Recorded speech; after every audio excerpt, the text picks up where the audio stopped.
bearing a debt of 5 billion, facing imprisonment, and even his parents' lives were tightly gripped in the hands of those betrayers. As I stood on the rooftop, ready to end this desperate everything, a strange message on my phone made me freeze. Bro, I heard you've got guns and artillery? I thought it was a scam, so I casually replied, but to my surprise, the other side immediately transferred a whopping 20 million. What followed completely overturned my understanding an arms system capable of materializing objects out of thin air. It turned me from a scapegoat into the world's most powerful arms dealer. My name is Lee Sun, a recent college graduate who thought I would land a great job with an annual salary of 500,000 yuan, 6 types of insurance and 1 housing fund, and a 2-day weekend. But little did I expect that on the very first day of employment, I would be schemed by the unscrupulous board of directors into becoming the legal representative of a shell company, saddled with 5 billion in national debt, and even implicated in the grave crime of betraying state secrets. Now, I stand on the rooftop of the Hongqi Technology Commercial Building in China's Magic City, caught between a rock and a hard place. My hands were clenched tightly around the financial statements as the secretary's report echoed in my mind. Director Lee, the company has gone bankrupt. The board of directors has absconded with all the money, including the 5 billion in government funding for the superconductor project. As the legal representative now, to bear all debts and criminal liabilities, I hammered my head in frustration, burning with rage. These scumbags not only fabricated data to defraud national project funds, but even sold classified aerospace data to foreign countries. This is treason. It's a capital offense that'll land you in prison for life. I absolutely cannot take the blame for this. Just as I was about to call the police, an anonymous message suddenly popped up on my phone, its contents sending a chill down my spine. It was a threat from the runaway board of directors, forcing me to jump off the building and take the blame for all their crimes using my parents' lives as leverage. Either I die, and my parents get 50 million, or I refuse, and they'll make sure my parents join me in the afterlife. Standing on the edge of the rooftop, my body began to lean forward. Before me was an abyss, and behind me, my parents' safety. Since both options lead to death, I'd rather use my life to protect my parents. But I can't accept this. I refuse to let these traitorous parasites scheme against me in vain. At this critical moment between life and death, my phone dinged with a new message notification. Middle Eastern mercenary, buddy, heard you've got guns, artillery, and military drones? How much stock do you have, and what's the price? I'm desperate. I froze, my mind blank. Is this a scam? Or did they mistake me for someone else? But then I thought to myself, since I'm about to die anyway, I might as well play along with this thug, consider it my final entertainment before death. I replied with a probing attitude. How do you know me, sir? He replied, another buddy recommended you, said your goods are from China, good quality, and fairly priced. I understood then, they had mistaken me for an arms dealer. I decided to play along with their scheme, since I was short on money. I just tricked this Middle Eastern buddy. After all, Chinese don't cheat Chinese. I started making random offers. How many do you want? An AK-47 is 400 yuan each, bullets are 1 yuan per round, and drones are 500,000 yuan per unit. After sending out the quote, I nervously stared at my phone. The other party fell silent for a moment. Just as I thought I had been found out, they actually replied, so cheap? Is the quality really up to standard? The price we paid was double what it cost in the States. I facepalmed, cursing myself for underestimating the financial power of Middle Eastern tycoons. What a massive loss. But to maintain professionalism, I decisively replied, what, think it's too cheap? Chinese weapons are budget-friendly yet high quality. Just say the word if you want it, payment first then delivery. In this world, Chinese weapons are gradually capturing the market with their high cost-performance ratio and durability, earning an excellent reputation. Meanwhile, Major Pulin, who had previously proclaimed himself the fierce bandit of the Middle East, was urgently in need of armaments as he found himself besieged by the U.S. military. Without hesitation, he immediately responded, yes. However, transactions must be conducted through the dark web for security. I gritted my teeth, returned to the office, and logged into the dark web's black skull page. ID even a rabbit bites when cornered was used to provide a confidential account number for an international bank. 1 minute later, the phone notification read, your account ending in 3456 has received a deposit of 22 million Huaxia currency. Current balance, 22,123,450 Huaxia coins. I abruptly stood up from my chair and paced back and forth in the office, my heart pounding like a drum. They actually sent the money. This isn't a scam, these are real outlaws. Now things have gotten serious, I don't even have any goods to ship. Just as I was feeling anxious, a clear notification sound rang in my mind. Beep. Host detected successfully swindling terrorists out of 20 million. Initial signs of possessing the strong psychological makeup required to become an arms dealer. The arms dealer system awakens. Before me unfolds a scroll, arrayed with countless weapons. The system panel loomed before my eyes, displaying the Arms King system. Owner Lee Sun has unlocked the 2024 China Armory. I stared excitedly at the weapons system offerings, ranging from pistols to tanks. Even Dongfeng Express and Mushroom Clouds were available. Although some advanced weapons require reputation points to unlock, when I saw the AK-47 2024 China edition,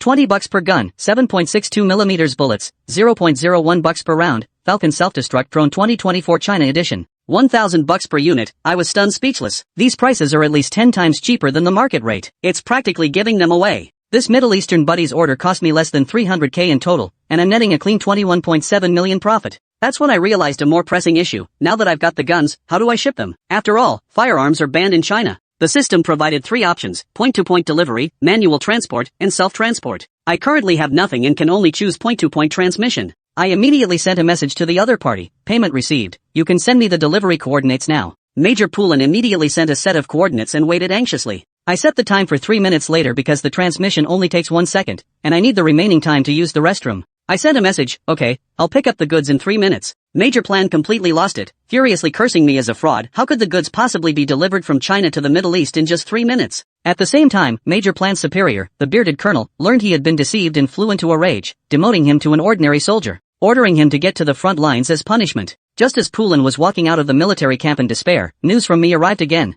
The goods have been delivered. Please inspect them and give a 5-star review, dear. Both Poulin and the bearded man were stunned. At that moment, a soldier rushed in to report. Colonel, a sudden white light appeared on the sand dunes behind the mountain, and then a pile of large black boxes emerged, each engraved with 5 stars. It seems to be firearms and weaponry. Poulin's coordinates are exactly the same as the ones I provided. The bearded man walked toward the sand dune with some skepticism, eager to see how, amidst the encirclement of the Eagle's forces, how was this 3-minute delivery achieved? When he pried open the plank and saw the gleaming Huaxia AK-472024 edition inside, he was completely stunned. Poulin couldn't wait to touch the gun. It was more exquisitely crafted than any AK he'd ever seen. Keep in mind, this was the 1990s, where weapons here were generally crude, and what I delivered was technology 40 years ahead of its time. Featuring a holographic adjustable scope, matching night vision goggles, and even thermal imaging, the bearded man put on the goggles and swore in astonishment. This is simply miraculous. The methods of the Chinese arms dealers are truly terrifying. Chapter 4, Order arrives. Ambush Eagle Sauce, AK's first battle. The bearded man lifted the rifle in his hands. The overall weight felt significantly lighter, and the handling was vastly improved. He glanced down at the magazine of full 50 rounds. That's 20 more rounds than a standard Alaska magazine. This meant his sustained firepower could overwhelm the enemy nearly twice as fast. That extra time could completely shift the tide of battle. And with most rifles capped at 30 rounds these days, suddenly having a 50-round magazine on the battlefield would make many battle-hardened veterans misjudge your firepower, exposing fatal weaknesses. The bearded man swallowed hard. Are you sure you bought an AK-47? Major Plan nodded in shock. Should be, right?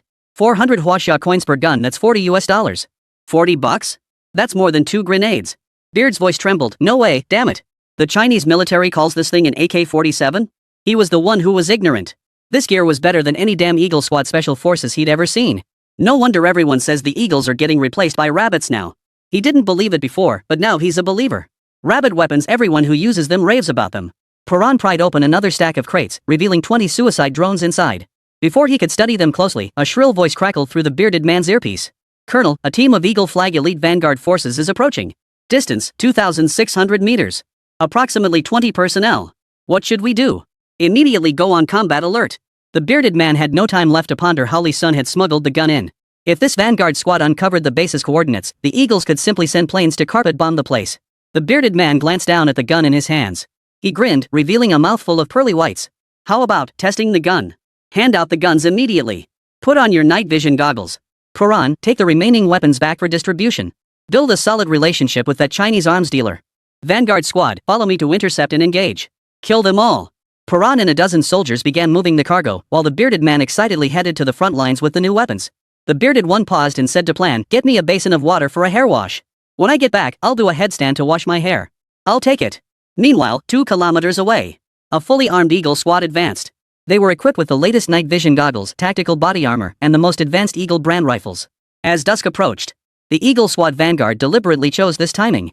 In their understanding, night vision equipment granted them absolute dominance on the battlefield after dark. Captain, based on the villagers' testimony from the last settlement, the terrorist group that attacked the metropolis is heading southwest. Should we deploy drones for reconnaissance first? The Eagle Squadron Vanguard leader lit a cigarette, took a drag, then stubbed it out. No. We'll move in swiftly under cover of night. They're blind in the dark, they won't see us. Plus, they're outnumbered and won't get far. If we're fast enough, we'll catch them, pinpoint their coordinates, and headquarters can bomb them directly. Reconnaissance? They're one of Eagle's elite special forces units.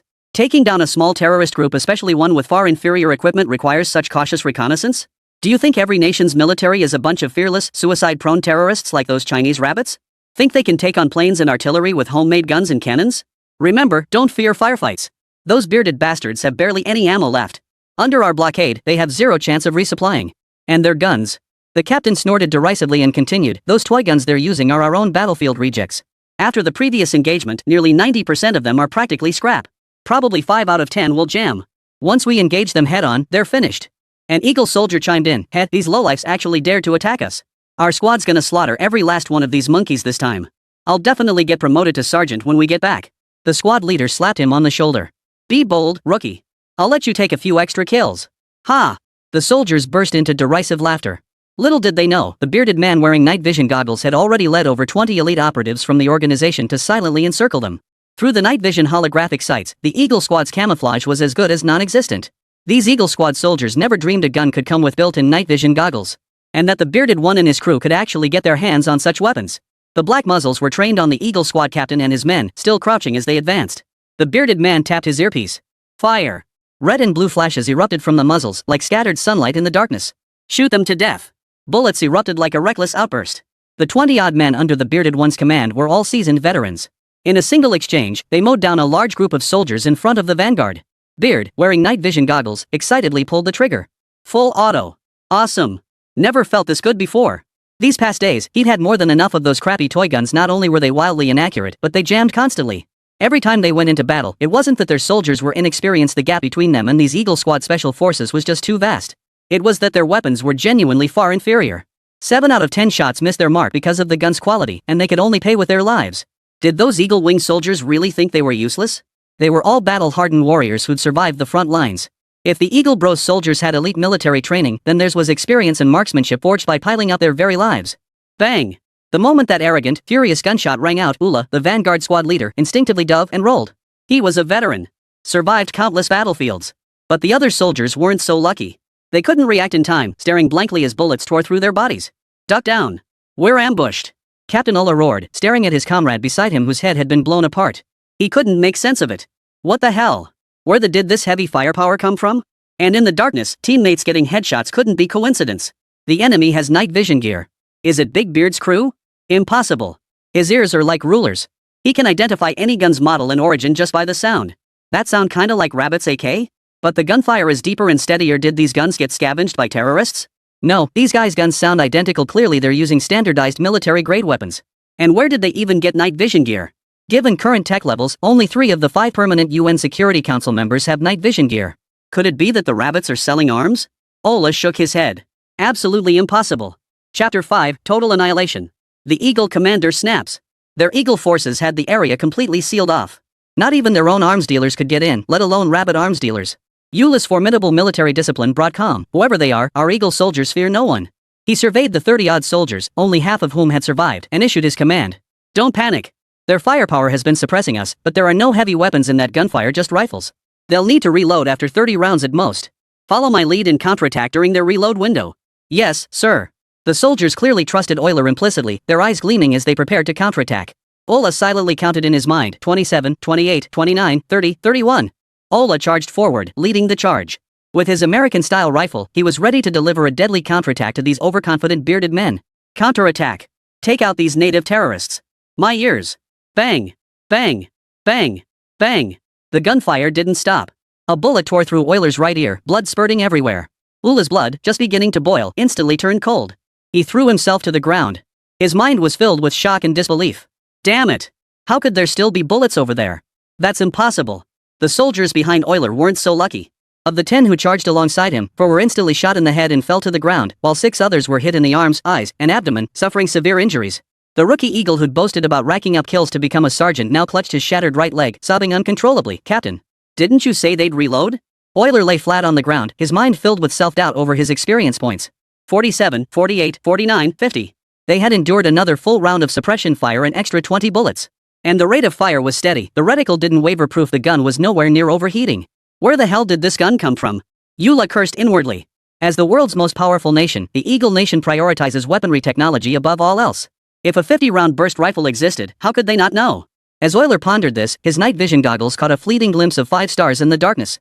His heart felt like it had been struck by a sledgehammer. The 5-star emblem of the rabbits. Those ruthless Chinese. The Chinese have arrived? Exactly. Ola refused to believe that the ones who had beaten him to this state were that bearded, second-rate terrorist organization. It must be some elite Chinese squad. Must get back to headquarters immediately. He must survive.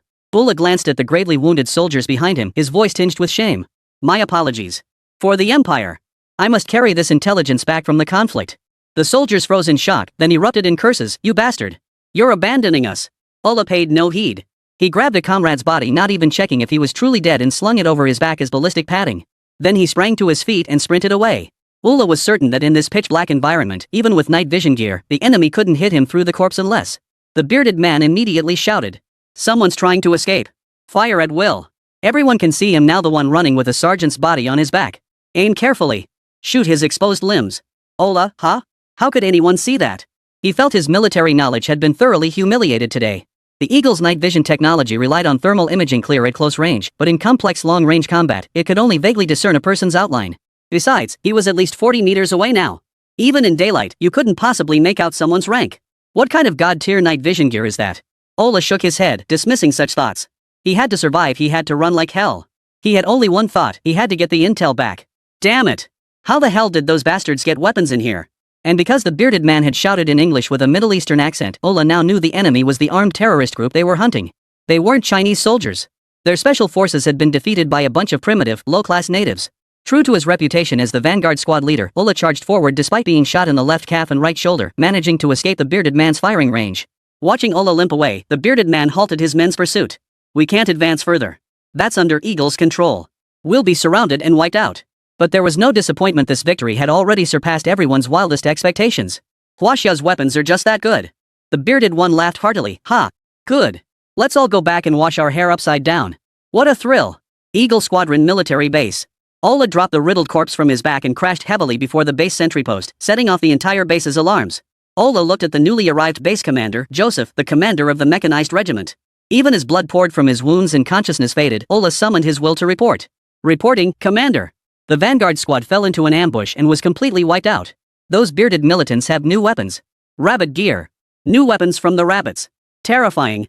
With that, he lost consciousness. Joseph waved for the medic to carry Euler away, then puffed on his pipe and coldly surveyed the surrounding officers. "How did the enemy obtain rabbit military supplies while under our siege? What? Speak." Eagle Wing Garrison Base. Joseph slammed his coffee cup to the floor in fury, roaring. "No leads? Are you telling me those natives somehow conjured up Chinese weapons out of thin air? You idiots. At this critical juncture, some officer dares to abuse his power and smuggle Chinese arms in. If Congress finds out, we'll all face a court-martial. Your pay will be docked for a month." The officers exchanged glances. They knew they hadn't smuggled the weapons, but there wasn't a single clue as to how that shipment had slipped through. They could only silently take the fall. A carrot after the stick. Joseph lit a cigar, his tone softening as he said, "Congress isn't giving us much time. The annihilation of the Vanguard unit must remain classified. Focus all efforts on advancing the counterterrorism operation. If we eliminate those terrorists swiftly enough, this failure will be buried in history. The Empire will only remember our glory." The officers immediately agreed. Only the gravely wounded Ulla stood sullenly aside. This meant the combat achievements of his fallen comrades would be concealed. They could only deceive the families with the excuse of an accidental fortification collapse. Thinking of that recruit who had hoped to be promoted to sergeant, Aura's heart was filled with bitter resentment. They died for nothing. Joseph declared confidently, "Congressional resources have arrived. 5 Titan tanks. Plus over 100 bomb-laden drones.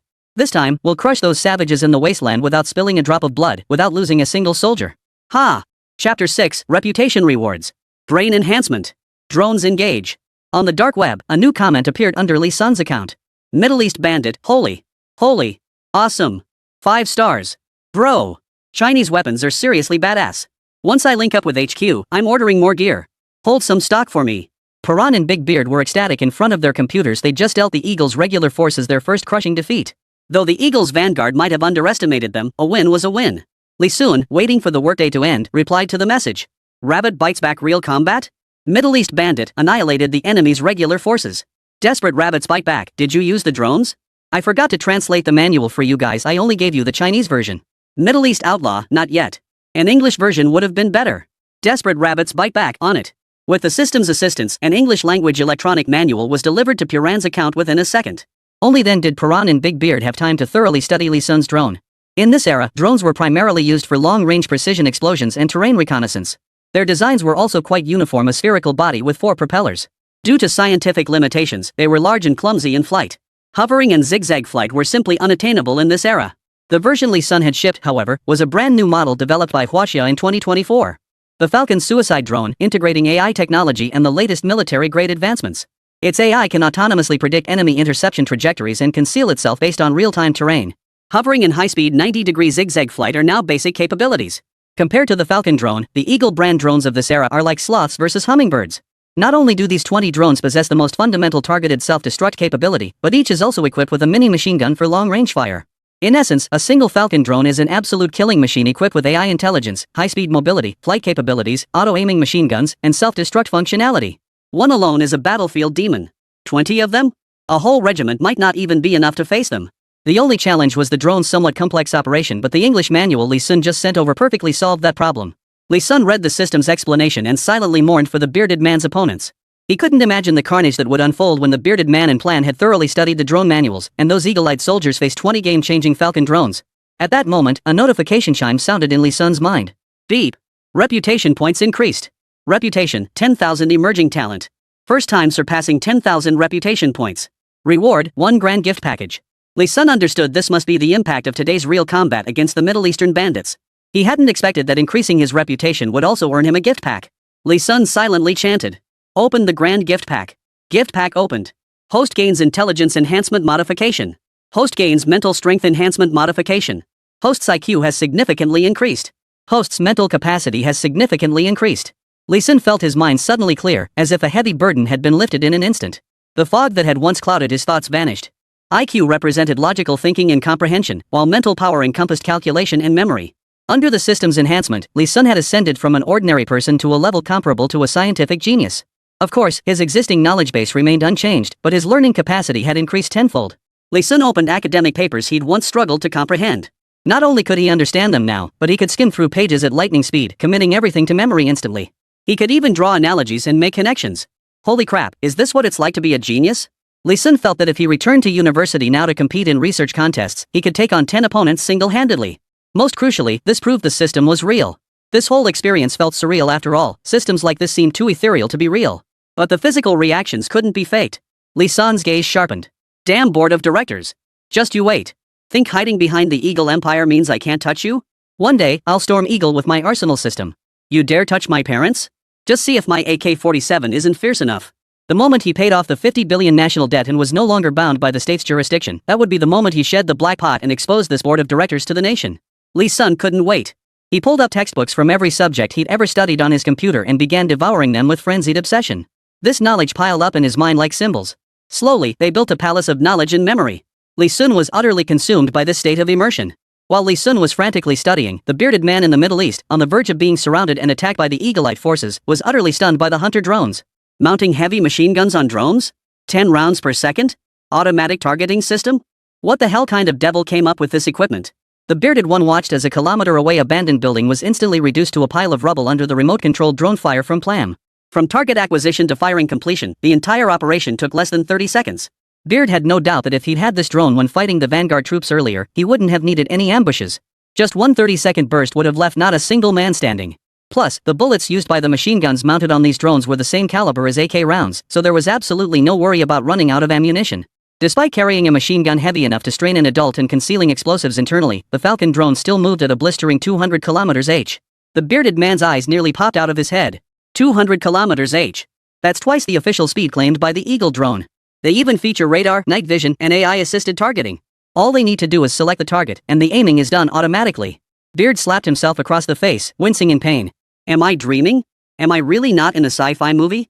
China secretly developed this terrifying weapon and just casually sold it to us? I just wanted to buy a plain old suicide drone. This is way too generous. Major Plan was itching to buy hundreds more. Unfortunately, they're running low on funds now and need to buy food supplies. They'll have to wait until they break through the encirclement and rendezvous with headquarters before making another purchase.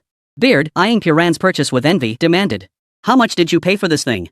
Puran swallowed hard. 50 million per unit. US dollars? Chinese yuan. Holy crap. That cheap? Pulin, did you rip off the Rabbit brothers? No, I swear I didn't. Chapter 7, The Falcon's Radar Jamming System. Unbeatable. Beard and Pulin exchanged a guilty glance. Rabbit brother can't be selling us at a loss. Those clunky drones Eagle San uses can't even keep up with this Falcon, and they sell for 1.75 million Huaxia coins each. Rabbit brothers selling for less than a fraction of that. Puran nodded, moved. I think the Rabbit brothers know we're stuck with the Eagle brand and didn't want to see us bullied. They deliberately sold us at a loss to support us. Next time, I'll make sure to give them some money back. Rabbit brother is such a good guy. Big Beard nodded in agreement. Little did Li Sun know that while he was lost in his books, he'd unexpectedly gained 2 die-hard fans among the bandits. Meanwhile, the radar on the Falcon drone began flashing wildly. Paran immediately scanned the back-end monitor, where countless red dots swarmed across the screen. He screamed. It's the Eagle Squadron's drone fleet. So many. They've launched an attack. Over 100 of them are closing in on us.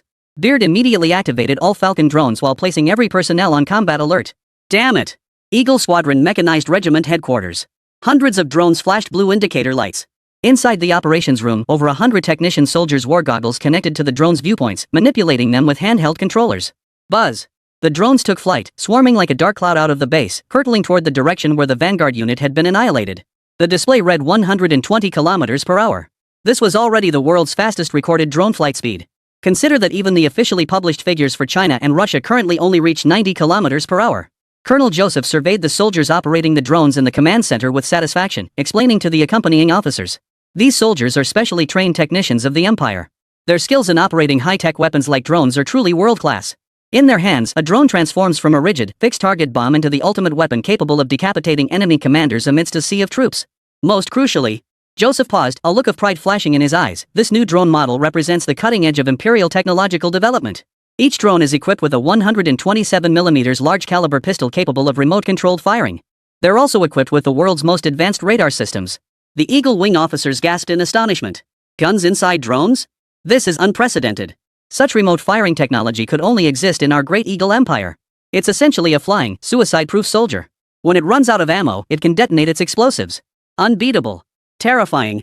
Drones are the future of warfare. What good are China's new AK variants? Once our drones enter mass production, we won't even need soldiers to carry guns. Joseph roared with laughter, of course. Our Eagle Empire is #1 in the world. Then, casting a contemptuous glance toward the distance, he ordered. Daria, activate the drone's radar search function immediately. Track down that damn pack of rats. I. Bearded Base. Beard and Plan, assisted by AI, each control 10 drones. 20 drones hovered around the entire base, activating radar jamming mode. Beard watched as the Eagle's drone swarm flew past just 500 meters from the base perimeter without so much as a flicker of detection. He marveled. The Falcon's radar coverage extends right to their own military base. Those drones were detected from the start. Plus, the Falcon's radar jamming capabilities are clearly far superior to ours. Against us, their drone radars are as good as blind. They can't possibly track us by radar now. Their operators will have to rely on their own eyes, but visibility is too low in this sandstorm-filled desert. Beard chuckled. So we know where they are, but they can't find us? Ha! Good. Even the Eagles have their day. Paran stared at the radar display, his expression suddenly turning grim. No. Their drones are heading toward civilian settlements. They can't catch us, so they're going to massacre Middle Eastern civilians instead. Beard ordered decisively, you control 13 drones to protect the base. I'll take 7 and fly over to investigate. As the chief technician of this drone operations unit, Daria was responsible for both technical issues and commanding and dispatching the drones. This was her first time participating in large-scale combat operations, having previously worked exclusively in the laboratory. As one of the primary developers of this new drone model, she had been buzzing with excitement for days at the prospect of witnessing her own creation deployed on the battlefield. Her voice crackled with enthusiasm as she issued the command. All units form 10 columns.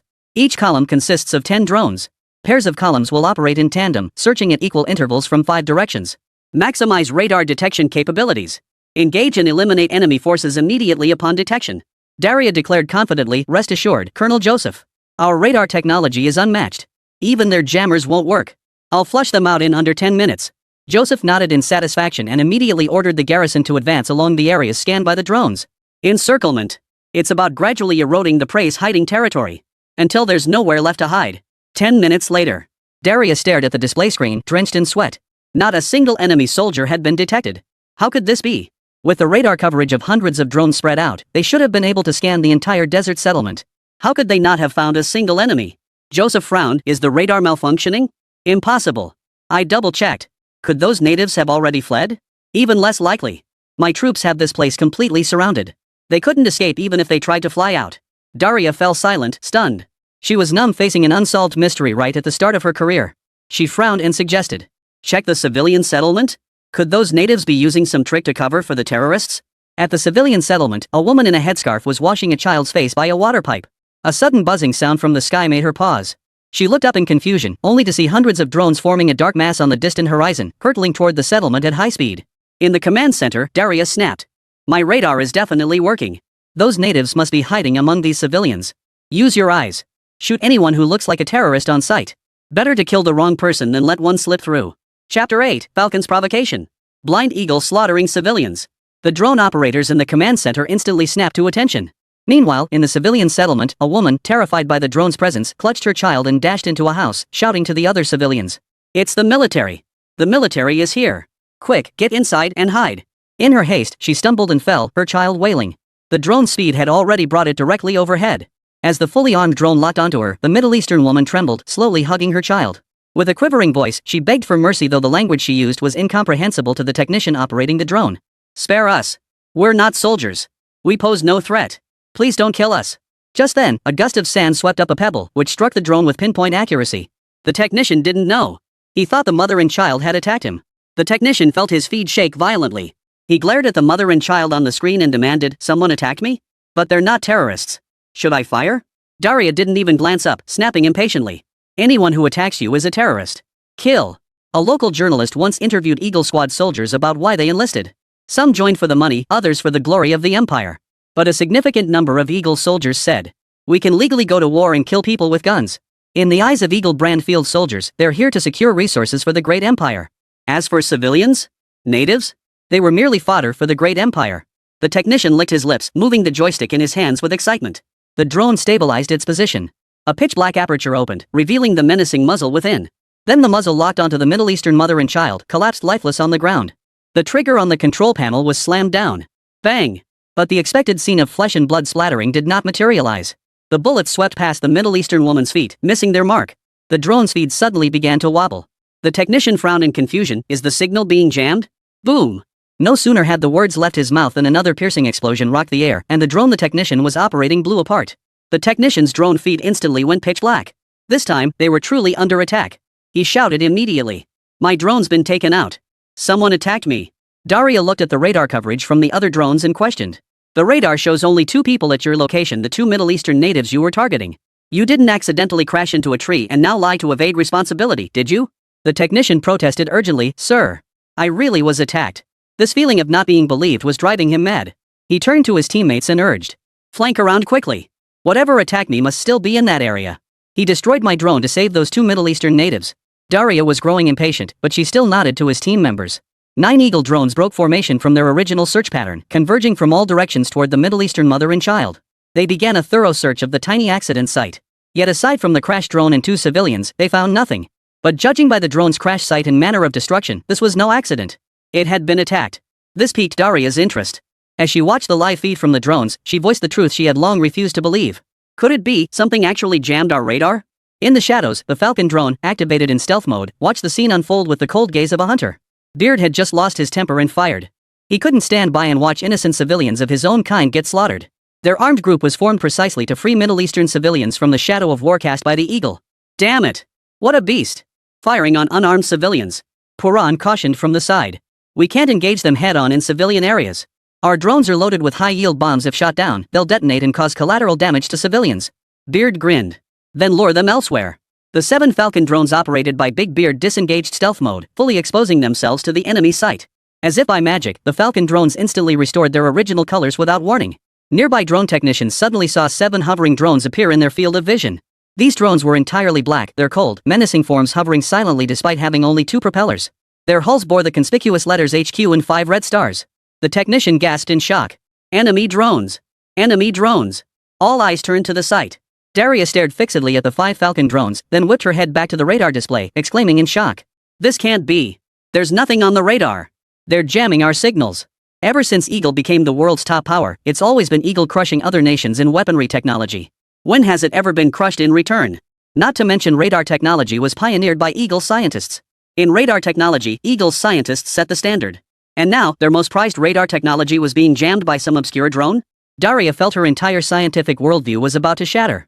After all, her drone's radar technology was based on Imperial Space Agency satellite systems capable of reflecting signals back to base via space satellites in mere seconds, delivering unparalleled signal strength and penetration. But these drones on screen are mechanical creations. They emit electrical signals themselves. How could they possibly jam satellite-level radar signals? It was utterly unbelievable. No, terrifying. This meant they were effectively blind on the technological battlefield. Captain Euler of the Vanguard Squad, watching from the sidelines, exclaimed excitedly. "That emblem. The natives we fought before had that emblem and 5-star insignia on their rifles. It's China. That's Chinese weaponry. I'm telling the truth. Chinese arms dealers are actually shipping weapons here." Although Ola's entire squad was wiped out, he hadn't left any video evidence, and there were absolutely no signs of arms smuggling. Consequently, some officers even suspected he might be fabricating intelligence reports. The emergence of Huaxia drones now serves as proof of the authenticity of his words. Huaxia has indeed grown far too threatening in recent years. Joseph's face darkened as he stared at the 7 drones displayed on the screen. After being detected, those 7 Huaxia drones showed no reaction whatsoever. Instead, they hovered silently in the air, brazenly allowing themselves to be observed. Their attitude seemed to be silently mocking every soldier in the Eagle Command Center. Was this a provocation? Chapter 9, Falcon predicts trajectory, stuns the Eagle. Breakthrough. Even a direct attack would have been less humiliating to Joseph than this blatant disregard. They had hundreds of drones and failed to detect the enemy aircraft, yet the enemy appeared so blatantly it was a clear message: you pose no threat. Joseph's veins bulged. Ground forces. Drive the tanks over there. Drones have limited range, those natives must be in that sector. Daria, what are you waiting for? Daria clenched her fists and shouted at her subordinate technician, abandoning all composure. Take them all down, damn it. All drones, converge on the crash site of drone B6. We absolutely cannot let them escape. If we get the wreckage, we might just crack the radar jamming technology on these Chinese drones. Buzz. Eagle brand drones swarmed in from all directions. Beard's radar display filled with a dense cluster of red dots. The drone's AI assistant chimed in. Massive enemy forces detected. Entering AI takeover mode. Unlike the bearded man's clumsy manual controls, this mode required only simple voice commands, the rest was handled by AI. Beard swiped the screen, go. Run away from the settlement. Radar monitoring, abandoned unmanned building complex detected 2 kilometers away. Good. Head there. Operation commencing. Super intelligent flight mode activated. Predictive trajectory mode activated. High-speed mode activated. Optimizing optimal flight path. Falcon drone launches with a catapult start. The air shrieks as it tears apart. Over a dozen ballistic trajectories flash past the drone's original position. It was the Eagle drones firing. Keep in mind, Eagle brand drones now swarm the skies from all directions. Firing could easily hit civilians on the ground or even their own drones. But Daria didn't care. Her eyes gleamed with madness. This is it. Even if I have to ram them with drones, I'll take them down. Ram them. Her craving for the technology on those Chinese drones was overwhelming. Eagle brand drones from all directions began firing wildly. But the Falcon drones gave them no chance, dancing like ghosts through the dense barrage of bullets. Like 7 graceful dark elves. The American officers watching the battle nearly popped their eyes out of their sockets. Defying the laws of physics with bufferless right angle turns. Zigzag flight patterns. Blistering linear acceleration at hypervelocity. And sudden hovering maneuvers, letting bullets graze the drone's surfaces time and again without inflicting a single scratch. This was absolutely beyond human capability. It's as if these drones can predict every single bullet's trajectory. Daria's voice trembled as a shrill cry rang out. Over 100 drones firing, and not a single bullet hit? Even if its operator were a once-in-a-century marksman capable of predicting trajectories, this is a barrage from hundreds of drones. That's absurd. Wait, am I dreaming? Does China possess such technology? This barrage of bullets would hit even Jesus if he showed up. Joseph frowned and asked, can't we do that? Daria gave a bitter, self-mocking laugh. Us? Maybe in 20 years. Whoa! A collective gasp of disbelief echoed through the command center. Are these Chinese drones that terrifying? Their technology is 20 years ahead of ours? They're breaking out. A technician shouted, they're breaking through. Block them. Above the settlement, in the sky. Hundreds of drones buzzed, dazzlingly chasing 10 black drones. The flashes from the drones' gun barrels flickered across the entire sky. The acrid smell of gunpowder filled the entire settlement. Yet those 7 black drones managed to evade every shot and suicide-style collision with the utmost precision. A Middle Eastern youth hiding indoors cautiously pulled back the curtains, gazing up at the chaotic aerial battle with equal parts fear and curiosity. As one of the few educated residents in the settlement, he recognized the eagle emblem on the flag emblazoned on one faction's drones. A child beside him asked, brother, what's happening outside? The youth silently pulled out a phone, activated the video function, and began filming the chaotic drone battle. He told the child, the military is fighting outside. Stay close to me, don't go out. I'll film it for you.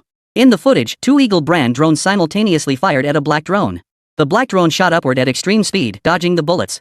The 2 Eagle drones couldn't evade in time and were hit by the enemy's fire.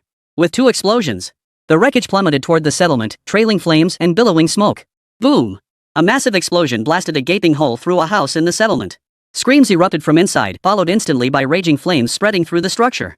3 disheveled Middle Eastern civilians, choking on smoke and tears streaming down their faces, painfully escaped the burning building. One girl screamed in anguish. Dad! The other 2 adults looked up fearfully at the drones still locked in combat overhead, their eyes filled with despair. The young man filming the scene grew furious at the sight. It was the Luo Pena family. Their house had been burned down by the drone. Weren't there 4 of them? How come only 3 came out? Could it be? These bastards from the Eagle Wing Empire don't give a damn about us civilians. I'm posting this online to expose these bastard soldiers. They have zero humanity. Simultaneously, he turned to his younger brother and said, Manlos, go to the door. If our house gets hit by a drone, open it immediately and run outside. Meanwhile, the blaze at the settlement caught the bearded one's attention. The bearded man dared not open fire with his machine gun in the settlement. If these drones crashed en masse, the people here would be bombed into oblivion. So he'd been holding his breath, maneuvering to break out of the encirclement and get away from the settlement before engaging them head-on. But now, prolonging the standoff would lead to the same fate. Thus, under Big Beard's command, a Falcon drone deliberately charged toward the Eagle brand drone swarm. Simultaneously, it emitted a red glow. Boom! With a deafening explosion, the Falcon drone blasted a gap in the Eagle drone's formation, taking 5 or 6 of them down with it as they crashed to the ground. The location of this breach was carefully chosen by the bearded one. Below lay an open square in the settlement, devoid of buildings or people. Now, the remaining 6 Falcons streaked through the thick smoke in a straight line, instantly breaking through the gap. The Eagle's drones attempted to reform their encirclement, but the Falcons showed no interest in lingering for battle, turning and streaking away into the distance. Joseph immediately panicked. This was his only lead to track down those natives, and he'd been provoked by these drones. If he let them escape like this, where would he hang his head as commander of the Eagle's modern tech mechanized regiment? Are you useless? Over 100 drones surrounded 7 of them, and they still let them break through? On a human battlefield, this would be a military incident. I'd have you all court-martialed. Pursue them. Chapter 10, Hyperspeed crushed twice as fast as the Eagles. Daria's defenses crumble. Daria immediately ordered pursuit, soothingly saying, "It's fine, Commander. A single drone's power is limited. Those Chinese drones just performed so many high-difficulty maneuvers in the encirclement their power reserves are nearly depleted. Plus, our drones are the fastest in the world. We'll catch up soon. Even if their radar is top-notch and can predict trajectories, so what? Speed is the critical metric for drones. And our speed is internationally recognized as number 1. China's official data is 20 kilometers per hour slower than ours." No sooner had the words left his mouth. The Falcon drone leading the Eagle badge drone formation emitted a blue glow. A blue halo spread out, and the Falcon surged forward as if propelled by nitrous oxide, its speed exploding suddenly. In just 2 or 3 seconds, it rapidly pulled away from the Eagle drones, creating a massive gap. As time passed, the gap continued to widen rapidly. Before Daria could react, the operator of the Eagle drone closest to the Falcon shouted in shock, "Sir, my sensors show its speed has exceeded 150 kilometers per hour. We're getting shaken off. Impossible. This can't be. Even we've only just reached 120 kilometers per hour. This can't be real." Daria glanced at Joseph, his face dark with anger.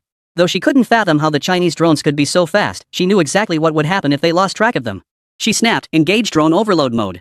Squeeze every last ounce of performance out of the motors. We can hit 155 kilometers h for a short burst. The side effect is that it lasts no more than 5 minutes. All drones activated in overload mode will overheat and crash. And this mode is irreversible once activated, it can't be shut down." These drones weren't cheap off-the-shelf models. Each one cost a staggering $300,000, equivalent to 3 million renminbi. The technicians grimaced but obeyed the order, activating overload mode. The drone swarm speed instantly surged significantly. When she saw the gap between the swarm and the Huaxia drone stop widening, Daria breathed a deep sigh of relief. Before she could issue the next command, the technician shouted again. Their speed's picking up again. 160 kilometers. 170 kilometers. 190 kilometers. 200 kilometers per hour. Daria's heart clenched, each jump in the number like a suffocating blow. Only when the Huaxia drone's speed stabilized at 200 kilometers h did her heart finally settle. A stable speed meant the enemy hadn't engaged overload mode. If they had, the speed would be unstable, fluctuating by 5 kilometers h above and below the maximum. A steady speed meant these Huaxia drones routinely reached a maximum of 200 kilometers per hour. Terrifying. That figure already exceeded the top speed of most ordinary sedans. Her earlier estimate of 20 years to achieve this was conservative. It might take 30 years. Daria clutched her head in frustration, exclaiming, "Twice our top speed? Seriously, you call this a drone? What the hell has Huaxia been practicing all this time?" Daria whined. "Oh my god, just kill me now. If Huaxia has this tech, why aren't they deploying it? If they want to keep it hidden, why sell it to these Middle Eastern savages? This is targeting me." The officer and Ola beside her were speechless. Joseph also fell silent. Even he, who knew nothing about technology, understood the terror of those Huaxia drones because he could do math. 200 kilometers was twice as fast as the international standard. It's like everyone else scores 40 or 50 on an exam, and you suddenly get 99? 200 kilometers. That's 1/5 the speed of sound, damn it. How the hell are you supposed to chase that? Who the hell can catch up except fighter jets? Damn, they can hide. China. The entire command center's morale plummeted. After all, if the gap wasn't too wide, we could still give chase. But when it's twice as fast, what's the point of fighting? Are we being toyed with? But in her despair, Daria noticed the Falcon ahead slowing down. Her eyes lit up. Could they be running out of power? Back at the base, the bearded man idly fiddled with his gun. Too slow. Let's wait for them. He issued a command to reduce the Falcon's movement speed. After all, Big Beard's goal was to lure these drones away. If the Falcon really outpaced them until they were out of sight, what if these Eagle brand drones returned to terrorize the civilians in the settlement? No choice, he'd have to wait them out for now. Seeing the Huaxia drone slow down, Daria's hopes were reignited. She couldn't believe any enemy would deliberately slow down military drones just to wait for them. Daria's mind raced frantically. Sure enough, she knew it. How could a drone developed by Huaxia possibly be so much faster than the one she had developed? If it were just 10 or 20 kilometers per hour faster, she could accept that. But twice as fast? That would make her look like a complete failure. So it had to be fake.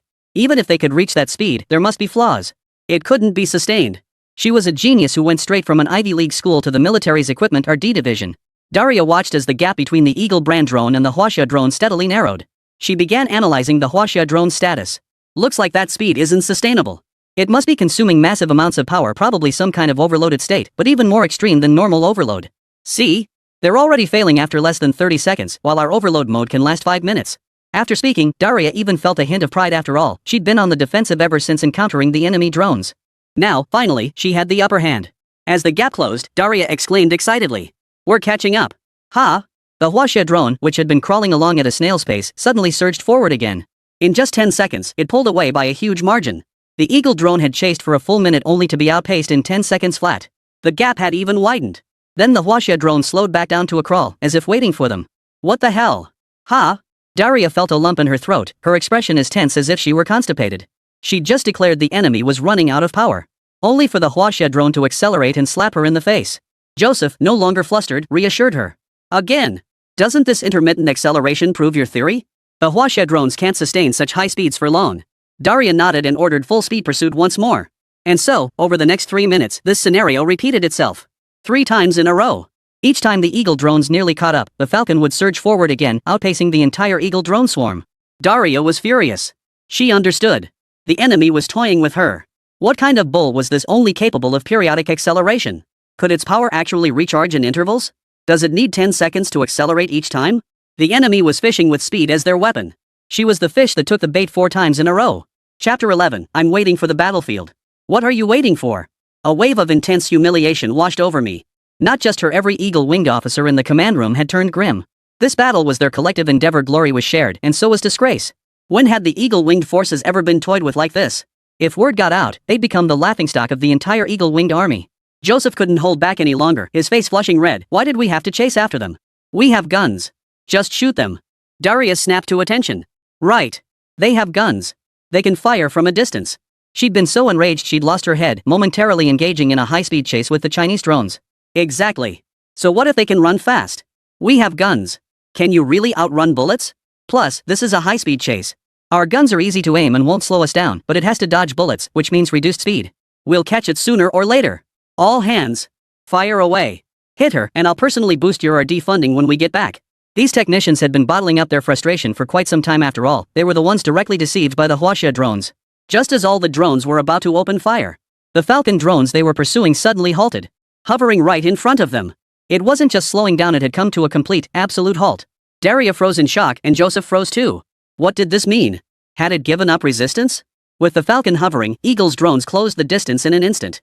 Within mere seconds, they swarmed the Falcon drone, surrounding it completely from all directions. The 9 Falcon drones formed a spherical formation. Daria held off on the firing order. Through the drone feed, they caught their first clear, close-up look at the Chinese drones. Daria was stunned. Such a streamlined design, and it only needed 2 propellers. But what was that groove? A technician hesitantly speculated. Could that groove be the barrel outlet? Daria dismissed the idea instantly. Impossible. Absolutely impossible. Not only did we only complete the technology for drones to carry firearms 2 weeks ago, but these Chinese drones are even 30% smaller than ours. They simply can't carry firearms. And the idea that they could still fly at 200 kilometers per hour after carrying firearms is utterly ridiculous. Consider this, even a handgun with ammunition weighs 34 kilograms. A small drone tops out at 15 kilograms, with most of its 10 kilograms payload capacity already occupied by surveying equipment. Yet this Chinese model appears under 10 kilograms while packing surveying, stealth, radar, and hyperspeed capabilities. That alone pushes it to its payload limit. Adding firearms would mean severe overloading. So having a gun is unreasonable. It simply couldn't fly. The technician immediately shut up after hearing this. Career-killing mistake, arguing with your boss, making them look bad. As Daria observed, the bearded man watched the Eagle drones circling him but not attacking. Puzzled, why aren't they firing? The Falcon drone's AI voice chimed in. Destination reached. Issue next command. The bearded man surveyed the desolate, crumbling houses below, covered in windblown sand clearly uninhabited for ages. A satisfied smile spread across his face. He'd been waiting for this moment for so long. The Eagle squadron troops felt wronged, but the bearded man felt even more wronged. Engagement conditions met. Activating auto-aim mode. Targets acquired. 97 enemy aircraft, 6 friendly aircraft. We hold the advantage. At this moment, the bearded one's confidence reached its peak. He slammed the trigger of the heavy machine gun. Order acknowledged. Fire. Through the Falcon drone's signal mic, Big Beard's voice echoed across the sky. I'm waiting for a battlefield without civilians. What the hell are you waiting for? The bearded man's words exploded like a thunderclap in the Eagle's command center. Daria's eyes widened as the mysterious groove she'd been puzzling over split open, revealing a thick, black, menacing barrel. The drone's fuselage on either side of the muzzle rapidly reconfigured into the gun's body. The lower half of the Huaxia drone had completely transformed into a heavy machine gun. This was Huaxia's 2024 multi-purpose technology drones built on the structural foundation of heavy machine guns. They functioned as drones when not engaged, but could instantly transform into weapon form during firefights. This design fulfills diverse peacetime functions while solving the burden of carrying extra equipment. The technician witnessing this muttered. There's no payload, the drone's lower half is the gun itself? How the hell is that logical? What the hell is this? Mounting a heavy machine gun on a drone? Daria's mind went blank. Her knowledge couldn't process the scene before her. That monstrous war machine haunted her mind. She kept repeating. Machine gun? Machine gun? How could that be? It's impossible. The command room fell deathly silent, then Joseph suddenly let out a curse. Run, run. Daria snapped to attention. Directly opposite these 6 heavy machine guns lay the drone swarm she'd become the target for. The drones were so densely packed, the enemy didn't even need to aim, it was a free shot. Daria screamed at the top of her lungs. Scatter! But it was too late. Blue flames erupted from the machine gun barrels. Copper-colored bullets, trailing smoke, pierced straight through an Eagle drone. Before the drone could explode, the next round from the heavy machine gun followed in quick succession. Rat-a-tat-tat. The drone was instantly reduced to scrap before it could even activate its self-destruct function. 6 Falcon drones transformed into a mobile aerial fortress, carrying out a one-sided slaughter under the bearded one's command. The inner perimeter of the drone swarm surrounding the Falcon instantly became a sea of fire. A single heavy machine gun unleashed 200 rounds in a mere 20 seconds. 6 guns meant 1,200 rounds. Countless drone fragments shattered and plummeted in a hail of bullets. The entire abandoned settlement echoed only with the crisp crackle of machine gun fire and the thud of crashing drones.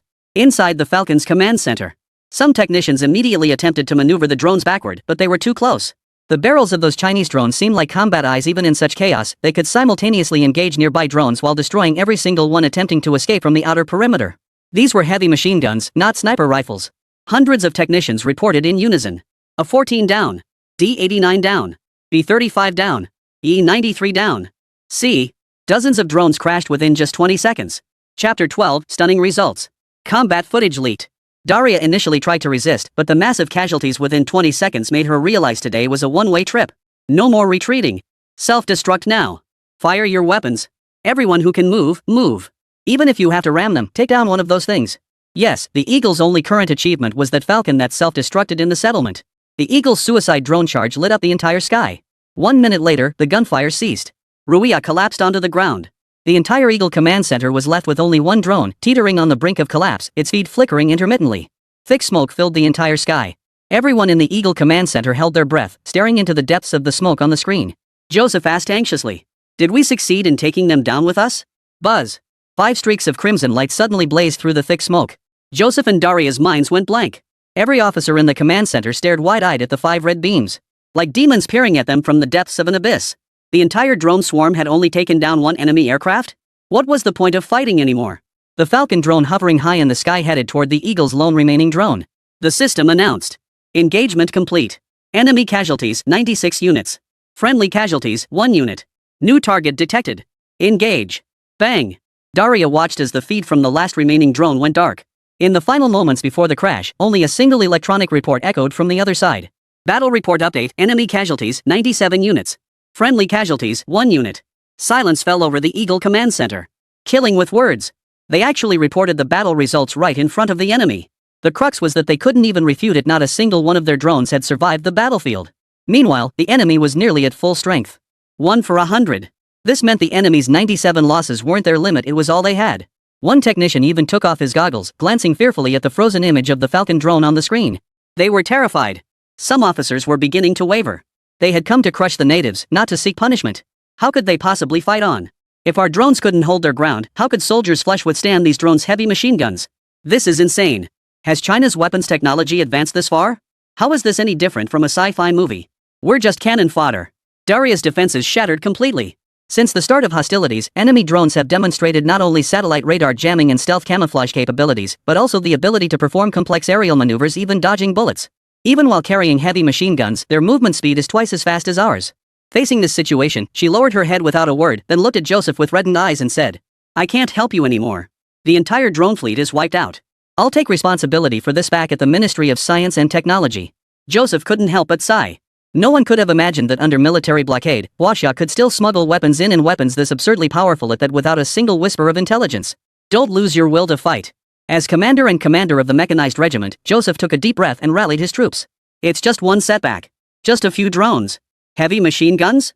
We have them too. We still have armored vehicles. Tanks. Cannons. Rockets. We have the strongest military in the world. We have the latest fighter jets ready to support us from the rear. Bombers. What good are their small drones, no matter how powerful? Can they withstand our firepower? Our firepower alone is enough to level the ground. The eyes of some officers began to brighten. Yes. No matter how advanced weapons are, they have their limits. What decides the battlefield is military might. National strength.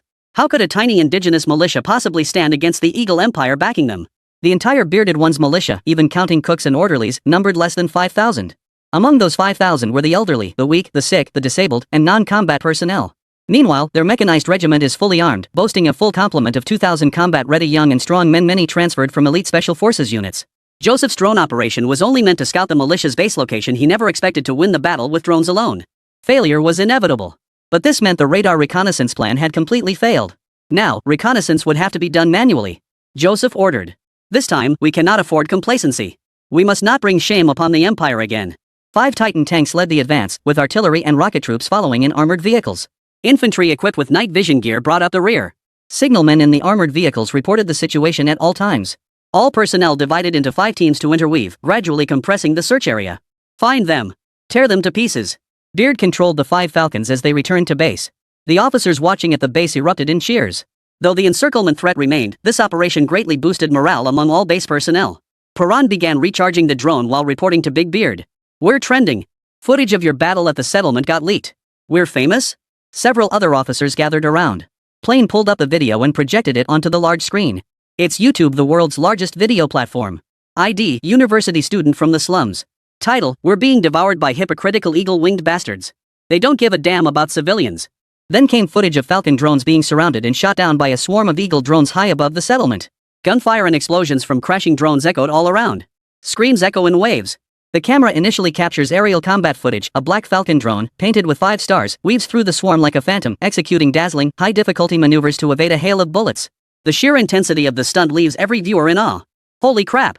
Which 2 countries' drones are clashing here? 6 against 100? That black drone is insane. I couldn't pull off those extreme zigzag maneuvers even in a video game. Those drone swarms must be American. I spotted the flag. So the black drone is Chinese? No way. Even with cheats in Crossfire, I couldn't dodge bullets like that. Unbelievable. See? The black drone won't last long. I'm an intern at the Ministry of Science and Technology. These drone swarms use our latest tech: battery life, speed, and weaponry. They're unbeatable against small drones. The video just shows the Eagle Wing drone accidentally hitting its own team and self-destructing. LOL, talk about eating humble pie. 100 versus 6 and they still accidentally take out their own team? Holy crap. They're escaping. Forget the earlier embarrassment, you didn't even watch the whole video. The Chinese black drones sacrificed 1 unit and then all fled. So what? They still got beaten and fled. Our Eagle drones will definitely catch up. Chapter 13, the entire internet is shocked, alerting China's Weapons Research Institute. As the drone swarm departed, the video panned to the burning house and the civilians caught in the crossfire. Middle Eastern netizens in the comments were furious. Is this the American empire? Can't beat the enemy, so they take it out on our civilians? What about freedom and democracy? How can they ignore the lives of civilians in another country? Damn it! If it weren't for the black drones distracting them, I can't even imagine what this settlement would have become. I wish someone would save us. Meanwhile, some Israeli and American citizens are upset. What's it got to do with us? You showed up on our battlefield. Who's to blame for getting caught in the crossfire? Get the hell off my land, you devilish natives. Well done. Want to know what happened next? All those black drones got shot down by the Eagle Empire's drones. Ha! For a moment, the bearded man in front of the screen was so furious he laughed. Damn it! Those ungrateful bastards in Israel occupying our territory and now trying to slaughter our people. Those arrogant, delusional fools. Paran. Release the Falcon's eye footage. Paran nodded, quickly edited the Falcon drone footage and posted it. Using his own account. ID, Middle East Outlaw. Title, 1 against 100. Battlefield footage of the Eagle drone's total annihilation. The moment this title appeared, it instantly drew a massive crowd of onlookers. Clickbait? Let's see. Probably a gaming video, it looks so real. But after clicking to watch, netizens grew increasingly uneasy. Wait. Isn't that black drone the same one from the civilian footage earlier? And the ones chasing it are Eagle brand drones, is this a follow-up? This isn't a game video. It's actual battlefield footage from a recorder. I'm a mercenary, I know. Holy. That's our Chinese drone. So badass. But when did the war start? Why are there so many American drones chasing us? As the distance closed, the Eagle flag netizen from earlier grew cocky. Ha! Told you we'd catch up. Prepare to die. I remember the latest breakthrough from the Ministry of Science and Technology. Our drones can hit 120 km/h. New. Faster, faster. Oh no, it's over, they've caught up. Just as netizens were watching the drama unfold, the Falcon began its speed surge. In just 10 seconds, it left the Eagle's drone eating its dust. Holy crap. That was fast. For a second, I felt like I was on a roller coaster. Another slap in the face. This is the level our Chinese weapons should be at. What was the speed at that point? 150 km/h? As a tech enthusiast, based on the distance and time in the video, the black drone's speed in the last 5 seconds was approaching 200 km/h. My car can't even go that fast. Slowing down again. It's accelerating again. This is toying with the Eagle wing drones behind it. Ha! In the video, the black Huaxia drone repeatedly tormented the trailing drone, leaving the Eagle branded netizens speechless until they saw the black drone come to a halt, surrounded by a swarm of Eagle branded drones. They cheered. Serves you right for showing off. Ran out of juice, huh? Just wait till we blast you to smithereens. Oh, and guess what? These black drones don't have guns, they're just sitting there waiting to be shot to pieces. Keep yapping. Where are your people, rabbit? The Chinese netizens were too frustrated to speak. But then, the Falcon drone pulled out its menacing heavy machine gun barrel. Blue fire engulfed the sky. The Eagle brand drone swarm shattered into pieces. The bullets unleashed weren't just bullets, they were the pent-up frustration of rabbit netizens and Middle Eastern netizens. Instantly soothed. Holy. That felt good. Awesome. Drones mounting heavy machine guns, who else can do that? Weren't they supposed to be riddled with holes? Who got riddled with holes? Speak up. Holy crap, 1 against 100, unstoppable. This is like watching Transformers, how did they even fit a heavy machine gun in there? Damn, my rabbit. Hilarious. 97 enemies destroyed. 97 is the enemy limit, not ours. Doesn't anyone want to know where this firefight happened? Suddenly, some resourceful netizens started digging into the details. Judging by the weather, sunlight, architectural style, and IP, it's probably near Bazistan. Feels like that armed group the Eagle Empire announced they'd be hunting down after the crash. Yep. I recognize those buildings, that's the place. Some Chinese netizens suddenly realized something. Doesn't this mean China sold the weapons? And they blew the Eagle-winged Empire's troops to smithereens? We'd better keep this low-key. The War Denial Bureau immediately went live. Oh, that black drone isn't ours, our drones only have a 100-kilometer range. No, 80 kilometers. Wow, that's impressive. That black drone must be American-made too. They're just testing it themselves. Ah, right. Anyway, it has nothing to do with us rabbits.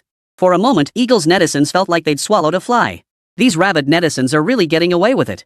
Meanwhile, the video's popularity kept soaring, even drawing the attention of military departments worldwide. Joseph's mechanized regiment's defeat could no longer be concealed. China's military headquarters. Luo Hao, an officer in charge of managing the official account, glanced at the comments from rabbit netizens under his post. On a whim, he clicked into the video and was instantly stunned. Because the drone's design style, the 5-star emblem, and that HQ, it's clearly the initials of Hongqi. Confirmed. It's ours. But he'd never seen this particular drone model before. What's going on? When did our weapons R&D department develop a new weapon? And how could they be selling military equipment without authorization? Though he was an operations officer, it was only a part-time role. He was primarily an officer in the weapons R&D department. He knew every weapon inside out. As he continued looking, he sucked in a sharp breath. Radar jamming? Zigzag flight? Automatic evasive ballistics? 200 kilometers per hour? Holy. Heavy machine guns. Luo Hao's eyes went completely red. How come I didn't know we were this badass? Gotta notify the director ASAP. Trending number 1, mysterious Chinese drone's explosive performance. Crushes the Eagle's latest military tech. Outnumbering the enemy 6-1, suffering only 1 casualty in modern tech warfare. Amazing, my country. How can you hide such great stuff?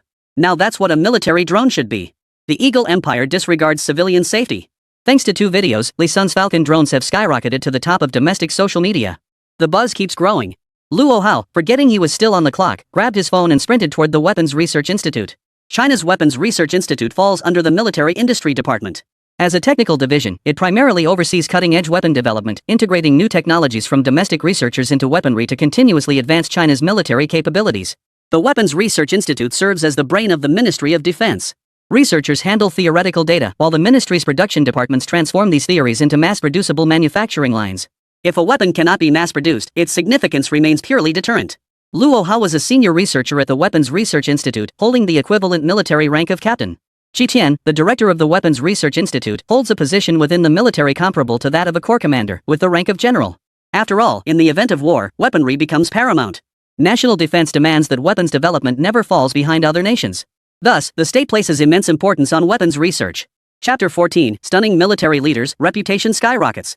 There's an old saying in China, showcase the first generation, mass-produce the second, develop the third, and envision the fourth. When we showcase the first generation of drones, we've actually already completed the second generation and are developing the third. This encapsulates the core principle of the Weapons Research Institute. Weapon development is an endless pursuit. Unless absolutely necessary, we will never reveal our true military capabilities. Truth lies only within the range of the cannon. This is a lesson China learned the hard way through blood and sacrifice in its past history. Given the nation's emphasis on weapons development, the Weapons Research Institute has always been heavily guarded, with strict prohibitions against information leaks. Without authorization, not even a stray fly could enter. 4 guards rotated shifts outside Qi Tian's research lab. Luo Hao arrived at the entrance, presented his credentials, and smiled at the guards. By military rank, Luo Hao had no authorization to see Qi Tian. But as Qi Tian's student, the guards naturally wouldn't stop him from seeing his teacher. In fact, the guards all recognized Luo Hao as Director Qi Tian's favorite student. Professor. Professor. Professor, something incredible has happened. A major event. A deep, powerful voice boomed. Young Luo Hao, what's with all the shouting? How many times have I told you? A qualified weapons researcher must remain as steady as a mountain under pressure. What could possibly be more important than the fate of the nation? Luo Hao immediately replied in a leisurely tone. Oh, nothing major. Just that our planned 5th-generation military drone for China has finally been unveiled. Qi Tian, tinkering with gun parts at the mechanical casting bench, replied nonchalantly. A 5th-generation military drone? What the hell are you talking about? The last syllable of Qi Tian's exclamation was practically screamed. He abruptly looked up, grabbed Luo Hao's arms, and exclaimed excitedly. Good disciple. I knew you could do it. The Research Institute has only developed 3rd-generation models, yet you've managed to pull off a 5th-generation one? Luo Hao scratched his face awkwardly. He wished it were his own creation, but he simply didn't have the skills. Developing such a groundbreaking drone would cement his name in history. As a level 1 researcher, he'd likely be promoted straight to level 1 research team leader. Even advancing from captain to colonel wasn't out of the question. Ah, master, it wasn't me who made it. It's complicated. Just watch this video first. Qi Tian's interest instantly waned. Who else could it be but Luo Hao? Besides their institute, backed by national resources, no other organization could possibly have developed this. But the moment he saw the video Luo Hao played, his expression turned serious. Qi Tian snatched the phone and stared intently, his eyes filled with shock. How did it achieve that right-angle turn and zigzag flight? So smooth. Dodging bullets? Is it the operator's skill? No. This is likely the ballistic prediction capability we envisioned for 5th-generation fighters. If this function could be added to missiles, wouldn't they become virtually impervious to interception? Is this technology already available? Qi Tian looked at Luo Hao with keen interest and said. It's impressive, but it still falls short of our 5th-generation fighter concept. After all, in our vision, a 5th-generation fighter should exceed 180 km/h and possess combat weaponry beyond mere reconnaissance and evasion capabilities. Luo Hao replayed the video of plan, and Qi Tian was instantly captivated by the roar of wind in the footage. That wind speed, it's over 150. Wait. Holy crap. If I'm not mistaken, that speed just hit 200 km/h. And judging by the stability of its acceleration and deceleration, this isn't due to power limitations, it's deliberate piloting. Meaning 200 km/h is its standard operating speed. This is a drone? If only it had weapons too. Too bad this drone seems to have sacrificed armament for speed. Cough. What the hell is this? Before Qi Tian could fully analyze the Falcon's performance, the video's highlight appeared. Qi Tian watched as the Falcon's lower hemisphere began to shift and reconfigure. But when that heavy machine gun appeared, Qi Tian's mind went blank. A heavy machine gun? Could a drone's weapon be designed like this? Qi Tian stared blankly at the video. Only when the Falcon had unleashed its entire arsenal, demonstrating unprecedented firepower suppression, did the video end. Qi Tian stroked his beard, swallowed hard, and exclaimed excitedly. Who built this? Quick! This is the spark of our nation's military industry rising. Luo Hao replied awkwardly, I don't know. Judging by the design, it's likely Chinese. Rumor has it this drone was sold by China to Middle Eastern armed groups. You didn't know either? Qi Tian froze. Chinese arms sold to others? All of China's weapon development blueprints were in his possession. How could he not know when the Weapons Research Institute had developed such an advanced drone? Never mind the speed, just that mechanical transformation and reconfiguration capability alone is completely beyond China's current capabilities. This wasn't just a technical issue, it was a matter of industrial capacity and chip technology lagging behind. Qi Tian frowned and said, You're saying these drones were sold by arms dealers? Any arms transactions by the commercial division of the Ministry of Defense require my approval. I can confirm this wasn't produced by our facilities. But, Chi Tian zoomed in on the video, staring at the Falcon's appearance in shock. But this looks too much like our 5th-generation aircraft design. It's practically identical. The 5-star emblem, the initials HQ, I wouldn't believe it wasn't made in China. Moreover, every nation's military production lines, design standards, and styles differ, so their weapons carry distinct national characteristics. This drone in the video clearly follows our Chinese design language and specifications. This is damn strange. Either someone secretly used our production line. Find them. Luo Hao's expression turned grave. I'll notify security to investigate. If it's an arms deal, it's likely on the dark web. I'll get cybersecurity to assist. We'll bring them to justice. Chi Tian raised an eyebrow and slapped Luo Hao on the head. Arrest my ass. Do you think he's a suspect? Bring him here properly. As long as this arms dealer behind the scenes is willing to serve the nation and poses no threat to it, he's a treasure for our weapons or D department. Arms trafficking? No, that's my treasure overflowing with compassion, aiding small nations ravaged by war to resist the Eagle Empire. Got it? Luo Hao chuckled. Got it. Meanwhile, Li Sun had no idea his arms were trending on social media or that the state had already set its sights on him. He was buried in his books when a system notification chimed in his ear. Reputation surged significantly. New technology series unlocked. National reputation unlocked. New features available. Your account ending in 3456 has received 10 million Huaxia coins. Sender, Middle Eastern bandit. Li Sun? What just happened? Chapter 15, Growth 7K Words Daily Routine, feel free to skip if not interested. Li Sun was still puzzling over the sudden influx of funds. His office door burst open as an employee rushed in, even more frantic than he was. Shang Yingkai reported, sweat beading on his forehead. Mr. Li, I'm from the Melting Point Materials Lab. Our experiments have been forcibly suspended. The material supplier has stopped delivering and demands immediate payment. Otherwise, they threaten to take us to court. Li Sun frowned and asked, wasn't the payment due date set for a week from now? Shang Yingkai looked up hesitantly. They say rumors are circulating that our company is in trouble, on the verge of bankruptcy, and that the directors have fled. The suppliers are afraid they won't get paid. Li Sun froze. Bankruptcy is only known to top management or the director's inner circle. How did the outside world find out? Unless there was a mole within the company trying to sabotage us. Before, he'd have been powerless to stop it, but now? Li Sun stared at the 32 million in his account and let out a cold laugh. Oomph. Give me the supplier's bank account. 5 million? No big deal. The transfer took barely a minute. Li Sun exhaled in relief, thinking this should buy him some time to figure out how to raise the money. But barely 10 minutes later. Thud. Come in. A hurried knock sounded outside Li Sun's office door. A mature professional woman wearing gold-rimmed glasses and a pencil skirt pushed the door open. Her name was Jean Manchu, formerly the secretary to the chairman of Hongqi Technology, now serving as Li Hongqi's personal secretary. Secretary Jean reported calmly. Mr. Li, several supplier representatives have gathered outside the company holding banners, demanding payment collectively. They're chanting Li Sun, pay up, and threatening to report you to regulatory authorities if they don't receive payment today. Li Sun froze. But I already transferred the final payment of 5 million yuan. Secretary Jean opened her tablet, revealing a list. The final payment you settled was for the raw material supplier Melting Point Materials. Below the company are over 30 other suppliers, small vendors covering ingredients, machinery, office supplies, lodging, hotels, and more. Combined, the outstanding amounts across all tiers likely total tens of millions. 90% of these suppliers aren't even due for final payments yet. The dozen or so who came today likely heard rumors and are deliberately applying pressure. Secretary Jean pushed her glasses up and said, if you violate regulations by settling their payments early, our other suppliers might perceive weakness and follow suit, taking advantage of the situation. Li Sun's eyes darkened with fury. Are you kidding? He'd just closed a $20 million arms deal. He'd just dealt with terrorists from the Middle East. He dared to cheat terrorists. Compared to that, what were these stubborn suppliers? Pressuring him? Having faced death's door, he'd shed all inhibitions. Lead the way. Secretary Kim's beautiful eyes widened at Li Sun's cold, composed demeanor. She sensed something different about him now. He seemed more intense and sharp. As if he feared nothing. He no longer resembled a college student.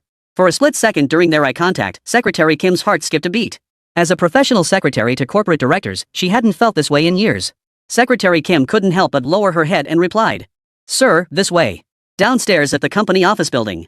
Over a dozen supplier representatives gathered together, chattering loudly, while employees from Li Sun's Red Flag Technology Company worked hard to maintain order. Leading the Red Flag Tech team was Yuan Zhe, head of the PR department. He appeared exhausted, sweat dripping down his face. One of the food suppliers, still causing a commotion, exchanged a knowing glance with Yuan Zhe. Then, at Yuan Zhe's signal, he began to spill the beans. Colleagues, as far as I know, several directors of Red Flag have fled. There must be internal problems with the company. We must get our money today. When these big companies have money, they'll prioritize major suppliers. When will it ever be our turn, the small fry? That's why Li Sun must repay us immediately, right here in front of us. The supplier managers heard this and immediately chimed in agreement. The commotion grew even louder. Yuan Zhe surveyed the scene before him, inwardly satisfied. He hadn't expected Li Sun to actually have 5 million yuan to settle the outstanding payment to the melting point material supplier. This directly undermined the mission assigned to him by the board of directors. That's right, Yuan Zhe is the board's mole planted within the company. To ensure Li Sun takes the fall smoothly and avoids trouble for the overseas directors, Yuan Zhe is tasked with detonating all the company's bombs and dumping them on Li Sun. Under no circumstances would Li Sun be allowed to flee or resist. Yuan Zhe scanned the invoices submitted by these suppliers, calculating a preliminary total of 11 million. Let's see how Li Sun handles this now. In the company lobby. The moment Li Sun stepped out of the elevator, he heard a supplier representative shouting curses. This was highly unusual. How could a small supplier dare act this way without knowing the bottom line of a major tech company? There was only one explanation, a mole. Senior executives within the company had colluded with these suppliers to orchestrate this forced resignation. Get Li Sun out here. Pay us back. Don't think we don't know you're bankrupt. If we don't get our money today, we're moving into your company to take your stuff. Security guard, don't try to stop us. Whether you get paid next month is another matter entirely. Hey, I hear the boss's secretary still got it. If you can't pay up, I'd be open to accepting payment in kind. Secretary Jin's face darkened at the vulgar insults, her grip on the documents tightening. Mr. Li is here. The supplier's representatives swarmed toward him like market ladies scrambling for vegetables. With Yuan Zhe turning a blind eye, the security guards stood like decorations, failing to block them. Li Sun frowned and pulled Secretary Jin behind him. Amid the chaos, one supplier had actually tried to grope Secretary Kim. Li Sun barked coldly. Stop. Damn it. Anyone here for the money, step back immediately. Anyone who dares lay a finger on my secretary again, I won't hesitate to have our legal team send you straight to jail. You really think our company's bankrupt? Li Sun now resembled a raging lion. Most suppliers, driven by greed, fell into line at his words. Li Sun scanned the rowdy crowd and immediately spotted the most vocal troublemaker, the supplier representative who had locked eyes with Yuan Zhe earlier. The suppliers felt uneasy under Li Sun's gaze, wondering if they'd gotten the wrong information. Weren't they just patting a tiger's tail? The ringleader of the disturbance shot a vague glance toward Yuan Zhe. Just one glance, and Li Sun instantly recognized him. It was Yuan Zhe, the PR department head. But now wasn't the time to deal with the mole first, he had to handle this opportunistic rabble before him. Holding the list handed to him by an employee, Li Sun addressed the troublemaker who had locked eyes with Yuan Zhe. Gui Yukai, you supply ingredients to our company cafeteria. We just settled the payment for the last quarter. The next payment date is 2 months away, totaling 930,000 yuan. Before Gui Yukai could respond, Li Sun continued. Liang Jun, our office supplies vendor. Payment due in 3 weeks. Amount, 450,000 yuan. Zhu Yuanbao, our partner for hotel accommodations during employee business trips. Li Sun closed the file, not even glancing at these individuals. Is this your situation? Are you demanding immediate payment? Just as Gui Yukai was about to press further, Li Sun's next 2 words left him speechless. All right. I'll handle everything. The supplier representatives froze. Okay? That's it? You won't make us suffer first, then make us cause a scene before you compromise? Enough with the nonsense. Li Sun handed a card to Secretary Jin and instructed, transfer the funds immediately according to the list. Secretary Jin turned and headed to the finance department to process the transactions. Gui Yukai sneered coldly, Mr. Li, don't try to put on airs. Our combined invoices total 10 million. If you're trying to pull a fast one and pay only part of it, we won't take it lying down. Li Sun sat on the lobby sofa, lifting a cup of coffee without speaking. At that moment, Wei Youtsai's phone buzzed. Your account ending in 8907 has received a deposit of 930,000 yuan. Suddenly, the lobby echoed with a chorus of deposit notifications. Your account ending in 6738 has received 450,000 yuan. Your account ending in 6438. All the supplier managers pulled out their phones to check. Seeing the strings of numbers in their accounts, their expressions instantly transformed from sharp and critical to beaming with smiles. Gui Yukai, however, was utterly dumbfounded. He couldn't believe it. Over 10 million yuan just transferred? Didn't Li Sun go bankrupt? A supplier representative nearby immediately turned his criticism toward Gui Yukai. What a petty mind. A man as generous as Mr. Li would never go bankrupt. We really fell for your nonsense. This sparked a storm of reactions. Others chimed in. You despicable scoundrel. Spreading baseless rumors to frame and pressure Mr. Li. The order we discussed yesterday is off. Don't ever come near me again. Mr. Li. I actually came to help you. I don't know him. Mr. Li, I'm truly sorry about today. Gui Yukai turned his head. Why was he getting dragged into this? Today was supposed to be Li Sun's day of reckoning. Bitter thoughts churned in his heart. Yuan Zhe had offered him a huge order in exchange for helping take down Li Sun, but now that things had gone wrong, he'd been abandoned. He'd lost both the battle and the wife. Gui Yukai looked at Yuan Zhe, only to see Yuan Zhe flash him a throat-slitting gesture. Threatening him. Gui Yukai clamped his mouth shut. With Yuan Zhe's influence, if he dared expose him, this lowly supplier wouldn't even know how he died. He had no choice but to take the fall. Driven to desperation, Gui Yukai hurled insults back at the suppliers who turned against him. What the hell are you playing at? You bunch of fence-sitters. Do you really think we're fools, believing your filthy little schemes? Payment wasn't due yet, but you all still followed me here. You're all scum who's more despicable than whom. The manager's faces darkened. The man who'd tried to grope the secretary had already rolled up his sleeves, ready to punch Guo Yukai to prove his loyalty. Who the hell are you calling that? In an instant, the group of managers erupted into a brawl. Smack! A coffee cup smashed against the lobby floor, glass shards scattering everywhere. Startled by the sound, the fighting crowd froze and turned to look at Lee Sun, the one who had smashed the cup. Lee Sun turned to the security guard who had been slacking off earlier and said, "Sweep up the glass shards. And while you're at it, clear out all these noisy troublemakers from the lobby. I won't hold today's dereliction of duty against you." Cold sweat poured down the security guard's face as he hurriedly led his team to push the responsible parties out. One of the managers desperately shouted, "Mr. Lee, give us a break, we might cross paths again someday." Lee Sun rose and walked upstairs with Secretary Jean. "You're overestimating yourself." Secretary Jean, issue an announcement immediately, all suppliers who came demanding payment today are added to the permanent blacklist. Simultaneously, have legal file a lawsuit against them for breaching contract terms. Their violent, premature collection attempts have caused massive reputational damage to our company. Those payments and the lobby footage are our evidence. The managers' faces instantly turned ashen. Guo Yukai, however, grinned. Dying together was far more satisfying than dying alone. Lee Sun turned to Guo Yukai, his smile dark and sinister. "Oh, except for Guo Yukai, the company will continue working with him." With that, he closed the elevator doors, leaving Guo Yukai standing there dumbfounded. Continue working with him? What did Lee Sun mean by that? As Guo Yukai finally grasped the situation, he realized every supplier was glaring at him with venom. "So that's it. Guo Yukai. It was your scheme all along, deliberately setting us up to force a showdown with Mr. Lee, so you could snatch all the orders for yourself." A thunderclap struck Guo Yotsai's mind. He understood. This was diverting the blame elsewhere. Damn it! With just one sentence, Lee Sun had redirected everyone's resentment onto himself. Not only did he remove these subpar suppliers from the partnership list, but he also made an example of them, showing absent suppliers the consequences of demanding payment prematurely, so they wouldn't dare act recklessly again. Killing 3 birds with 1 stone. No! Guo Yukai couldn't refuse the order even if he knew it was a trap. He still had his factory and family to support. This forced him to align with Lee Sun, helping him silence the bankruptcy rumors. Killing 4 birds with 1 stone. Guo Yukai swallowed hard. Wasn't Lee Sun just a recent college graduate? This was playing an open strategy in a rather terrifying way. Yuan Zhe, watching from behind the scenes, was also dumbfounded. This was his first dealings with Lee Sun. According to the board member's background info, Lee Sun was an easily duped college kid. Otherwise, why would he be the legal representative, taking on such a massive liability for the company? Yet this time, his carefully orchestrated power grab had actually helped Lee Sun stabilize the situation. Yuan Zhe watched as Lee Sun emerged unscathed. Back in his office, he slammed his fist on the desk in frustration, then yanked his hand back in pain, utterly bewildered and shocked. Where did he get the money? Wasn't he supposed to be a recent graduate with no connections? Adding the previous 5 million, that totals a whopping 15 million. Wasn't the plan just to send some naive kid with no social experience to prison? His moves today, from that calm demeanor when he stepped out of the elevator to the seamless chain of events, and finally shifting the blame, only a seasoned veteran with a decade of experience could pull that off.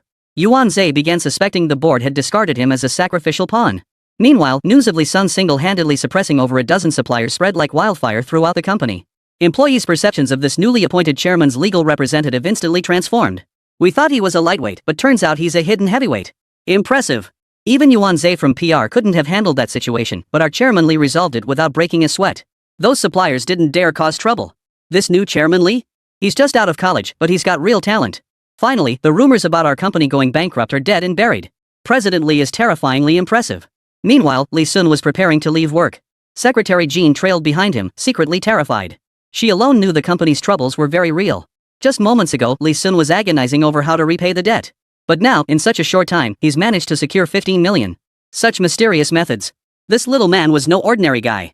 Secretary Kim opened the car door in the underground garage and asked, "Mr. Lee, would you like me to drive you home?" Lee Sun was taken aback. "Is that okay? Does the secretary also serve as a driver?" Secretary Jean pursed her lips. "I'm a full-time secretary. Beyond work duties, I'm responsible for all aspects of your daily life, including driving." "Daily life? So, sexual life?" Secretary Kim coughed twice as if choked, but the seasoned professional quickly regained her composure. Turning to Lee Sun, she said, "I'm older than you, you know. If you're willing, I wouldn't be at a disadvantage. You're quite handsome, Mr. Lee, a real young hunk." At this lewd remark, it was Lee Sun who coughed. "Ahem, just kidding." Secretary Jean rolled her eyes inwardly, thinking with disdain, "Little punk trying to flirt with me? Scared now?" Lee Sun appeared rock solid on the outside but was panicking on the inside. Secretary Jean watched Lee Sun's foolish grin in the rearview mirror. "Mr. Lee, what's wrong?" "Ahem, nothing. Just thinking about something funny." Inside Lee Sun's 3-bedroom apartment, Secretary Kim, her long hair pulled back, wore a sharp women's business suit but had a mismatched white cartoon bear apron tied around her waist. She skillfully boiled noodles at the kitchen stove. Mr. Li, would you like eggs? Li Sun casually replied, just the yolks, no whites. Add some shrimp, skip the greens. Add sesame oil, no salt. Got it. Li Sun sighed with satisfaction. Having a personal secretary was truly a blessing. As the aroma of noodles filled the air, Li Sun opened the system panel. It was vastly different from before. Host, Li Sun. Nationality, China. Reputation, 210,000. Moderately accomplished. National reputation, China, 130K. Host's military prowess is recognized by citizens of his nationality. Higher-ranking individuals grant greater reputation. Upon reaching a certain level of national reputation, previously sold arms may be surrendered to the state in the form of blueprints. Currently submittable weapon blueprints. Falcon drone submittable at 100K. National reputation. AK-47 Huaxia 2024 edition submission available at 30K. National reputation. Li Sun was stunned. He'd been fretting, what if his powerful weapons fell into enemy hands and were used against Huaxia? That would make him a traitor for the ages. But he could submit the blueprints. That solved everything. Moreover, Li Sun discovered in the Falcon drone's design program that it would automatically reverse course upon approaching Chinese territory. If forced to cross the border, it would trigger a self-destruct sequence. This must be a safety protocol built into the Falcon's design by Huaxia's engineers. Li Sun opened the reputation details, and the top names immediately caught his eye. Puran, reputation 66. Beard, reputation 99. Joseph, reputation 199. Daria, reputation 166.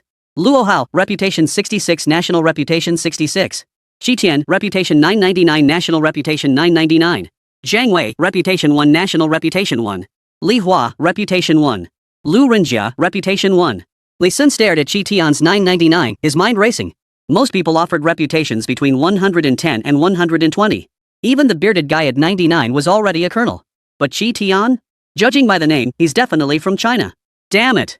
He must have caught the attention of some big shot in the Chinese military. Li Sun couldn't help but panic. Even before his transmigration, he'd never encountered officials higher than a county bureau chief. He'd barely set foot in a police station, let alone dealt with military bigwigs. In China, you might get away with playing dumb with some stubborn civilians among the police. But when facing military officers? One had to think twice.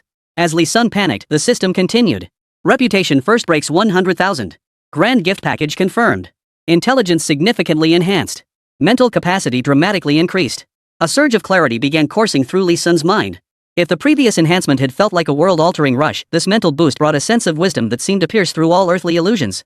Utter lucidity. Having just finished the opening of Atomism, he instantly lost all desire to continue reading.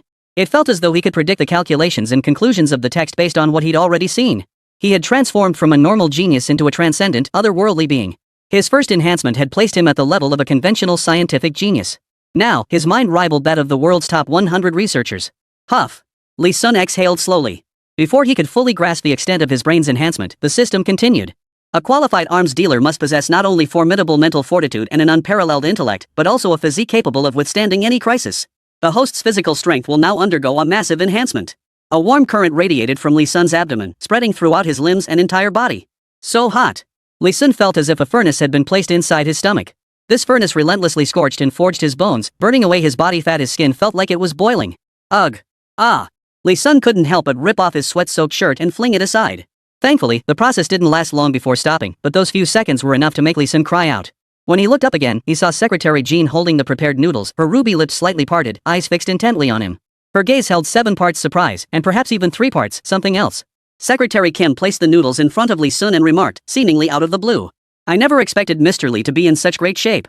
8-pack abs, golden proportions, absolutely the best physique I've ever seen in a man. Li Sun froze. As a struggling college student, he had no time for gym workouts. Forget abs, he was lucky not to have a beer belly. He immediately stood up and glanced at his reflection in the nearby glass door. The reflection showed him with muscles like some Marvel superheroes, not as massive, but absolutely perfect in shape and proportion. Was this what the system meant by a massive boost in physical strength? Is this just burning off all that fat for him?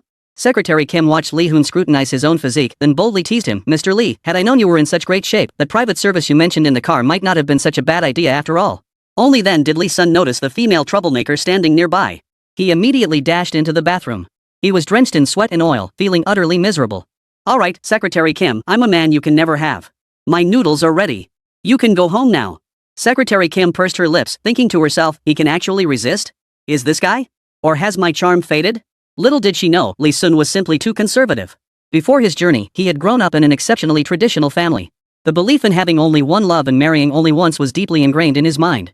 Listening to Secretary Kim leave and close the door, Li Sun resumed his rant while showering. No matter how strong your body is, it can't withstand a bullet. Now the government is investigating me. How could the state uncover my dark web account so easily? The system has taken control of the host's account. The host account is only superficially linked to the dark web. It has actually become independent outside the dark web. At Earth's current level of civilization, the probability of cracking the system firewall is 0.0000000000001. The host's bank account system has also been taken over. Lee Sun's eyes lit up. This meant no one on Earth could uncover his true identity. And his money in the bank was safe too. Lee Sun opened the system interface. He recalled a previous notification about unlocking a new tech series. On the panel, besides the weapon series, an independent list had appeared. Huaxia Technology. Materials, mechanical engineering, chemical engineering, electrical power, nuclear technology, aerospace. Lee Sun's eyes widened in astonishment.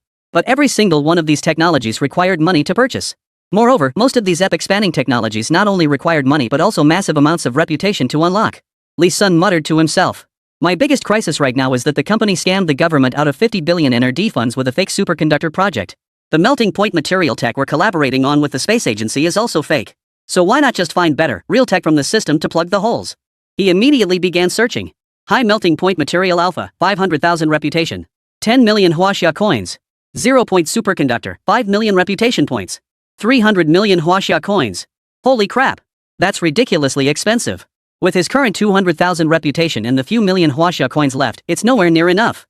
The high melting point material alpha might be possible. And his company was still burning through cash. Lee Sun's newly lifted spirits sank again. The main problem was that there was still a mole causing trouble within the company, and time was running out. Who knew what kind of trouble Yuan Zhe would stir up next? Money. Money. Money. Damn it, just make money. Chapter 16, Remote After Sales Upgrade. The bearded man breaking the deadlock. Wrapped in a towel, Lee Sun opened the dark web on his computer. He'd been engrossed in reading for nearly 2 days and hadn't gone online. 2 videos from the Middle Eastern bandit appeared, accompanied by a string of messages. Thanks, bro. Your weapons are seriously awesome. You're selling at a loss. I get it. Can't let my brother take a hit.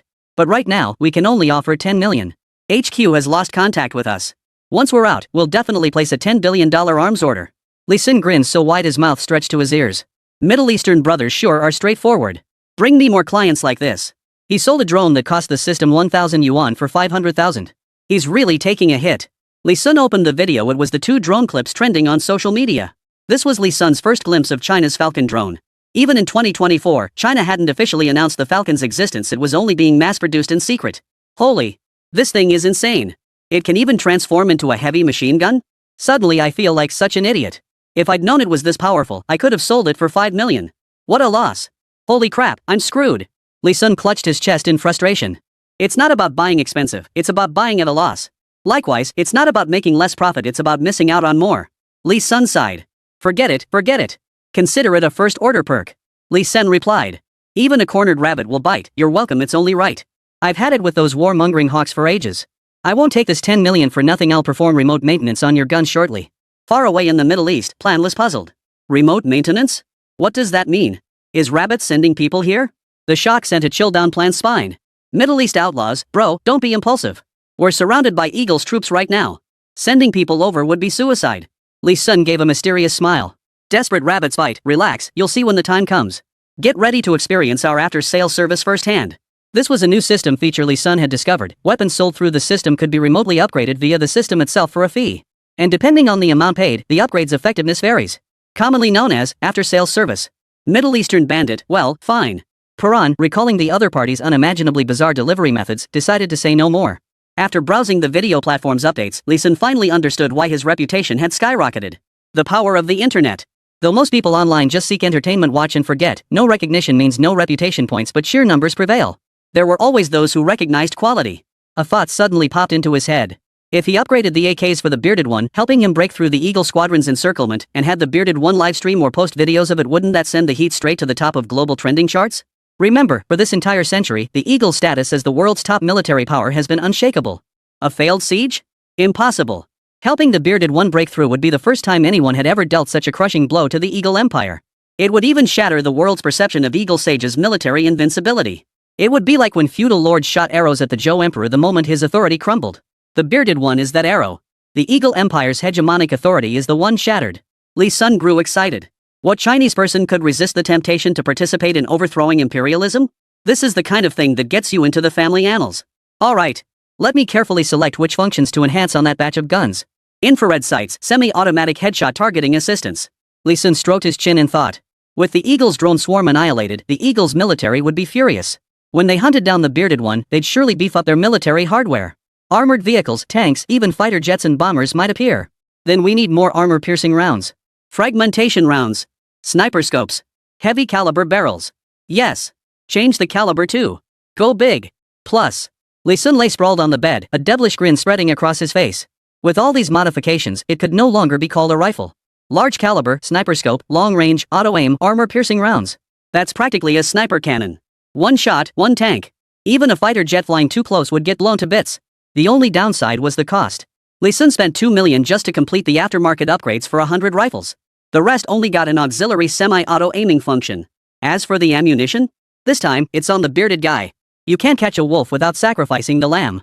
Lee Sun valued the subsequent prestige and the billion-dollar order after breaking through the siege. He trusted this Middle Eastern warlord wouldn't deceive him. Alright. Lee Sun authorized the after-sales service directive. Meanwhile, deep in the Middle Eastern desert, within the base, the sound of drone machine gun fire echoed in Puran's ears. The bearded man burst in, shouting, "The Eagle Squad's forces have infiltrated our position. Quick! Everyone, go to last-ditch battle mode." Poulin locked eyes with the bearded man, seeing despair in his gaze. The bearded man muttered, "For Titan tanks. Plus 20 armored vehicles loaded with rockets and heavy machine guns. At least 3,000 fully armed elite soldiers. We're not getting away. Fight to the death." Night was falling over the Chinese metropolis. Lee Sun gazed out the window with concern. Middle East Bandit had sent him one final urgent message: the encirclement has begun. Then the connection cut off. He didn't know if Middle East Bandit and his team could break through the siege. The system upgrade for those 100 rifles would take 20 minutes to complete. Surely it couldn't be that coincidental that the life or death battle would start precisely at this moment? Meanwhile, in the vast desert south of Iran in the Middle East, the hideout of the bearded ones, it was already midnight due to the time difference. The Eagle Squadron forces advanced like demons in the night, moving with methodical precision. Their target was clear. Straight toward the location of Big Beard's base. Simultaneously, 4 tanks and 5 armored vehicles deliberately began splitting up, forming a tight encirclement under the cover of night. At the front of the Eagle Squadron's advance, several soldiers escorted a group of Middle Eastern civilians, their faces blank and numb beneath headscarves, who were guiding the way. Inside the command center, Joseph declared with confidence, "I was right. Those armed natives number 4 to 5,000 strong. Food is a major issue. They must be purchasing military supplies from nearby settlements and civilians. These civilians are their own kind, so their guard is down." Sure enough, capturing a few hundred settlers from the settlements made them spill the beans. The officer commanding the vanguard unit, Colonel Ork, marveled. The commander's insight is truly remarkable. These indigenous civilians were the middlemen liaising between the settlements and the armed tribes' bases, living off commissions. A little torture followed by monetary incentives got them spilling the beans. Fearing the armed groups might renege, these natives secretly scouted out their base locations. A stroke of luck for us. Ork clapped his hands, glancing at Ola, the former elite vanguard soldier now fully recovered from his injuries behind him. A flash of anger crossed his eyes. Bula was his younger brother. The previous annihilation of the Vanguard squad not only left his brother gravely wounded but also severely tarnished his reputation as the Vanguard battalion commander. This time, during the encirclement and annihilation, he would redeem himself. Ork grabbed Aura's arm and made a solemn vow. "Commander Joseph, my brother and I volunteer to lead the first offensive. To avenge our previous defeat." Joseph nodded. "Very well. The encirclement is closing in. The enemy possesses night vision equipment and may have detected us. Do not fall into another ambush this time. You'll lead the main assault with 3 armored vehicles and 1,000 men. Don't underestimate the enemy. Reinforcements will be ready to support at any moment. And fire those rocket launchers and heavy machine guns on the armored vehicles like there's no tomorrow." Olo was thrilled. Finally, revenge. Beard Base. Puran operated the drone, radar performance maxed out. As the Eagle Squadron's encirclement tightened and closed in, the Falcon's drone radar now fully covered all Eagle Squadron forces. On the Falcon's radar display, the dense cluster of red dots had formed a tight circle, with the largest red dot representing a tank. Guided by the movements of 4 large red dots, the red circle was thickening and closing in, leaving fewer gaps. The 5th large red dot, the Titan tank, remained stationed at the rear, likely marking the location of the Eagle Squadron command post. Plan immediately suggested. "Colonel, the encirclement isn't fully closed yet. The largest gap lies to the northwest. If we muster all our forces to break through there, we might still have a sliver of hope. We still have the Falcon drone and Mr. Rabbit's AK. A frontal assault would give us an advantage over any other team. With the drone's suicide attack and our fire suppression, we can definitely get the operatives and you out safely." The other operatives and subordinates chimed in. "Right. So what if they have tanks and artillery? We'll take one down before we go down." "Exactly. Our firepower isn't weak either. 18 Falcon drones left means 18 auto-targeting heavy machine guns. No modern infantry unit can get close to us before we run out of ammo. Each has their own expertise. As the leader of this armed group, Beard is its very soul. If Plan wants the soul to survive, the organization will endure. The war-torn civilians of the Middle East need a voice to say no to the world's dominant power, the Eagle. Exhaustion crept into the bearded one's face as he sighed. You want to send me out on a suicide mission? No way. I stand with you to the end. And as far as I know, the tanks deployed this time aren't ordinary ones, they're Titan tanks, the ultimate in the Eagle's tank lineup. It's a heavy tank impervious to standard explosives and grenades, let alone bullets. Machine gun fire would barely leave a white mark on its hull. Not only is its defense unmatched, but it's also equipped with 2 heavy machine guns mounted alongside its main cannon. And its mobility rivals that of standard light tanks. Its sole weak point, the observation port, is sealed with the latest bulletproof glass. With support from surrounding Eagle soldiers and armored vehicles, even if all our Falcon drones detonated themselves, we might not take down a single Titan. If Plan Piran is implemented, we'll have a 99% chance of perishing en route. We won't break through. Because whatever we can conceive, wouldn't Joseph have thought of it too? If we can't breach the defenses quickly, we'll be trapped like fish in a barrel. Sand whipped through the base, making the scars on the bearded man's face twitch as he slowly revealed his own plan. Therefore, we must strike with an unexpected force. We must do what the Eagle Empire's army never expects. We must fight with our backs against the wall. Piran frowned in confusion, but what could possibly surprise the Eagle Empire's forces? The bearded man stood tall and laughed. We'll strike first. No retreat. We'll charge straight at their command post. They'll never expect us to turn the tables in such a desperate encirclement with overwhelming firepower. Instead of breaking through the gaps, we'll charge straight into the thickest of their fire. Most crucially, they don't know the radar range of China's Falcon drones is so insane it'll expose their command post's location instantly. These 2 factors are the foundation of our surprise attack. Piran opened his mouth, his eyes filled with complexity, but no words came out. He understood the bearded one didn't want the organization's men dying one by one just to get him out. Because no matter how Big Beard spun it, charging the Eagle's command post was suicide. Even if they caught them off guard, the best outcome would be mutual destruction. The bearded one looked at Plan and declared. From this moment on, we split into 2 forces. I formally hand over command to Major Poulin. You lead 4,000 men to break through the largest gap in the northwest. As for me, I'll lead 900 warriors straight to the Eagle's main camp. Buying you time. Cover our rear. Chapter 17, Global Broadcast, Assault begins. You are the soul of this organization, you cannot die. At this moment, Plan finally understood the bearded one's true intentions. What Eagle Sword command post? This is a diversionary tactic. Big Beard knew this tactic was a suicide mission, but such a doomed charge was a calculated gambit, forcing Eagle's entire military firepower to rush back to the headquarters. Only then would Plan, leading the main force, have a chance to break through the northwest gap. The bearded one waved his hand. No one is expendable. But someone must willingly sacrifice themselves to secure a path to survival for more valuable comrades. Major Plan. You're young, far more suited to modern warfare than I. You must live to become the next me. The bearded one turned to face all the officers of the organization, raised his fist, and shouted. So, who is willing to die with me? All operatives first pounded their chests with their fists, then roared as they raised their fists. I will. I'll go. I'm in. Me. Their voices rose in waves, unwavering. Not a single one feared death. Even Piran behind them was now weeping uncontrollably. At this moment, they were not the terrorists or armed thugs the American people believed them to be, but a group of soldiers who gave their lives for their nation, their people, and their ideals. The bearded one declared with satisfaction. Good. Moses. Cohen. Old Ian. Those whose names I call, take your squads and follow me. Those who regret it may step down. The bearded one called out over a dozen names in succession, not a single one refused or backed down. Piran was about to say something else when the bearded man cut him off. Follow my plan. Don't act on impulse. And leave 3 Falcon drones for me. Time waits for no one. Get moving. Meanwhile, at the camp before the Eagle command post, Orc was rallying his forces. Standing beside Orc were Ola and a female Eagle Wing member who looked like a journalist. Bring night vision goggles. Those natives are cunning and ruthless. Stay with the main force at all times. Ola cautioned from the side. Bro, make sure to warn the soldiers. Their AKs are special, they have better range stability and more rounds per magazine than our guns. The eagle-winged female reporter looked at Ola and asked. I heard Captain Ola suffered heavy losses last time. He claimed it was due to equipment disparities that wiped out his entire squad. How come I never heard of any nation's weapons surpassing our great Eagle empires? Ola's face darkened. Alk, hold him down. Urk stated calmly.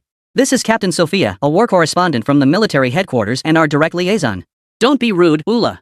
Though Sophia held a civilian rank, she was now equal in status to Orc. She spoke with a hint of arrogance. Lieutenant Ula, I'm here under military orders to restore the Eagle Empire's reputation. The leaked footage from the last drone battle has severely damaged the prestige of the Eagle Empire's military. Some smaller nations internationally have even begun favoring China in military base projects. This is all your fault. The military high command is furious. They specifically sent me to broadcast live to the world how you crush these Middle Eastern natives who have tarnished the Eagle Empire's prestige.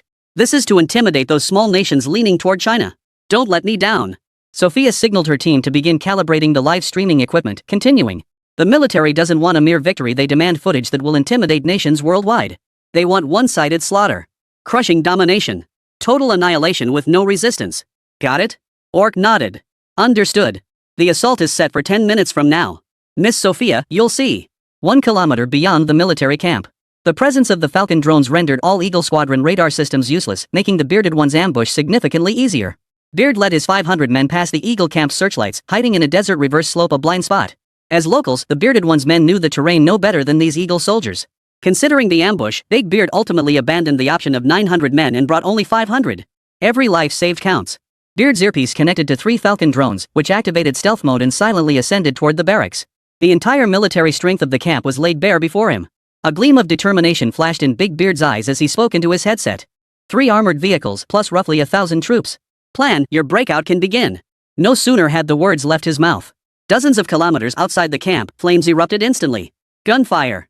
Heavy machine guns. Explosions. The night sky was instantly bathed in an orange haze of gunpowder smoke. Orc's face paled inside the barracks. He was supposed to be the lead attacker, why had they started firing already? Were other officers and troops trying to steal his glory? Couldn't wait for the planned assault timing any longer. Frantic, he shouted. Everyone. Get in the vehicles. Move out. Hurry. Grab your weapons and ammunition. Wasn't just worried about losing credit if he didn't secure the lion's share of this main assault and Sophia captured footage that satisfied the military headquarters. Then he'd be the one to bear the blame for damaging the Eagle Empire's reputation. If the military courted him, it would be the end. Don't doubt the conscience of those high-ranking military officials. They'll definitely find a scapegoat to shift the blame. Miss Sophia, get in the vehicle and activate the live streaming equipment. We'll reach the battlefield in 5 minutes. The vehicle was cramped, so Sophia naturally activated her broadcast equipment before boarding. Little did she know this action would save her life. Hello everyone. I'm War Correspondent Sophia. I'm currently at the front lines where our great Eagle Empire is encircling and eliminating the terrorist organization that attacked high-ranking Eagle Empire officials. Sophia aimed her camera at the Eagle Empire's elite soldiers boarding armored vehicles. We will now completely eliminate these terrorists. The live stream was broadcast via the Eagle Empire's official military account. The moment it went live, it was immediately featured by the platform, its popularity skyrocketing like a rocket. Holy crap! It really is the military's account. This is my first time watching a live battlefield broadcast. Only the Eagle Empire would dare pull this off. What other country would claim they're guaranteed to win? Awesome. Those are rocket launchers on that armored vehicle, right? One round of fire could flatten an entire hilltop. The Eagle Empire soldiers are so cool. Are they hunting down that terrorist group that posted the drone warfare video last time? Looks like the Eagle Empire is here to redeem themselves. Netizens from all over the world are flocking to the news. Sophia watched the comments from netizens around the world with satisfaction. The heat had already climbed to 10th place on the platform. The armored vehicle was packed to capacity. Just then, one comment caught Sophia's attention. Wait, is there something above that armored vehicle? Sophia looked up at the sky in the live stream. Comments flooded in instantly. I see it too. It was blurry at first, but now it's getting clearer, there really is something there. Is that a drone? Is it that Chinese drone? Chapter 18, Blast the Armored Vehicles. Orc's defenses shattered. The bearded man watched as Eagle's soldiers loaded 3 armored vehicles, a thrilled smile spreading across his face. Now! Falcon! Fire at the armored vehicles! Brothers! Charge in silently! Meanwhile, watching the live feed, Sophia's pupils contracted sharply. A blurry drone suddenly emerged from stealth mode. Switch to heavy machine gun mode. That distinctive stance. Those familiar 5 stars and HQ insignia. Sophia immediately whipped her head toward Orc on the armored vehicle, frantically waving her finger skyward as she screamed. Enemy attack! Look up! Drone! Orc looked up, utterly confused. Some veteran Eagle soldiers instinctively raised their gun barrels skyward. But it was too late. What met Orc's eyes were the menacing muzzles of heavy machine guns and blinding blue flames. Bullets from 3 drones began unleashing a furious barrage. Their targets were 3 fully loaded armored vehicles. Boom! The Falcon's drone hub flashed red. Targets acquired. Armored vehicles. Soldiers. Tires. Fuel tanks. Ammunition boxes. Boom! In a single exchange, the fuel tank and rocket launcher ammunition storage of one armored vehicle were obliterated. The entire vehicle's elite soldiers were instantly obliterated, leaving not a single bone behind. On another vehicle, Orc couldn't believe the armored vehicle had been blown apart. After all, the fuel tank and ammo boxes were protected by armor.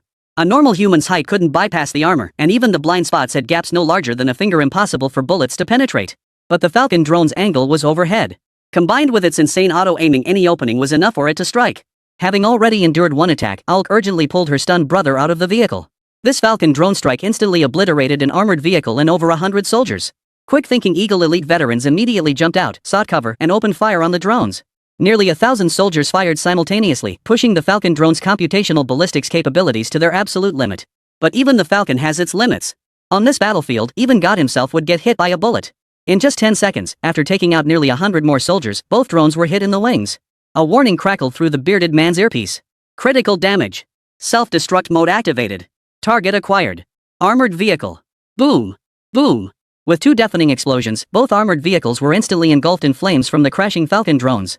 The blast radius directly engulfed soldiers who had already jumped out of the vehicles to evade the attack. Hiding far from the battlefield, Sophia gasped in horror. How could such a small drone carry explosives with this kind of destructive power? Under the cover of the explosions, after taking out 3 armored vehicles, the remaining Falcon drone silently activated its stealth mode and retreated. Unnoticed by the Eagle Flag soldiers, under the cover of this drone assault, Beard and his men had closed the 1-kilometer gap to less than 100 meters. Right behind the barracks.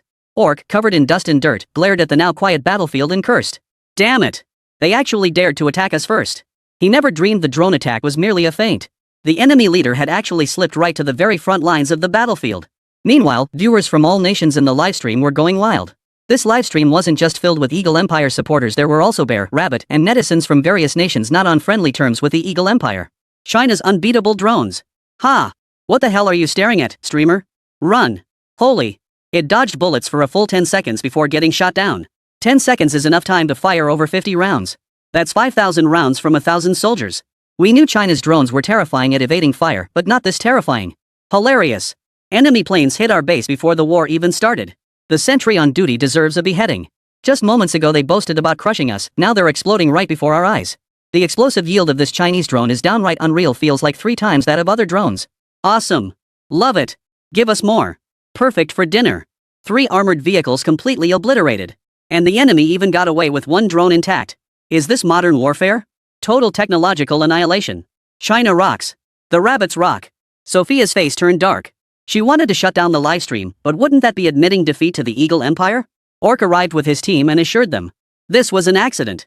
Though our armored vehicles are destroyed, I can have someone escort you to the Titan tanks. We will restore the might of our Eagle Empire. Ola! Take her back to Captain Joseph. Ula nodded. The wreckage of the armored vehicle still smoldered. Severely wounded Eagle soldiers were being bandaged and evacuated to the rear, while 3 conventional transport vehicles remained at the camp. Alk reorganized his troops as soldiers reported. Casualties, 201 dead, 59 severely wounded, 80 lightly wounded. Currently, 660 combat-ready personnel. Orc's heart ached inwardly. These were all his direct forces. 200 men lost without even catching a glimpse of the enemy. He nodded, then ordered. They still have drones. Keep a close watch on the skies. We can't let them pull the same trick again. Yes, sir. Meanwhile, Sophia, who had just boarded the vehicle, aimed her camera at the Eagle Empire troops methodically clearing the battlefield. That was an accident.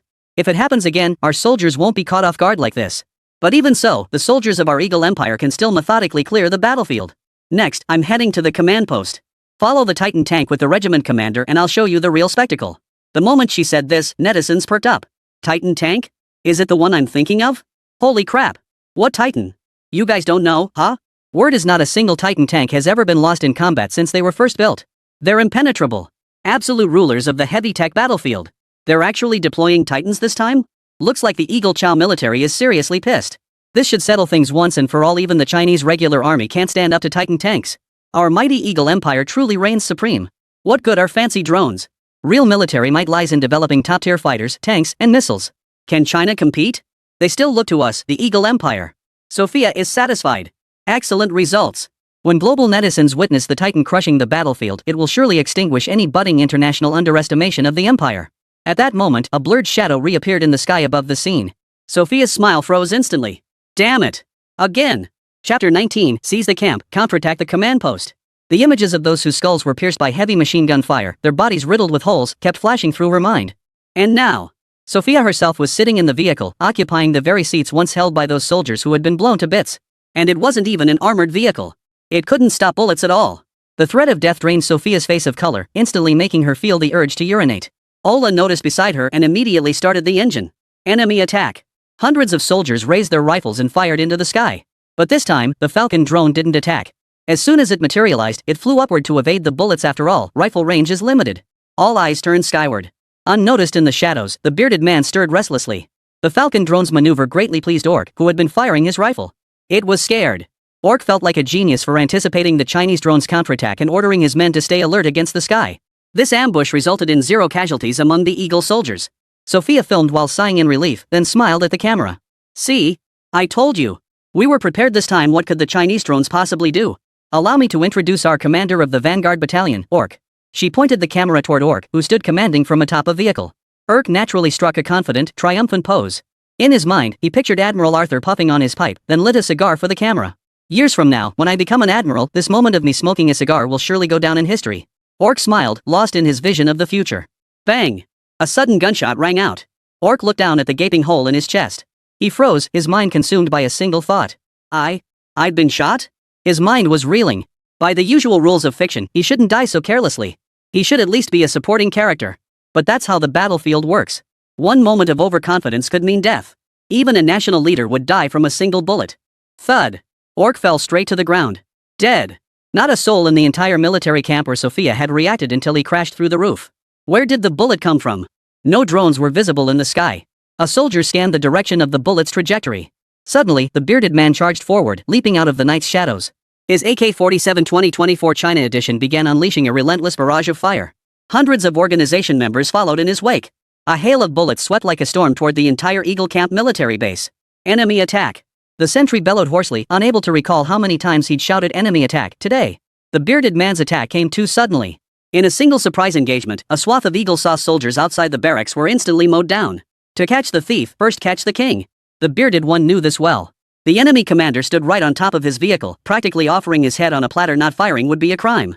The bearded one roared like a raging lion. Charge! Kill them all! The Eagle soldiers, leaderless, descended into utter chaos. We can't hold them back. Keep formation. Where's the commander? Deep within the barracks, Sophia initially thought the Eagle squad had a fighting chance and aimed her camera at the battlefield. But soon, the one-sided carnage sent her into a panic. How could they be completely outmatched like this? Beside her, Ola had already started the engine. Hearing the familiar sound of 50-round magazines firing, his eyes turned red. But instead of joining the fight to avenge his brother, he slammed his foot on the gas pedal. Run! We can't win.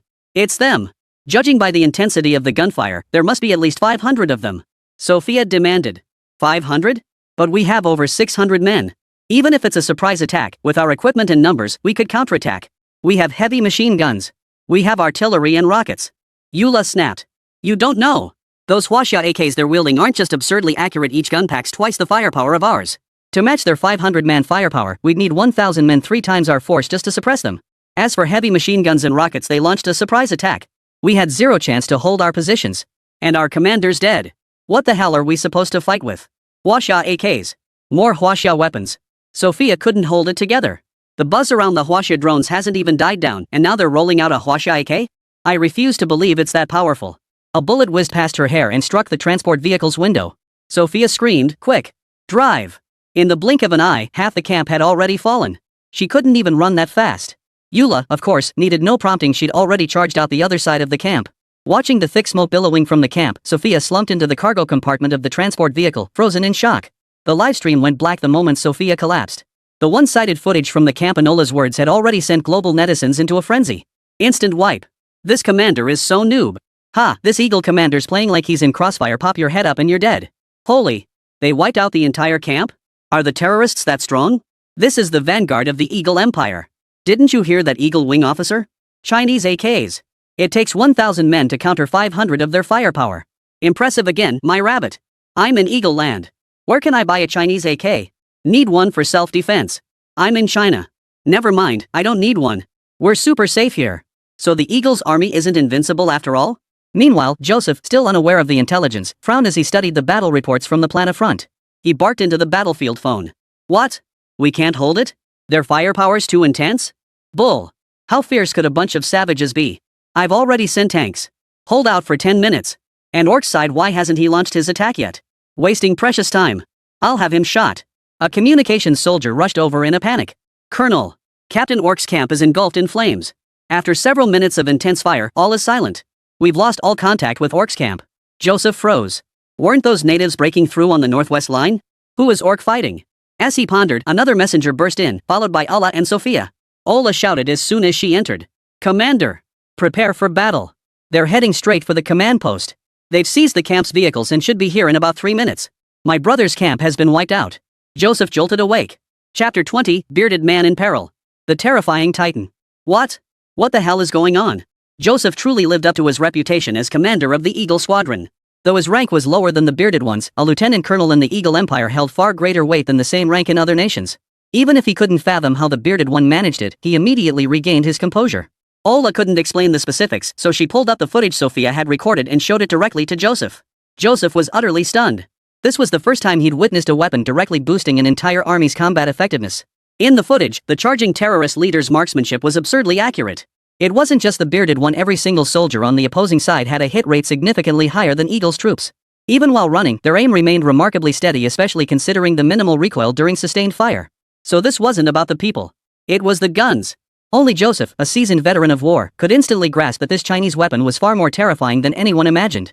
With nearly double the magazine capacity, reload time was halved, not to mention the enemy deliberately coordinating their reloads in waves. This meant it was no longer an ordinary infantry charge. It was a relentless swarm of mobile light machine guns. They were living, breathing human fortresses. From a terrorist group that could only cower in fear to overwhelming the elite forces of the Eagle Empire, could it really have been just one rifle that changed everything? Unbelievable. The failure of the last drone war didn't really faze Joseph, but the emergence of the Huaxia AK is what truly started to panic him. Because for an army, firearms are at least one per soldier. Joseph couldn't fathom the sight of millions of Chinese soldiers each wielding such an AK. It would be a catastrophic blow to the Eagle Empire. Joseph worried aloud. China will become our greatest threat in the future. No. It already is. Sophia lamented beside him. It is indeed terrifying. The crucial point is that the footage has already been broadcast live. Our empire's reputation is utterly ruined. Joseph lit his cigar and shook his head. It's a pity their weapons are effective, but their troops' military training is too inconsistent. If they were China's regular army, I'd fear them more. But they're just Middle Eastern natives armed with lethal weapons. And without heavy weaponry, they're lambs to the slaughter before the Titans. Hope flared in Sophia's eyes once more. Right. We still have the Titans. With the Titans, we can definitely fight back. Should I still go live?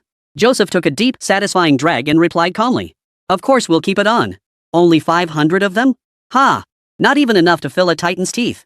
Have the Titans hide in the warehouse to the right of the command post. The rest of the soldiers take cover in the surrounding bunkers. Machine gunners and rocket launchers find suitable firing positions immediately and stand by. Get your defenses up within 1 minute. As for Miss Sophia, you'll join me in the command tower to observe the battle. The base command tower is ballistically reinforced and equipped with a ballistic intercept system. No need to worry about surprise attacks. The bearded one and his men had already infiltrated the perimeter outside the command post. Yet through the Falcon drone surveillance, not a single figure is visible within the command post compound. Sand whips through the air, only the sound of grit striking metal panels echoes a silence so profound it's terrifying. They've already set up their defenses. But he had no way out. From the moment the plan began to the assault on the command post, it had taken only a little over 10 minutes. The bearded man didn't know that in less than 5 minutes, Li Sun's system maintenance crew would arrive. All he knew was that every second delayed meant another death in plan. No time to wait. Charge. The Falcon drone led the charge. The heavy machine gun unleashed a relentless barrage directly at the command tower. The bearded one led his men, ramming their vehicle directly into the command post compound, then using the wreckage as cover. Like a signal, hundreds of Eagle soldiers emerged from their positions, barrels flashing as they opened fire. Gunfire erupted everywhere. The war had officially begun. From the very first exchange of fire, Joseph atop the command tower felt the pressure. Unlike watching videos, the real combat made Joseph acutely aware of the firepower of the Chinese AKs. Despite having only a single heavy machine gun mounted on a drone, they managed to suppress their own 10 heavy machine guns through sustained rifle fire. Both sides had roughly 500 men. Launch the rockets. At Joseph's command, the rocket launcher was brought forward. But the moment it emerged, the bearded Falcon drone seemed to possess X-ray vision, concentrating its fire like a madman on the rocket operator. But it wasn't over. The last Falcon had only one mission, to take out the rocket support. Ignoring its own damage, it slammed into the rocket launcher's position. With a deafening explosion, Joseph felt the command tower shake. The rocket launcher position vanished. The Falcon drone's self-destruction ignited the rocket stockpile. Without rocket support, the bearded one led his men in a suicidal charge, shifting the battlefield from even firepower to overwhelming firepower. The cost, of course, was the immediate loss of dozens of men on the bearded one's side. Every charge in advance was paid for with lives. This forced Eagle's defenders to retreat.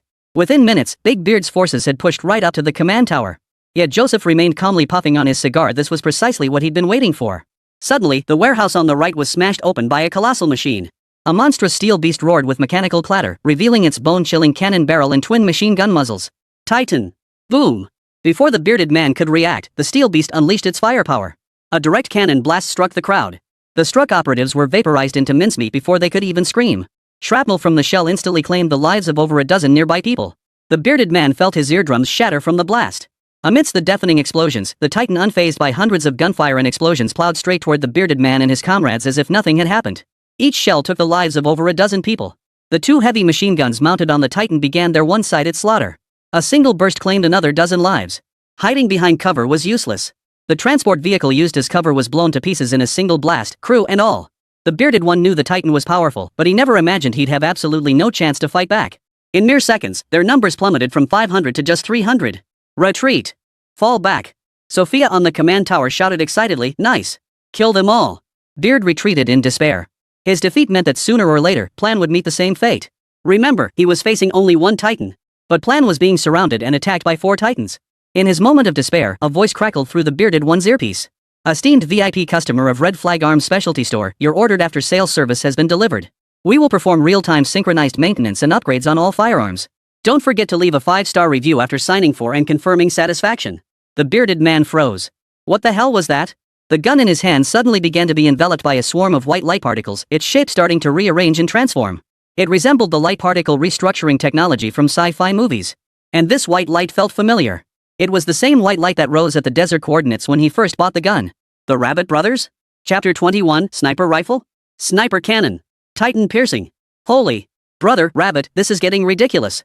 Beard had initially wondered if, should his team wipe, the after-sales service crew from Rabbit would show up, wouldn't they be collateral damage? Until that familiar white light appeared. Beard realized he was still young and ignorant, lacking in worldly knowledge. That familiar sense of awe returned.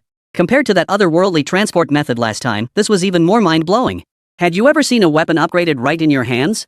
Beard had never believed technology's limits lay in theology, but now, in his mind, the Rabbit brothers stood shoulder to shoulder with God. The bearded man stared at the gun in his hand, swallowed hard, eyes bulging like copper bells, his voice rising to a shrill pitch. "Oh, you call upgrading an AK to a Barrett-sized beast maintenance upgrade? This isn't even a gun anymore, you know?" Beard struggled to hoist the upgraded Huaxia AK. Yes, he was carrying it. The upgraded stock features a bracket-like structure that allows the shooter to brace against their shoulder, enhancing the weapon stability and reducing recoil impact. Even a Barrett, could it pierce a Titan? The answer is no. Even a sniper expert, after firing 10 Barrett armor-piercing rounds at the same spot, had their shoulder wrecked by the Barrett's recoil and still couldn't penetrate the Titan tank's armor. Absurdly tough. No one in the world knows what metal Titan armor is made of. But even Joseph's mechanized regiment only has 5 Titans. The entire Eagle Squadron's forces don't exceed 100 units. This proves even the Eagle-wielding nation cannot mass-produce Titan tanks. It cannot be replicated. According to Rabbit scientists, the Titan's primary material is likely some rare metal of astonishing defensive properties, obtained by Eagle from an unknown source. This rare metal boasts exceptional hardness, heat resistance, impact resistance, and incredible toughness. This is why they withstand both explosions and armor-piercing rounds. Moreover, the supply of this rare metal is extremely limited. It cannot be artificially replicated and is only sufficient to produce nearly 100 Titan tanks. Beard examined the Barrett-modified AK in his hands, noticing it differed from those he'd seen before. Engraved on the receiver in both Chinese and English were 5 characters, "Last Whisper." The bearded man couldn't decipher their meaning. There was also a spiral device on the gun's body and accelerator. Desperate times call for desperate measures. He knelt on one knee, veins bulging in the arm cradling the rifle, then aimed the muzzle directly at the Titan tank charging toward him. Joseph, watching from the command tower, chuckled at the sight. Facing a Titan and not running? Stopping to shoot it instead? He's asking for it. Joseph barked through his earpiece to the soldier inside the Titan tank. "Don't fire. Doesn't he want to challenge the might of our empire? Crush this overconfident fool into mincemeat with the Titan's tracks." Facing the rolling steel behemoth, the bearded man remained unflinching. Death comes to all eventually. If it must be now, he would not flee. Focus your aim. Drawing on his experience, Big Beard aimed precisely at the position behind the tank's armor where the driver operated the vehicle. Inside the Titan tank were 5 soldiers, a driver, 2 machine gunners, a gunner, and a logistics soldier responsible for carrying and reloading ammunition. The driver sneered. "These stupid natives aren't running away. They've stopped and are trying to attack the Titan with guns. They've clearly never seen anything like this before." The gunner chimed in. "Want to give it a shot? This stationary target's a piece of cake." The driver teased. "No way. You're the one who always gets to enjoy the thrill on the battlefield. A few shots would feel amazing. All I ever do is ram buildings. Now we finally have a few fools standing still for me to run over, and you won't let me have my fun? Fine, it's yours." At that moment, even the Eagle soldiers providing cover for the Titan tank ceased fire. After the recent skirmish, they knew these natives could never breach the Titan tank's defenses. What's the point of covering them? Better to watch the show. People getting shot to death? Plenty of that. But getting crushed by a tank? That's a rare sight. From the command tower, Sophia also trained her camera on the bearded man and the Titan tank. This was a golden opportunity to showcase the might of the Eagle Empire. A legendary moment. Must capture this. After witnessing the Titan tank's insane power in the livestream, viewers in the chat were too horrified to watch the brutal scenes that followed. Truly the mightiest Titan, not a single scratch after all those rounds. Even Barrett with armor-piercing rounds can't penetrate it. What do you think? No way. Then run. Are you just giving up by crouching there and shooting? Holy crap, the next footage is 2 gory miners and the faint of heart should look away now. What a waste of such a powerful Chinese AK heavy tanks are simply the nightmare of light weapons. No matter how intense the firepower, it just can't penetrate the armor. Wait, did that guy switch guns? The shape looks different now. I noticed that too. The livestream cut to a different angle and suddenly his gun was different. No clue where he got it from. It's not just the bearded guy, seems like others' guns changed too. These comments caught Sophia's attention. Amidst the constant gunfire, thick smoke, and explosions on the battlefield, the brief flash of white light during the system's after-service moment was hardly noticeable. In fact, only the person holding the gun would even notice it. Outsiders wouldn't catch it at all. Sophia frowned. Commander, that native's gun, it doesn't look like an AK, does it? Joseph squinted, surprised. Looks like a Barrett variant. Not manufactured by our Eagle Empire, likely a homemade modification. Rest assured, even the world's most powerful Barrett couldn't penetrate a Titan. We've tested every model. Sophia nodded. Oh, well then, no problem. On the other end of the feed, the bearded man took a deep breath. Once he confirmed the position, he didn't hesitate. He prayed silently as his finger pulled the trigger. Boom! The deafening blast made the bearded man's head buzz. That wasn't a gunshot. It sounded like a damn cannon blast. Time seemed to freeze. Inside the Barrett-style AK, the large armor-piercing bullet's tail detonated, propelling the projectile forward. As it passed through the barrel spiral accelerator, it began to spin. The spinning bullet's tail detonated again as it exited the muzzle, initiating a second acceleration. After 2 stages of linear acceleration and 1 spiral boost, the bullet's main body left the muzzle, streaking through the air like a roaring python, leaving a white trail in its wake. Then, with a metallic wail, everyone present covered their ears. Buzz. The Titan tank actually came to a gradual halt. Just 5 meters from the bearded man. Joseph sensed trouble. All eyes turned to the halted Titan. A spiral-shaped hole appeared on the Titan's front armor. This gaping hole was a full half-meter wide. Through the gap, the soldier who had been in the driver's seat was nowhere to be seen. Only scattered flesh and bone fragments remained. The other 4 soldiers were knocked unconscious, blood streaming from their nostrils and ears. Beard had nearly shattered his shoulder firing that shot, but witnessing this scene made him suck in a sharp breath. All pain vanished instantly. God! Holy! This isn't a modified AK sniper rifle, it's a sniper anti-aircraft gun. Chapter 22, Headshot Joseph. The purge fails. Stupidity grows on the tree of stupidity, and beneath it stand you and me. Beard was stunned, Joseph was stunned, the organization operatives were stunned, the Eagle soldiers were stunned, Sophia was stunned, and the viewers in the livestream were stunned too. Especially the Golden God's eye view in the livestream. From the bearded man firing his gun to the Titan being destroyed, everything was perfectly recorded. Holy, holy, holy, holy. Damn, I'm uncultured. All I can say is holy to express how I feel. What the hell? That Barrett? Your Barrett can blast a half-meter hole in a tank? Unbelievable. Zoom in. There's Chinese engraved on the gun. Final whisper? What does that mean? Ever played that game where a hero's voice line goes, "You maxed out your defense? I'll shatter it with 1 shot." The last whisper. So badass. Love it. So where can I buy this gun? What are you thinking? Even arms dealers would regulate this kind of weapon. Not to mention this thing packs the punch of an anti-aircraft gun. Only I noticed since it's engraved with Chinese characters, does that mean this gun is made in China too? The Eagle's defenses are crumbling again. Even the mightiest Titan tanks are breached by Huaxiao weaponry. Meanwhile, Joseph's defense is truly shattered. This, impossible. His eyes widened as he tremblingly pointed at the wrecked Titan, unable to believe the current situation. Eula stood beside him, shocked yet accustomed to such moments, even feeling a tinge of satisfaction. Finally, he wasn't the only one whose defenses had been breached by Chinese weapons. Sophia suddenly thought, should I shut down the livestream? Yes, she must. The stream went black instantly. She frantically looked toward Joseph. What do we do now? With Titan half crippled, aren't we in danger? Joseph snapped back to his senses. Right. With Titan's deterrent gone, how can his men possibly fight those natives armed with God-tier AKs? And with that Barrett sniper rifle lurking nearby. He roared at the communications officer. Quick! Order all troops to fall back immediately. And that shot didn't disable the Titan, it only punctured a small hole. It's still operational. It stopped only because the pilot's gone. Retrieve that Titan at all costs. The Eagle Squad soldiers snapped to attention and immediately launched a new round of defensive fire. They aimed to deploy a new pilot into the Titan. The bearded one led his operatives back behind nearby cover, laying down suppressive fire in waves. The bearded one noticed not just his own weapon, but every gun in their hands was suddenly enveloped in white light, then transformed. Among them, 30 guns underwent the most drastic changes within the white light. The others gained only an intelligent targeting scope, enhancing their accuracy. But for the 30 men, including the bearded one, it was like trading a shotgun for a cannon. All transformed into AKs with the firepower of anti-aircraft guns. But a problem arose. While these 30 upgraded guns possessed immense firepower, their calibers had also changed. Each magazine held only 3 rounds of the matching spiral-jacketed armor-piercing bullets. Once they're gone, they're gone. That meant a total of just 90 rounds. He'd already fired one himself. Not a single shot could be wasted. Every bullet had to strike at the vital point. The road ahead after breaking through the encirclement was still long. Who knows if Brother Rabbit still has any spare ammo for these guns? The recoil on this gun is so intense, Beard reckons his shoulder would be shot to pieces after just 3 rounds. He'd need at least a few days rest before firing again. So he signaled the other operatives not to waste bullets or stamina. Then, Beard watched Joseph raging impotently behind the command center's bulletproof glass wall. The sight of him clenching a cigar was the spitting image of Orc.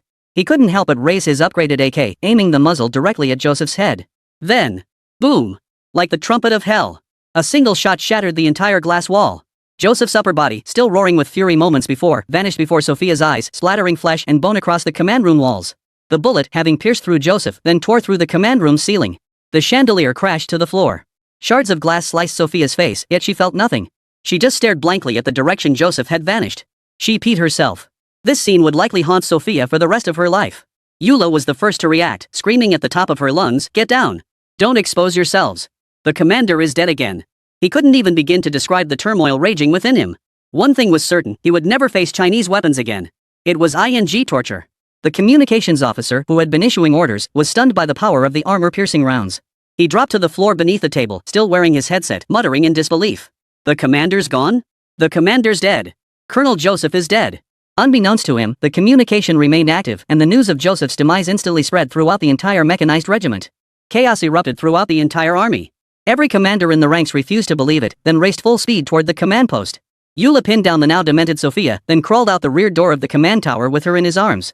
Only he understood that the moment the Titan was breached, the battle was already decided. On the northwest front, the light particles in Plan's gun completed there. Plane suddenly felt the gun in his hands grow heavy. He nearly couldn't lift it. The AK-47 in his hands had completely transformed. Unlike the bearded one who fired immediately, Plan was more cautious by nature. He checked his weapon and surveyed his squad, discovering roughly 70 others whose guns had undergone the same transformation. And each gun held only 3 rounds. But man, this after-service approach was way ahead of its time. Truly the work of Brother Rabbit. Still as outrageous as ever. How is this any different from God? Paran scrutinized the completely transformed gun in his hands, unable to suppress a bitter smile. Wasn't this supposed to be maintenance and upgrades? How did it end up changing the gun's type entirely? I've never even used a sniper rifle before. Before he could even test it, the bearded one's excited voice crackled through his earpiece. I took out the commander of this Eagle squadron. Ha! At the same time, Plan noticed the encircling Eagle army troops suddenly retreating. This meant the bearded one was telling the truth. Plan exclaimed in disbelief, the encircling forces are retreating. Could the command center's Titan be malfunctioning? How did you manage that? 2 Titans targeting me have already appeared. We've lost over 2,000 men and sacrificed 7 Falcon drones, yet they haven't inflicted a single scratch. The bearded one instantly lost his composure. Over 2,000 men. 7 Falcon drones. This was only because his side had fought hard. If they hadn't penetrated the Titan and killed Joseph, Plan's entire unit would have been wiped out. The bearded one immediately shouted. Don't let those 2 Titans escape. Chapter 23, another Titan explosion shakes the Eagle Wing military headquarters. What did you say? Major Plan didn't catch that. What do you mean, don't let those 2 Titans escape? Shouldn't he be relieved that these unstoppable killing machines had retreated? The bearded man snapped impatiently. Cut the crap. Grab that upgraded Huaxia AK right now. Aim it at the Titan tank's driver's seat. Fire. If you let those 2 killing machines that slaughtered our comrades escape, I'll punch both your sinuses when we meet up. Plan immediately complied in a daze. Glancing at the Barrett-like rifle in his hands, he muttered. Colonel, a Barrett won't penetrate the Titan. Despite his complaint, Plan focused intently on his aim. Though less experienced than the bearded man and not as familiar with tank mechanics, he knew roughly where the driver's compartment was located near the tank's lower hull. And after enduring this barrage for so long, Plant was seething with rage. Damn it, even if it's useless, I'll fire a round just to vent. Paran decided that if they were going to shoot, they might as well go all out and let the brothers vent their frustration. True, the Titan was formidable, but they had 70 Barrett rifles. What if they all fired together and managed to breach it? Even if they didn't penetrate, they could at least shake up the driver inside that Titan tank. Plane barked orders to the man beside him, who also carried an upgraded AK. Everyone has one shoulder your weapons. Aim at those 2 Titans retreating. 35 AP rounds per tank. Aim for the center of the lower hull. Fire on my count of 3, 2, 1. The operatives hoisted their AKs, which resembled anti-aircraft guns, unaware of the terrifying damage these weapons could inflict. Nor did they know their shoulders and ears would soon endure horrific torment. Meanwhile, the tank spotter reported to their commander, Commander, those natives seem to have snipers targeting us. How dare they? The commander snapped impatiently, fire another round at them as a parting gift. No lingering, we must return to headquarters. Aye. Before the Titan's barrel could even turn, Plan was already counting down. 3, 2, 1. Boom. Buzz. Everyone's first instinct wasn't to look at the Titan tank, they covered their ears. Tinnitus. Half the operatives were firing while standing, and the recoil sent them flying backward. Dozens of terrifying white streaks tore through the air like razor blades. Those straight trajectories even seemed to carry sonic booms. To Plan's ears, it was just a deafening explosion that nearly split his eardrums. Then he saw the Titan tank in the distance as if struck by some invisible force. Both tanks were instantly riddled with holes. They looked like they'd just been scraped out of a junkyard. Each Titan was struck by 35 spiral armor-piercing rounds. Whether the driver was hit or not was irrelevant. No living creature could possibly survive inside that tank. The surrounding soldiers were caught in the blast, the shockwave hurling them backward. The sonic shockwaves radiating from the bullets piercing through the Titan's special metal armor left nearby soldiers reeling, knocking them all unconscious. An upgraded AK? More like the Chinese-made sniper cannon. Terrifying indeed. Piran stared dumbfounded at this astonishing feat. The Titan shattered? Even more stunned than Piran were the commanders of both teams. Shocked? More like terrified. Titan. What the hell just happened? What kind of weapon attacked us? The commander recalled the tank observer's recent report, combined with the terrifying cannon fire he'd just heard. Yes. Cannon fire. Who the hell knows how those natives' big sniper rifles managed to make anti-aircraft gun sounds? They could even pierce through Titan armor in an instant. Another commander suddenly understood why the communications officer at headquarters had just reported that Colonel Joseph was dead. He must have encountered this very weapon. If it can pierce Titan tanks, what effect would it have on people? The two commanders exchanged a glance, chilled to the bone. Bull. Run. Run for your lives. Floor it. Their escape route wasn't toward the command post, it was away from the Middle East, heading straight for the Middle East Eagle Base Airport. The two commanders were certain Joseph was almost certainly dead. And the command tower might be ambushed by enemies armed with these guns. If we don't head for the military base, we're dead. If even the commanders were panicking like this, the rank-and-file soldiers who witnessed the Titan reduced to scrap metal were utterly terrified. Before they could react, another deafening crack echoed from the direction of Plan. Spiral armor-piercing shells were incoming. The target wasn't tanks, it was the troops. Along the projectile's trajectory, Eagle soldiers' bodies exploded in mid-air. 70 streaks of blood instantly pierced the retreating Eagle soldiers' formation, spraying blood, flesh, and bone fragments in all directions. Hell! This time, the Eagle's army was utterly routed. Morale was shattered. Soldiers caught in the line of fire, witnessing this horrific spectacle, immediately ditched their gear and weapons. They turned tail and fled. The entire northwest front descended into utter chaos. Piran, overcome with excitement, raised his gun only to realize it held just 3 bullets. He immediately clamped his hand down. Simultaneously, he barked the order, ceasefire. Conserve ammunition. Beard's voice crackled through the earpiece. Upon learning Plan had fired 2 rounds, Beard calmly replied. No big deal. Didn't you say you had 70 guns over there? That's 210 rounds. Losing 2 isn't a problem. Poulin replied weakly. Yes, everyone fired 2 rounds. What? The bearded man's furious voice made Poulin immediately rip off his headset. You reckless fool. Don't you know how precious bullets are? I scrimped and saved to use just 2 rounds, 1 to take down the Titan, 1 to blow the commander's head off. And you wasted 140 rounds in a single breath? Piran cut him off immediately. Colonel. Once we're out of the desert, regroup before heading to the Bajistan border. My signal's cutting out. I'm signing off. Meanwhile, the remaining 8 Falcon drones circled overhead. The moment the Titan was obliterated had already been captured by its camera. In Sophia's livestream, though the screen had gone black, the heat only intensified.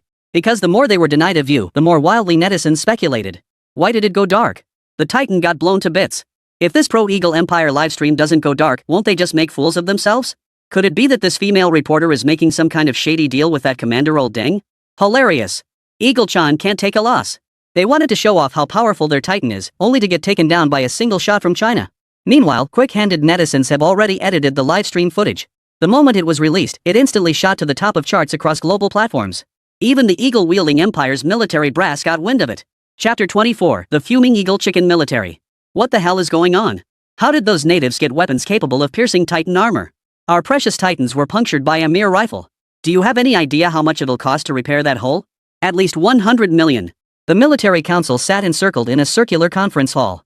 At the center of the circular conference table, a 360-degree screen continuously looped footage from the Falcon drone battle to the live broadcast of the Titan being breached. The white-bearded bald man presiding over them was so furious his age spots seemed to fade. He was none other than Arthur, the legendary 5-star admiral of the Eagle Empire.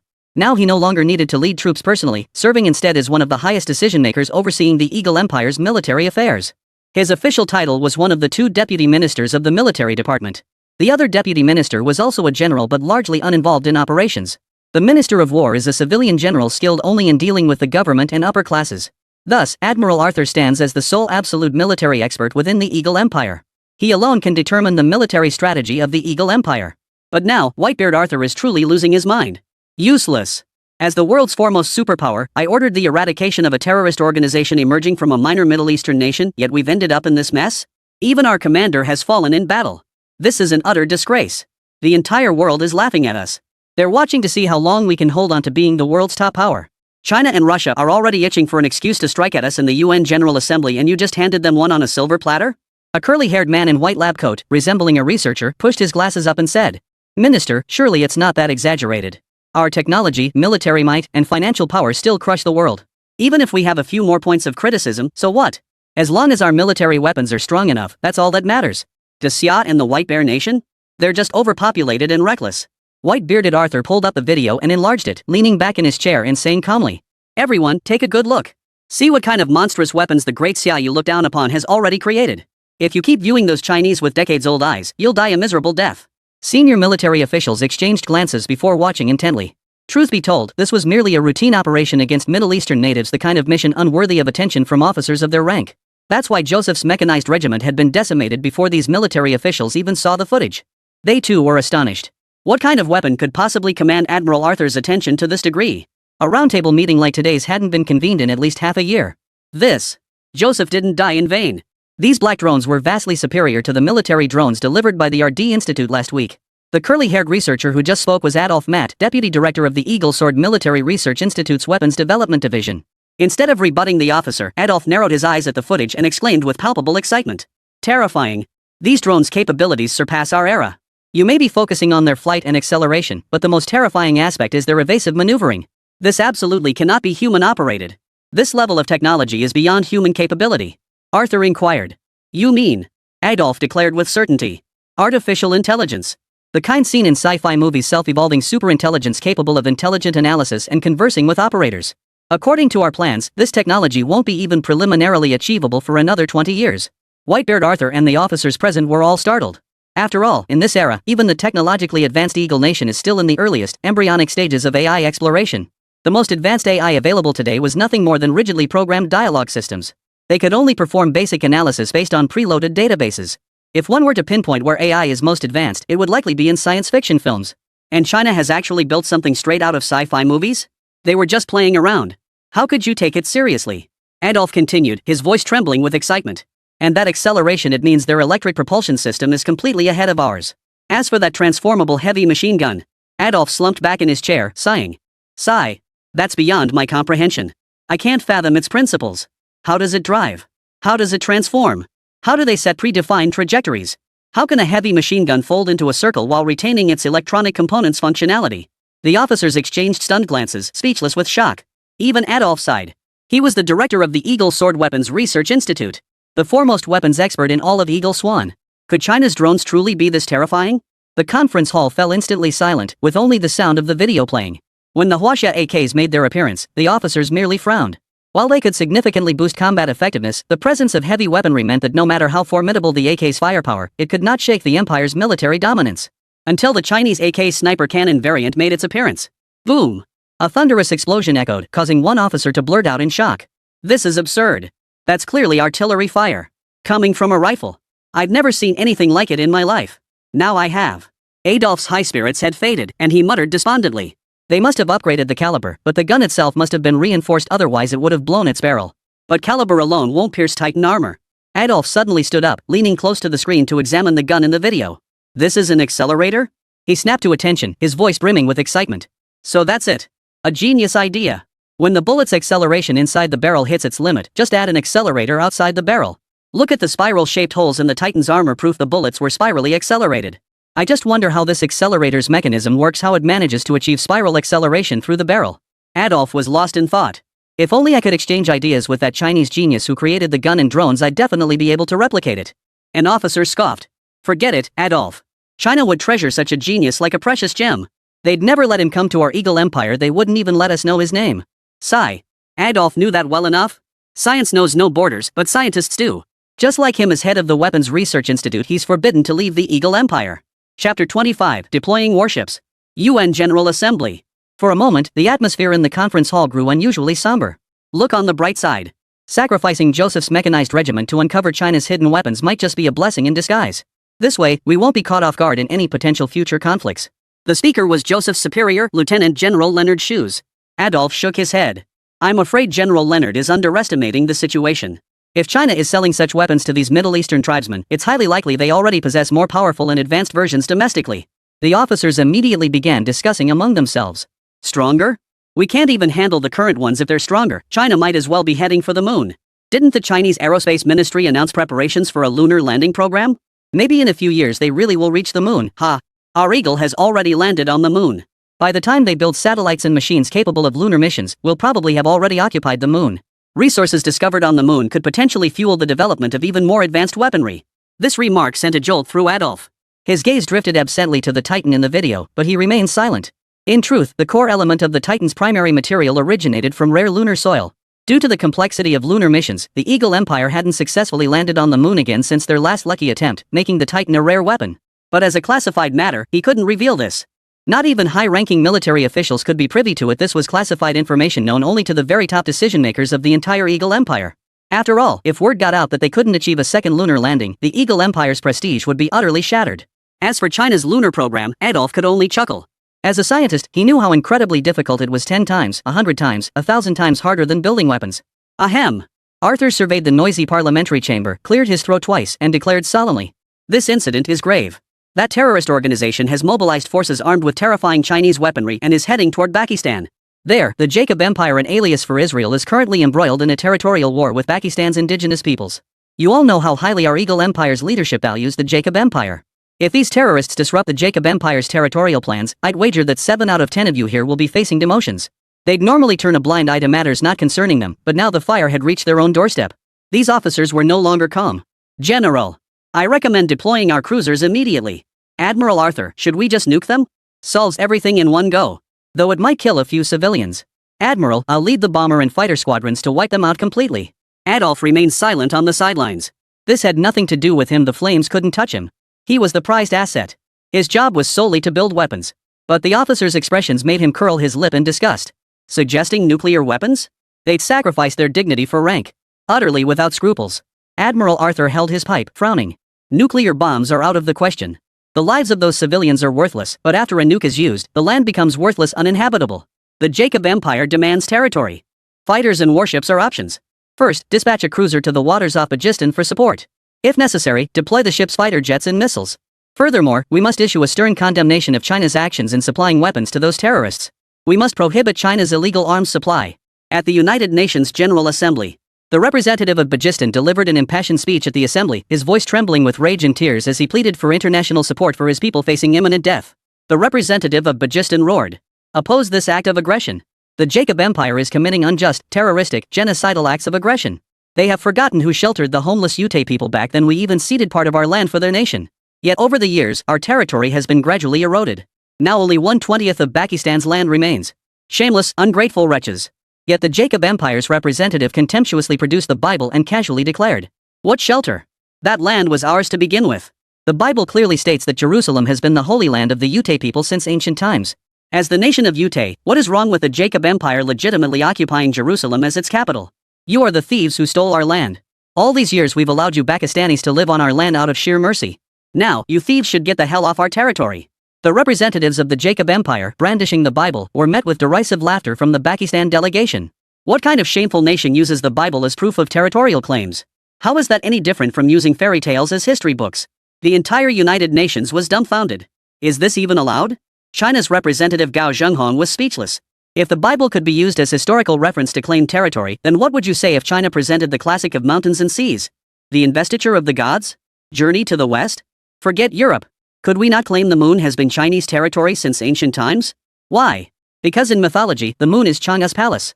During the dispute between the representatives of Bagistan and the Jacob Empire, the Jacob Empire's delegate launched into a tirade against the Bagistan delegate with extreme contempt.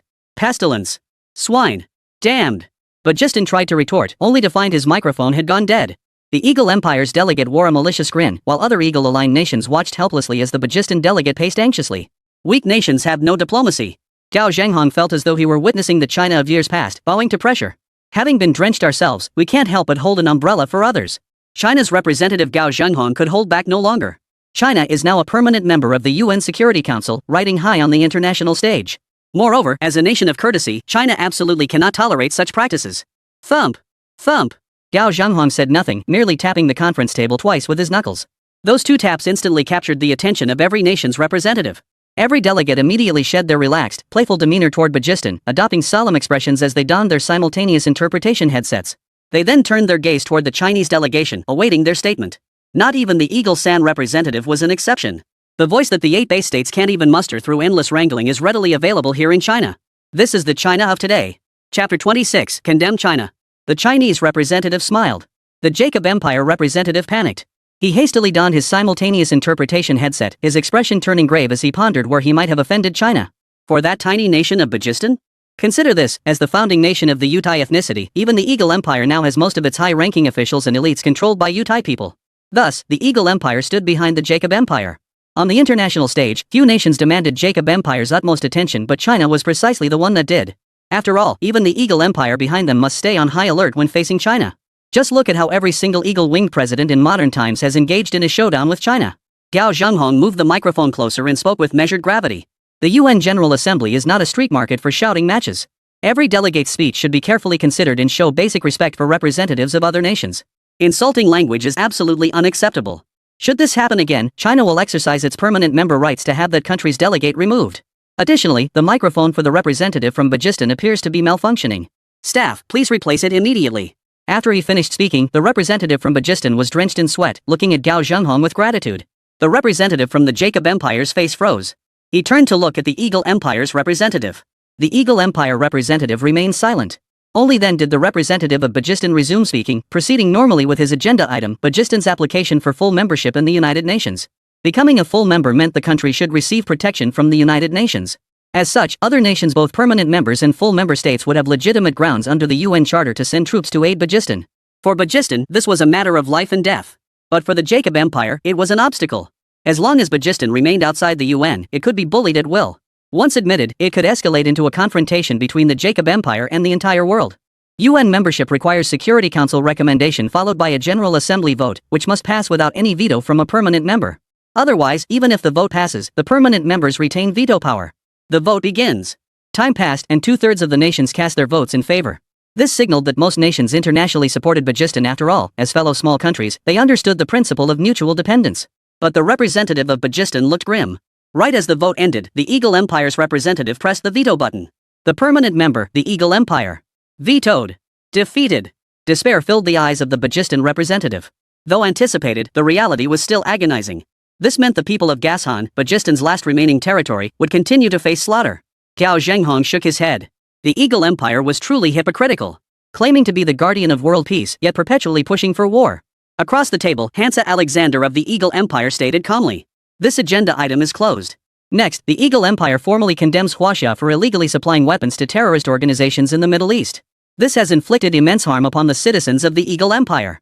It even resulted in the loss of over half the combat strength of one of our mechanized legions. This is utterly barbaric. This is not the conduct befitting a permanent member of the Security Council. China must compensate us for our losses. All nations froze in shock. While many member states were aware of China's drone warfare campaign, the subsequent destruction of the Titans had not yet fully spread. From the Eagle Empire representative's tone, did the entire mechanized corps vanish? China's representative Gao Zhenghong froze. Illegally supplying weapons? Destroying an entire Eagle Empire mechanized corps? How powerful is that? Didn't hear anything about it from those old guys back home? Regardless of the truth, we cannot admit to this. He frowned and said, without evidence, we can't make such claims. Seeing Gao Zhenghong's denial, the Eagle Sauce representative fumed. Evidence? Watch this. The giant screen in the UN General Assembly Hall displayed footage of the bearded man firing at the Titan. The Eagle Empire representative had thrown caution to the wind. Since the footage was already live-streamed, the Eagle Empire's prestige would inevitably suffer. Might as well present it openly and strike a blow against the China delegation. See? Still won't admit it? That gun and drone in the footage, dare you claim they weren't sold to them by China? Gao Zhenghong stared at the bright Chinese characters on the gun's barrel, the final words HQ and the 5-star emblem. He muttered under his breath. Those idiots in the domestic military department, even when secretly selling arms to stab the Eagle Empire in the back, they didn't bother erasing the markings. Stupid. Indeed, Gao Zhenghong also recognized the gun as Chinese. First off, aside from China, there are only a handful of countries in the world capable of mass-producing weapons, let alone heavy weaponry. And this emblem and the gun's design? Unmistakably Chinese style. Though this emblem differed slightly from the current one, it clearly belonged to the same series. He forced himself to say, it looks similar. The insignia is different. This is absolutely not our Chinese militaries. Before he could finish, the video showed the bearded man pulling the trigger. A thunderous explosion erupted, and the Titan tank shattered instantly. This instantly silenced Gao Zhenghong, who began coughing in shock. His heart raced with excitement yet seethed with frustration. China is incredible. We can even destroy Titans. Why didn't those bastards at the military headquarters share this terrifying achievement with him? Now he's stuck in this awkward position. Meanwhile, the international representatives watching alongside him reacted in shock. Some cursed under their breath, others spit out their drinks. Is this Chinese weaponry? With this level of weaponry, it must be either Eagle's or China's. Could Eagle possibly be selling weapons to destroy its own Titans? Impossible. So the weapons in that damn video are definitely Chinese. Stop pretending. What they're really freaking out about is that Chinese weapons can now outperform the Eagle's. Decades ago, China's weapons were 10 or 20 times inferior to Eagle's empire, yet they still defeated Eagle's Admiral Arthur. Now that their weapons can outperform Eagle's? Holy! Does that mean they can counterattack? China's military strength is that terrifying now? They exchanged stunned glances, their faces flushing crimson. Many delegates were already scheming about whether they could secretly buy some weapons from China. Price doesn't matter. What matters is how damn impressive they are. Gao Zhenghong feigned indifference, though his smile stretched from ear to ear. He composed himself and said, "Well, anyway, China's weapons technology is still developing. As everyone knows, China is a developing country. How could we possibly have such advanced weapons? Ha! Ahem, no big deal, just thought of something amusing, nothing to do with weapons, okay?" Gao Zhenghong couldn't hold back his laughter, but in diplomacy, when your country is powerful enough, you can get away with calling a deer a horse as long as it looks acceptable on the surface. The Eagle's representative looked like he'd swallowed a bitter pill. The gun's markings were genuinely unlike any other Chinese firearms on the market. Totally helpless against the Chinese representative. Chapter 27, Viral Sensation Across the Web, Concerns from Qitian. The Eagle Empire's mightiest Titan defeated for the first time. By a Chinese weapon? The Eagle Empire's representative lambasted China at the UN General Assembly for illegally supplying arms, threatening sanctions against China. China's UN representative Gao Zhenghong displayed astonishing presence, silencing nations with just 2 words. What did that final whisper mean? The UN General Assembly had barely concluded when trending topics began fermenting across global social media platforms. Following the UN General Assembly session, Gao Zhenghong immediately called the director of China's Weapons Research Institute. Shi Tian was in the midst of upgrading the production line for China's standard issue rifles. Gao Zhenghong's excited voice came through the phone. "Hey, old Chi. You're no fair. Keeping quiet while pulling off something huge. When did our weapons reach this level? They actually took down a Titan? And wiped out an entire mechanized regiment of the Eagle Empire. You're amazing." Shi Tian was stunned. What the hell? Titans destroyed? An entire mechanized regiment wiped out? Did I do all that? Gao Zhenghong chuckled twice. Still pretending. Even the eagle-eyed one called me out at the UN General Assembly. Who else in China could pull that off besides you? But no worries. Keep stirring the pot, I've got your back out here. Beep beep. Gao Zhenghong hung up the phone. Shi Tian scratched his head in confusion. Seriously, I have no idea what's going on. I've been locked in the lab working on rifles the whole time. Suddenly, Shi Tian remembered something. That mysterious Chinese arms dealer selling weapons to the Middle East, could he be behind another major incident? Shi Tian rushed online. At that moment, the video of the bearded one's one-shot critical hit on the Titan was trending at the top. Even the final whisper had become a viral meme among netizens. You max out your defense, I one-shot you. You max out your armor, I max out my penetration. Many netizens stubbornly refused to admit defeat, arguing, "It's just one shot. Look at that Middle Eastern guy, he put in so much effort, got knocked flying, and only managed to poke a tiny hole in the Titan. Is it really worth getting so excited over?" Exactly. People back home just love self-delusion to deceive themselves, refusing to face how far behind they really are. That tiny hole in the Titan's hull is practically negligible, it doesn't affect the Titan at all. LOL, you all act like this shot could cripple the Titan. Far away in the Middle East, Plan was resting and surfing the web when he stumbled upon these comments. He was furious. That Titan tank killed over 1,000 of his brothers. Just seeing the word Titan makes him physically sick. And you're here bragging about it? I won't stand for this. Plane knew the Falcon drone stored combat footage data. He immediately operated the drone to export the combat footage. Then he posted the footage of it firing 140 armor-piercing rounds in 1 minute. The Middle Eastern outlaw you follow has posted a new video. Piran's previous drone footage had drawn attention from many enthusiasts, including the China Weapons Research Institute seeking clues about Li Sun.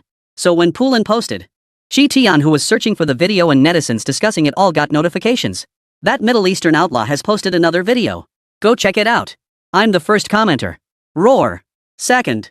Shi Tian wasn't that bored, he clicked on the video with a serious expression. The opening scene showed Eagle's forces conducting a large-scale evacuation, with Titan tanks prominently positioned at the center of the retreating column. Piran and his brothers were aiming their guns. Viewers noticed the Titan tank in the frame was swiveling its turret toward Plan. Holy! This angle, looks like the Titan's about to show me. The pressure is intense.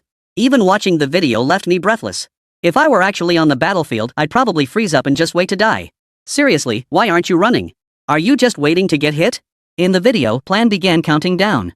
3, 2. Qi Tian frowns. Are we going to fire back at the Titan? This distance is too far, even the most powerful Barrett rifle couldn't handle it. The next second, 70 white pythons roared forth. The scene looked straight out of a sci-fi movie.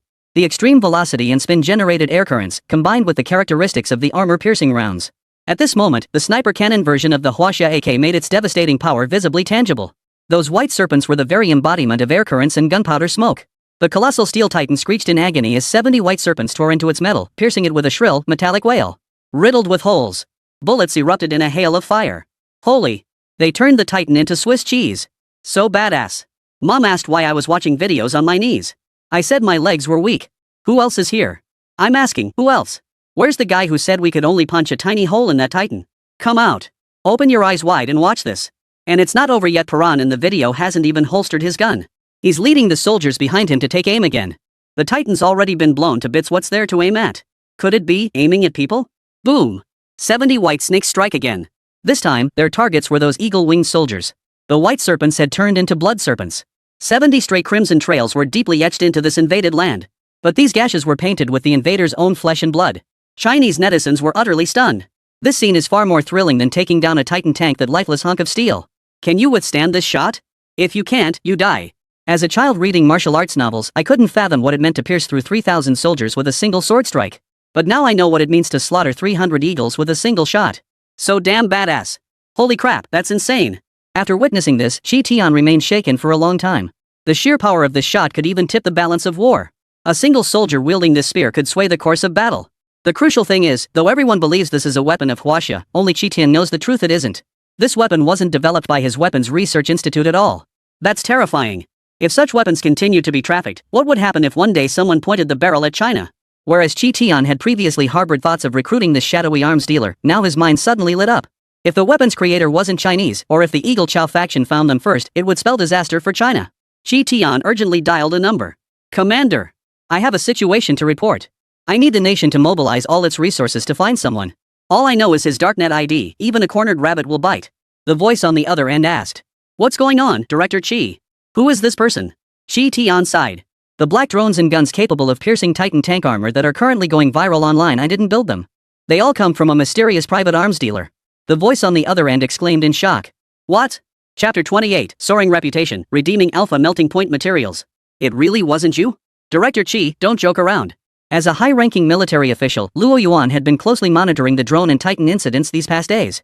He was practically over the moon with excitement. Now you're telling him these guns and drones aren't Chinese? This is deadly. No. Qi Tian's exasperated voice came through the phone. Luo Yuan shot upright from his chair, finally grasping the gravity of the situation. If this keeps up, won't China end up taking the fall for this mysterious arms dealer? Got it. I'll mobilize every resource to find him, including our military's National Red Hacker Organization. As long as he's ever been online, we'll find his digital trail. Qi Tian simultaneously located Luo Hao, whom he had previously instructed. Luo Hao, sporting dark circles under his eyes, complained. Sir, I just can't do it. This account, Desperate Rabbit's Bite, seems protected by something. Not only is its past information completely untraceable, but even with help from our cybersecurity team, we couldn't crack it. Stop wasting your time on this. Focus on your project instead. I've already contacted your father about it. Commander Luo Yuan was Luo Hao's father. This was one reason Luo Hao could apprentice under Qi Tian in China. Connections matter. Achoo! Li Sun shivered, feeling as if something was watching him. He silently muttered to himself. A sneeze? Is someone talking about me? Achoo! Achoo! 3 in a row must be catching a cold. Cough cough. Never mind. Let's check my reputation points. He eagerly tapped open the system panel he'd been tracking online buzz all along. Right now, his guns dominated the top 3 trending topics. This was bound to make him a fortune. Host, Li Sun. Nationality, China. Reputation, 1 million. National reputation, 400,000. Current submittable blueprints. Falcon drone submittable upon reaching 100k national reputation. AK-47 Huaxia 2024 edition submission requires 30k national reputation. Armor-piercing sniper rifle AK submission requires 300k national reputation. Leading the pack. A whopping 5-fold increase. Li Sun's eyes crinkled into crescent moons. This was enough. 500,000 would secure the manufacturing blueprint for Alpha Melting Point Materials. At this moment, Li Sun's account also held over 10 million in cash. Without a second thought, he redeemed the technology. Li Sun swiftly navigated to the Alpha Material Technology exchange page and clicked exchange without hesitation. Reputation meets exchange requirements. Consuming 10 million Huaxia coins. Exchange successful. Lee Sun watched as the knowledge materializing before him surged into his mind like symbols. The system's method of providing technology was entirely different from weapons. Weapons were produced directly. But with science and technology, it was different, only the principles were provided. It was like solving math problems, the system only provided the reference answers and general solution steps. The rest was up to Lee Sun to digest on his own. For an illiterate or uninformed person, this knowledge was no different from worthless paper. Thanks to his brain's enhanced processing power, Lee Sun grasped the concepts with relative ease. He immediately sat down at his home computer and began transcribing the solutions he'd internalized, writing them out in his own words. Aerospace-grade materials. Preparation of alpha melting point materials. Crystal arrangement methods. Preparation environment. High-temperature resistance testing protocols. As time ticked by, Lee Sun was so engrossed in outputting the knowledge that he didn't hear the system's reward notification. Reputation surpasses 1 million for the first time. Grand gift package activated. Intelligence significantly enhanced. Host's intellect has reached human limits. System will convert rewards into brain region development. Current brain development level 15. It's important to note that the average human brain development is estimated at only 5. Geniuses who surpass ordinary people can reach 7 or 8, while renowned scientists throughout history have developed to the human limit of 10. Beyond 10 is superhuman. Lee Sun's current 15 means there is no knowledge on Earth he cannot comprehend. Some brain specialists have theorized that when human brain development surpasses 20, we could receive frequencies inaccessible to humans like dolphins. This would enable direct human brain to network connectivity. Breaking 50 would enable direct mental influence over reality. Breaking 70 could even enable the magical feats of mythical deities. Projecting psychic energy outward or controlling the entire network world with a single thought. At 100, a single person becomes the universe itself. Lee Sun found understanding these concepts growing easier until eventually, no effort was required, as if he'd always known them. In just 1 hour, the technical proposal for the alpha material was complete. Lee Sun emailed it to the company's materials research lab computer, then wrote, "In 2 days, I want to see the finished sample. Before the samples are produced, if even a whisper of this leaks out, the entire materials research lab will be sent to prison by me on charges of commercial secret leakage. Understood?" The head of the materials research lab immediately replied to the email. "Yes, Mr. Lee." Lee Sun nodded. Raw materials, machinery, manpower, the materials research lab has it all. Now we have a complete technical plan. Those researchers just need to follow it. 2 days is absolutely sufficient, even 1 day would suffice. The extra day was allotted by Lee Sun for the researchers to fully grasp the plan. This way, the collaboration project with the space agency is secure. Only the superconducting project remains that's the biggest liability.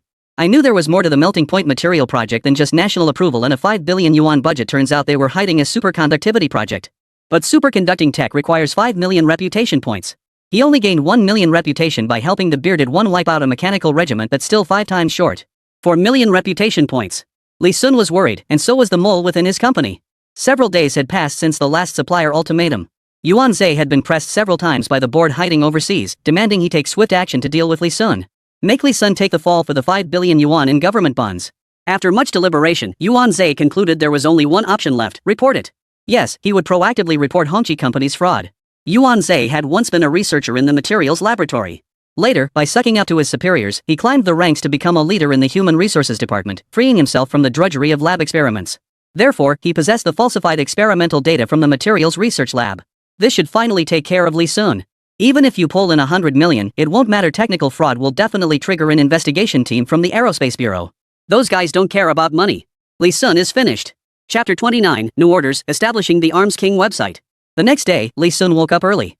It wasn't that he didn't want to sleep, and he'd been woken up by his computer's notification chime. Unlocking his screen, Lee Sun discovered his dark web backend was exploding. "Big shot, do you still have stock?" "Boss, I've got a $10 million order, take mine." "Take mine. Send me 1,000 AKs, the Titan-ready version." "Sir." "Selling the drone blueprints? I'll pay 50 billion. We want to buy your technology. Can we meet?" "I want." Lee Sun nodded with satisfaction, proof his plan had succeeded. It wouldn't be hard to find his transactions with Desperate Rabbit's Bite and Middle Eastern bandits on the dark web. Once Beard and the others successfully broke through, his reputation as the arms dealer behind the scenes would skyrocket. His reputation was established. His weapons could even breach the Eagle Squadron's mechanized units, who wouldn't want more reliable, advanced arms? Thus, aiding Big Beard's escape would not only boost his reputation to exchange for Alpha Materials technology, but also establish his name as a new arms dealer essential for securing a steady stream of new orders. Lee Sun ignored all buyers of blueprints. Who knew if they were undercover agents from the Eagle Squad? He hadn't even submitted the Falcon drone and AK blueprints to the Chinese government. Why would he sell them to these people? As for why he hadn't submitted them, it wasn't because Lee Sun was reluctant, he simply didn't know how to submit them. The system only printed the blueprints for his own use. Was he supposed to march to the People's Police Bureau with the blueprints, declaring he possessed designs for military drones and AKs? Or walk into the Weapons Research Institute and declare, I made these arms, so I have the blueprints? That would be walking straight into a trap, earning himself a pair of silver bracelets. So until a secure channel for submission emerged, Lee Sun could only temporarily shelve his plan to hand over the weapon blueprints. As for other buyers, he was more than welcome. While sorting through new orders, Lee Sun groaned inwardly. Damn it! The second transaction on the dark web already charges a 1% fee. For a 10 million yuan order, I have to pay 100,000 yuan in fees. That's brutal. So for a billion yuan deal, I'd have to fork over 10 million? As a platform for all manner of illicit transactions, the dark web naturally isn't free. Transaction fees are its lifeblood. Don't underestimate that 1%. In the future, Lee Sun's account traffic would far exceed a few billion. It would reach tens of billions, even hundreds of billions. At that point, a mere 1% would easily amount to hundreds of millions in fees. Lee Sun stared at the back end. Currently, there are 15 orders exceeding 10 million yuan, with 10 originating from the Middle East. Among the remaining 5, 1 is from China and 4 are from the United States. Additionally, there are over 100 orders worth 1.1 million each, likely from individual buyers scattered across the globe. Combined, that totals nearly 200 million. Transaction fees, 2 million. Just letting the dark web sit there collecting money? System voice. The system can assist the host in establishing a personal arms trading website provided the funds are secured. Naturally, the system only handles website maintenance, defense, transactions, and security guarantees. The host must independently complete the website's source code and construction. Lee Sun's mind flashed with knowledge of computer and network technology he'd once studied. Without a word, he opened his laptop and began typing. Alright. Just a trading website, no need to rely on the system. Line after line of logical source code appeared in the text. Lee Sun wrote furiously, as if without thinking. An hour later, a fully functional arms trading website, complete with all necessary transaction features, was successfully born under Lee Sun's construction. For Lee Sun, whose brain development had reached level 15, this was as simple as a normal person picking up bread and putting it in their mouth. System security maintenance fee for website integration, 100,000 daily. Deploy. Without a second thought, Lee Sun agreed. With the system in place, no country could breach his site, and transaction security was absolutely guaranteed. 100,000 per day? That was a steal. Please name the website. Lee Sun pondered briefly before typing 4 characters. Military, firearms, king. King of Arms website officially launched. Lee Sun's eyes flashed with excitement as he stared at the 4 characters. What boy hadn't dreamed of becoming a shadowy arms dealer, one who sat back and watched the battlefield storms rage, deciding the fate of the world with a single stroke? Now he had taken the first step. Simultaneously, all the order IDs on the dark web received a link to the King of Arms website. They were the first users of King of Arms. Far away in a black community in Eagle Town, Kabbalah saw the link pop up in her backend and clicked through. As a hacker, she'd learned that the viral drones and AK-47s circulating online originated from this dark website, Desperate Rabbit's Bite. She'd immediately placed an order for 1 drone and 1 AK. As a single woman in a predominantly black community, she felt unsafe, but lacking the required gun purchase license, she had no choice but to buy on the dark web. She hadn't held out much hope after all, such a big-time arms dealer probably wouldn't bother with her, right? But to her surprise, he actually responded. Lee Sun, even a mosquito is meat. Kabbalah stared at the King of Arms page, astonished. This website is well made. They must have spent a fortune hiring a team to build it. No wonder they're an arms dealer who can ignore the Imperial Mechanized Corps.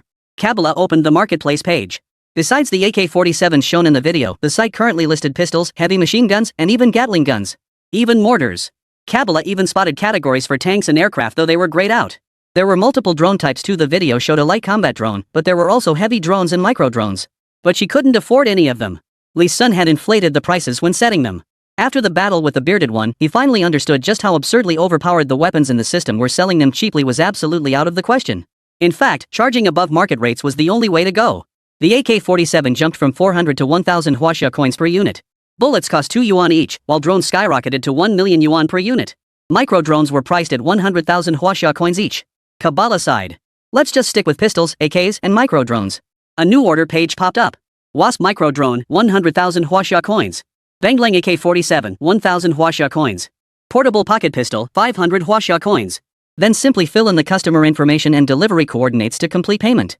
Customer information includes whether the buyer is purchasing as an individual, an organization, or on behalf of a nation. And nationality. Lee Sun was cautious. For South Korea and North Korea, he only accepted private orders. Once an order reached 10 units or exceeded 10 million yuan, Lee Sun would have the system verify the buyer's identity. Absolutely no arms for the military of the football chicken nation. Here, Kabbalah had reached the final step. Coordinates, Queens, Black Community, 2342, 3728. Bank account details submitted. As soon as Kabbalah submitted it, Lee Sun received the notification. One by one, nearly all the order owners submitted their details. Total funds received, 215 million. Lee Sun stretched lazily. Time to start distributing the orders. Chapter 30, Kabbalah, Counterattack. After placing the order, Kabbalah began speculating, how would the King of Arms deliver it? Courier? Black box? A drone? Kabbalah even pictured a tall, dark-suited man in sunglasses knocking on his door, then handing him a box containing the gun. Knock knock. The knocking sounded. Kabbalah froze. So fast? She had only just placed the order. Could it be that by some incredible coincidence, there was an offline warehouse for the King of Arms right in her neighborhood? Kabbalah activated the camera feed. At the door stood two bald African-American men. It was the same pair who had harassed her while driving yesterday. These two were notorious vagrants in the neighborhood, always lurking around looking for free stuff. And as a single woman, she'd been targeted. Why didn't she call the police? In Eagle Town, police salaries varied by district, even by neighborhood. Unlike the Chinese government's centralized pay system, Eagle Town officers were funded by their local jurisdictions. Wealthier areas meant richer cops, who in turn worked diligently. If the neighborhood is poor? Sorry, the cops are probably poor too. This directly leads to officers in such areas not wanting to get involved. Why risk their lives for a measly 3,000 yuan a month? Thus, in the Eagle Empire, wealthier areas become safer while poorer areas descend into chaos, a vicious cycle.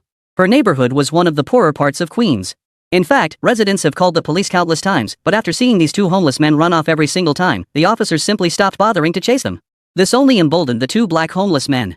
The day before, they'd even broken into an elderly woman's home to rob her. Of course, they would scout the place beforehand to see if the household had a legal gun permit or if there were any guns. Once they confirmed it, they struck. Kabbalah let it slip while drinking and chatting with friends yesterday. She complained that her legal gun permit hadn't been approved yet, which immediately caught the attention of those two black homeless men. Knowing she was being targeted, Kabbalah grew desperate. She abandoned the permit process and sought to buy a gun for self-defense on the dark web black market. But she never imagined danger would strike so quickly. Her gun hadn't even arrived yet. Bang! Open up! Delivery! Knocks sounded outside the door, but Kabbalah pretended not to hear. The two vagrants gradually lost patience, revealing their true nature. They stopped knocking and began pounding heavily on the door. Thud! Thud! The two vagrants started taunting. Open up! I know you're in there, Kabbalah. Right? We've been watching you for days. You must be home now. Ha! Open up. We just want to be your friends. Don't be scared, we can make you feel really comfortable. Living alone must be lonely, right? Kabbalah shouted angrily, get lost. I'm calling the cops. The two black men shrugged indifferently, go ahead. Those useless cops couldn't care less about this black neighborhood. You're too naive. If calling the police worked, we wouldn't be here. If you don't open the door, we'll break it down. You'll be the one getting hurt. Just open it already. Bang! Bang! Kabbalah panicked as the door swayed precariously. This door won't hold much longer. Kabbalah could only threaten. You dare. I have a gun. If you come in, I'll shoot. Two African-American vagrants outside the door laughed mockingly. Ha! That's hilarious. You think we came banging on your door without doing our homework? You don't even have a gun permit. Kabbalah, just open the door. We won't hurt you too badly. Throw in some cash for living expenses, and I promise you won't face any trouble in this neighborhood. Stop fooling us. I'm counting to 3. 3, 2. Kabbalah's pupils contracted, fear flashing in her eyes. She couldn't imagine what kind of treatment she'd endure if she fell into the hands of these two filthy black men. She dashed into the kitchen, grabbing a kitchen knife to protect herself. But the door burst open. Then the black man kicked the door open with one foot. A bald, ugly-looking black man with red glowing eyes sneered as he walked in. The other one practically rolled onto the couch the moment he entered, as if he'd just come home. Despite all the commotion, not a single neighbor called the police or even spoke up. That's just how society is here in Eagle Town. In poor neighborhoods, people turn a blind eye to anything that doesn't concern them. Kabbalah had once visited China. Such things would never happen there. She found herself envying those born in China. Don't come any closer. Watching the black homeless man approach her, Kabbalah screamed and pointed her knife at him. But instead of fear, the man seemed to grow excited. He shrugged helplessly. You actually think a knife can stand against me? Little girl, it'll be more comfortable if you don't resist. The black vagrant sprawled on the couch, munched on Kabbalah's leftover potato chips while flipping on the TV. He then addressed his black companion. Keep it down. I'll take care of you after I'm done with her. Kabbalah's nerves were stretched to breaking point. Watching the black vagrant advance relentlessly, she couldn't hold back any longer and lunged forward with her knife. The man lunged forward, knocking the knife from her grasp. Her wrist instantly turned purple. The black man towered over her, sneering. Where's your gun? Didn't you say you'd shoot us the moment we stepped inside? If you don't kill us now, I'm heading into even more dangerous territory soon, ha! Another black man joined in with a loud laugh. Kabbalah retreated, her face ashen with despair. Kabbalah glanced at the gas in the kitchen. If there was truly no chance to fight back, she'd rather go down with them. Just as Kabbalah resolved to set the house ablaze, a message popped up on her computer screen. Beep. It was a page from the King of Arms website. Then came the system's voice. Your arms order has been delivered. Please sign for it before confirming the order. Don't forget to give us a 5-star review, dear. Kabbalah froze. Delivered? Where? The next second, a beam of white light pierced through Kabbalah's roof, striking beside her like a divine light from the heavens. The coordinates Kabbalah provided were her home. As the light faded, a black box automatically unfolded. Inside lay a compact handgun, a black Alaska 47, a finger-sized micro-drone, and 10 magazines. This time, the two black men froze in shock. Damn it! Did God just send us guns? WTF? Bro, did you see that? A holy light appeared, and then these guns just materialized. Kabbalah didn't freeze for long after all, she was being burglarized. And not just for money, but for her body too. Taking advantage of the two black men still in shock, she lunged forward, rolled once, and grabbed the compact pistol from the box. Then crouching, she raised the gun, aimed, and fired. Bang! Aim again. Fire. Bang! All in one fluid motion. The entire sequence took less than 5 seconds. Before the two black vagrants could even react, 2 holes appeared in their hearts and foreheads. Kabbalah watched the two men collapse in frustration, gasping for breath. A surge of exhilaration washed over her, the thrill of narrowly escaping death. Thank goodness the gun arrived in time. Now that Kabbalah had time to process it, she was even more shocked. Holy! Did the delivery from the Arms King website just teleport here instantly? Chapter 31, Kabbalah's warning, Lee Sun begins surrendering. Is this the true power of Arms King? Compared to the viral videos online, the direct divine light teleportation that just arrived face-to-face left Kabbalah even more stunned. If teleportation only requires coordinates, then wouldn't the arms dealer behind this Arms King be able to manipulate the world order at will? Even a nation's president just know the approximate coordinates, teleport TNT there, and detonate it. Kabbalah shuddered. Too outrageous. It was like a damn dream. Even with the bodies of 2 black homeless men still lying before her, she remained utterly unfazed.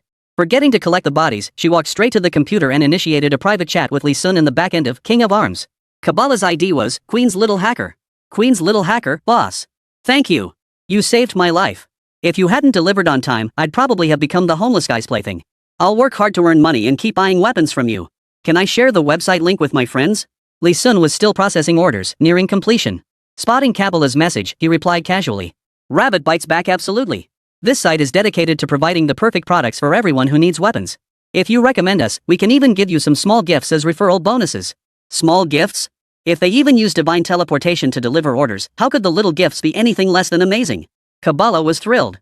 As a hacker, she knew plenty of friends who needed firearms. Queen's Little Hacker, thanks, boss. I'll make sure Arms King takes over the entire Queen's black market. Also, boss, your teleportation method is way ahead of its time. What tech is this? Can it only transport weapons, or anything at all? Lee Sun typed casually, of course anything. Anything? A sudden flash of insight struck Lee Sun. Right. He'd been stuck in a mental rut. Who said teleportation was limited to weapons? He could send weapon blueprints too. That would solve the problem of submitting the blueprints. He could teleport the weapon blueprints directly to the Weapons Research Institute. That way, he could submit the blueprints to prove he wasn't a traitor to the state, while also ensuring he wouldn't be discovered and could continue selling arms. Desperate rabbits bite, thanks for the reminder. Just you wait. I'll send you a little gift. Lee Sun chuckled and immediately sent Kabbalah an order as a token of gratitude. Before Kabbalah could react, another holy light struck her home. A black box appeared and automatically unfolded, just like last time. Inside, a USB drive lay exposed. Panda virus weapon, with an attached instruction manual. Kabbalah silently scanned the manual. Cyber warfare virus weapon. It can infect any computer with the panda virus, causing a panda to appear burning incense and praying, and it's highly contagious. Capable of crippling an entire city's digital world in a short time. Indeed, in modern warfare, cyber weapons are also military arms. And Lee Sun had them. Kabbalah couldn't help but smile wryly.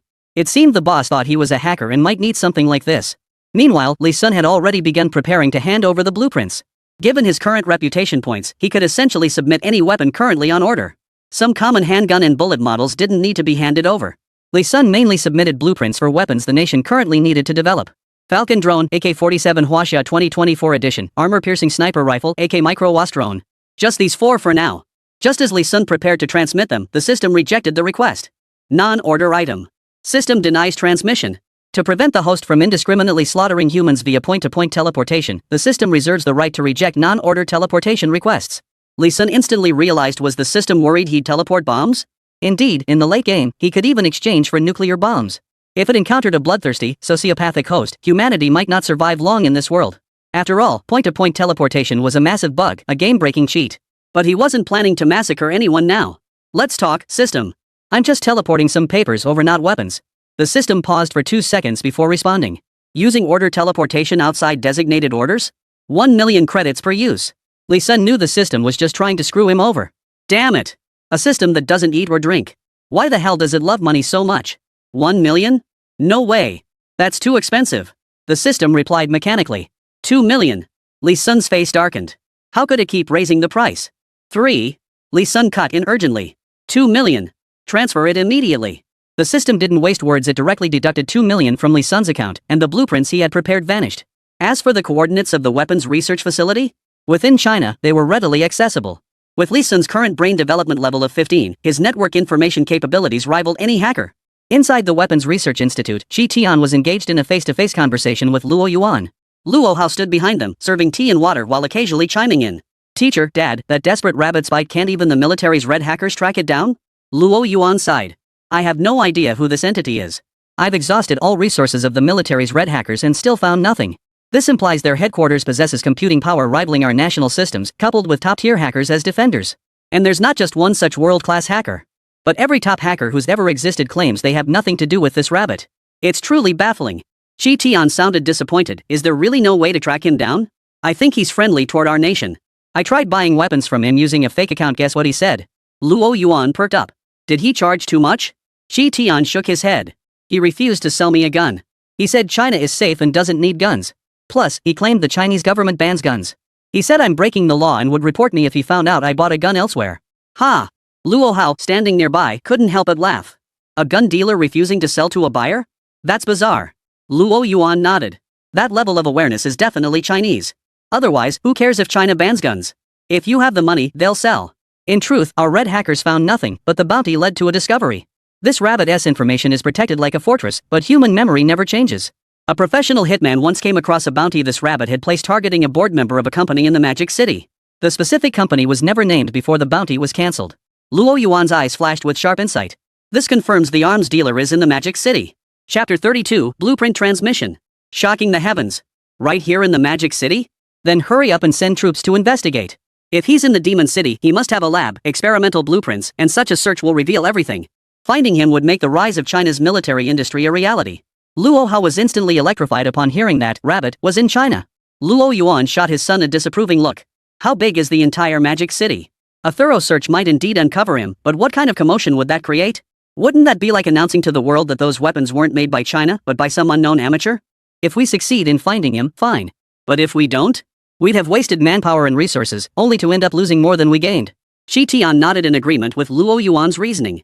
We can't rush this. If we scare him into fleeing overseas, that would be a colossal loss. This person is a great talent who holds such goodwill toward our nation. We mustn't push him into opposition through these actions. Luo Hao, you absolutely must not act on your own. Luo Hao sighed in exasperation. Got it, Professor. I'm not stupid. Do you really think I'm that reckless? Luo Yuan and Qi Tian exchanged a glance and nodded. Luo Hao. Though Qi Tian opposed using force to find Li Sun, he still harbored concerns. After all, regardless of Li Sun's intentions, his unpredictability remained certain until he was brought under the nation's control. Therefore, the investigation must continue. But it must be conducted covertly. We could conduct a large-scale industrial investigation. That way, we can use official authority to gather intelligence without alerting that arms dealer behind the scenes, and we can also check up on our private enterprises at the same time. 3 birds with 1 stone. Luo Yuan slammed his fist on the table. Great idea. I'll contact the Ministry of Industry and Commerce immediately. That's all for today. I'll take my leave now. Qi Tian rose, preparing to continue his experiments across the hall. The reception area and laboratory were actually one room, separated only by a corridor. Through the glass, the lab was clearly visible. As he turned, Li Sun's weapon blueprints were transmitted directly to him. Suddenly, the lab erupted in a blinding white light. Startled, Qi Tian rushed toward the lab. Luo Yuan and Luo Hao followed closely behind. Are you kidding me? This is a weapons lab. If an accident occurred, the entire Weapons Research Institute would suffer a chain reaction of explosions. The sheer force would undoubtedly obliterate all surrounding buildings. What the hell is going on? Right before Qi Tian's eyes, a thick stack of blueprints seemed to materialize out of thin air, gradually solidifying from light into physical form. Then with a thud, they landed on his lab table. Qi Tian froze in place. Luo Yuan and Luo Hao, who had rushed over, were equally stunned, their heads filled with question marks. Anyone witnessing this scene would be frozen in shock for 10 seconds. Luo Hao rubbed his eyes. Dad, I'm not dreaming, right? Did that stack of documents just materialize out of thin air? Luo Yuan muttered. Whoa, seeing ghosts in broad daylight. And in a science lab, no less. Qi Tian was the first to recover. Approaching cautiously, he carefully picked up a blueprint and began examining it. He was instantly engrossed. Luo Hao, standing nearby, hurried over and said, Professor, let me handle this. What if it's an enemy trap or poisoned? Qi Tian, completely absorbed in his reading, whispered. Shut up. Luo Hao sheepishly replied, Oh. Luo Yuan stepped forward. Even though he knew nothing about weapons, he could tell after all, he couldn't make sense of the data, but he recognized the guns drawn in these documents. Were these the blueprints for the guns from the video? And drone blueprints too. Could these blueprints possibly be from that shadowy arms dealer? Shi Tian had already swiftly scanned through the AK section of the blueprints. Having spent his entire life crafting weapons, he naturally understood them. In fact, he had quickly grasped the manufacturing methods by following the blueprints' logic. He exclaimed excitedly. It's real. The blueprints are genuine. With these blueprints, we can mass-produce that brand new rifle from the video. They even include instructions for making night vision goggles for combat operations, filling a critical gap in our technology. And this sniper rifle capable of penetrating Titan tanks. It includes blueprints for an entirely new spiral accelerator design. This technology can be applied to other firearms as well. With these, once mass production begins, the basic combat strength of our infantry will double. Genius. A genius design. This level of achievement would likely take our entire Weapons Research Institute 20 years of collective effort to reach. Luo Yuan gaped. Double? That powerful? You must understand that doubling infantry strength isn't simply 1 + 1 = 2. The strongest force in the Huaxia army is its infantry. The world's most formidable rapid strike infantry hails from China. The record set by the 113th Division's 3-day forced march during the Korean War has never been broken by any nation's military. The 113th Division of the former 38th Army covered 725 kilometers of rugged mountain terrain in just 14 hours fresh off a major battle, without food, carrying heavy loads at night, and enduring heavy winter snow in thin clothing. Upon reaching Samsori, the 113th Division immediately engaged and decisively defeated intercepting American elite forces without rest. This blitzkrieg has even been hailed as a miracle in infantry warfare. Now, what does doubling that strength mean? It would mean unrivaled power. As a military man, Luo Yuan naturally cares deeply about combat effectiveness. Director Qi, are you serious? Shi Tian studied the blueprints and nodded deeply. The weapons on these blueprints seem tailor-made for China. You must understand that every nation's weapons production lines have different specifications. For instance, even if we obtained the Eagle's weapon blueprints, we couldn't mass-produce them directly. They'd need to be modified to match our factory's specifications.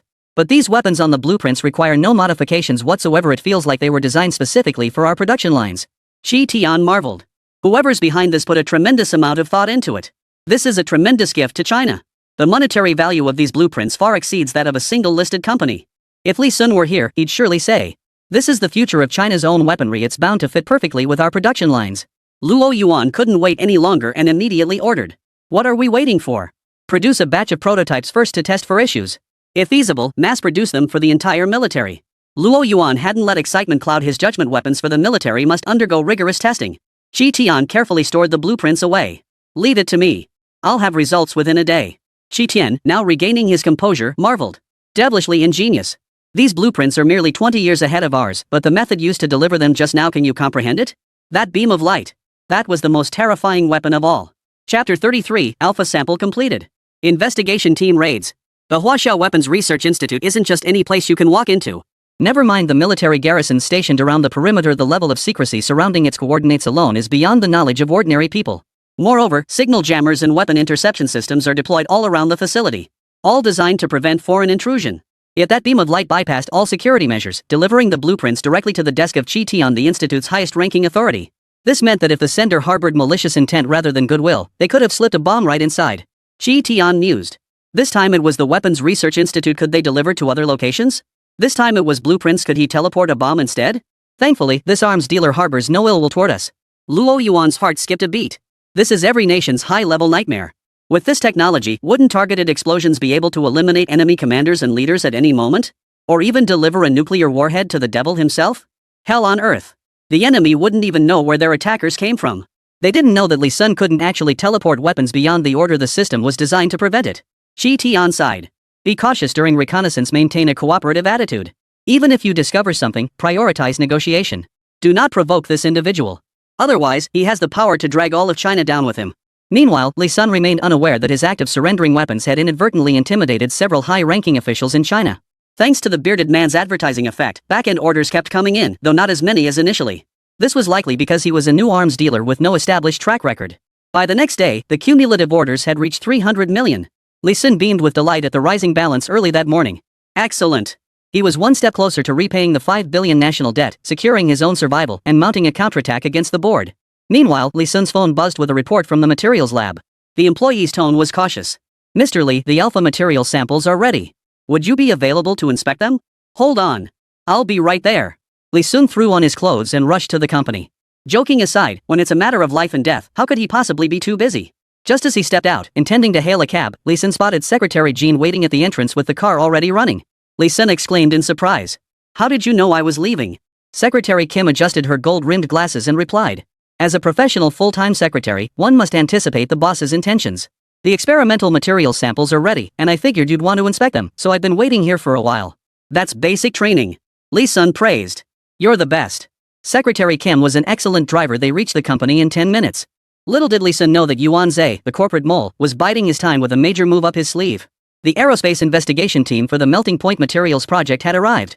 Yuan Zhe, who had secretly reported Lee Sun for falsification, pulled strings to expedite the investigation team's arrival scheduled for a week later to just 2 days. They arrived at the company gates just as Lee Sun did, conducting a surprise inspection. Half the team members were from the National Space Administration, while the other half came from the government's Administration for Industry and Commerce. They even included local public security management. This grants the team extensive authority. They possess the authority to immediately suspend operations of companies found to have defrauded the government on the spot. Those involved in criminal activities could even be handcuffed and taken into custody right then and there. This was Yuan Zhe's trump card. It leaves Lee Sun no time to prepare or fight back. At that moment, 2 vehicles pulled up in front of the company. One belonged to Lee Sun, the other was the investigation team's bus.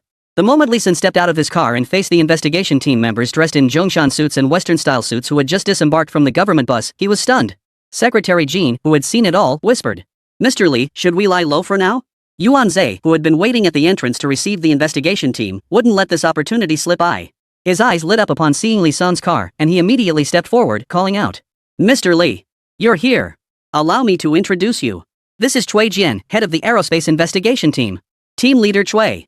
This is our company's general manager and legal representative, Lee Sun. He's the one overseeing the Melting Point Material experimental project.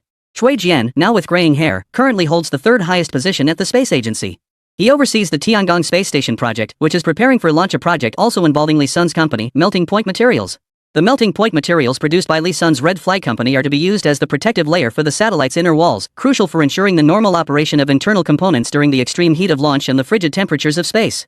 That's precisely why Cui Jian came to investigate personally. Seeing Yuan Zhe's smug expression, Lee Sun instantly understood what was happening. This wasn't even a pretense. He was openly playing the wolf. This investigation team was undoubtedly orchestrated by Yuan Zhe. But Lee Sun remained completely unfazed. Because he had already acquired the alpha material technology. Never mind that the alpha sample was sitting right there in the lab. Even if the sample itself had issues, just presenting the alpha material documentation would intimidate everyone at the current China Aerospace Administration. Because this is the latest technology from the China National Space Administration of 2024. Remember, in 2024, China was the first nation to land on the far side of the moon. The sole lunar backside satellite point was secured by China. It completely shattered the defenses of the eagle-wielding nations. Remember, the far side of the moon has no signal. Only by relaying through that specific location at the far side satellite relay station can any machinery operate on the lunar far side. This means that as of 2024, any nation wishing to access the far side must now go through China. The lunar back satellite relay point is exceptionally unique. The satellite's entire structure requires materials that are not only pressure-resistant, capable of withstanding extreme temperatures, tear-resistant, and exceptionally durable, but also possess signal reflection, reception, and conversion capabilities. Alpha material is the primary component of the 2024 satellite. It represents the technological marvel that has enabled China's space program to surpass the Eagle Nation. Its ultra-high melting point is merely one minor function. Yuan Zhe believed this move would destroy Lee Sun, unaware he'd walked straight into Lee Sun's trap. Because reporting fraud requires evidence. This means Yuan Zhe must produce the experimental data which constitutes theft and leakage of corporate secrets. Especially since Yuan Zhe is currently an employee of Red Flag Company, Limited, bound by a confidentiality agreement. If caught, he'd face jail time minimum 3 years. Lee Sun didn't even glance at Yuan Zhe. He walked right past him, extending his hand to Cui Jian. Team leader Cui, what an honor. Our melting point material samples are ready today. Care to take a look? Yuan Zhe froze in place beside them. His mind raced with shock and suspicion. Something's off. This is a trap. Why is Lee Sun suddenly being so proactive? The melting point material is problematic. How dare Lee Sun volunteer to join the investigation team? Is he courting death? Cui Jian must have been completely outmaneuvered by Lee Sun. He received a report alleging that Hongqi Company had falsified melting point material technology and data. The report contained ample data evidence, so he immediately brought the investigation team here. But the attitude of this Mr. Lee right here, not even asking why we're here, just proactively inviting us to see the material samples, makes it seem like he knew he'd been reported. He didn't act like someone caught in a fraud. More like a victor ready to flaunt his samples. How peculiar. But this saved him the trouble of haggling. Cui Jian said in a low voice. Alright, let's head upstairs. Chapter 34, Testing begins. The terrifying Alpha. So many people. Shang Yingkai from the materials lab was drenched in sweat. He had just finished preparing the Alpha material today and called his boss before even testing it. But he never expected not only his boss to show up, but a whole bunch of big shots too. Chui Jian, Chief Engineer of the Tiangong Project and third in command at the Aerospace Bureau. Deputy Director of the Shanghai Municipal Administration for Industry and Commerce. Deputy Director of the Shanghai Municipal Public Security Bureau. Plus officials from several other relevant departments. He was just a poor kid who made it out of a small county town. He'd never seen so many high-ranking officials in his life. If there were any issues with the materials, wouldn't he be dragged off to prison? The thought sent a chill down Xiang Yingcai's spine. He glanced at Li Sun, who sat calmly sipping his coffee. Xiang Yingcai felt considerably reassured. If the sky falls, the tallest will hold it up. If the materials were faulty, the first one to take the fall would be Mr. Li, the legal representative. This alpha material preparation method came from an email sent personally by Mr. Li. He wouldn't harm his own. Li Sun spoke up. Ahem, Xiang Yingcai, begin the testing. Chui Jian watched Li Sun, who hadn't uttered a single word and seemed suspiciously relaxed, and couldn't help but say, Mr. Li, just a reminder, we're here to investigate the tip about counterfeit melting point materials. Aren't you worried? Li Sun replied nonchalantly. The innocent will be proven innocent. Let the facts speak for themselves. Team Leader Chui, I'd like to ask what charges should be brought for malicious reporting, defamation, and leaking corporate secrets? Yuan Zhe clenched his fists beside him, cursing inwardly. Impossible. He was certain the melting point material couldn't be produced. He had personally participated in the fabrication while still in the materials lab. And Li Sun had only been with the company for a month. Even a god couldn't develop a new material solution in such a short time. Li Sun might be putting on a calm front, but he's probably freaking his pants off inside. Chui Jian looked at the confident Li Sun and chuckled. What a bold statement, Mr. Li. Well said, the innocent need not fear. Alright, let's begin the testing. The melting point material test was brutally simple. Simulate the extreme heat of rocket ascent and the near absolute zero conditions of space.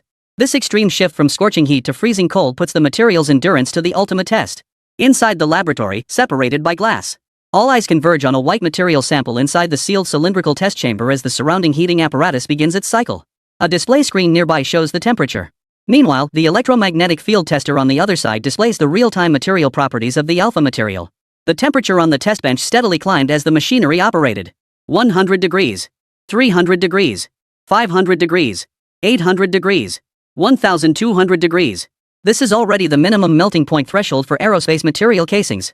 The melting point resistance of qualified inner wall materials on the market also falls within this range.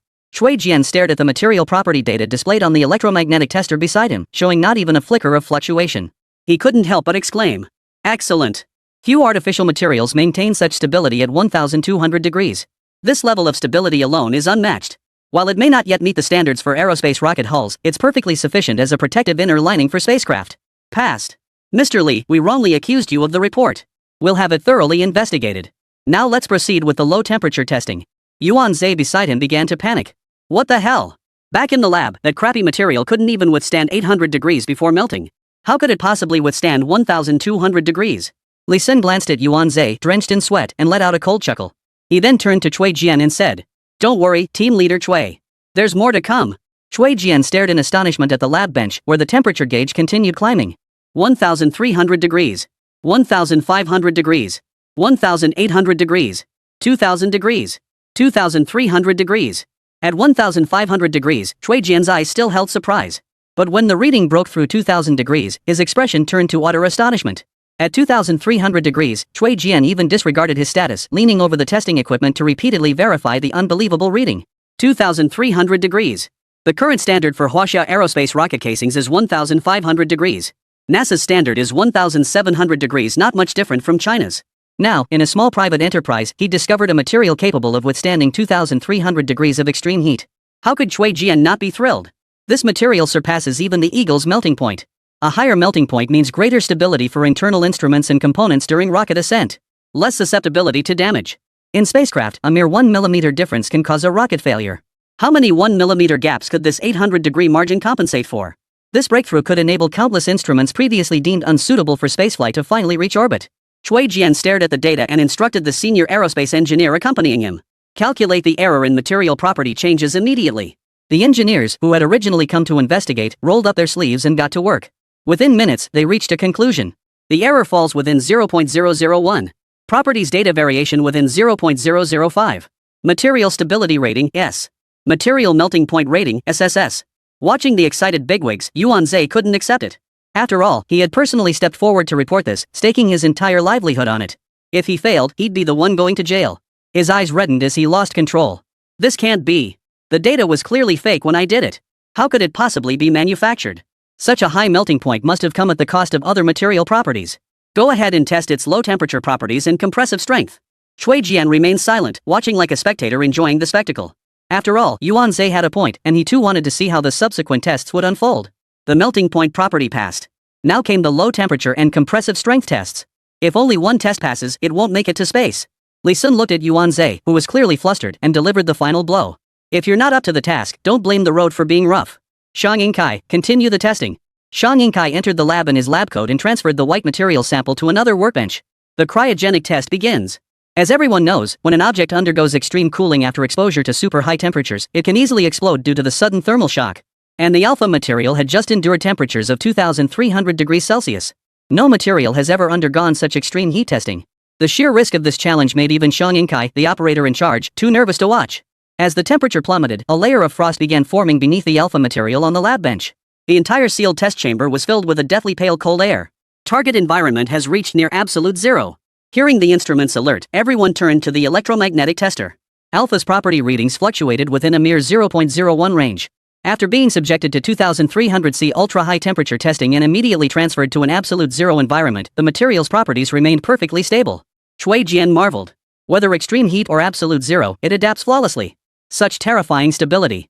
Chapter 35, The Terrifying Signal Amplification. Shocked Chief Engineer Cui. The subsequent compression tests were the simplest among several trials. When the alpha material was removed from the compression test bench completely unscathed, Yuan Zhe's last lifeline snapped. He slowly collapsed to the ground.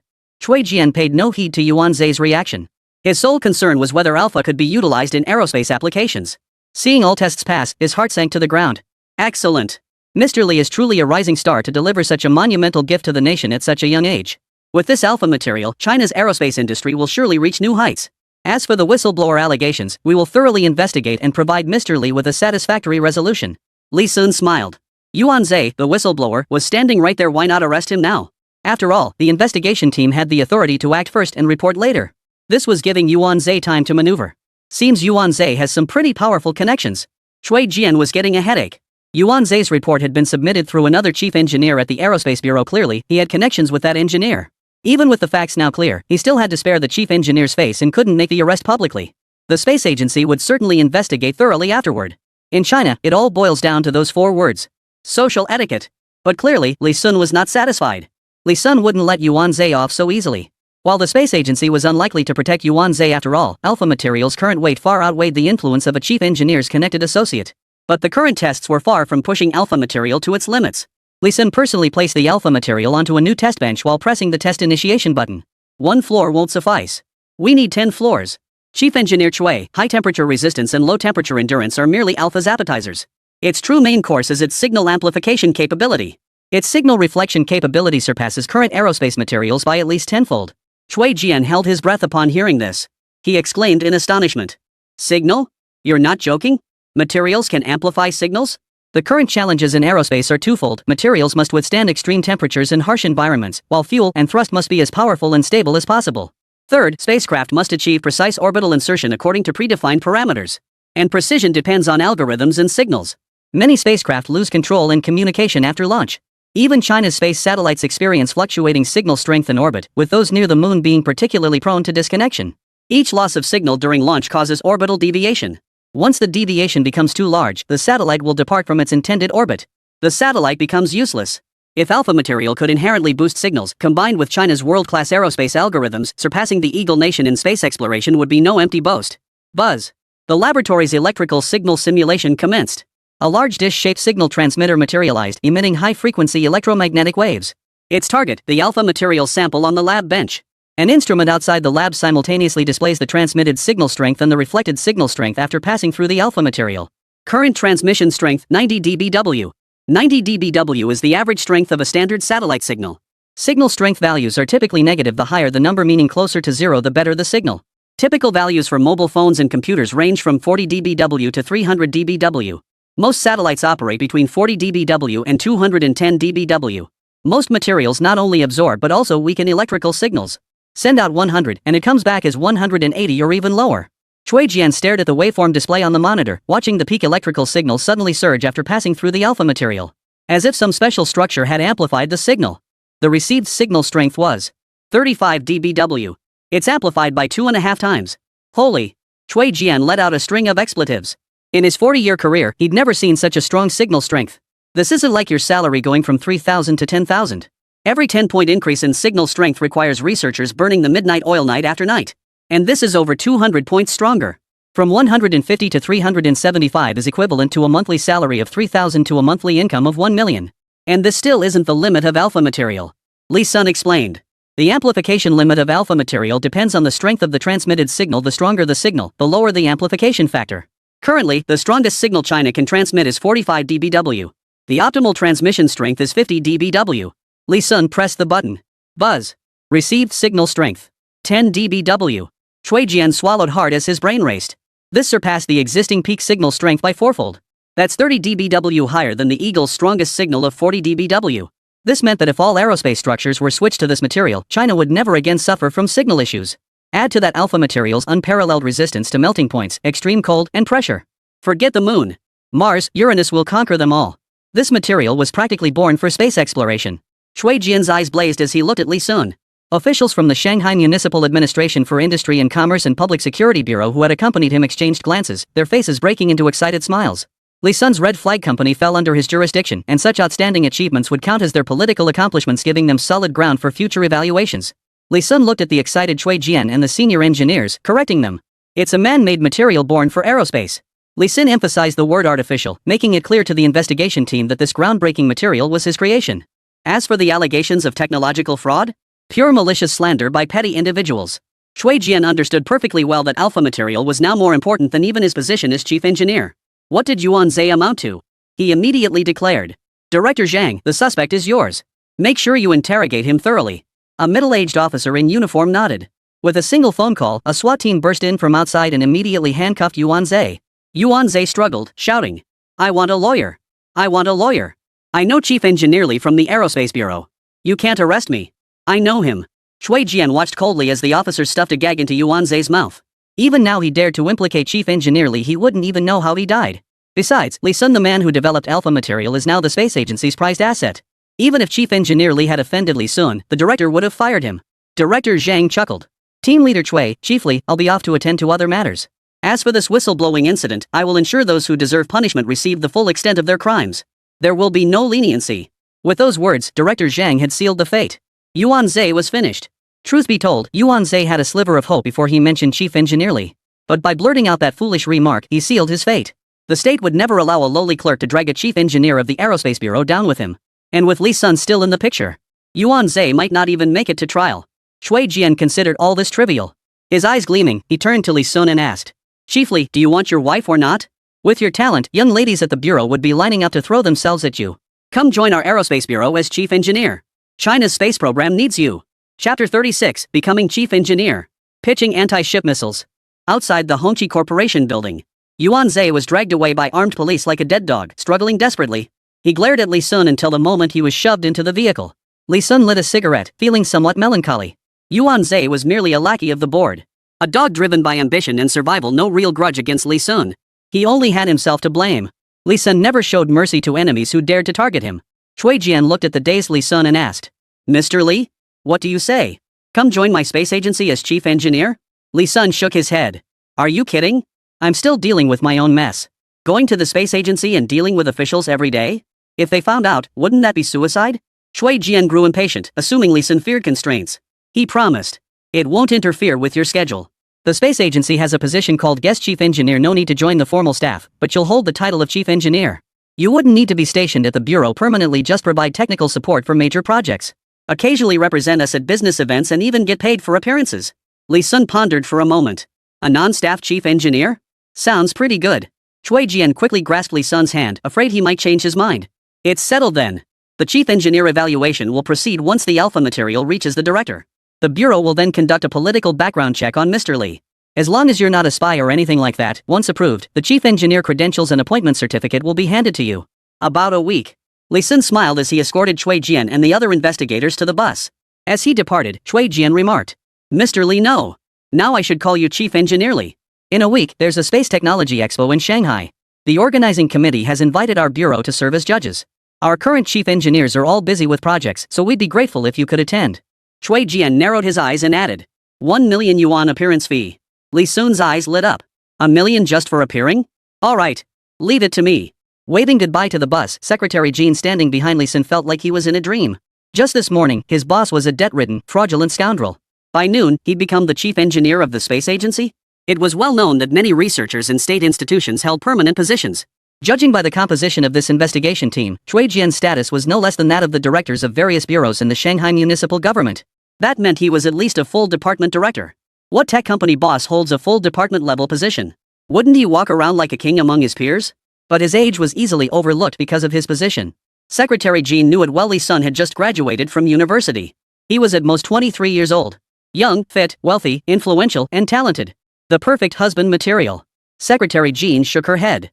Forget it. The boss is such a hopelessly clueless guy he doesn't even notice a woman like me who's still got it. He's probably going to be single forever. Watching Lee Sun's retreating figure, Secretary Kim reminded him. Boss, that exhibition conference team leader Choi mentioned is a major networking event for materials tech companies. The top 5 firms at the expo see their market value skyrocket. Actually, our company got invited before, but we didn't pass the screening. Secretary Kim whispered. The truth is, the head of the review committee, Jin Shang, wanted kickbacks. But our company had just finished a board meeting and no one paid him any attention, so we got stuck. Should our company still participate now? Lee Sun chuckled lightly. I'm already on the judging panel, why the hell would we need to exhibit? From now on, our company is the sole designated materials supplier for the space agency. Let's go. I'm driving home. I miss your noodles. Bajistan border. Beard and the others successfully reached their destination after several days of trekking, narrowly avoiding trouble despite multiple disruptions from the Eagle Squadron army. After reuniting with headquarters, Big Beard rose to fame overnight for breaking through the Eagle Squadron's mechanized division. Destroy the mechanized corps. Headshot Commander Joseph. Breaking through the world's toughest Titan tank. Led the team to break through the Eagle's encirclement. Each feat was breathtakingly monumental. Operatives across the entire organization idolized him. The bearded one rose directly to become the second in command at headquarters. His military rank soared to general. A 3-rank jump. After all, annihilating the Eagle's elite mechanized regiment, something only China has achieved, is nothing short of a miracle in the annals of other nations' histories. The bearded one also received new intelligence from the organization's supreme commander. The Eagle's fleet was sailing from its homeland toward the waters of Bajistan, loaded with the latest fighter jets and missiles. Additionally, the fleet includes a single mech engineer equivalent to 5 entire mech regiments. Based on timing, they should reach the waters within the next couple of days. With the Eagle's fleet looming as a threat, our brothers and sisters in Gaza are in grave danger. Remember, the sea route is Gaza's most vital supply line. Plane reported with reddened eyes, now a brigadier general in Beard's aide-de-camp. Yet his face showed no trace of joy. The weapons obtained from Lee Sun could only support them in land battles. Against warships and fighter jets, they would be slaughtered. And Eagle's actions were nothing short of aiding the Jacob Empire's slaughter. Now, Gaza's interior is surrounded by Jacobite forces, and the maritime supply line is about to be severed by Eagle's fleet. It was a dead end no matter how you looked at it. Poran roared angrily. Outrageous. All that justice in American dramas is just a facade. The bearded one sighed. There's no choice. Even so, all we can do is fight until the last man stands. Let's buy more guns from Brother Rabbit first. At least equip our soldiers with top-tier weapons. If we coordinate with the commander inside Gaza to break out from the outside, we might have a sliver of hope. Beard and his men had just arrived in Bajistan. Their overnight journey left them completely unaware that Lee Sun had launched a website called King of Arms. Poran opened his computer and logged into the dark web. Middle East outlaw, Rabbit Brothers, I'm here to buy guns. First, 30,000 AKs, then 30 million rounds of ammo. Throw in 200 Falcon drones. Lee Sun, who was eating noodles at home, saw the message and immediately replied. Rabbit bites back, bring it on, bro.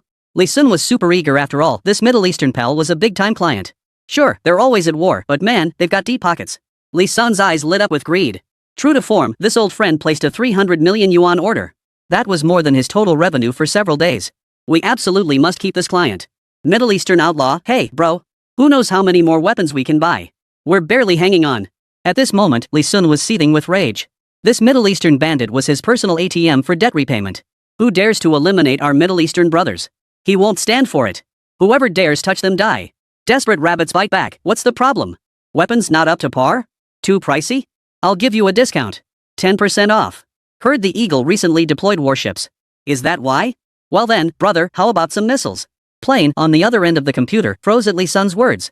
Lee Sun thought Plan was worried about the price, so he immediately launched into an eager sales pitch. Desperate rabbits bite 2. Not expensive at all. One for you at cost price 100 million. Full name, YJ-24 Hypersonic Anti-Ship Missile. Guaranteed to split a 10,000-ton Eagle fleet clean in 2 with a single shot. Piran spit splattered onto the computer screen. No way. You've got that strategic level thing too? Chapter 37, YJ-24 Missile. Insanely powerful. Rabbit bro, won't selling this get you on China's most wanted list? That's a surface-to-ship missile, for crying out loud. Puran felt his entire worldview was being challenged. The world knows China's strict gun control policies, and the Chinese government's support for them is the strongest anywhere. So arms dealers are practically non-existent within China. And Brother Rabbit is clearly Chinese. Not only are they selling guns, but they're even trying to sell missiles. Unbelievable. Strategic-level weapons like these aren't sold by ordinary arms dealers. Not even major international arms dealers can sell them freely. They're all controlled by the official state arms trading departments. They're priceless, available only to those with the right connections. Want to buy? Well, that depends entirely on whether you have the credentials to conduct official transactions. Keep in mind, small orders are not accepted.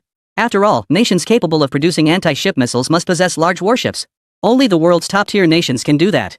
Beyond China, the Eagle, the White Bear, the Bull, and the Gallic Rooster, there are only a handful left. Small organizations or minor nations? They're not worthy of dealing with them. If other organizations found out the Rabbit brothers had missiles for sale, they'd go nuts. This is too big.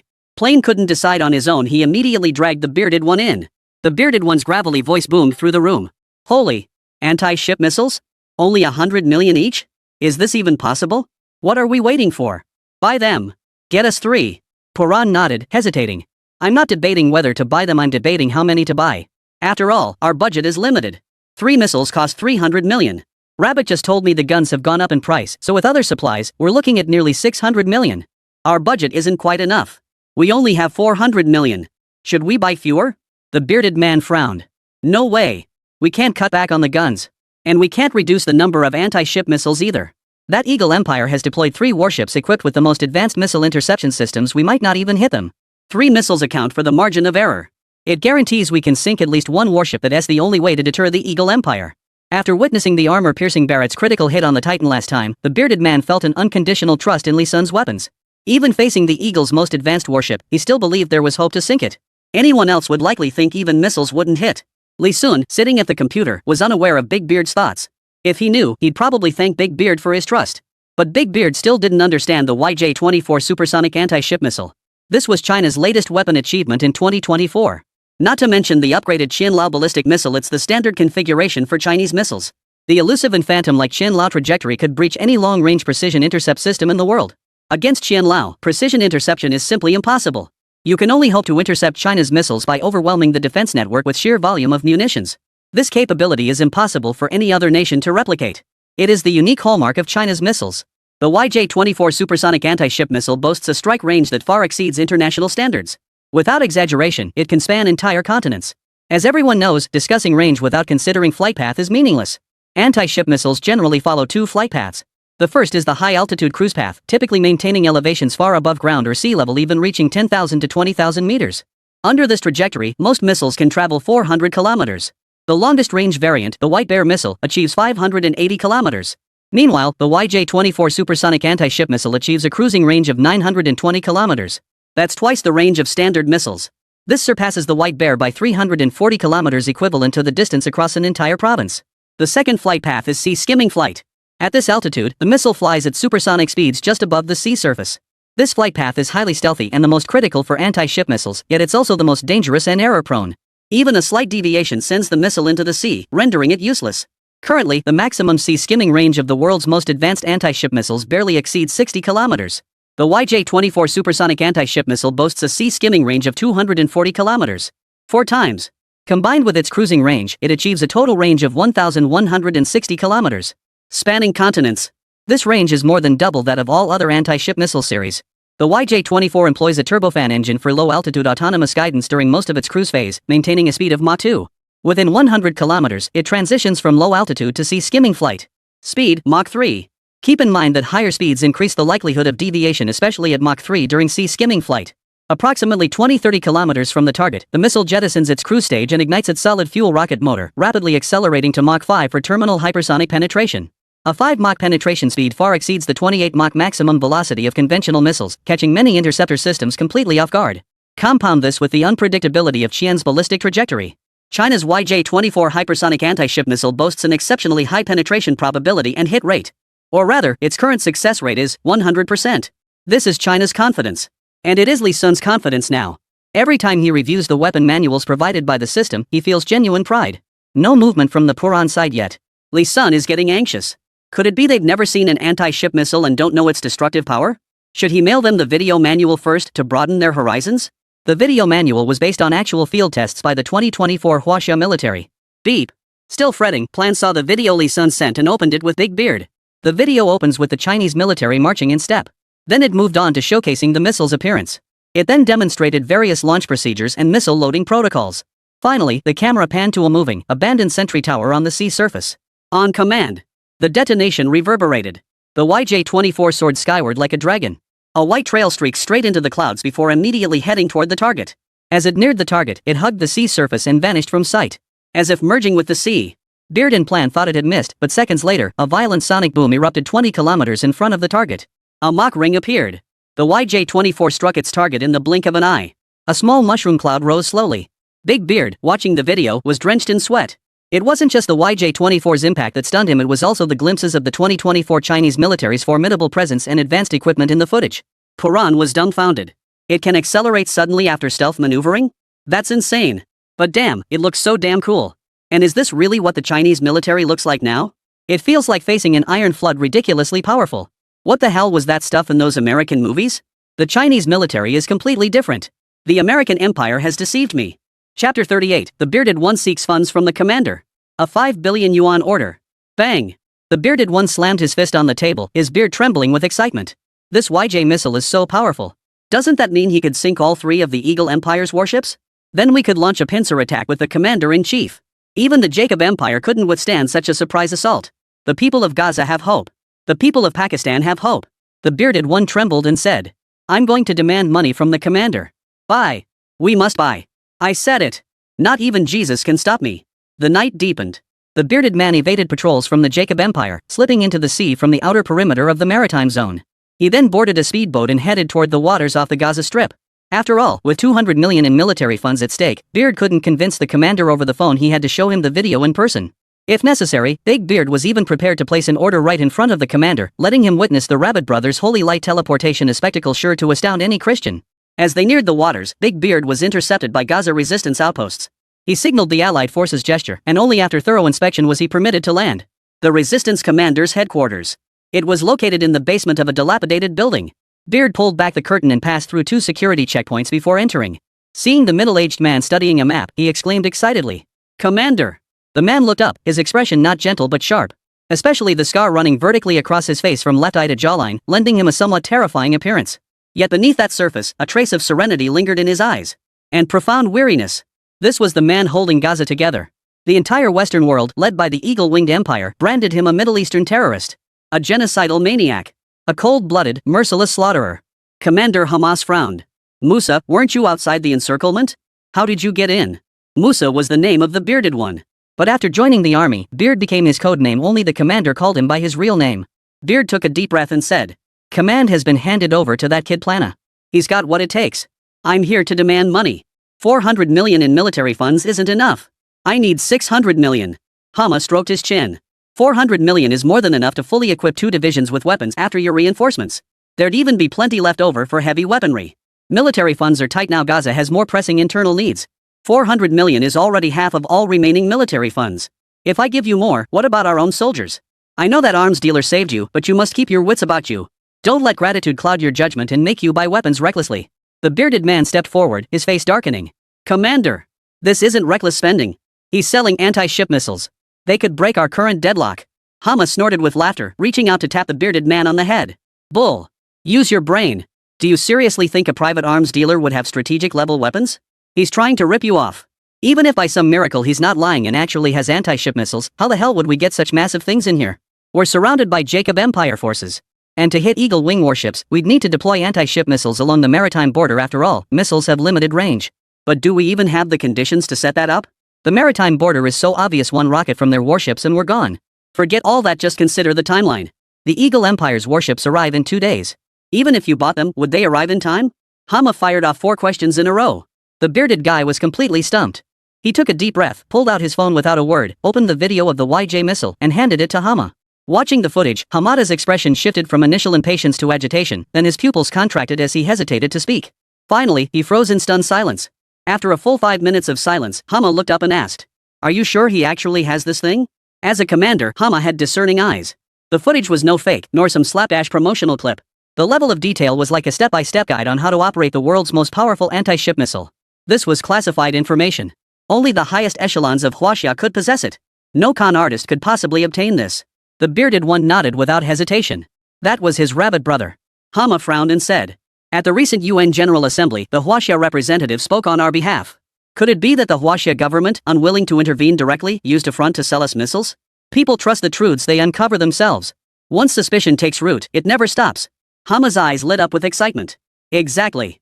This weapon transcends strategic level capabilities. It's China's classified armament. Who would dare sell it without China's top leadership approval? Great.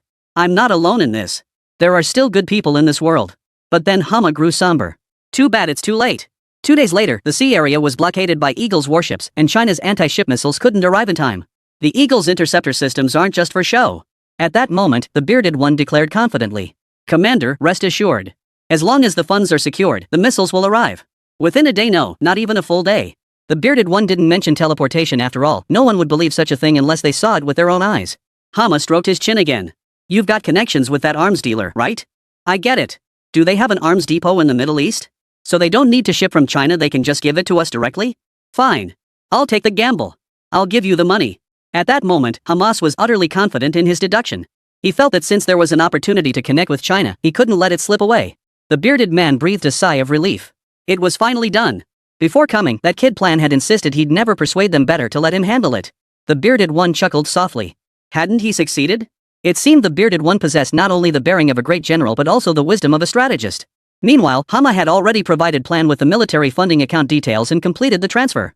Upon receiving the 600 million military funds, Paran immediately clicked the King of Arms link sent by Li Sun. Though logging in for the first time, he expertly began checking off orders. 30,000 Huaxia AK 2024 edition rifles, 30 million. 30 million rounds of ammunition, 60 million. 200 Falcon drones, 200 million. 3 YJ-24 hypersonic anti-ship missiles, 300 million. Total order amount, 5.9 billion Huaxia currency. Detected buyer has a 10% discount coupon. Apply? Paran froze for a moment, recalling the Rabbit brothers' earlier joking mention of a discount. Did they actually apply it? Pulin was touched. Apply. Order total, 53.1 billion Huaxia coins. Payment. Pulin entered his bank account details and clicked the payment button without hesitation. Order completed. Meanwhile, Li Sun's pleasant voice chimed in. Your account ending in 3456 has received 531 million Huaxia coins. Current balance, 83,923,450 Huaxia coins. Li Sun's eyes lit up with greed. 500 million had arrived. Now he had a whopping 800 million in his account. Excellent. Finally enough to purchase experimental equipment made from the National Superconductor Project materials. Chapter 39, The Eagle Strikes. The Rabbit brothers are sages. The National Superconductor Project differs from aerospace melting point materials. Preparing melting point materials is relatively straightforward, and the machinery was already available at Hongqi Company. No need for Li Sun to worry. The Superconductor Project is different. That 5 billion yuan in project funding is state support specifically for acquiring talent, purchasing equipment, and buying research materials. Materials and equipment account for the lion's share of that budget. Every single expenditure must be accounted for. Ultimately, the state will audit for any embezzlement. Now that 5 billion yuan has been siphoned off, Li Sun must cover this deficit. Therefore, he must not only cover the 5 billion yuan but also provide detailed expenditure records for the superconductivity research process, such as equipment purchases, superconducting magnetometers, superconducting gravimeters, superconducting deconstruction instruments, terahertz high sensitivity detectors, superconducting material manufacturing lathes, superconducting material micromolecular constructors, and more. Over a dozen types of instruments, not one can be missing.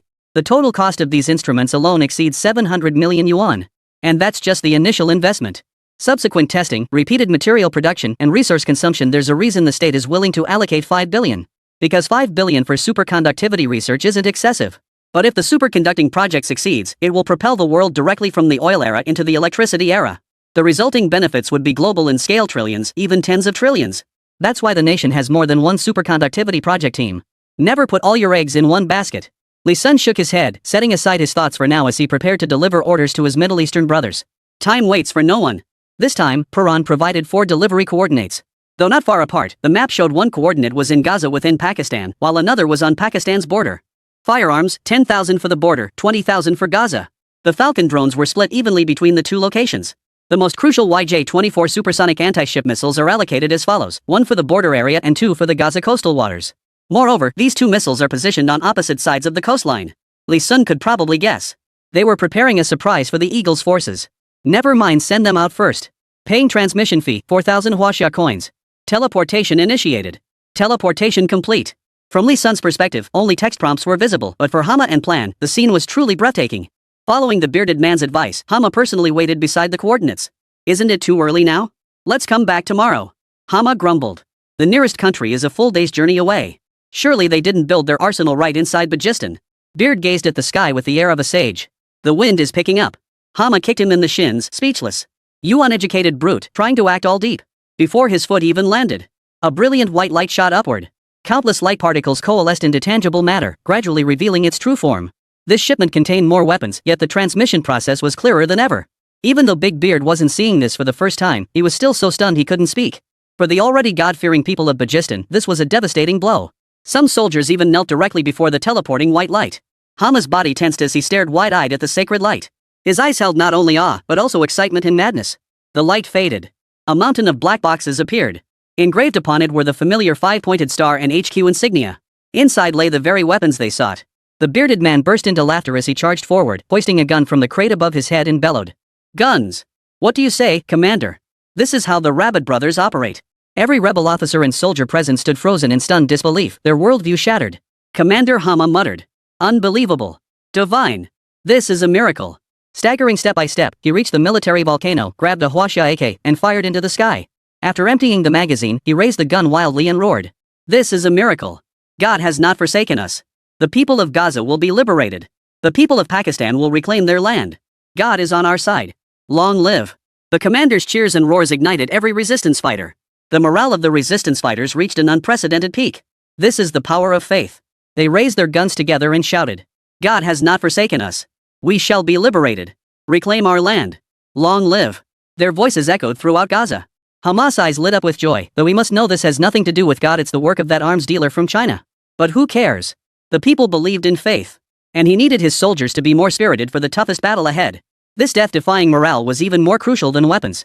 Hama sighed. This brother, the arms dealer from China, has been a tremendous help. The bearded man reminded him. And the missiles. On the other side, Paran yanked off the black cover.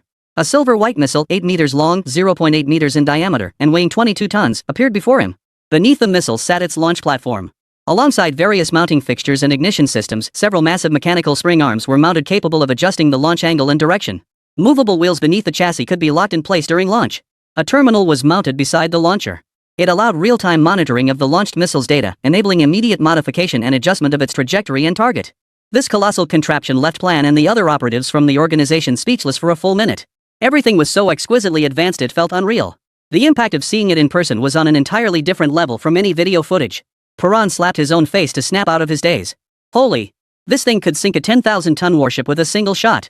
If not for the Rabbit brothers, I'd probably never have seen this in my lifetime. The Eagle Empire's anti-ship missile? Official price tag, $80 million US. That's 800 million yuan. And it's only available to UN member states that are on good terms with the Eagle Empire. And purchases are limited to 3 missiles. If you just want to buy them, I won't even sell. Meanwhile, China's strategic weapons are also sold exclusively to state-level organizations. Yet this missile Brother Rabbit cost only 100 million yuan per unit. At Eagle Empire's pricing, 3 would cost 2.4 billion. Yet they spent just over 500 million on the guns plus 3 anti-ship missiles. Barely a fraction of the Eagle's price. A steal. But that means the Rabbit brothers took a massive hit. Paran felt a pang of guilt. The Rabbit brothers are truly saints, money means nothing to them. He excitedly replied to Li Sun. True friends are revealed in times of hardship. Rabbit brothers, from now on, in any country outside China, whatever you need just say the word.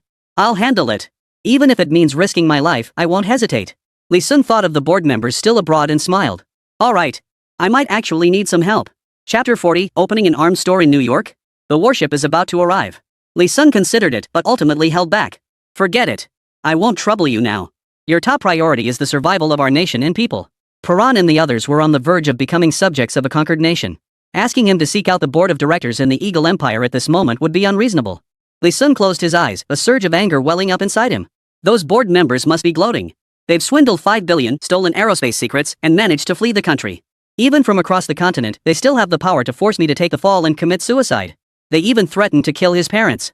Under the Eagle Empire's protection, even if exposed, the worst they'd face was never being able to return to China. A thought flashed through Li Sun's mind. What if I built my own power base in the Eagle Empire? With legal gun ownership there, a few wealthy deaths would be perfectly reasonable, right? But through whom? Kabbalah. Li Sun murmured the name. Ever since his arms saved her last time, she'd been extremely eager to bring in clients for the King of Arms. She'd practically become his spokesperson in Queens, New York. The arms orders she'd secured for him in recent days totaled over 1 million. But Kabbalah kept complaining since she was just a customer, her recommendations always felt awkward and lacking credibility. Plus, with no inventory on hand, those buyers were hesitant to trust an unknown arms dealer. After all, Eagle Sauce had plenty of legit gun shops. When are you gonna open a branch here? Boss, I'll be your store manager. Salary doesn't matter, just hook me up with the good stuff at a discount. Kabbalah's joking remark suddenly struck a chord with Lee Sun. Expanding the gun shop to Eagle Town. Not a bad idea.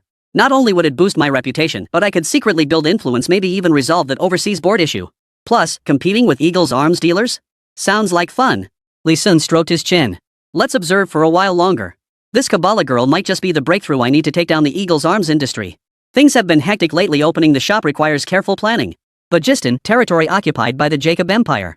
The military and the battlefield have divided Palestine into two halves. On one side, Gaza has been reduced to a hellish landscape. On the other, the people of the Jacob Empire celebrate their holiday with cheers, dancing and singing in the streets. At the military base, a soldier burst into the office to report.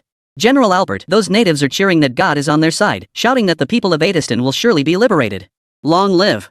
A middle-aged man of Ute ethnicity stood by the office window, watching the dancing crowd below. He sneered coldly, raised his glass of red wine, and took a sip. We are the children of God. The divinely favored people. They are but lowly mortals, born to serve us. And they dare imagine God is on their side? Ridiculous. Albert immediately walked to his desk and made a call. Leonard, where is the warship? The voice on the other end replied. They've entered the cruising phase and should arrive within a day at the latest. Albert's eyes lit up. That fast? The report said it would take 2 days. Admiral Leonard let out a dismissive chuckle. Mr. Albert, you underestimate us. Our Changkong 1 warship underwent upgrades long ago. Based on its speed 3 months ago, 2 days would indeed be accurate. But now, even 1 day is a conservative estimate. The Changkong 1, 2, and 3 are all newly upgraded warships. Forget Little Gaza. Even the entire Huaxia military would be annihilated. General Albert secretly breathed a sigh of relief. Thanks to you all. I thought we'd swiftly subdue those primitives in Bajistan, but when only Gaza remained, they put up a desperate fight. A full 6 months. Now that you've severed their supply lines, the Jacob Empire's territorial expansion will be completed swiftly. Leonard quipped. When the time comes, Mr. Albert, you'd better put in a good word for me with the consortium. I've been stuck at Lieutenant General for 10 years. Though Leonard, as the highest-ranking direct commander of the mechanics, had countless battle merits in the Eagle Empire, promotions to the highest management levels were decided by the consortium. Once it was the Anglo-Saxon consortium, but now the center of power has shifted toward the Ute consortium. No problem. Though Albert hailed from the Jacob Empire, he was also a high-ranking member of the Ute consortium. This is one reason the Eagle Empire unconditionally supports the Jacob Empire. For the entity wielding most of the Eagle Empire's real power has its roots in the Ute consortium, and the Ute consortium's roots lie in the Jacob Empire. One could say the Jacob Empire is the ancestral homeland, and the Eagle Empire is the realm they've secretly corrupted. On the other end of the line. Buzz. 3 warships plowed through the waves on the sea. From afar, they resembled 3 terrifying monsters. Inside the command room, Leonard hung up the phone, his face beaming with delight. This mission was practically handing him a golden opportunity. After all, deploying 3 warships to take down Gaza meant failure was impossible. This support mission would effortlessly propel him into the upper echelons of the Ute conglomerate. With the Ute group's backing, once this war ended, Leonard would undoubtedly become the 4th admiral in the Eagle Empire's military. This time, he would strike Gaza with relentless force. He would prove his loyalty to the Ute conglomerate. Leonard studied the Gaza map and began planning. Rockets to carpet bomb the area.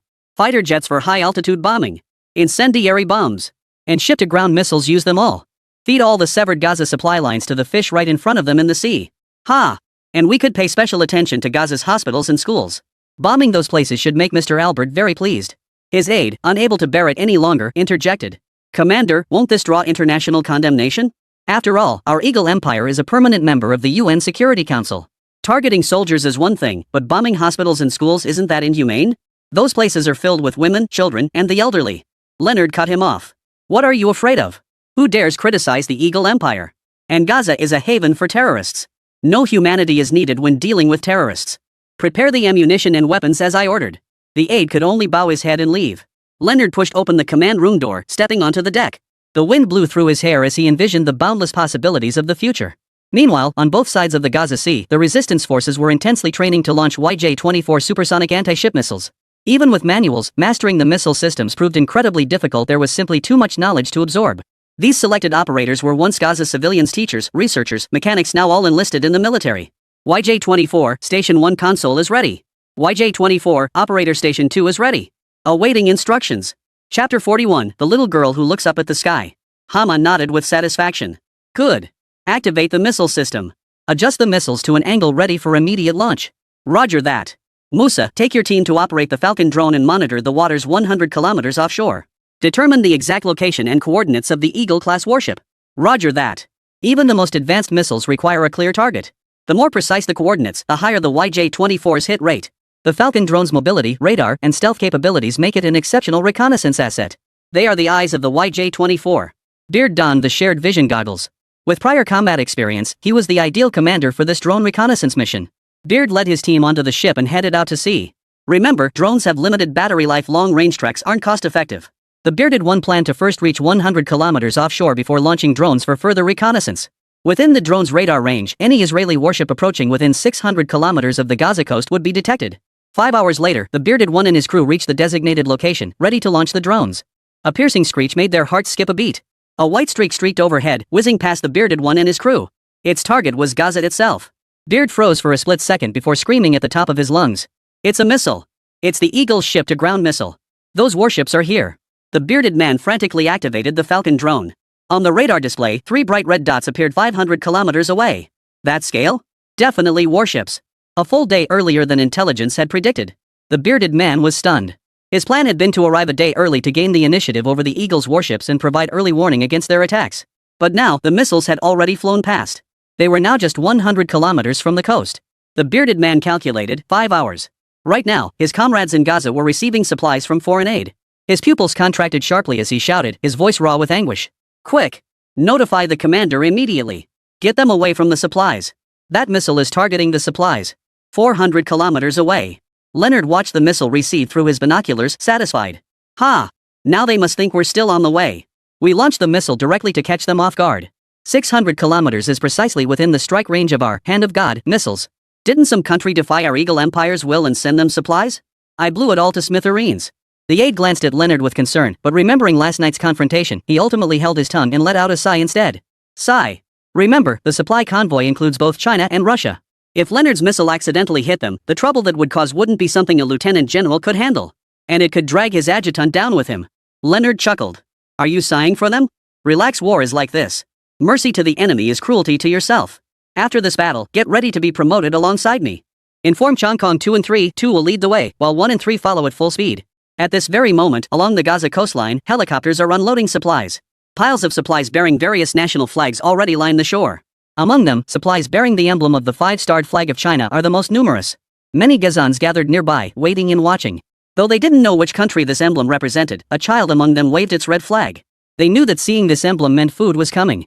Inside the Chinese transport aircraft after the airdrop, volunteer team members gazed down at the ruins below and sighed. This is inhuman.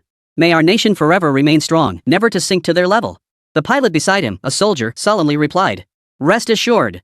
With us here, it will never happen. But the transport helicopter's radar was flashing wildly. The radar screen showed an object rapidly approaching the coast. That speed. It's a missile. An Eagle Empire warship? Are they out of their minds? This is the International Aid Convoy's drop zone. Not only are there Gaza civilians on the shore now, but also numerous volunteer teams from Middle Eastern countries. The pilot felt his adrenaline surge wildly. Without a second thought, he decisively pulled the helicopter up. The transport instantly switched from low altitude to high altitude mode. The intense maneuver sent the volunteer team members tumbling about inside the transport. What just happened? But the pilot had no time for explanations. He turned on the transport's intercom and bellowed in English. Missiles! Everyone below, evacuate immediately. The national volunteer team members who understood the warning turned pale and scrambled aboard. But the Gazans watching had no aircraft, only their worn-out feet. The outer ring of Gazans began frantically running away from the supplies. Yet a filthy little girl at the aid center stared blankly at the sky. She stood frozen in place, refusing to flee. In her colorless black pupils, a tiny black dot appeared against the blue sky. The speck slowly grew larger. Engraved on the silver bullet tip was a mocking blue and white star-spangled banner. Buzz. She slowly raised her head, parting her parched, blood-stained lips as if to speak. But everything fell silent. Intense heat radiated outward from the supply center. The explosion engulfed everything and her. Boom! A small mushroom cloud rose from the Gaza coast. All supplies were reduced to nothing. Transport aircraft from China and other nations high above were tossed about by the blast's shockwave. Many transport planes crashed directly into the sea. The Chinese transport helicopter circled a few times before stabilizing in a hover. The pilot gazed down at the supply depot, now reduced to a flattened wasteland. And the Gaza civilians, barely a tenth of whom remained. He roared in fury. Bastards! These bastards! Damn it! There are civilians down there. Don't these hawkish soldiers have hearts? The volunteer team members cursed furiously too. And even they nearly died in this strike. Volunteer teams from other nations were equally devastated. The black boxes on the transport planes recorded everything. The commander of a Middle Eastern volunteer unit raged. Those bastards. Iran and the Jacobite Empire are sworn enemies. I'll recommend to the president that we send troops to support Gaza. Volunteer teams from several other Middle Eastern countries echoed his sentiment. But they dared not confront the Eagle Empire directly, so they vented their anger on the Jacob Empire, which was in cahoots with the Eagle Empire. Meanwhile, the White Bear volunteer squadron that took to the skies at the same time declared with even greater swagger. Well done, Eagle. This won't end here. We polar bears aren't pushovers. Leonard's attack has thoroughly enraged all nations supporting Gaza. Chapter 42, Eagle incites global fury. Launch Eagle strike. A mushroom cloud rose from the missile strike on the supply depot. In the Jacob-occupied zone, Albert exclaimed excitedly. Nice work. Looks like Leonard's warships have arrived. Well done. I've long been fed up with those nations supplying Gaza and obstructing our empire's revival. Albert immediately ordered. The warships are here, execute the bombing plan immediately. With warships at our disposal, what do we care about international opinion? Kill them. A subordinate unfolded a map of Gaza, revealing over 20 red circles marking hospitals and schools. To strangle a nation, you must first strangle its future. And children and doctors are the future. The intent of the Jacob Empire was crystal clear. It's genocide. Albert never intended to spare these Gazans. Warplanes roared into the sky. The screech of death echoes over Gaza. Bombs plummeted toward the ground like hailstones. Gaza is small, there's nowhere to hide. Busy doctors and children studying in a ruined school clung to each other, engulfed by the flames of exploding bombs. Until they become nothing but bones. This is the fastest trending topic in history. Within just 10 minutes, the top 5 trending topics across global social media platforms were dominated by bombing. The heat keeps rising. Eagle Wing warships indiscriminately bomb humanitarian aid sites across nations. Volunteer teams from 20 nations in Gaza suffer casualties. The Jacob Empire indiscriminately bombed hospitals and schools. Eagle Wing warships deploy God's hand missiles, deterring nations from 600 kilometers away. Stop the war. Save the children of Gaza. The most shocking footage came from a Chinese account named Cyan Pilot. This video features a helicopter's bird's eye view. It was the real-time footage recorded by the pilot of the Chinese aid convoy's helicopter at the time. It has also undergone military review. Its purpose was to guide international public opinion and show the world the true horrors of Gaza. The video shows the little girl who looked up at the sky that day. As the missile fell, she chose to endure silently, facing death. No one knows what she was thinking. Perhaps it was relief, perhaps numbness. Perhaps it was reluctance. But netizens never lack compassion. The little girl's gaze, serene even in the face of death, left every viewer of the video deeply shaken. In other peaceful countries, girls her age are happily running around their parents, asking for food, drinks, and toys. Yet she, so mature beyond her years, went out to gather supplies only to be met by a warship's missile. How cold-blooded. They even target children. Even bombing international humanitarian aid? It's not weapons, just clothes and food. The true nature of the Eagle is indeed that of a bloody executioner. I just hope none of our Huaxia volunteer team got caught up in it. Look how quick the driver reacted in the video. If he'd been a second slower, our volunteer team would have been wiped out. Yeah, we need to warn people in other countries immediately or they'll all die. Hypocritical Eagle Empire. Call for a global boycott of Eagle goods. So what if it's a warship? We have them too. Exactly. Let our China send warships to seek revenge. Meanwhile, the White Bear's side has officially intervened. The White Bear Ministry of Foreign Affairs issued an official statement. Due to the destruction of supplies, our next wave of aid will arrive ahead of schedule. Should any further factors cause supply destruction or casualties among our personnel, it will be regarded as a formal declaration of war against our White Bear nation. The White Bear Emperor doesn't mince words. If our supplies get bombed again, we'll go straight to war. China, however, is more subtle. They quietly restocked the supplies and ordered fighter squadrons to escort the shipment directly to Gaza. If more missiles come, I'll target your warships. Reactions from other smaller nations are equally fierce, especially Middle Eastern countries. They share a fate with Pakistan, where the loss of one means the demise of the other. Once Pakistan is fully swallowed by the Jacob Empire, backed by the Eagle, they'll become even more reckless. So would the Jacob Empire retreat to Basistan and cease its expansion? Impossible. The Yutai people of the Jacob Empire call themselves the children of God, viewing all other nations as slaves. Among the Middle Eastern countries, there will surely be another Bajistan destined to become the Jacob Empire's next territorial target. Therefore, Basistan cannot lose. Iran officially dispatches troops to support Gaza. Iraq officially sends troops to support Gaza. Iraq officially sends troops to support Gaza. Egypt. The international situation escalated to a tense crisis within a mere hour, and Leonard was the instigator of it all. Leonard stared at the report handed to him by his aide, sweat pouring down his forehead. How dare they? Do these Middle Eastern nations want to die? And China and Russia? What are they playing at? World War III? The aide bowed his head and said, General, if this truly marks the beginning of World War III, our 3 warships will likely be the first to be sacrificed. Leonard shuddered. Is it really worth it for China and Russia? It's just destroying some supplies and blowing up a few Palestinian civilians in Gaza. He silently tore up the plan to continue bombing the supply depot. Forget it. It wasn't fear mainly, he didn't want to waste any more ammunition. Full speed ahead into the sea, proceed with the deterrence plan as scheduled. Let the Jacob Empire handle the rest. Jacob Empire occupied zone. Albert stared at the motionless Gaza Strip, sensing something was amiss. He had bombed hospitals and schools there, yet the terrorist army showed no reaction? Intelligence team, have you located them? No, General. They don't seem to be in the urban area at all. Both sides of the Gaza Sea. Hamas' eyes were bloodshot. He watched helplessly as supply points were bombed, as Gaza's children and doctors were bombed, utterly powerless. All he could do was gather strength to strike back, even if that retaliation meant shattering his own body to pieces. Upon learning of the bombing, Hamas immediately dispatched personnel to evacuate the area, but it was simply too late. The Eagle's missiles were too fast. But he had missiles too. He would exact his vengeance. Just you wait, Eagle Empire. Warships. Hama asked through his earpiece. Musa, are the drones in position? The bearded man's furious voice crackled through the line. He'd seen the mushroom cloud from the bombing too. The drone is in position, Commander. Beginning to pinpoint the Eagle Empire warship's location. 3 warships detected, 230 kilometers away. Begin real-time coordinate updates. Coordinate 1, 19830, 90493. Coordinates 2. Hama continued. YJ Strike Team. Input coordinates and calculate warship trajectory. When the warship formally enters the 200-kilometer maritime zone, launch YJ-24 missiles from the left side of the coast. Begin distance countdown. 220 kilometers. 210 kilometers. 200 kilometers. Launch. Chapter 43, Encounter. The YJ-24 arrives on the battlefield.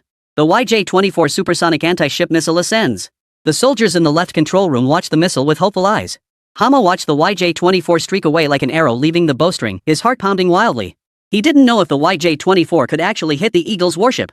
After all, the Eagle's warship was equipped with a missile defense system. For this reason, Hama deliberately waited until the Eagle's warship entered the 200-kilometer range before launching. According to data, the YJ-24's skimming range was 240 kilometers. If the target was within 200 kilometers, the missile didn't even need to cruise at high altitude. It could maintain supersonic sea skimming speed throughout the entire trajectory. Speed, Mach 3. The YJ-24, having just entered sea skimming mode, blasted toward the USS Long Sky 200 kilometers away at 3 times the speed of sound. Meanwhile, 100 kilometers away, Big Beard watched as 50 Falcon drones silently closed in on the Eagle Empire's 3 warships. After the YJ-24 launch, the Bearded One ordered the Falcon drone swarm to activate radar jamming mode. 50 Falcon drones spread out a vast shielding net, completely blocking all detection signals from the warships toward the YJ-24's trajectory. On the warships, a technician watched a red dot flash across the radar display screen. He rubbed his eyes, the dot was gone. He wondered, was I seeing things? The technician had never imagined anything could silently slip past the Empire's warship radars, let alone weave a shielding net to actively block the warship's detection signals. General. We've entered within 200 kilometers of Gaza waters. Leonard nodded. Activate the warship's defense systems. Though those natives possess no weapons capable of attacking the vessel, it's better to be safe than sorry. Truthfully, Leonard feared retaliation from China and the White Bear. After all, he had launched missiles against volunteer forces from various nations. He'd heard China had scrambled fighter squadrons to escort the supply convoy again. If a Chinese pilot got a sudden urge to attack him, it would spell disaster. And then there were those small Middle Eastern nations, some of them possessed missiles purchased directly from China. This cannot be underestimated. You only get one life. Leonard coughed twice and instructed. Have the technicians monitor the radar constantly. Add 3 more patrol teams outside the deck. Stay alert. Aye. No sooner had he finished speaking than a patrolling soldier ran up, reporting. We just detected an anti-ship missile skimming the surface at high speed near the covert armed base on the eastern coast of the Middle East. It appears to be targeting us. What? Anti-ship missiles? Leonard frantically turned to the technician beside him. Quick! Max radar power. That covert base is only 150 kilometers away. If it detected it, we should see it too. The technician stared blankly at the empty radar screen. Leonard froze. Was the armed base mistaken? Or was there some new kind of jamming technology? Leonard wouldn't bet his life on it. So he calculated. Current anti-ship missiles travel at supersonic speeds, peaking at Mach 1, that's 1,125 kilometers per hour. Having just passed 150 kilometers, it'll take at least 7 minutes to reach here. We have time. Immediately order the armed base to conduct a re-inspection. Then synchronize their real-time radar data to our systems. Yes, sir. Covert military base. The Eagle Squad personnel, receiving the order, hesitated slightly. This can't be real. Sir, should we share this? That red dot is moving absurdly fast. Could the radar be malfunctioning? There's no missile that fast currently. The commander swallowed hard. The techs already ran a quick self-check. Our radar is fine. Better safe than sorry. Share it now. What if it's real? Then the Chongkong is finished. On the Chongkong 1, soldiers relayed the orders swiftly. Within seconds, technicians activated the radar data sharing page from the armed base. Suddenly, a rapidly moving red dot appeared on the previously blank radar display. Something's wrong. How could it be so close to us? It's still rapidly closing in on us. By our calculations, even if a missile were actually incoming, it should still be over 100 kilometers away less than a minute after the order was issued. Yet this red dot is now only 70 kilometers away. And it's hurtling toward Chongqing 2 at a speed defying common sense. Leonard stared at the red dot in disbelief, rushing anxiously outside the deck to grab the observation telescope. Within visible range, a white dot on the sea surface was rapidly closing in. In the time it took to speak, that white dot had grown significantly larger. There really is an anti-ship missile. So fast. The technician in the command room shouted. That speed. A full Mach 3. 3 times the speed of sound. General. The missile will hit our warship number 2 in 1 minute. Our radar is down. By the time the systems respond, it might already be too late. Leonard felt his heart pounding in his chest. He immediately ordered. All interceptor missiles. Manual launch immediately. Target the white dot to the northeast. Soldiers aboard the 3 warships sprang into action. To prevent signal jamming, all weapons on the ships could be manually activated. Hundreds of white smoke trails erupted from the 3 warships. Trailing arcs, they all streaked toward the YJ-24 interceptor. 3 waves of salvos, a total of 420 interceptor missiles. Buzz. Whoosh. The relentless barrage of interceptors spread like countless tentacles, reaching out to seize the YJ-24 skimming low over the sea. Launch successful. Enemy radar blips detected at 34 kilometers. Leonard exhaled in relief. Success meant they were safe.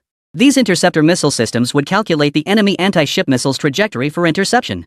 A barrage of missiles would be another story, but with just one missile, his Eagle Empire's 420 interceptors would surely handle it. Not to mention the Eagle's interceptor algorithms are world-leading purely in terms of numbers alone. With 420 missiles, just one hit is all it takes. The probability of successful interception naturally approaches 100%. Engaged. Amid Leonard's expectant gaze, the anti-ship missile began its encounter with the interceptor.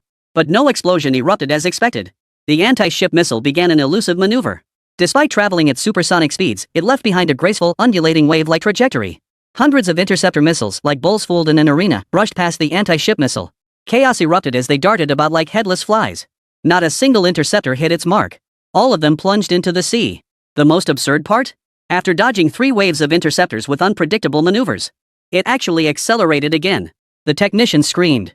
Holy! General! 5 Mach. Distance, 19 kilometers. Projected impact on warship number 2 in 13 seconds. Chapter 44, Live Broadcast. Xian's Old Ballistics. 5 times the speed of sound. As the Eagle-class warship entered the 200-kilometer maritime zone, Gaza blockade zone along the perimeter wall, the Accord Empire's forces sealed off every section of the wall, preventing Gazan civilians from attempting escape. The sole breach faced toward Egypt. The Empire of Jacob's strategy was clear. If the indigenous people of Pakistan couldn't endure the horrors in Gaza, they should leave and seek refuge as refugees in Egypt. After the bombing, Albert addressed the Gazan civilians with his troops. Give up. Leave this land that belongs to us, or I will slaughter every last one of you. The Eagle Empire's warships have arrived. Your resistance fighters' sole maritime supply line will be severed. Gaza will soon lack food and water. To deepen the fear among Gaza's natives, Albert pulled up live footage from coastal sentry posts. He projected the feed onto the massive mobile screen he'd brought, preparing to broadcast it to Gaza's civilians, aiming to shatter the resistance's popular support once and for all. The live feed showed 3 massive Eagle Swan warships majestically plowing through the waves. The stars and stripes fluttered in the wind. The despair in the hearts of the Gazan people deepened. As the world's preeminent superpower, the military might of the Eagle Empire had been ingrained in the consciousness of every small nation for decades. Even now, as China gradually grows stronger, many remain dazzled, captivated, and subjugated by the might of the Eagle Swan Empire. As the saying goes, kneel too long and you can't stand up. How much more so for the people of Gaza, who are on the brink of losing everything? Amidst the rubble, a boy clung to his sister and began to weep. His sister murmured, "Is there truly no hope left? Who can help us?" Another middle-aged Gazan sighed in despair, then turned back to the screen, murmuring in confusion. What's that? A white line on the sea? Meanwhile, Beard was watching alongside Albert. Unlike Hamad, he had believed from the start that Li Sun's anti-ship missile would utterly destroy the Eagle's warship. So when the Falcon drone activated its jamming and provided the warship's coordinates, he had already quietly started a live stream of the footage. This was also Li Sun's extra request. Do me a small favor, stream the YJ-24 launch live and give my King of Arms a shout-out. Plain and Beard Man agreed without hesitation. Now, the live streaming account, Middle East Outlaw, boasted a staggering fan base of tens of millions. The moment it went live, it shot straight to the trending charts. It's got to be the Eagle, huh? That warship sure looks impressive. 3 of them? That's giving Gaza way too much credit. I feel like even one could crush those resistance fighters. Those standing on the upper deck, that bastard warship just bombed supply points across nations, including our China. Our Huaxia warships are pretty badass too. Cut the crap, what's China got to show for it? Eagle's strength is real, China's is just wishful thinking. Stop spouting that brainless confidence, it's pure fantasy. So many walking 500,000s reporting them. Sigh, some folks have been slaves for so long, they don't even want freedom now. But some netizens noticed something was off. Wait a minute. Didn't you notice the live stream wasn't from the official Eagle account? It was that terrorist group Middle East Bandits from before, right? That familiar angle, it's from their old drone footage. Holy crap. Does this mean the Eagle flag warship didn't even spot the Middle East Outlaws drone live streaming? How could they miss it at such close range? Could this mean Gaza's resistance fighters are making a major move? Chinese drones are awesome. Amidst the netizens' anticipation, something unexpected appeared in the footage. A white line. Could it be a missile? With Pakistan in its current state, how could it possibly have missiles? Wait, no. That white line is it. That's a supersonic sonic boom. So fast. That sonic boom must be 3 times the speed of sound. Just as netizens noticed, Leonard began launching interceptor missiles. Over 400 white streaks rained down onto the sea surface. Interceptor missiles launched. Confirmed those are anti-ship missiles. Gotta admit, triple-speed anti-ship missiles are something else. Where did Pakistan get this insane tech? Too late, the Eagle's warship spotted them. With over 400 interceptors, not even a fly could slip through. Holy. Look. In the video, Old Qian's missile surged forward. Irregular trajectory and speed changes. Maintaining triple the speed of sound, the YJ-24 ghosts past every interceptor missile. This erratic trajectory against interceptors is like an NBA 3-time champion dribbling past a pickup player. The interceptor missiles were so fooled by Qian's trajectory they lost their pants. You thought I'd veer right? I suddenly veer left. You think I'm gliding? I suddenly climb to evade. All about blinding you with feints. This signature Qian Lao trajectory had viewers worldwide going wild. Aha! Case solved. Only China can pull off Qian's trajectory. Ha! It's our China's missile. We're so broke we'd sell anything. Ha! Ahem. Cut the nonsense, this anti-ship missile was found by our Pakistani friends in the woods. It has nothing to do with China. Ha, and they picked up the launch manual and firing device too, right? I get it. Qian's ballistic missile. So powerful it's mind-blowing. I couldn't dodge it in the game, and it's hard to imagine this tech exists in real life. Truly the work of Old Qian. It's about to hit. Holy crap. Eagle's warship guns fire so fast. Facing the incoming YJ-24s, the Eagle's warship reacted with blinding speed. With the anti-ship missiles still 21 kilometers away, all 3 warships had already exhausted their interceptor missiles. So all the warships immediately fired their main guns. Target. YJ-24. The guns roared in unison. The scale of the assault was even more overwhelming than the previous intercept systems. The rate of fire and ammunition capacity of naval guns far surpassed that of interceptor missiles. After all, the advantage of interceptor missiles lies in their ability to predict missile trajectories and engage at long range. But when it comes to firepower coverage, ship cannons reign supreme. Everyone believed that even the wealthy old ballistic couldn't evade this barrage. After all, evasion requires gaps. And there's no gap in this barrage. And so, under the watchful eyes of the global audience, the YJ-24 entered within 20 kilometers of its target. And so, the assault commenced. Second stage acceleration. The massive Mach ring erupted. But the sound didn't follow immediately. Because the sound was left behind by the YJ-24. 5 times the speed of sound. Remember, Mach 1 marks the threshold of supersonic flight, while Mach 5 marks the threshold of hypersonic flight. Beyond 5 times the speed of sound lies another world. Chapter 45, YJ-2 soaring through the skies. An enraged Li Sun. Holy. No one had time to post comments, it was just too fast. Covering 19 kilometers at Mach 5 takes less than 13 seconds. Buzz. The sound everyone heard was the roar of the anti-ship missile behind them. The missile flies ahead, while the sound chases right behind it. Faced with this sudden 5 Mach assault, the warship's guns were useless. Before the naval gun's projectile could travel even 1 kilometer, the YJ-24 had already covered 9 kilometers. The spot where the naval gun had aimed was now completely empty. The YJ-24 was simply too fast. The naval guns simply couldn't adjust their aim in time. You're still firing in bursts? By the time your second salvo begins, the YJ-24 is already overhead. 13 seconds might seem fast to netizens. But for Leonard aboard the warship, it felt even faster. He'd never felt life move this fast. Fumbling frantically to open the intercom, 3 seconds gone. Pressed the button 1 second. His brain raced to find a solution, 5 seconds. Then, lips turning blue, he stammered, unsure what to say, 4 seconds. Finally, he released the walkie-talkie, giving up in despair, 1 second. Hit. Eagle strikes the sky. Boom. The YJ-24 detonated directly at the center of the Changkong 2 warship. Over a dozen fighter jets on the deck were caught in the devastating blast before they could even take off. The blast continued to spread. The entire warship split cleanly in 2. The fighter jets, naval guns, and even unexploded missiles caught in the blast detonated instantly, triggering a chain reaction of explosions. The once imposing warship now sank slowly into the sea like a broken toy. Some soldiers aboard attempted to jump into the sea to escape, but the blast radius was too vast. The waves began to surge violently. Even the other 2 warships were affected, let alone the soldiers in the water. Leonard stared fixedly at the scene and immediately ordered. Withdraw. Fall back. Turn back immediately. Get away from the Gaza waters. Leonard valued his life above all else, as evidenced by his previous actions. He had positioned the Long Sky 2 at the forefront, while his own flagship, the Long Sky 1, trailed behind his backup, all as a precaution. Little did he know this decision would ultimately save his own life. The YJ-24 strike hit the Changkong 2 because the bearded guys figured the lead ship must be the flagship, the commander's warship, so they targeted number 2. Live footage of the sinking number 2 Changkong ship left viewers stunned, watching the remaining 2 warships frantically turn tail. Who could have imagined this, folks? To witness a live broadcast of a warship being blown up in my lifetime. Ah, awesome. Is an anti-ship missile really that powerful? One shot can sink a 10,000-ton warship? Then our ICBMs and Big Ivan must be even more terrifying? This might be our new tech in the video. I recall our anti-ship missiles still cruising at subsonic speeds, but this one hit Mach 3, even reaching Mach 5 in its final burst, crushing all other missiles. Terrifying. They're running. They're scared. Are they that cowardly? Can't defend against it, so what else can they do? Wait to die? Netizens were stunned to discover that as the warship departed, the filming drone quietly followed. It even accelerated to dive toward the warship. Holy crap. Thrilling. Infiltrating. Infiltrating. Awesome. Under Beard's control, the Falcon drone clung to the right deck of the command room like an assassin, but without clearance, it could only peer through the glass window. The live feed captured a clear view of the command room. Inside the command room, Leonard's mind clicked into gear. There must be a second missile. Full speed retreat. Leonard instantly recognized the familiar trajectory of the anti-ship missile. This was China's exclusive technology. Given China's style, they couldn't have sold just one. Meanwhile, the people of Gaza erupted in cheers. The Eagle-class warship had been sunk. The other 2 warships turned tail and fled. Their supply lines are no longer threatened. Hope has returned to the resistance fighters. Hamas led the rebels in cheers of long live along the coast. He stared in astonishment at the single unexploded YJ-24 missile remaining, his respect for the enigmatic arms dealer Lee Sun soaring instantly. Not even the latest Eagle Wing warship could intercept it. Unbelievably powerful. Is this the true depth of China's capabilities? Hama spoke into his earpiece to the bearded one.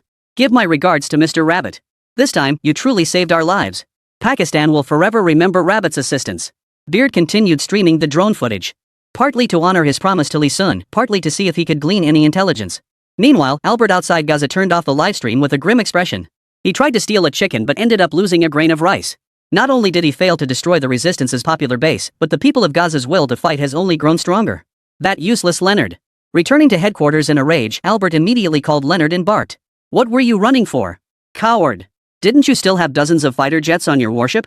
I refuse to believe those natives had that many anti-ship missiles left. Leonard sneered inwardly, cursing Albert under his breath. As if you were the one getting blown up by those anti-ship missiles. He witnessed the YJ-24 strike the Changkong 2 at point-blank range. That shocking sight would never fade from his memory. After all, this was the first time Leonard had ever seen an Eagle-class warship sunk. Leonard shouted angrily. I can't do this. Get another officer to handle it. Then he hung up the phone. The Eagle's warship steadily faded into the distance. At full speed, it covered a full 400 kilometers. Now 600 kilometers from the Gaza coast, it had finally reached what they believed to be the maximum range of China's anti-ship missiles before slowing down. In the command center, Leonard ate his meal while his anger simmered. This mission was supposed to be his surefire path to promotion. He'd return as a full admiral. But now, China's missiles had ruined everything. He slammed his plate to the floor, cursing. China. You actually sold anti-ship missiles to the Gaza resistance. I'll make you pay for this. I'll make you pay for this ship. I'll increase arms sales to Taiwan the moment I get back. Make sure you Chinese never reclaim Taiwan. Damn you, China. The moment he uttered these words, they were broadcast live by the Falcon drone parked next door. Huaxia netizens went wild. What the hell are you talking about, you bastard? Guys. Blow up this warship too. Damn it. My 50-meter broadsword won't hold back. Country. Take action. I'll donate money to launch missiles. Those who dare offend China shall be punished, no matter how far they flee. Enough talk. Beam me over there. I'll tear his mouth off. Lee Sun, watching the live stream for fun, couldn't hold back either. Lee Sun raised his eyebrows. I was just being lazy. You're asking for it. If I recall correctly, the YJ-24's maximum range is 1,160 kilometers.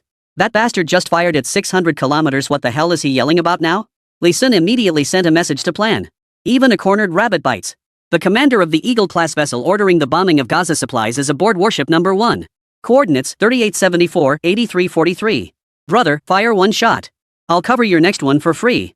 Blow him to smithereens. Chapter 46, A 1,000-Mile Pursuit. The Eagle's military headquarters breached. The reunification of China is an absolute red line.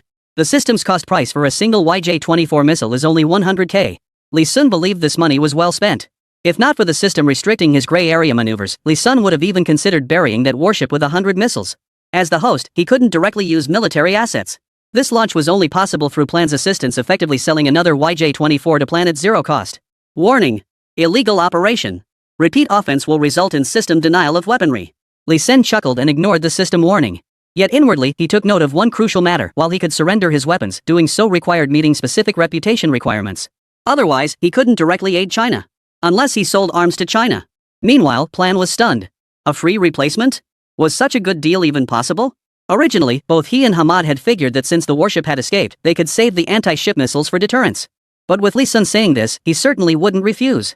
This also solidified Plan's suspicion. Rabbit Brother must be Chinese. Otherwise, why would he get so worked up when that commander in the livestream was doing things that threatened China's reunification? Puran immediately began preparations. His men lacked the expertise to master the complex launch procedures for the YJ-24 missiles, so Plan had to take charge personally. From loading the missile body to adjusting the launch angle, then adapting the launch system, inputting the target, and finally entering the countdown ignition state. True to his reputation as a top student, Puran completed all preparations swiftly. Yet he hesitated to fire. All because of Lee Sun's message. A cornered rabbit will bite. No rush to fire. Judging by its previous evacuation speed, the Eagle Empire's Changkong is cruising at roughly 50 knots. 1 knot equals 185 km per hour, meaning 925 km per hour. The YJ-24's range is 1,160 kilometers, with a speed of Mach 3. Judging by the Longkong's course, it appears to be heading for a base 400 kilometers away to resupply, as full-speed navigation takes a heavy toll on warships. Estimated arrival time is 4 hours.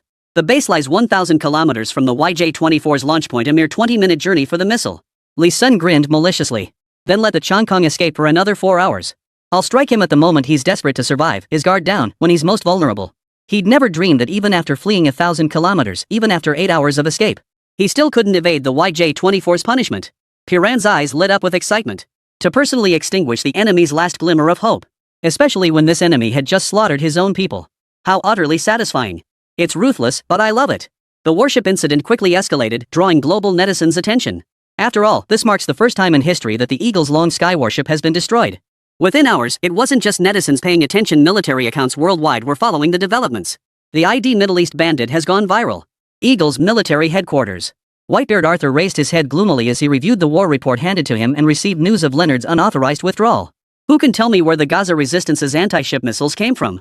And whose orders allowed that bastard Leonard to desert his post, attempting to retreat to Military Base 95 without authorization? He must fear I'll strip him of his command if he returns directly. The assembled high-ranking officers bowed their heads.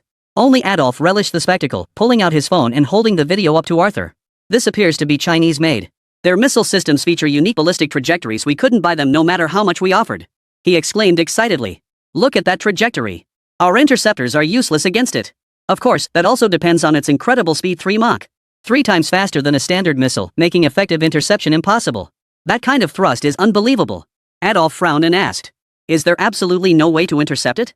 Then our warships would be helpless against China's anti-ship missiles just waiting to die? Adolf hesitated before continuing his analysis. If it maintained Mach 3, we could still barely counter it by deploying a large number of Mach 15 hypersonic interceptor missiles. We could form an impenetrable interceptor network, leaving no gaps for it to exploit. But General, look, this anti-ship missile's terminal acceleration phase reaches a full 5 Mach. It will simply tear through the intercept network. Our interceptors require a 2-minute advance prediction of the target's trajectory to weave the net against a target moving over 3 times faster. But we currently lack the computational power to pre-deploy the net. Therefore, it's unsolvable. The moment unsolvable was uttered, the entire conference room erupted. Impossible. Adolf, stop scaremongering. Are you telling me the damn Eagle Empire should abandon naval warfare? It's just one anti-ship missile. If need be, we'll just lay down firepower. What's there to calculate? Adolf replied coldly. Firepower? Do you realize that by the time conventional firepower even reaches halfway, this Mach 5 missile will already have struck you? What exactly are you covering with? Our only hope now is that this anti-ship missile's powerful propulsion consumes so much fuel that its range must be limited. Whitebeard Arthur's eyes lit up. Right. According to the report, Leonard's warships had already launched their missiles. Only after entering the 200-kilometer zone did the enemy's anti-ship missiles fire. Doesn't that mean they can't hit us from 200 kilometers out? The officers in the conference room nodded in unison. Exactly. So the countermeasure against these anti-ship missiles is long-range kite-flying tactics. Our maximum range is 600 kilometers. At 200 kilometers, even suicide drones could be deployed to neutralize them. No cause for concern. This time Leonard suffered from inadequate intelligence. Hearing this, Arthur's mood finally eased somewhat. Have Leonard rush to base 95 for repairs. He's not coming back just yet. I still need him for military operations. Yes, sir. And tell that idiot. He didn't even notice a drone hidden on his warship broadcasting live to the world. Idiot. On the warship, Whitebird's orders came through. Leonard hurriedly opened his phone and found the livestream. Sure enough, the live feed showed crystal clear footage of his command room. It really was there. Following the livestream's perspective, Leonard scanned the empty blue sky. Nothing to be seen. It was Falcon's stealth technology. Its principle mimics the butterfly's bionic behavior of changing color to blend into the environment and evade predators. So Leonard deployed numerous soldiers, yet they couldn't take down the stealth Falcon drones. There was simply no target to aim at, leaving them firing blindly. Moreover, the Falcon drones were equipped with ballistic evasion capabilities. Unfindable. And they couldn't catch it either. Leonard began to rage in impotent fury. Chapter 47, Leonard's Rant. The Falcon strikes. Chinese drones. Chinese missiles. And Chinese rifles. How is it everywhere is China? Leonard's rage had nowhere to vent. Joseph, who had just died, was his subordinate. That mechanized regiment was his unit. And now it was crushed under the bearded one's command. More accurately, they fell to Chinese drones and riflemen. Poor him, he'd lost 3 Titan tanks. Now a Huaxia anti-ship missile had cost him a warship. A 10,000-ton frigate. Costing a whopping $400 million. 4 billion yuan. Furious, he glanced at the comments section where netizens were lambasting him for his recent remarks about selling arms to Taiwan. The ferocity with which Chinese netizens unleashed verbal attacks was something English speakers like Leonard could never match. After all, the harshest insults foreigners can muster are things like "you're worthless," "you're a piece of," "nobody loves you," or "nobody likes you," utterly toothless compared to the ferocity of Chinese netizens. But the Chinese mindset is different. The sheer variety of insults was dizzying, covering every possible angle to attack Leonard and his entire extended family, with 100 unique, intensely offensive phrases. Leonard had never encountered such vile language in his entire life. His defenses crumbled as he retorted. Fine. Keep cursing. What good does it do? You still can't hit me. I'm going to sell weapons to Taiwan. Not just light arms, I'll sell missiles and artillery. Aircraft and tanks. What can you do about it? I'm going to bomb the supply depots. Come at me? Come on then. Chinese netizens are absolutely furious. So they joined forces with Middle Eastern netizens to storm Leonard's stream. But that scoundrel Leonard just rolled his eyes and ignored the flood of comments. He smugly taunted netizens while revealing his future plans to retaliate against China. Not only were netizens furious, but the Chinese military was enraged too. Luo Yuan, watching the livestream, gripped his pen so tightly it snapped. But now the warship had sailed beyond territorial waters and was approaching the Eagle's military base. Any action by the Chinese military would be seen as provoking war. Luo Yuan could only swallow his rage. Inside the Weapons Research Institute, Qi Tian remained remarkably calm. Taking a sip of tea, he said to Luo Hao, "Test your knowledge, guess who developed this anti-ship missile?" Luo Hao shook his head. Qi Tian declared with certainty. Old Xian's ballistic technology belongs to the aerospace sector, a top secret, 5-star classified technology for all of China. Only the highest level decision makers within China Aerospace could possibly know about it. That mysterious arms dealer behind the scenes must be someone from aerospace. Luo Hao exclaimed in shock. Is it really someone from China Aerospace? Why haven't they revealed their identity? Qi Tian laughed. Of course it's to avoid trouble for the country. If he doesn't admit it, and we don't admit it, then even if the whole world says he's Chinese, China can still deny it. And this anti-ship missile, guess its range. As a rising star at the Weapons Research Institute, Luo Hao shared Adolf's mindset. He speculated. 200 kilometers? Maybe 300 at most. After all, sustaining Mach 3 cruising speed in Mach 5 bursts consumes too much energy. Qi Tian tapped the table dismissively. Who said anything about 3 Mach sustained speed? Did the distance make you forget this missile has been flying a sea-skimming trajectory since launch? It never used cruise mode. Its speed will decrease then, but its range will increase dramatically. Luo Hao suddenly snapped to attention, staring at the missile in the video feed. Ski missile trajectory. A full 200 kilometers of sea-skimming flight. Holy. That terrifying stability. Isn't the standard range only 60 kilometers? That means 200 kilometers isn't even its true range. Qi Tian exclaimed excitedly. As everyone knows, the sea-skimming trajectory is typically 1/5 of the endurance range. That so-called 200 kilometers is merely the appetizer for this anti-ship missile. Its true range is likely over 1,000 kilometers. That's the truly terrifying part. 1,000-mile pursuit. Luo Hao seemed to think of something, opening the map and muttering. How far is that military base from Gaza? Let me see, it's exactly 1,000 kilometers. Ha, could there possibly be a second anti-ship missile? Netizens shared Luo Hao's suspicions. One netizen cursed. Don't get cocky, you bastard. Watch out, the second anti-ship missile might just show up one day. Leonard sneered. The base I'm heading to is 1,000 kilometers from Gaza. What are you daydreaming about? You couldn't even hit my exhaust. 20 minutes earlier. Paran outpost, Pakistan-Afghanistan border. Boom! With a thunderous roar, the missile soared skyward. In the occupied territories of the Jacob Empire, Albert, who had been sipping red wine while watching beautiful women dance, jolted upright. Spotting a white streak streaking skyward not far from him, he bolted toward the air raid shelter without even bothering to pull his clothes on. Missile! Enemy attack! Albert stood naked on the street, only to awkwardly realize the missile was heading toward the sea. It wasn't even targeting him. The YJ-24 swiftly entered its cruise trajectory. The white line accelerated. Sonic boom rings, Mach rings appeared. Mach 2. Pointing in one direction at breakneck speed. Every observation post, sentry post, and base along the route detected it. But no one knows its target. No one could have imagined its target lay thousands of miles away. So every place that observed it was gripped by fear. Who was it targeting? Who was its target? Just as all bases were monitoring it, they were stunned to discover the missile had already traveled 600 kilometers. Could it be that a US base station along the route sent a signal to Leonard? The technician at that base suspected Leonard's warship was the target. But Leonard was busy arguing with Chinese netizens at the time. He hadn't paid any attention to the signal. A full 20 minutes. Leonard was holding his phone up to the sky, pointing it toward the live stream audience and sneering. Look. Clear as day. Let those damn Chinese anti-ship missiles come if they dare. Meanwhile, at the 095 military base, the harbor had already opened to welcome the Changkong. But the sentry on the watchtower suddenly activated the alarm. The alarm blared throughout the entire harbor. The military base officer watched Leonard frantically waving his arms in the warship's command room. Leonard, confused, frowned at the sky. Captured on his phone, a dark spot had suddenly appeared. His heart skipped a beat. No way. Impossible. He put down his phone and stared intently with his own eyes. The black spot grew larger and larger. What the hell is that? Leonard sprinted madly toward the deck, desperate to dive down and find the military base's air raid shelter. At that moment, the bearded man's drone camera began tracking Leonard. Netizens worldwide witnessed this scene. Chinese netizens were on fire. Here it comes. Is that a missile? It really is. Ha ha. Hilarious. Congrats to this general for his dream coming true. Holy crap. 1,000 kilometers. We should have bought nitrous. Did it secretly refuel mid-flight? Nice. 1,000-mile pursuit, huh? That's intense. Could it even be China's anti-ship missile? The 095 military base has activated its defensive posture. Its firepower might even surpass that of warships. We must intercept that missile. Chapter 48. Annihilate the skies. No matter how far, we shall destroy. Quick. No need to aim. Fire every round loaded. We must intercept that missile. The military base commander roared. Someone. Launch the boat to pick up Admiral Leonard. At that moment, Leonard stood at the edge of the warship. A rope for jumping into the sea hung down, while a lifeboat lay moored at the water's edge. The lifeboats were configured with one hatch per vessel, but Leonard had no time to board through the ship's interior hatch. He had to rappel down to reach the boat. Now in his 50s, Leonard was a lieutenant general who had long enjoyed the privileges of the upper echelons. He rarely exercised, and nights with fewer than 3 women left him feeling unsatisfied. The sinewy muscles honed during his military youth had long since turned to flab. He stared at the rope, hesitating. He didn't believe he could pull off the rope descent.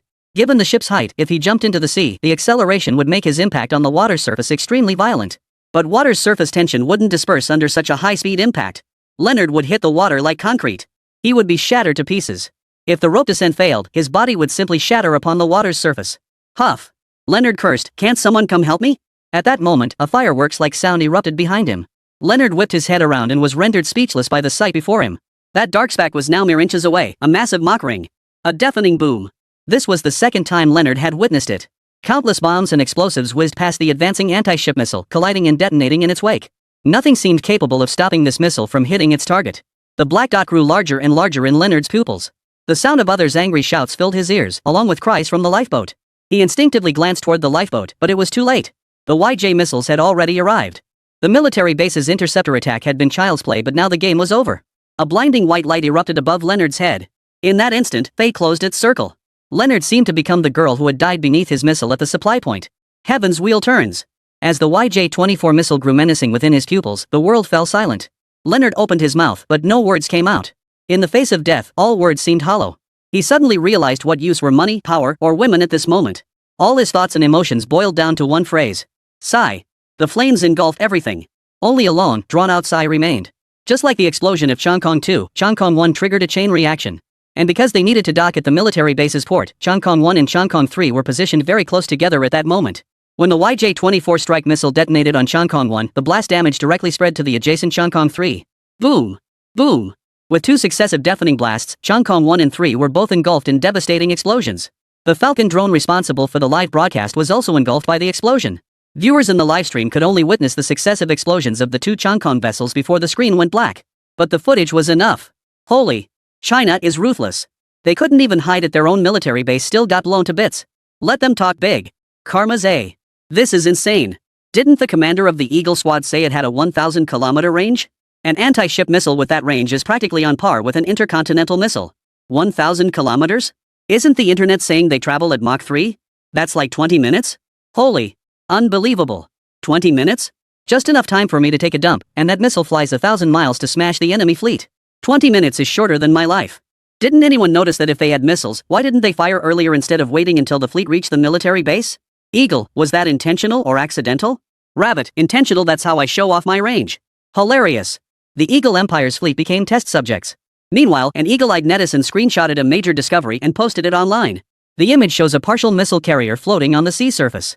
This is the carrier that separates and jettisons during the second stage acceleration of the YJ-24 missile.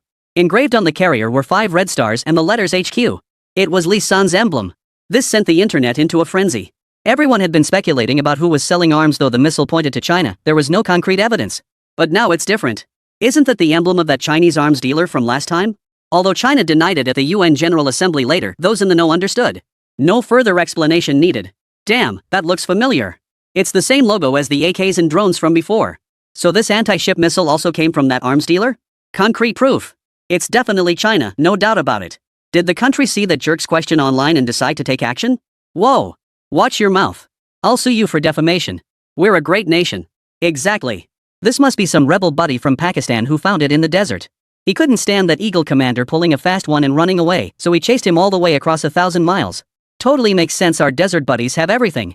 Mushroom eggs might even appear in the future. The video of the 1,000-mile pursuit is going viral online. Regarding the casualties inflicted on the Eagle Empire, rabbit netizens have split into 2 camps. One faction is radical. These netizens believe the rabbit should act like this. Those who provoke us deserve to die. The other faction is the conservatives, who generally think the radicals are too conservative. Just hitting 2 warships isn't enough. If they dare touch our Taiwan province, we should hit the Eagle Empire hard and teach them a big lesson. Weapons Research Institute, Office. Luo Hao watched the footage of the sinking fleet, feeling utterly satisfied. It's important to note that the rabbit's military is divided into 2 factions. One faction is the pacifists, who believe the rabbits should develop peacefully and strike only after becoming strong enough. Suffering some setbacks along the way is no big deal. The other faction is the hawkish faction, believing the rabbit nation should appropriately demonstrate its stance and military might. Only through deterrence can better development opportunities be secured. Luo Hao and his father, Luo Yuan, represented these opposing factions, one a pacifist, the other a hawk. Luo Hao belonged to the hawkish faction. As the official account manager for the Weapons Research Institute, he must capitalize on this buzz. Thus, Luo Hao selected an existing image of the Dongfeng 1 intercontinental ballistic missile and posted it. Caption: those who dare to offend our nation shall be punished, no matter how far they are. The poster had his intentions, but the viewers had even more. What does this mean? No matter how far away, they will be punished? Isn't this the official acknowledging that this anti-ship missile is Chinese? Rabbit netizens went wild. Previously afraid of putting the country in a tough spot, they'd been holding back on subtle praise for the rabbit. But now that the official side has stepped in, who can hold back anymore? I don't care. The rabbit is the most badass. Ah. When did they launch missiles behind our backs? Now I wasted hours getting annoyed at that commander for nothing. When did they develop such an awesome anti-ship missile? They sure know how to keep secrets even from their own people. Chapter 49, Rising Prestige, Delivering the YJ-24. Please, rabbit, keep this attitude. We've had enough of condemnations, we want to see missile strikes first. Official stance is rock solid. Luo Yuan sighed, rubbing his temples as he read the comments. Turning to Luo Hao, the troublemaker now sweeping the floor as punishment, he sighed helplessly. You little brat. Look what you've done, you've stirred up the public opinion. Now the whole world thinks we rabbits did it. What do we do? Luo Hao snorted. It's our missile, after all. Only a handful of people know the trajectory of Qian's missile. It must be China's. Shi Tian shook his head beside him. Not necessarily. Maybe someone with talent matching old Qian's figured it out on their own? Luo Hao scoffed, who could possibly do that? That's old Qian. The backbone of our nation. Shi Tian returned to the topic at hand, watching the saved flight footage of the YJ-24 missile and marveling. Even with speculations of its 1,000-mile range, seeing it firsthand is still astonishing. It's only an anti-ship missile in scale, yet its range rivals intercontinental missiles. Consider that intercontinental missiles are countless times larger than this. I'm growing more eager by the minute to meet the arms dealer behind this weapon. Luo Yuan paused before saying, this anti-ship missile isn't like the AK-47s or drones we've dealt with before. It's a large-scale strategic weapon. The generals are taking it very seriously. They demand we locate this arms dealer regardless of the risks involved. After all, any unforeseen variables pose an immense threat to the safety of our citizens. We'll deploy maximum manpower to screen every company in Shanghai in the coming days. Shi Tian also fell silent. Indeed, possessing missiles and possessing firearms are threats of entirely different magnitudes. Luo Hao chimed in from the side. Last time he transmitted blueprints for guns and drones. Could he be sending missile blueprints this time? Shi Tian and Luo Yuan both looked up simultaneously. Crack! A statue on the desk was smashed to the floor by Whitebeard Arthur, shards scattering at the feet of the other officers standing in the office. Not a word was spoken. Whitebeard Arthur's beard trembled with rage. An Imperial Vice Admiral. Right before our military base, 2 enemy warships were vaporized along with their anti-ship missiles. An utter disgrace. China is blatantly challenging our position. The other officers were secretly alarmed. They never expected China to be so defiant this time. This situation has never occurred before. Though China has grown increasingly assertive in recent years, its stance toward the Eagle Empire has primarily been verbal condemnation. This marks the first missile strike. Whitebeard glanced at the report, his voice weary. This missile didn't come from Gaza, but from the border of Bajistan. So its range exceeds 1,000 kilometers. How are we supposed to fight naval battles now? Retreat 1,000 miles every time we spot a Chinese warship? Has the Weapons Research Institute found no solution? The military high command has already decided to increase your budget. Just like the arms race with the Soviet Union decades ago, our adversary is now China. A new round of arms race has begun. Adolf perked up at the news. The last arms race with the Soviets was mainly about who could develop nuclear and hydrogen bombs first. Then came the race to the moon. The Eagles' decisive victory directly led to the collapse of the Soviet Union during the Cold War. The Soviet Union peacefully disintegrated, and the White Bear inherited the former USSR's greatest legacy, becoming one of the world's 5 permanent members of the UN Security Council. Thus, the arms race determines a nation's destiny. Whitebeard Arthur gestured and handed Adolf a document. Project Eagle Rabbit Race. You are appointed as the primary project leader. Your mission is to mobilize the nation's resources to develop a full range of military weapons. The military will assign personnel to assist you. You have the authority to recruit any Eagle scientist from society to participate in your weapons development project. However, scientists' identities must undergo vetting to rule out espionage suspicions before formal enrollment. Adolf accepted the document with solemn attention. The last Eagle scientist treated this way was Oppenheimer, the father of the atomic bomb. I shall not fail in this mission. I will comprehensively upgrade the Eagle Empire's arsenal. Well then, Admiral, may we restart that laboratory? At the mention of that laboratory, a gleam of excitement flashed in Adolf's eyes. The materials for the Titan tanks came from that very lab. Even more groundbreaking Eagle brand technologies originated from that very lab. But the research conducted there was far too dangerous. After an incident that threatened the entire world, it was urgently shut down. That danger was called the experiment adapting night vision mammalian coronaviruses to human genes. Its manifestation was the novel coronavirus. This leak directly caused 6.92 million deaths worldwide. And that was just one project among many in that facility. Whitebeard Arthur pondered for a moment before declaring, "Restart." Meanwhile, Li Sun had already sent the new anti-ship missile to plan. Then he lay on his bed, observing his creation. Host, Li Sun. Nationality, China. Reputation, 3.5 million. National reputation, 2 million. Submittable blueprints, YJ-24 supersonic anti-ship missile requires 1 million national reputation. Up by 2.5 million. This time, the shockwaves from sinking the warship clearly surpassed the Titan tank last time. And with the groundwork laid by the previous 2 events, the attention is even greater. Li Sun opened the interface for the superconducting technology he intended to exchange. Room temperature superconductivity technology, 5 million reputation. Still 1.5 million reputation short. But Li Sun wasn't in a rush. The Eagle ship warship destruction incident had only just begun to gain traction. It had barely been a day. The subsequent reputation boost should still be on the way. Let the dust settle a bit longer. Li Sun calculated that the review for the superconducting technology project was still far off. Barring any unforeseen circumstances, he should have ample time to redeem the technology. The only issue was that he hadn't purchased the instruments yet. This incident would likely generate a flood of orders, allowing him to buy all the equipment needed for the superconductivity project. He could submit the blueprints first. Li Sun chose to submit them to the Weapons Research Institute once again. But missiles weren't like firearms. While firearms could be easily manufactured with blueprints, missiles required much more than just diagrams to solve practical problems like fuel issues. After pondering for a moment, why not just send the blueprints along with an actual YJ missile? Li Sun stroked his chin and got to work. As the coordinates were input, the light particles began to transmit. Suddenly, a thought struck Li Sun. Oh no! If I teleport the missile directly like this, won't the country think it's an enemy attack? Of course they would. A missile that big suddenly appearing out of nowhere. Li Sun frantically tried to tell the system to stop the transmission. But by then, the light particles had already vanished. Teleportation complete. At that moment, outside the Weapons Research Institute's testing ground, Shi Tian, who was conducting experiments on new weapons with researchers and military personnel, suddenly felt a pang of unease. Shi Tian pointed at the site and declared, "Everyone, look! This place will become our missile research facility." Then, a massive beam of light materialization appeared. The YJ-24 instantly materialized at the spot Shi Tian had indicated. Shi Tian? Researchers and military officers. Chapter 50, Civil War? 18 billion. Wait, Director Chi, you just made that up.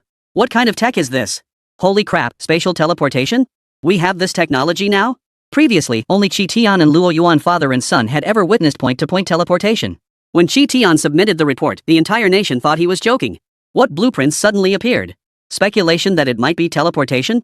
It even led the state to subject Qitian, Luoyuan, and Luohao to psychological evaluations.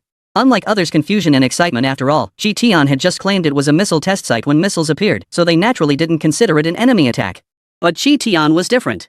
The moment he saw the missile, his hair stood on end. He instinctively ran to sound the alarm.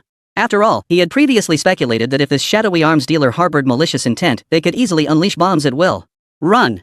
After taking a few steps, Qitian realized no explosion had occurred. It suddenly dawned on him. This was just like before the arms dealer had surrendered the weapons. Only this time, he'd handed over the finished product. The researchers and officers stared in unison at Qitian's peculiar action of turning and running away, puzzled. What's wrong, Director Qi? Qitian turned back, slightly embarrassed, and addressed the group. Ahem, nothing. Just stretching my legs. Wait, I'll go check on the missile. The group gathered around as Qitian discovered blueprints inside a black box near the missile. The box bore engraved 5-pointed stars and the letters HQ. A senior researcher suddenly realized. That's the markings on the weapons from those recent viral videos. Director Qi, is this the teleportation you mentioned in your last report? Qitian nodded, glancing toward the distant camera. Last time it teleported directly into my lab, but the camera was too close to the light particles and got interfered with, so it didn't capture the teleportation process. This time it's farther away, it should have been captured. Some senior researchers looked at the blueprints and exclaimed excitedly. This couldn't have come at a better time. We were just about to start research on upgrading our anti-ship missiles, and the design on these blueprints is way ahead of its time. We don't need to do any more research, it's impossible to surpass what's already on these blueprints. Exactly. Based on these blueprints, this anti-ship missile's range and destructive power are more than double anything currently on the market. The most challenging part is the operating system. We've never seen anything like it. Fuel is another major issue. His design uses a new type we don't have. Wait, the appendix includes a new fuel mixture formula. And there's another version of the operating system. This one looks somewhat familiar. Could it be an upgraded version of our current system? Technology from 2024 isn't universally applicable today. Resource disparities exist. After all, some resources were only recently developed. That's why Li Sun anticipated this when submitting his proposal. He incorporated fuels and systems currently available for synthesis as substitutes.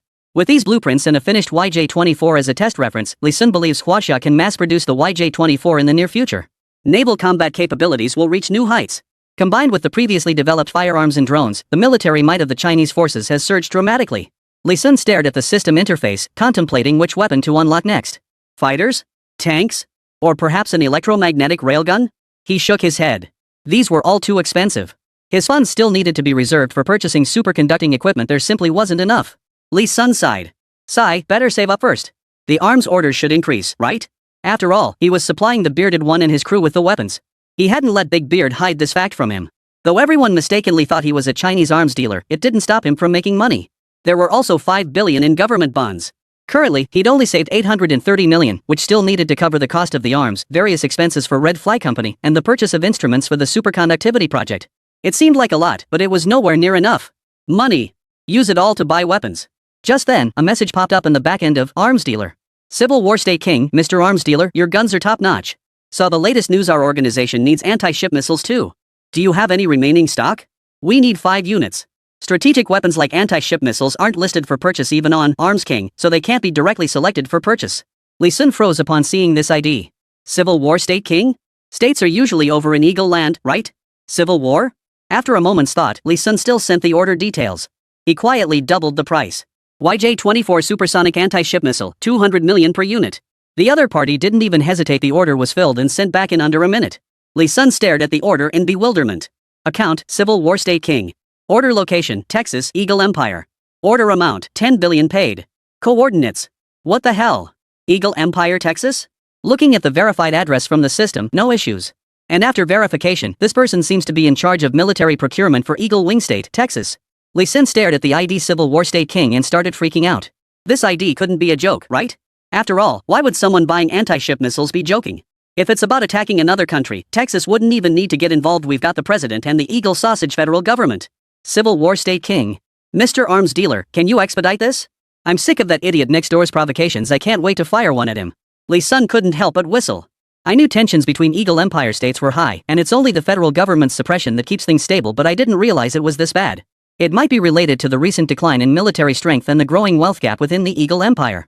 The Eagle Empire has 50 states.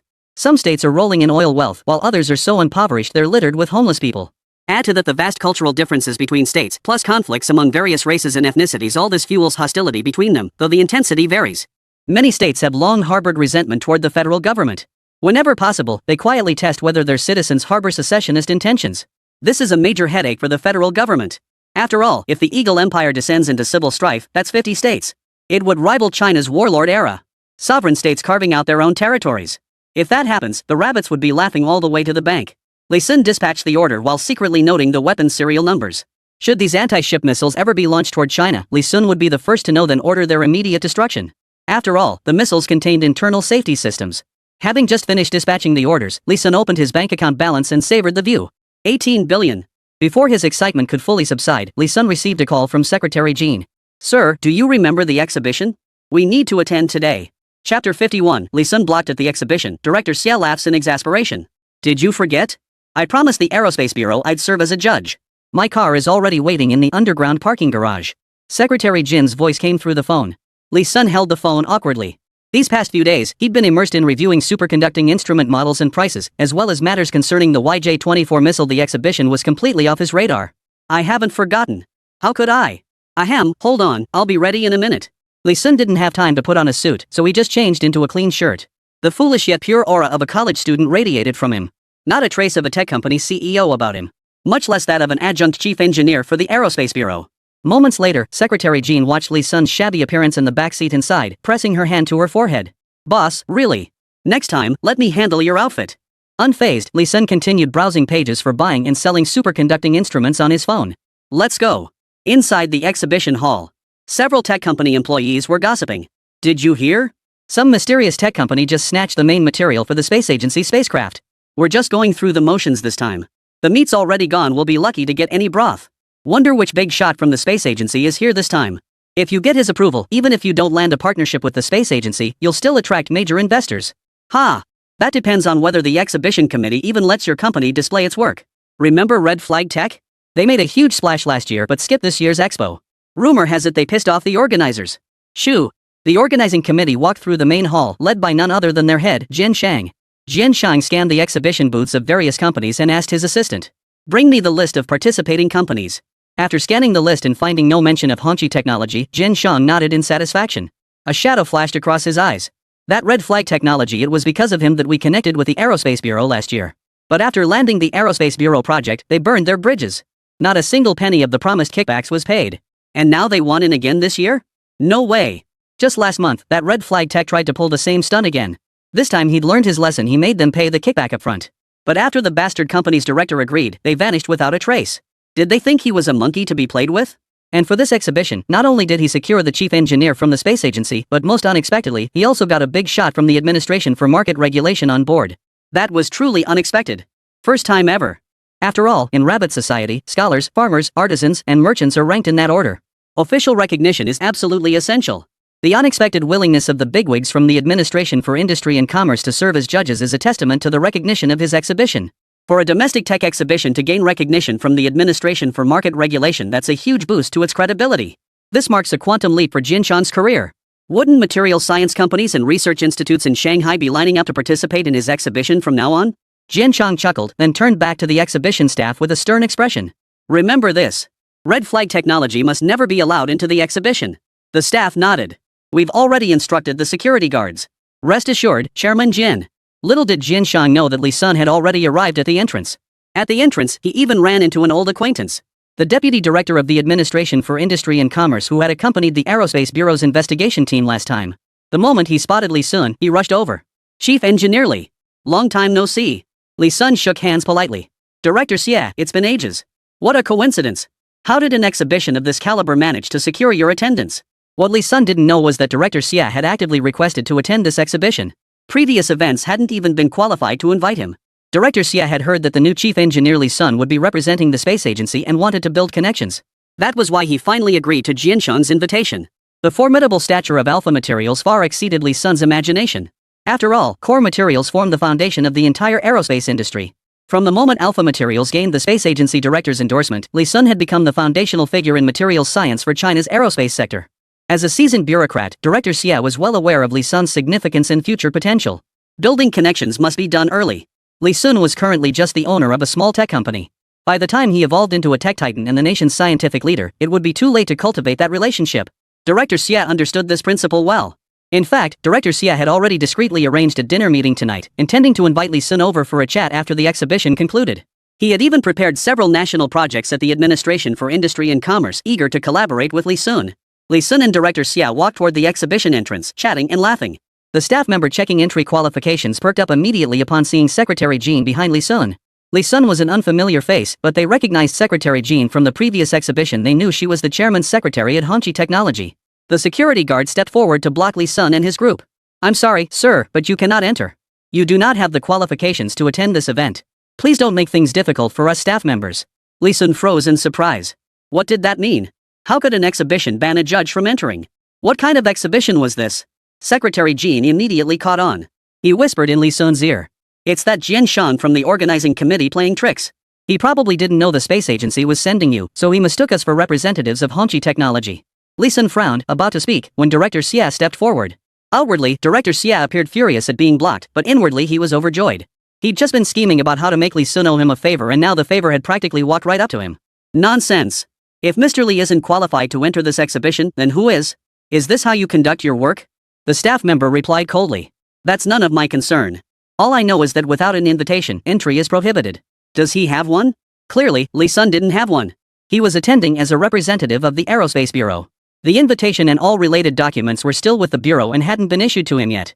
Likewise, the application and certification for his position as an adjunct chief engineer hadn't been received either. Li Sun was suddenly at a loss. Beside him, Director Xia pulled out his own invitation and handed it to the staff. "Then I'll vouch for him. Is that acceptable?" Recalling Director Jian Shan's orders, the staff member didn't even glance at Director Xia's invitation. Without hesitation, he stated, "No one can vouch for anyone. Without an invitation letter, entry is strictly prohibited." This response made Director Xia laugh bitterly in anger. When had he ever endured such treatment? Worst of all, it made him lose face in front of Li Sun. This was a major taboo in official circles. Director Xia immediately took note of Jian Shan's actions. He immediately turned and grabbed Li Sun's arm, declaring, "Fine. Let's go. Let's see if this exhibition conference can even proceed." This Jian Shan has truly lost his mind. In the distance, Jian Shang spotted Director Xia seething at the entrance and hurried over. "Oh my! Director Xia! You're finally here. What's going on? Why such fury?" Chapter 52, Misunderstanding. Exhibition Hall Turmoil. "Chairman Jian, you're quite the authority. Even I, the Deputy Director of the Administration for Industry and Commerce, am no longer qualified to vouch for someone's entry." Director Xia's face remained cold, offering Jian Shan not a shred of kindness. Jian Shan's face turned pale with fright. Meanwhile, the staff nearby were flustered and at a loss. They had no idea the people before them were the Deputy Director of the Administration for Industry and Commerce. Jian Shan bellowed. "Who gave you permission to stop us? Director Xia can bring 10 people if he wants. Don't you want to keep your job?" The staff member stammered, eyes wide. "You didn't tell me to." "Shut up." Jian Shan immediately scolded the staff member. He dared not let them shift the blame onto him. He hurried over to apologize to Director Xia. "Director Xia. It was my poor planning. My staff lacked judgment. Please, Director Xia, come in. Please also invite Director Xia's guests inside." Director Xia turned his gaze toward Li Sun. After all, Li Sun was the true purpose of his visit. Li Sun thought, having agreed to meet with the space agency, how could he just leave? He nodded to Director Xia. Director Xia strode confidently inside.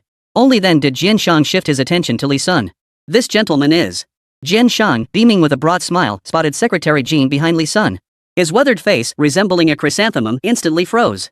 "Secretary Jean of Hongqi Technology, what brings you here?" "You." Secretary Jean remained silent, merely turning to Li Sun with a warm smile. "Chairman Jian, allow me to introduce our company's new director, Mr. Li Sun." Hearing this, Jian Shan's face darkened instantly. "Who? A new director?" Jian Shang felt a lump in his throat. "So he's connected to the Deputy Director of the Administration for Industry and Commerce? What connections?" Director Xia turned around and asked. "What's the matter, Chairman Jian?" Jian Shan could only grit his teeth and swallow his pride, instantly switching his scowl to a smile as he said earnestly. "Nothing, nothing. How could anything go wrong with someone Director Xia vouched for? Ha, it's just that Red Flag Technology is an old acquaintance of mine, and now they have a new director. I'm merely curious." Come in. Come in." Secretary Jean chuckled softly and followed Li Sun inside. But as Li Sun passed by Jian Shang gritted his teeth and muttered under his breath. "You're lucky to have Director Xia's connections this time. But don't expect to gain a single advantage at this exhibition. I guarantee it. Dare to toy with me, and your Red Flag Tech will be blacklisted in the materials industry. You're going bankrupt." Li Sun froze, glancing at Jian Shang with a strange look. This guy must not know I'm the judge from the Aerospace Bureau. Thinking Li Sun was intimidated, Jian Shang smirked smugly. "As long as you hand over everything that's owed, I'll let bygones be bygones." Ha ha ha. Before Jian Shang could finish, Li Sun walked right past him as if he weren't even there. Not only was he unfazed, but he was even chatting and laughing with Secretary Jean, clearly treating Jian Shang as if he didn't exist. Jian Shang couldn't help but feel deeply unsettled. How dare he have the nerve to ignore me like that? Originally, he only intended to prevent Hongqi Technology from qualifying for the exhibition. Now, Jian Shang was thinking of making Li Sun look foolish. Walking ahead, Li Sun gazed curiously at the various company booths at the exhibition, finding the whole experience utterly fascinating. As a graduate student, he had once attended with his advisor's project team, merely trailing behind to fetch tea and run errands. Yet now, less than a year later, he was back in this very place, this time as a judge. Fate truly worked in mysterious ways. Secretary Jean suddenly interjected. Boss, weren't you looking to purchase superconducting equipment? Many material companies here are eager to get into superconducting projects. They might have connections to source better superconducting instruments. Li Sun's eyes lit up. Right. And it's not just superconducting equipment. As a long-established exhibition, this Magic City Expo attracts virtually every major tech company in the materials industry. Emerging tech companies with potential are here too. For these tech companies, the expo is all about finding projects. But for me? They're all talent. His superconducting project was desperately short on personnel. You see, with anti-melting point alpha materials, as long as there's a blueprint, any technician with basic scientific literacy can produce them using the equipment. But superconductivity projects are a different story. Their complexity is on an entirely different level from refractory materials. The superconductor project is a monumental undertaking on par with atomic engineering. From material preparation to instrument testing and knowledge development, every step requires highly qualified personnel to conduct extensive testing. Therefore, Hongqi Company's existing technical staff were completely unqualified for the superconductivity project. He needed to recruit and assemble an entirely new technical team. And the talent pool was right before their eyes. Realizing this, Li Sun, who had initially intended to merely go through the motions, suddenly became energized. Li Sun muttered. Quick! My blade is already itching for action. Secretary Jean? Soon, all exhibits were submitted. Since the entire exhibition featured hundreds of tech company exhibits, each submitted their foundational data and base models for the organizing committee's initial screening. The evaluation process was straightforward. The organizing committee handled the initial screening, selecting the top 10 entries before the judges chose the final 3 winners. This was precisely why Jian Shang remained in high demand. The organizing committee could essentially help tech companies cheat during the first round. Then the announcement came over the PA system. Preliminary screening of exhibits is complete. The top 10 companies are as follows. Company representatives are requested to proceed to the main hall for the judges' secondary presentations.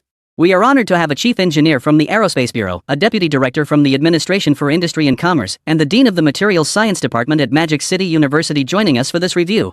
Li Sun was about to head to the judges' table when Jian Shang stopped him. Jian Shang frowned and said, What are you doing? Your seat is down below. That's the judges' section. Even if you've climbed your way up to Director Xia, you still don't have the qualifications to be up there. Li Sun froze. Director Xia, who was seated among the judges, saw this and started to leave, but Li Sun signaled him back with a glance. Li Sun smiled and took his place in the regular seating below. He was eager to see how Jian Shang would manage without him, the chief engineer of the Aerospace Bureau, to cover for him later. Fine. Chairman Jian, you insisted I sit down here. Don't come begging me to come up later. Jian Shang sneered. As if. Beg you? That's ridiculous. He turned to leave. Glancing at his watch with growing impatience, he called out to a staff member. Hello? Liaison team? Has the chief engineer from the space agency arrived yet? The judge's presentation session has already begun. Go hurry him up. After hanging up, Jian Shang turned to Director Xie and Mao Feng, Dean of Materials Science at Magic City Tech, plastering on an apologetic smile. My apologies, gentlemen. The chief engineer hasn't arrived yet. Please bear with us a moment. Director Xie shot a peculiar glance at Li Sun, then at Jian Shang. As a seasoned veteran, he instantly understood the situation and looked at Jian Shang with pity. Mao Feng frowned and remarked. Being late is not a good habit. Even the chief engineer of the Aerospace Bureau shouldn't behave this way. Mao Feng was the dean of one of China's top 985 universities, a powerful figure. He certainly wasn't afraid to offend the chief engineer of the Aerospace Bureau. At that moment, a young man seated below the judges' panel stood up, his expression filled with indignation. That's wrong. The material ranked 9th was developed by our Konjac Technology Company. Not that Blue Flame Technology. There's foul play here. Chapter 53, just give me a minute. What nonsense are you spouting? Are you implying the organizing committee fabricated results? But your materials are right there, aren't they? Young man, spreading baseless rumors and slander comes at a price. Jian Shang instantly lost his temper. Blue Flame Tech slipped him 5 million as a bribe, the price for securing a top 10 spot and giving Blue Flame Tech some visibility. But the top 10 required judges to verify the funding. Fake materials wouldn't cut it. The only solution was to swap Blue Flame with a materials company that was already in the top 10. This year's top 10 just happened to include an emerging tech company, no connections, no funding. Konjac Tech was the perfect target. But no one expected the young boss of Konjac Tech to be so fearless, a true bull in a china shop. Any boss with basic social awareness would consider whether they had the strength to confront the organizing committee, but this young boss flipped the table and started cursing in the street. I'm not making this up. The young boss of Konjac Tech even got so worked up he tried to storm the judge's table. Seeing the situation escalate, Director Xie finally intervened. Young man, calm down. With us here, any issue can be resolved. Since you claim someone else took your spot, do you have evidence? Don't act impulsively, introduce yourself first. The Konjac Tech CEO calmed his rising chest, took a deep breath, and spoke. My name is Zhang Yang, founder and chief scientist of Konjac Technology. The material we submitted is a new outer shell material for new energy vehicles, achieving a lighter weight ratio with enhanced impact resistance. We intentionally shaped our submission into Konjac to honor our company. That ninth exhibit is identical to our submitted material. To avoid misunderstanding, I even checked the parameters listed on the exhibit. They matched ours exactly. The shape, color, and specifications are identical. This is absolutely no coincidence. The Blue Flame Technologies representative, a middle-aged man, said in a deep voice. Nonsense. You say it resembles Konjac, I say it resembles flames. What possible grievance could Blue Flame Tech have against you to warrant such slander? As for material specifications, those are arbitrary claims. I could just as easily claim the first exhibit belongs to us. How could that possibly be evidence? Jian Shang joined in, pressing further. What? Do you think the organizing committee would mess up the data? Or do you believe a decade-old exhibition would scam some obscure little company like yours? Someone chimed in from the sidelines. Could it be that this Konjac Tech is just trying to steal the spotlight? Blue Flame? I know them, they're an established company. Young people these days will do anything for a chance. Even slandering the organizing committee? This Konjac Tech was probably doomed from the moment it was founded. Konjac Tech is just a small company, and its boss Zhang Yang looks like he just graduated from grad school. Naturally, they drew whispers and disdain from more seasoned peers around them. And in a way, they were on the same side as Blue Flame. Zhang Yang turned pale hearing the whispers around him, then steeled himself to declare. This isn't idle talk. We have experimental data. We possess the foundational logical formula code. This is data only developers would have verified it against the exhibit, and you'll see. Saying this, Zhang Yang opened his laptop from his backpack and displayed the underlying framework's logical formula code. He no longer cared about potential leaks. Meanwhile, the Blue Flame Tech representative's face darkened. The underlying architecture held secrets of material structure. Exposing it meant handing over the technology. He hadn't expected Zhang Yang from Konjac Tech to be so decisive. Core technology displayed without hesitation. But he didn't panic. The exhibition only lasted 2 hours, while verifying the underlying architecture would take at least a day. Who had the time to wait around for Zhang Yang's verification? Once Director Xie, President Mao, and the other industry peers had departed, leaving only the upstart Konjac Technology behind, wouldn't Blue Flame Tech be able to handle the situation however they pleased? And the organizing committee was on his side. At that point, would the existence of underhanded dealings even matter? Perhaps they could even seize the opportunity to acquire the foundational architecture of Konjac Technology's novel material. The head of Blue Fire Technology even had a hint of greed in his eyes. Verify it if you must.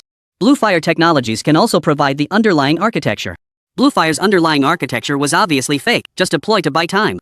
Most attendees at this exhibition were capitalists themselves, with few actual technicians from the companies present. Zhang Yang, who was both the boss and the technician, naturally had no idea.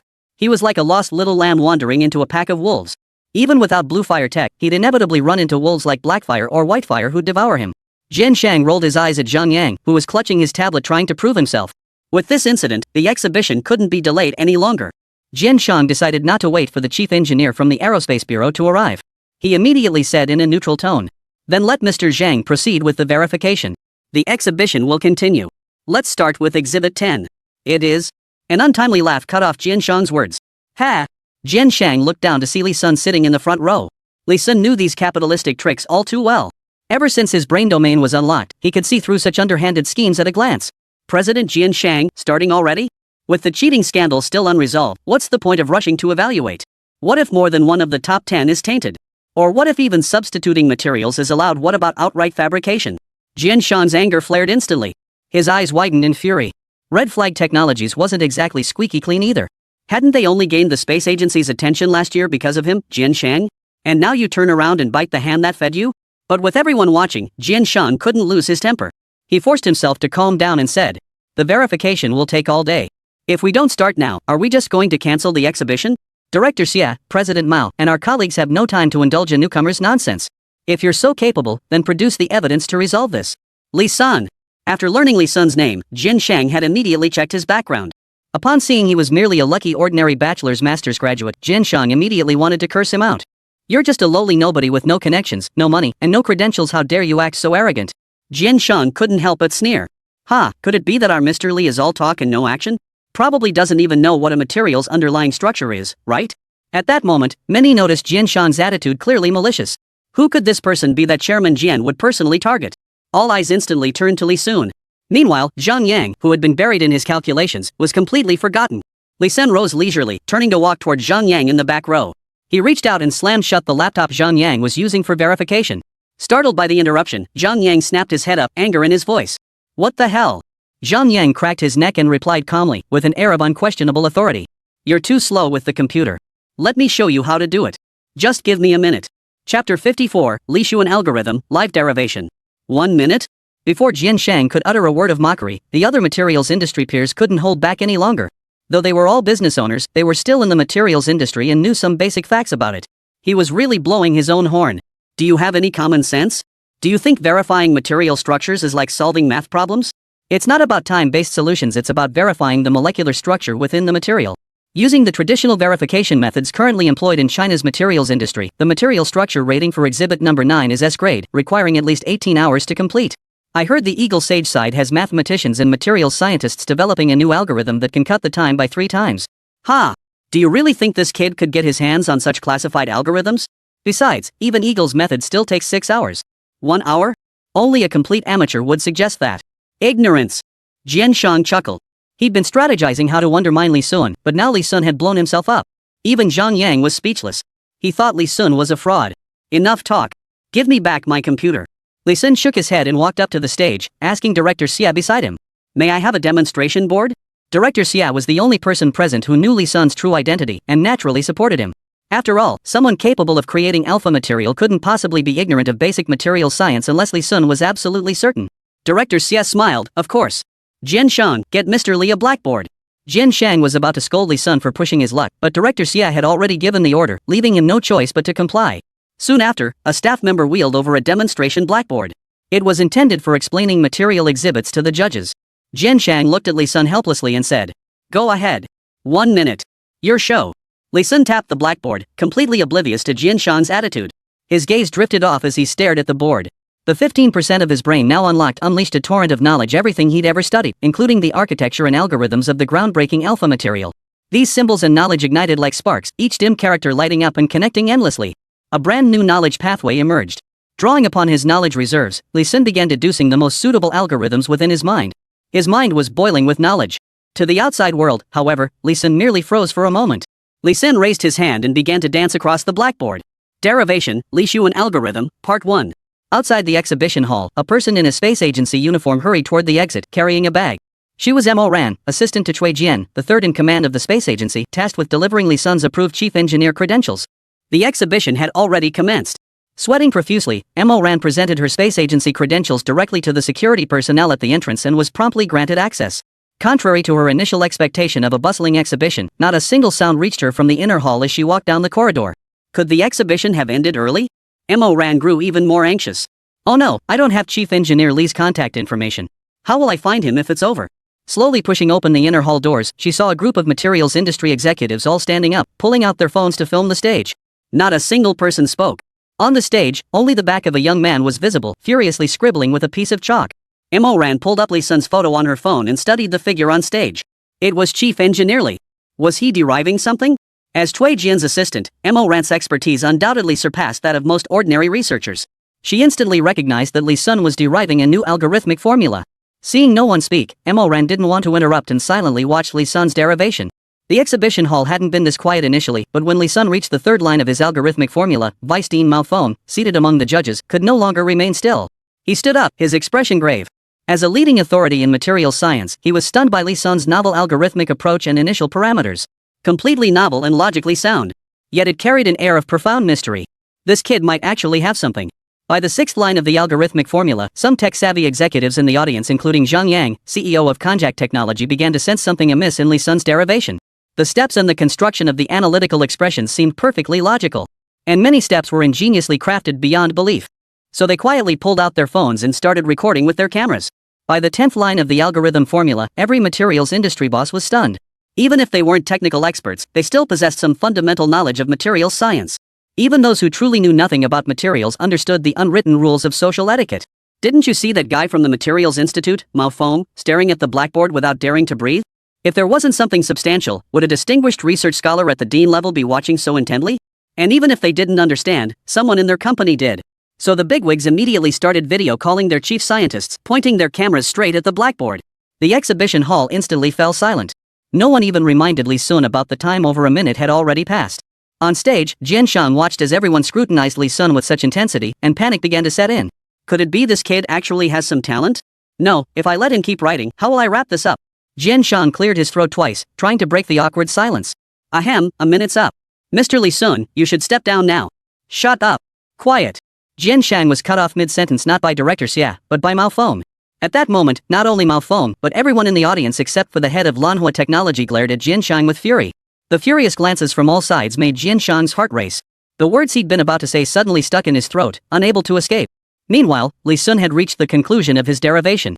Therefore, within a specific threshold, uniform characteristic value measurements could be performed and compared across all structures. Using the strongest ultimate strength as a reference, the material strength incorporating the characteristic value could be mapped, immediately yielding a new material characteristic value. This characteristic value is unique to the material and simultaneously represents the rating for these materials. It could be used for rapid verification of material data. Li Sun placed a final dot at the end of the formula, glanced at his watch, and said somewhat sheepishly, "Sorry, we're 2 minutes over.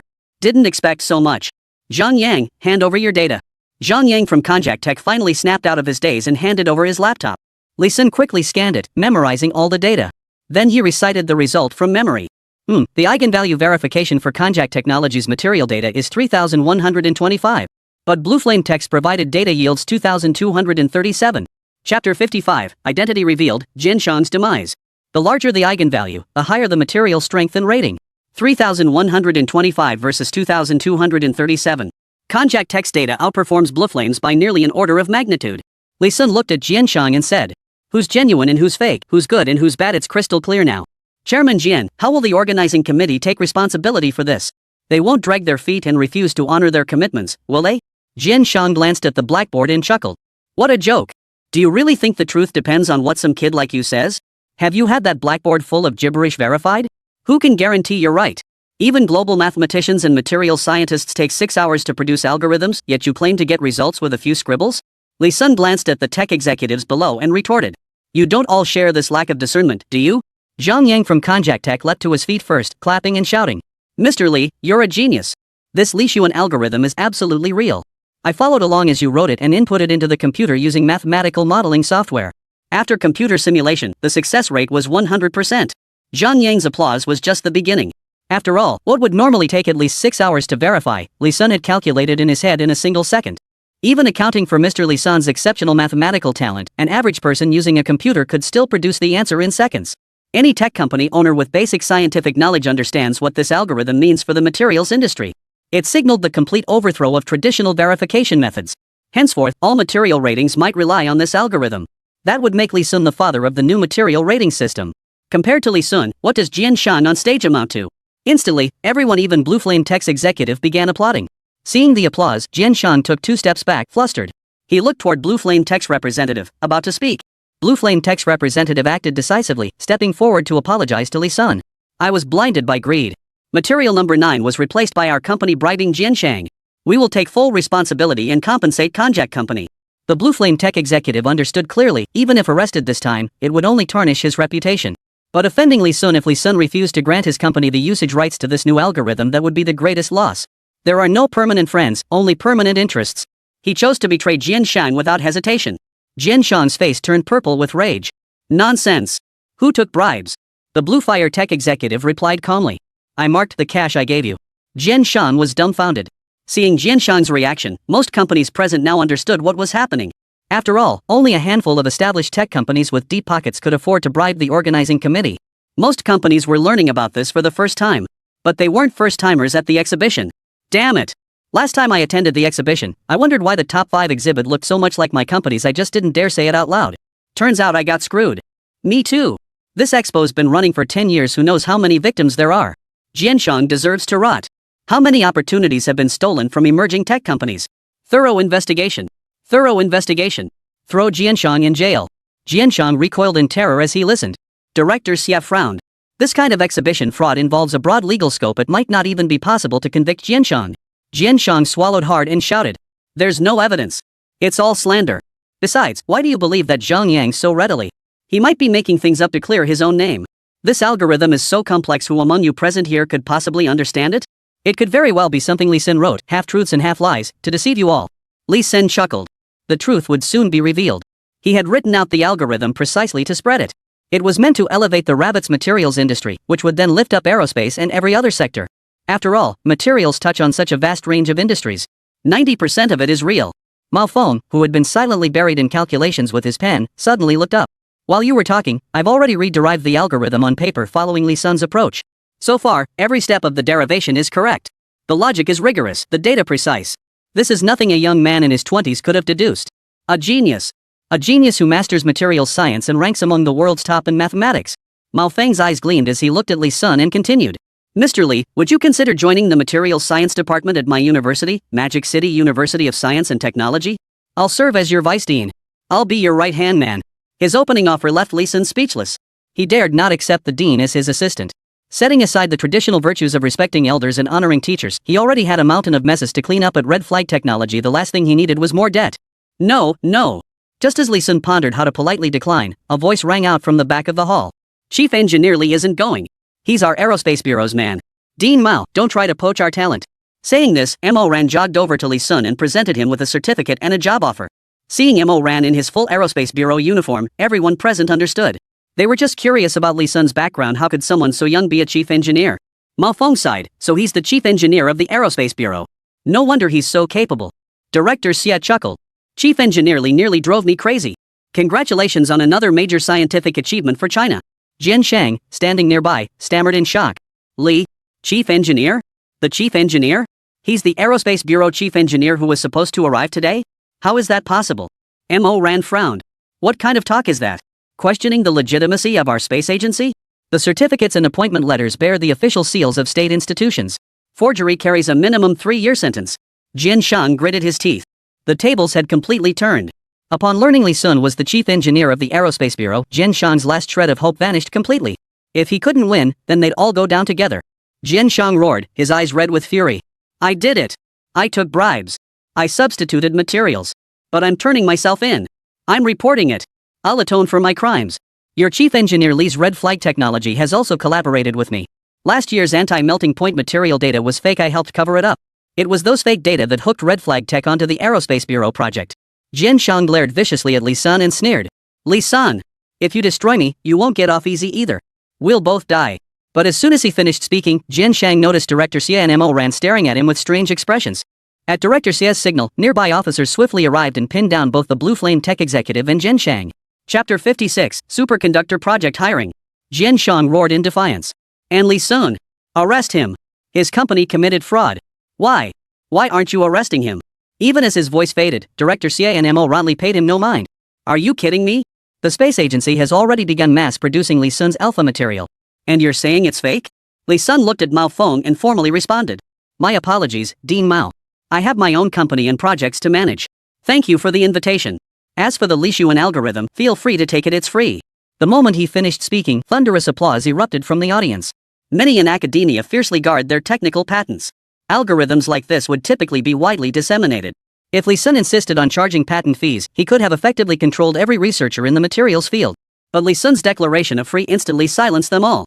The audience thought of Jian Shang, who had just been led away. One would replace an exhibit for money, while the other freely shared his achievements for the sake of academia. The difference was stark. Mr. Lee's magnanimity. What kind of person is that Jian Shang? How dare he slander you? You should oversee future exhibitions. You wish. Does Chief Engineer Lee have time to manage this crappy exhibition? Mao Feng nodded, smiled, and shook hands with Lee Sun, saying, on behalf of the materials students, I thank Chief Engineer Lee. Lee Sun bowed slightly, then turned his attention to the 10 exhibits on display. With Lee Sun's intellect, he'd already deduced all the exhibit data the moment they were displayed. The top 10 were all a bit overrated. But fortunately, Lee Sun wasn't after these established players. What he sought were precisely the startups and emerging companies that hadn't made the top 10. These companies lacked funds and connections, but from the CEO down to the technicians, they were all brimming with passion. Youth was the future. As for experience and opportunities, Lee Sun had plenty of that. What Lee Sun lacked was talent. Lee Sun stated, the top 10 this time are all quite capable, but I also look forward to some of the emerging tech companies that didn't make the cut joining my project team. At these words, some heads lifted, eyes already sparkling. Some founded tech companies to become bosses and achieve financial freedom, while others did it purely to realize their scientific dreams. And now, an invitation from a chief engineer at the Aerospace Bureau. This was even more valuable than a top 10 ranking to many. Meanwhile, some established company owners shook their heads. They couldn't abandon their mature businesses to join Li Sun's project team. Zhang Yang of Konjac Tech was the first to ask, "What exactly is this project?" Li Sun reached out and wrote on the blackboard, "Room temperature superconductors." Room temperature superconductors? How could any materials scientist present not know about this? This is the project every materials scientist dreams of achieving. Yet to this day, not a single tech company worldwide has succeeded. This speaks volumes about the immense difficulty involved. Even with the combined efforts of the global scientific community, only cryogenic superconductors and high-temperature superconductors have been realized. These are unusable in daily life due to temperature limitations, making superconductivity projects seem like a useless endeavor. Mao Feng pushed his glasses up and advised, "Li Sun, the superconductivity project is just too difficult. You really need to reconsider. All the groups working on superconductivity worldwide are still stuck around the 10% mark. It's been 10 years with no progress whatsoever. If the funds and resources poured into superconductivity were redirected elsewhere, we might have achieved significant breakthroughs by now. You're a genius. I don't want to see your talent wasted on an impossible endeavor." Mao Feng's words felt like a bucket of cold water dumped on all the young people present. When even the vice dean of a 985 university's materials science department spoke like this, it essentially laid bare the project's stark reality. Li Sun currently lacks sufficient funds to access the full set of superconductivity technology materials within the system. But with his current abilities, he could independently complete all the preliminary work for the superconductivity project. The core technology, however, would be difficult without the system and would require at least 5 years. And that was Li Sun's conservative estimate. Even the foundational aspects of his work were 30 years ahead of the world, reaching 40% of the entire field of room temperature superconductivity. Moreover, Li Sun is highly confident that his reputation points will surge dramatically soon enough to meet the requirements. Once the core and preliminary technologies were fully integrated and perfected. "Perfect," Li Sun declared confidently. "I already possess a highly refined room temperature superconductivity proposal. What I need now is talent to collaborate with me in bringing this proposal to fruition. I can guarantee this plan will push the progress of the room temperature superconductor project to at least around 40%. At this, Mao Feng exclaimed, "40? Are you serious?" Li Sun nodded. "Actually, it's not just 40 that's the worst case scenario. Since I'm undertaking this project, I'm aiming for 100% realization." A fervent gleam shone in Li Sun's eyes. Achieving room temperature superconductivity. Everyone knows what that means. This material would reduce energy transmission losses to near zero. Even long-distance electromagnetic energy transfer would become possible. Then, energy transmission losses would drop to zero. Electricity will become the energy source that replaces oil. This is a monumental project that will propel our era forward. Mao Feng shook his head. "Give it up. It's impossible." Some present were no strangers to new energy electric vehicles. The biggest weakness of new energy compared to traditional energy is range in charging. Once room temperature superconductivity is achieved, the automotive industry will be the first to face a disruptive shock. Electromagnetic transmission enables wireless charging. Superconducting materials can minimize electrical energy loss. Electric vehicle range will increase tenfold. Moreover, electromagnetic wireless charging can be performed anywhere within satellite visibility. This is the future. Electricity prices might even become free, because there simply won't be enough to use. Once electricity becomes truly free, it will unlock countless mind-blowing applications too many to list. Truly, too many to list. Such a mind-blowing project. That's why Mao Fengshui dismissed Li Sun's claims as pure fantasy. An achievement of this magnitude would be nothing short of a resource revolution. And once realized, China would likely leap to become the world's foremost resource powerhouse. If Li Sun succeeds in achieving room temperature superconductivity, this project alone would make him more than worthy of an Academy of Sciences fellowship. Li Sun didn't intend to persuade Mao Feng, he just needed to inspire the young generation. Seeing the gleam in Zhang Yang's eyes below, Li Sun felt he had succeeded. Li Sun turned to Mao Feng and said, "Dean Mao, we young people should still have dreams, right?" Mao Feng sighed and smiled. "You're absolutely right. We're getting on in years, and the future of Chinese scientific research rests on your shoulders, young people. All right. In that case, I can't let this go without a gesture. Do you want the equipment from the superconductivity project?" Li Sun was overjoyed. "You have it?" Chapter 57, Buying Instruments at Half Price. "I'll sell arms to support you." Mao Feng nodded. "I was young once too. Our Magic City University of Science and Technology once had a superconductivity project team, but progress stalled and it got axed. The equipment just sat there unused. If you need them, I can arrange to transfer them to you at half price. The original cost was 1.5 billion yuan. Half price. That's just 75 small goals." Li Sun's face lit up with a smile. Talk about serendipity. Before arriving, he'd been fretting that his budget wouldn't cover all the equipment, constantly scrolling through purchase pages searching for cheaper options. Who'd have thought attending an exhibition would bring such an opportunity? With over 800 million yuan left in his account after spending 7.5 billion, Li Sun still had enough to cover employees' salaries and fulfill various arms orders. Perfect. Li Sun immediately replied. Yes. Dean Mao, you've really saved me. I've been pulling my hair out over this equipment lately. Are you sure about the 50% discount? Should I raise it a bit and put it on credit? I'll pay you back once I make a profit. Can't let Magic Tech University take a loss. Mao Feng shook his head. No loss. Instruments only fulfill their true value when in capable hands. These have sat idle in the institute for over 5 years, all acquired with great effort from abroad. Not putting them to work is the real loss. Besides, the value of your new algorithm offered free far exceeds the cost of those superconducting instruments at half price. You're young, yet you understand contributing to national scientific research. I'm your senior. If my authority as vice dean weren't limited, I'd gladly give them to you outright. Li Sun was deeply moved. Thank you, Dean Mao. Secretary Jean. Quickly exchange contact information with the dean to handle the subsequent purchase arrangements. Li Sun didn't dwell on his gratitude. He immediately instructed Secretary Jean to finalize the arrangement. After all, while Mao Feng is a decent person, some people say one thing publicly and another behind closed doors. Who knows, he might change his mind after making that promise. Li Sun wasn't about to give him that chance.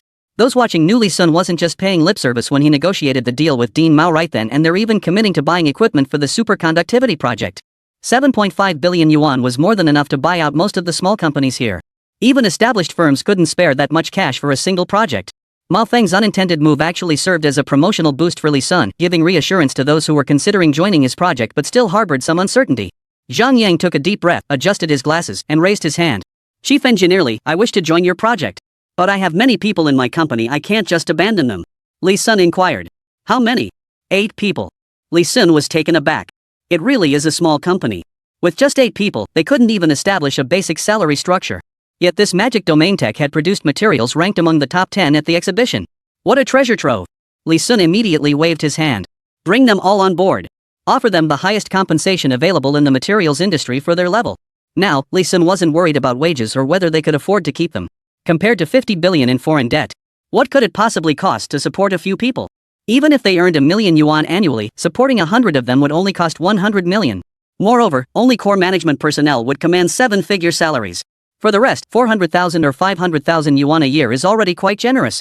Give him a year. Li Sun reckoned his arms deals could easily generate over 10 billion yuan in output value. At this moment, Li Sun felt an indescribable sense of pride. He wanted to shout. Bring it on! I'll sell arms to fund your operations. Using the money other nations spend on arms to fund the future tech experts who will drive China's development. Just thinking about it felt exhilarating. Ahem. Anything else? Equal treatment. If you've got the real deal, I'll give you a platform to showcase your talents. And it's not just materials, I might have other projects coming up too. A few people in the audience exchanged eager glances, then raised their hands one after another. Me. Me too. Chief Engineer Li, look at me. By the end of the exhibition, nearly 50 people had been recruited by Li Sun. In truth, only 5 were promised annual salaries of 1 million. Including Zhang Yang. Li Sun signaled Secretary Jean to collect their contact information and set up a group chat. Among them, a man named Zhao Lei particularly impressed Li Sun. He grasped the new algorithm Li Sun had written in just 10 minutes, proving himself a top-tier genius. Room Temperature Superconductivity Project Group. Group Owner, Secretary Jean. Administrators, Li Sun, Zhang Yang, Zhao Lei. Li Sun sent 10 red packets of 5,000 each to warm up the group. Let's all give it our best from now on. Report to the company tomorrow. Then Zhang Yang was the first to reply. Got it. Thanks, boss. Followed by 1. Got it. Thanks, boss. Got it. Thanks, boss. Got it. Thanks, boss. Li Sun smiled knowingly and looked up at Director Xia beside him. Director Xia smiled and said, the exhibition is over. Chief Engineer Li, shall we grab a bite to eat? Li Sun declined. Next time, Director Xia. Next time I'll treat you. You know the superconductivity project has just been established, and there are many matters requiring my attention. Plus, I still need to discuss equipment procurement with President Mao. I'm truly sorry. Director Xie didn't frown. Instead, he showed understanding. No problem. I understand. You're contributing to the nation. I'll be waiting for your call. Ha. Great. Definitely. After bidding farewell to Director Xie, Li Sun and Secretary Jean accompanied Mao Feng to the Materials Science Institute at Magic City University of Science and Technology. Mao Feng guided Li Sun through the university's materials laboratory, primarily to assess the condition of the superconducting equipment. After all, they hadn't been used in years. Fortunately, since global progress had stalled, even these aging machines could still perform experiments without falling behind. Several students in the lab noticed Li Sun and Mao Feng conversing. Both male and female, they were doctoral students in the materials science program at Magic City University. One girl, exceptionally beautiful, frowned as she watched Li Sun's back. Is that Li Sun? What's he doing here? And he seems so familiar with Dean Mao? Several male students chimed in. It's more than just familiarity. I sense a certain deference from Dean Mao. He's that impressive? Who is he? Just then, another girl with short hair chimed in. It's Lee Sun from Shanghai Tech next door. He's also in materials science. Didn't you forget we worked on a project together? He's Xiao Lan's ex-boyfriend. Lan Yun pouted. I never agreed to break up. He's the one who decided to end it. I don't know what got into him. The short-haired girl said with a hint of bitterness. Oh come on, you're still clinging to the past. Look, Lee Sun's got a stunning babe right by his side. Seems like a secretary must have hit it big and ditched you. Lan Yun's heart sank. Had Lee Sun really changed his mind? She felt a pang of disappointment. Both from small towns, they'd supported each other through undergraduate and graduate school. They'd reached the stage of discussing marriage, only for Lee Sun to suddenly go silent. But Lee Sun now truly looked like a successful man. Lan Yun, aside from her face, had no real advantages. Chapter 58, Ex-Girlfriend Lan Yun, Equipment Arrives. Lan Yun bit her lip, tempted to confront Lee Sun for answers, but with Dean Mao present, it wasn't the right time. She decided she could only wait to intercept him when he was about to leave. If Lee Sun truly didn't want her anymore, Lan Yun would accept it. She wasn't the clingy type. But leaving like this, without any explanation? No way. Lan Yun didn't know. The truth was, when Lee Sun discovered his 50 billion yuan debt, he was on the verge of jumping off a building. He de-initiated the breakup to spare Lan Yun from being dragged into it. Now, though Lee Sun had a glimmer of hope to repay his debts, the threats from those overseas boardroom capitalists still loomed. Lee Sun's parents had retired from work and spent their days leisurely strolling about, protected by security personnel Lee Sun had hired. But Lan Yun's situation was different. She needed to conduct experiments and attend various events. Security alone was nowhere near enough to protect her. For Lan Yun's safety, Lee Sun has deliberately avoided contacting her to clear up the misunderstanding. Have your parents come down to accompany you? Those 9 words from the board have been etched deep into Lee Sun's heart. Lee Sun dared not forget them. He never knew when the board might strike, and constrained by the system, Lee Sun still couldn't purchase weapons for his own use. In the distance. During his conversation with Dean Mao, Lee Sun kept stealing glances toward Lan Yun. The moment he entered the lab, he had spotted her. But he hadn't dared to acknowledge her. He was terrified Lan Yun would see him. When Lee Sun sensed Lan Yun was heading his way, panic instantly gripped him. Dean Mao, it's settled then. I can transfer the funds to you by tomorrow at the latest. Can we transport the equipment as soon as possible? Director Mao nodded kindly, whenever you need it. How about this, let our lab assistant Lan deliver it. Just give me the address. Xiao Lan? Could it be Lan Yun? Lee Sun's heart skipped a beat. Mao Feng nodded. She's the most talented girl in our lab, incredibly hardworking. If possible, you could consider bringing her onto your team. She could really use the money. It was definitely Lan Yun. The weight on his chest finally lifted. Lee Sun lowered his head, silent. But he couldn't refuse Dean Mao now, nor could he demand a replacement. On one hand, it would be deeply offensive to start micromanaging Director Mao so soon after their collaboration began. On the other hand, requesting Lan Yun's replacement would give Dean Mao the wrong impression that he disapproved of her. That would damage Lan Yun's career prospects. Lee Sun only feared involving Lan Yun. He certainly didn't want to ruin her career. All right. Watching Director Mao walk over to assign tasks to Lan Yun, Lee Sun's mind raced frantically. The only solution now was to agree to Director Mao's proposal, but he wouldn't step forward himself. Secretary Jean would handle it. Secretary Jean, you'll handle the negotiations later. That girl at 8 o'clock, if she tries to approach me, you must stop her. Also, we can collaborate with that girl on an external project, materials related. Pay her at the highest rate. Secretary Jin's eyes flickered at this request, and she quipped. Oh my, who knew our pure-hearted young boss had romantic entanglements? I thought you were completely indifferent to women. As she spoke, she subtly thrust out her chest. But she was deeply dissatisfied with Lee Sun's previous indifference toward her and felt her confidence had been shattered. Lee Sun flushed. What romantic debt? Dean Mao said she needed help. This is me supporting national talent. Secretary Jean glanced at Lan Yun and continued. Her looks are 9 out of 10, but her figure can't hold a candle to mine. Boss, maybe we should pass on her. Lee Sun flushed and snapped. Shut up. Get back to work. Secretary Kim finally pouted, grabbed the documents, and started walking over. As she walked, she subtly accentuated her professional attire with her knowledge, drawing the enraptured stares of her male lab colleagues. Lee Sun followed behind the confidential team without looking sideways. After arranging Lan Yun's delivery task, Dean Mao departed.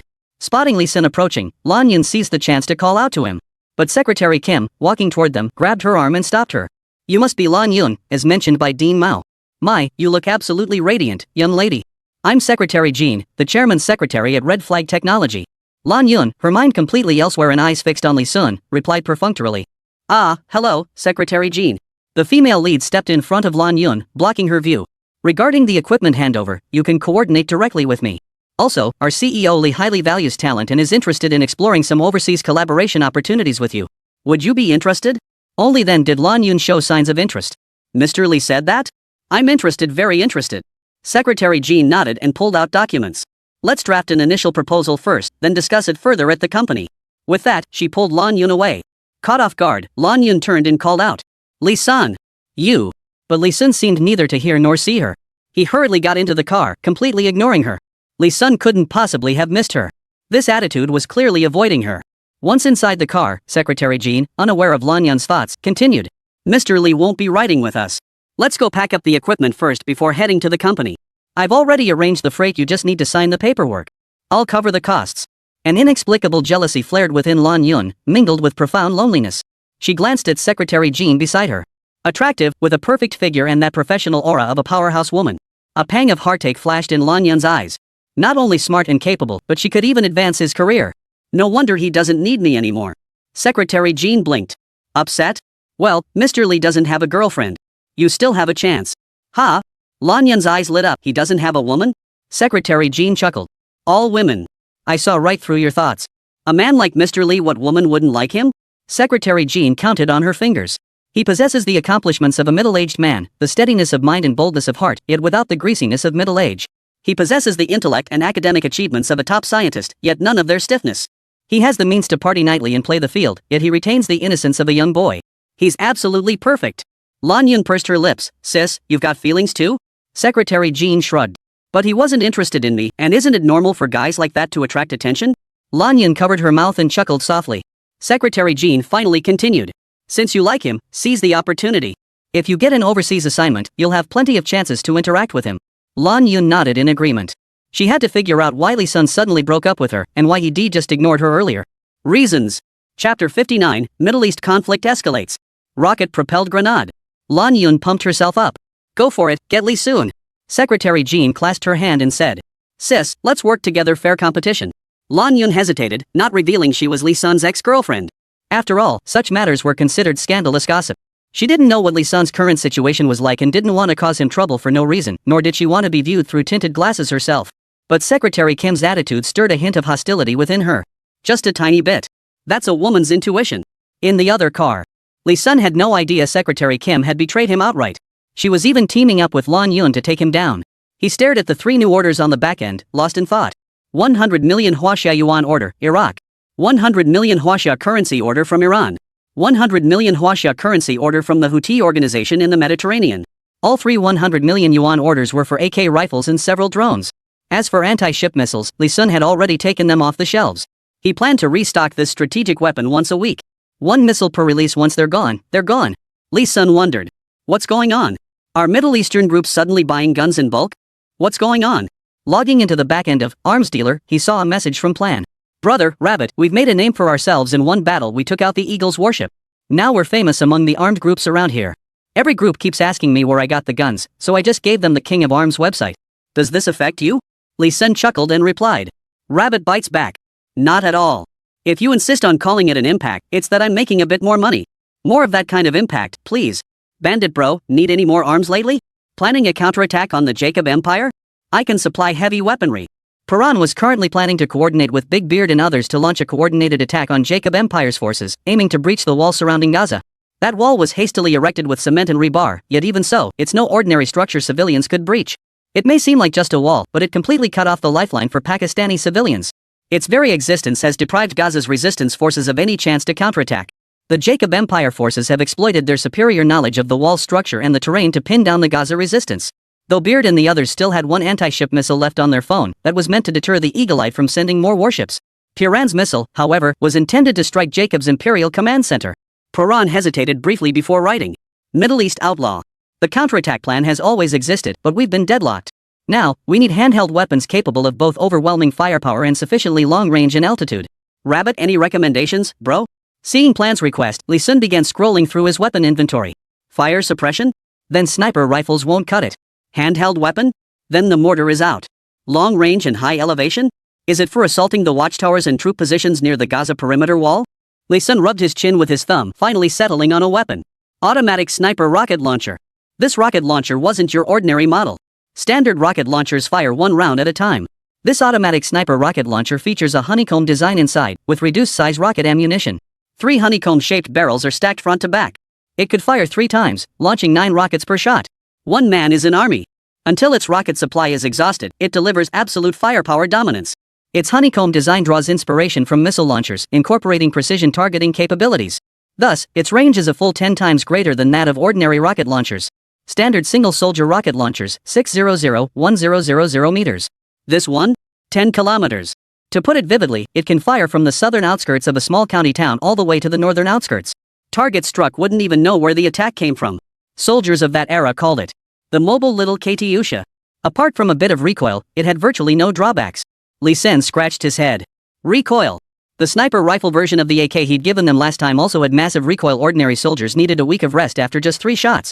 This rocket launcher was no different. But compared to the battlefield impact they could deliver, the recoil flaw was negligible. With that thought, Li Sun planned the rocket launcher's specifications. Rocket launcher body, 100,000 units. Rocket launcher ammunition, 100,000 rounds, 27 shots. That means a fully loaded rocket launcher costs 200,000. A bit pricey, but reasonable.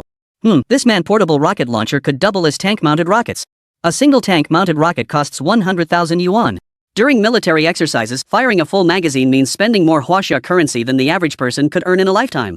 Li Xuanfa sent the rocket launcher's specs along with the order. This price is on par with the current Eagle brand, but thankfully it's over 10 times more capable. Paran fell silent for a moment, then exclaimed excitedly. I'll take it. Bro, you got more good stuff? Paran was absolutely ecstatic. He was even more thrilled than when he learned he could buy anti-ship missiles. While a missile is certainly a powerful strategic weapon, it can only serve as a deterrent unless deployed in massive firepower. That would be inhumane and destroy their homeland. This multi-shot rocket launcher is different. It's a man-portable weapon. Equip every soldier with one, and 100 men can unleash overwhelming firepower. What a joke, a mobile Katyusha. Which army would dare to take it head-on? Fran even felt there was no need to attack the sentry towers along the Gaza perimeter. Just deploy 100 of these rocket launchers. 2 volleys would be enough to blast the wall to smithereens. Who could possibly stop that? Not even their resistance fighters would need to face the soldiers of the Jacob Empire. How big is Gaza? 365 square kilometers. It's even 3 times smaller than a typical county in China. It's a long, narrow strip stretching 40 kilometers north to south, with a minimum width of 6 kilometers and a maximum of 12 kilometers east to west. The range of the automatic sniper rocket launcher is 10 kilometers. This means the automatic rocket launcher Li Sun delivered could easily fire over Gaza's walls to strike Jacob's forces outside. After acquiring the rocket launchers, have the bearded man station his men inside the base and fire toward the Jacob Empire's military positions. From Jacob's perspective, the barrage of rockets raining down would be indistinguishable from a bomber attack. But the world's top-tier Eagle brand bombers cost over $2 billion each. A single bombing run costs $1 million. $2 billion is 20 billion yuan. That could buy 100,000 fully loaded automatic sniper rocket launchers. What a bargain. Unbelievable. Paran placed the order immediately. Ever since experiencing the benefits of Li Sun's weapons, Paran became the designated procurement officer appointed by Hama himself. And all the funds raised were handed over to plan. Chapter 60, The Wall-Breaking Plan, Lan Yun meets Li Sun. 200 million order, Middle Eastern bandits. 1,000 repeating sniper rocket launchers. Organized into 10 100-man squads would be sufficient. Paran planned to deploy half the firepower internally. After all, it would allow for a surprise attack. However, his previous anti-ship missile launch had drawn the attention of the Jacob Empire. The Jacob Empire's military acted swiftly. Though lacking Plan's precise coordinates, they immediately mobilized forces to defend against his direction. As Li Sun began dispatching orders, Jacob Empire headquarters. Albert, the leader, wore a deeply troubled expression. Things are looking grim. Middle Eastern nations are beginning to support Pakistan, and even Houthi militants and some Iranian organizations have already slipped into Gaza. I have reason to suspect a significant contingent remains hidden outside Gaza, waiting to deliver a fatal blow. Albert's subordinate officer replied helplessly. General, our outposts detected enemy movements across the border, but we couldn't intercept them. Those Gazans have acquired many Chinese-made AKs. Their firepower is overwhelming. Our forces can't suppress them without deploying tanks and aircraft. And they might even have missiles. The officer's voice trailed off. Clearly, the YJ-24 missiles had instilled deep fear in them. After all, even the Eagle's warships couldn't intercept them. If their command post became the target, then it's a death sentence. Thus, the Jacob Empire's military operations have grown increasingly infrequent these days, shifting entirely from an offensive posture to a defensive one. Their main strategy in Gaza is to encircle but not attack. Fear not. They dare not. This land is theirs too. Our capital stands in Jerusalem, the holy site of their faith. They can't possibly obliterate their millennia-old beliefs with missiles. Albert sighed. The consortium still supports us. While the Eagle Empire's warships won't come, they can provide other forms of military aid. Aircraft, tanks, firearms and ammunition, supplies, medicine. Everything we need. Albert surveyed the bustling prosperity of the residential district and reassured his officers. Look, our people are behind us. Their weapons are all light arms after all. They can't match us in direct combat. Territorial expansion plan continues. Albert gazed at the map with a sly smile, adding darkly. Of course, we must still feign weakness on the surface. We can put on a show at the UN, pretending to be intimidated by anti-ship missiles, then appeal for peace and ceasefire to lull the world into complacency. This will lower the guard of the Gaza resistance forces, allowing us to strike suddenly and fiercely. The officers immediately snapped to attention and saluted. Yes. Beep. Albert's desk phone rang, and a voice both familiar and unfamiliar echoed through the room. The voice was hoarse, yet it sent a chill down the spine of anyone who heard it. Albert, long time no see. Albert's heart skipped a beat before he exclaimed in disbelief, Your Hama? You bastard. How did you tap into our signal? He was the commander-in-chief of the Jacob Empire's military. As the central command hub's communication lines, his calls and transmissions were strictly classified. That Hama, as the rebel leader, could directly access the official channels meant every order issued from Albert's position was under Hama's surveillance. Hama chuckled. Still trying to sneak around? Still trying to feign weakness? Still trying to catch us off guard? Albert, you're too green. You Jacob Empire folks may be sharp in business, but you're utterly inept at war. Wait for the generous gift I'll be sending your way. Albert roared in fury. What did you say? I'm. Beep. The call disconnected. Albert hadn't even finished his sentence when Hamar forcibly hung up, leaving him seething with pent-up rage, as if his words had been brutally cut off. He was about to explode. Launch immediately. Airstrikes. Tanks. Bomb the northern Gaza Strip. Yes, sir. Shanghai, China. Leave the machine here. Below the floor housing Hongqi Technology, Li Sun had leased an entire floor for experimental purposes, dedicated solely to the superconductivity project. Lan Yun assisted the moving crew, as only experts knew how to transport these precision instruments without damaging their delicate components. Superconductivity research equipment was incredibly valuable. A single misplaced screw causing a lens to shift by 0.001 mm could distort material property measurements by tenfold or even 100-fold. Lan Yun wasn't your typical delicate woman or academic type. Having grown up in a small county town, she'd harvested wheat and planted rice seedlings. When she gets to work, she's all go. Her first impression as an exceptionally quiet person couldn't be more different. Her stunning looks drew admiring glances from the superconductivity project team. Li Sun walked from outside the company toward the office. Passing Lan Yun, he saw her drenched in sweat, her white tank top soaked through, revealing the outline of her bra beneath. Crystal-clear droplets formed at her neckline, trickling down toward her fair collarbone. The whole scene radiated a delicate, watery charm. Zhang Yang beside her swallowed hard. Lan Yun, engrossed in her work, hadn't noticed Li Sun. Suddenly, a white jacket fluttered over her drenched, revealing chest. Li Sun appeared, his face cold. He could pretend to ignore Lan Yun, but how could any man bear to watch his girl being taken advantage of by another? Not even looking was allowed. No one was allowed to look. Li Sun swept his gaze around the office. The project team members immediately buried their heads in their work, and no one looked at Lan Yun again. They muttered to themselves. We knew it all along, with a girl this stunning, how could the boss resist making a move? Lan Yun looked down at her clothes and exclaimed in delight. Finally paying attention to me. Li Sun, why did you break up with me? Li Sun fell silent. But the rest of the office suddenly perked up. They kept their heads down, but their ears were pricked up. Break up? The boss's ex-girlfriend? Gossip alert. Even if Li Sun kept his eyes fixed straight ahead, it was nearly impossible to avoid Lan Yun's intense gaze at such close quarters. Li Sun felt uneasy, but he steeled himself and said, I don't like you anymore.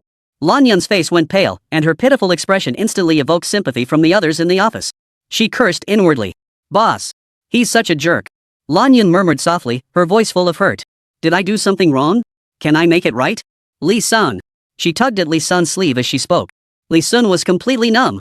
Faced with the pouting of the woman he loved, the pleading of a stunning beauty, what straight guy could resist? Li Sun's defenses had completely crumbled. But he couldn't. The board's threat hadn't been resolved yet. Gritting his teeth against the pain, Li Sun abruptly wrenched Lan Yun's hand from the hem of his shirt. You're not at fault, I am. With that, he turned and ran. Fearing that if he stayed any longer, Li Sun might truly lose control and beg for reconciliation. Watching Li Sun's retreating figure, Lan Yun actually smiled. Chapter 61, The Pour-on Feint begins, Huaxia and Yutai. When do people ever run away? When they feel guilty. Li Sun's flight proved he wasn't nearly as composed as he appeared. He was panicking. He still likes me. There must be other reasons he can't tell me.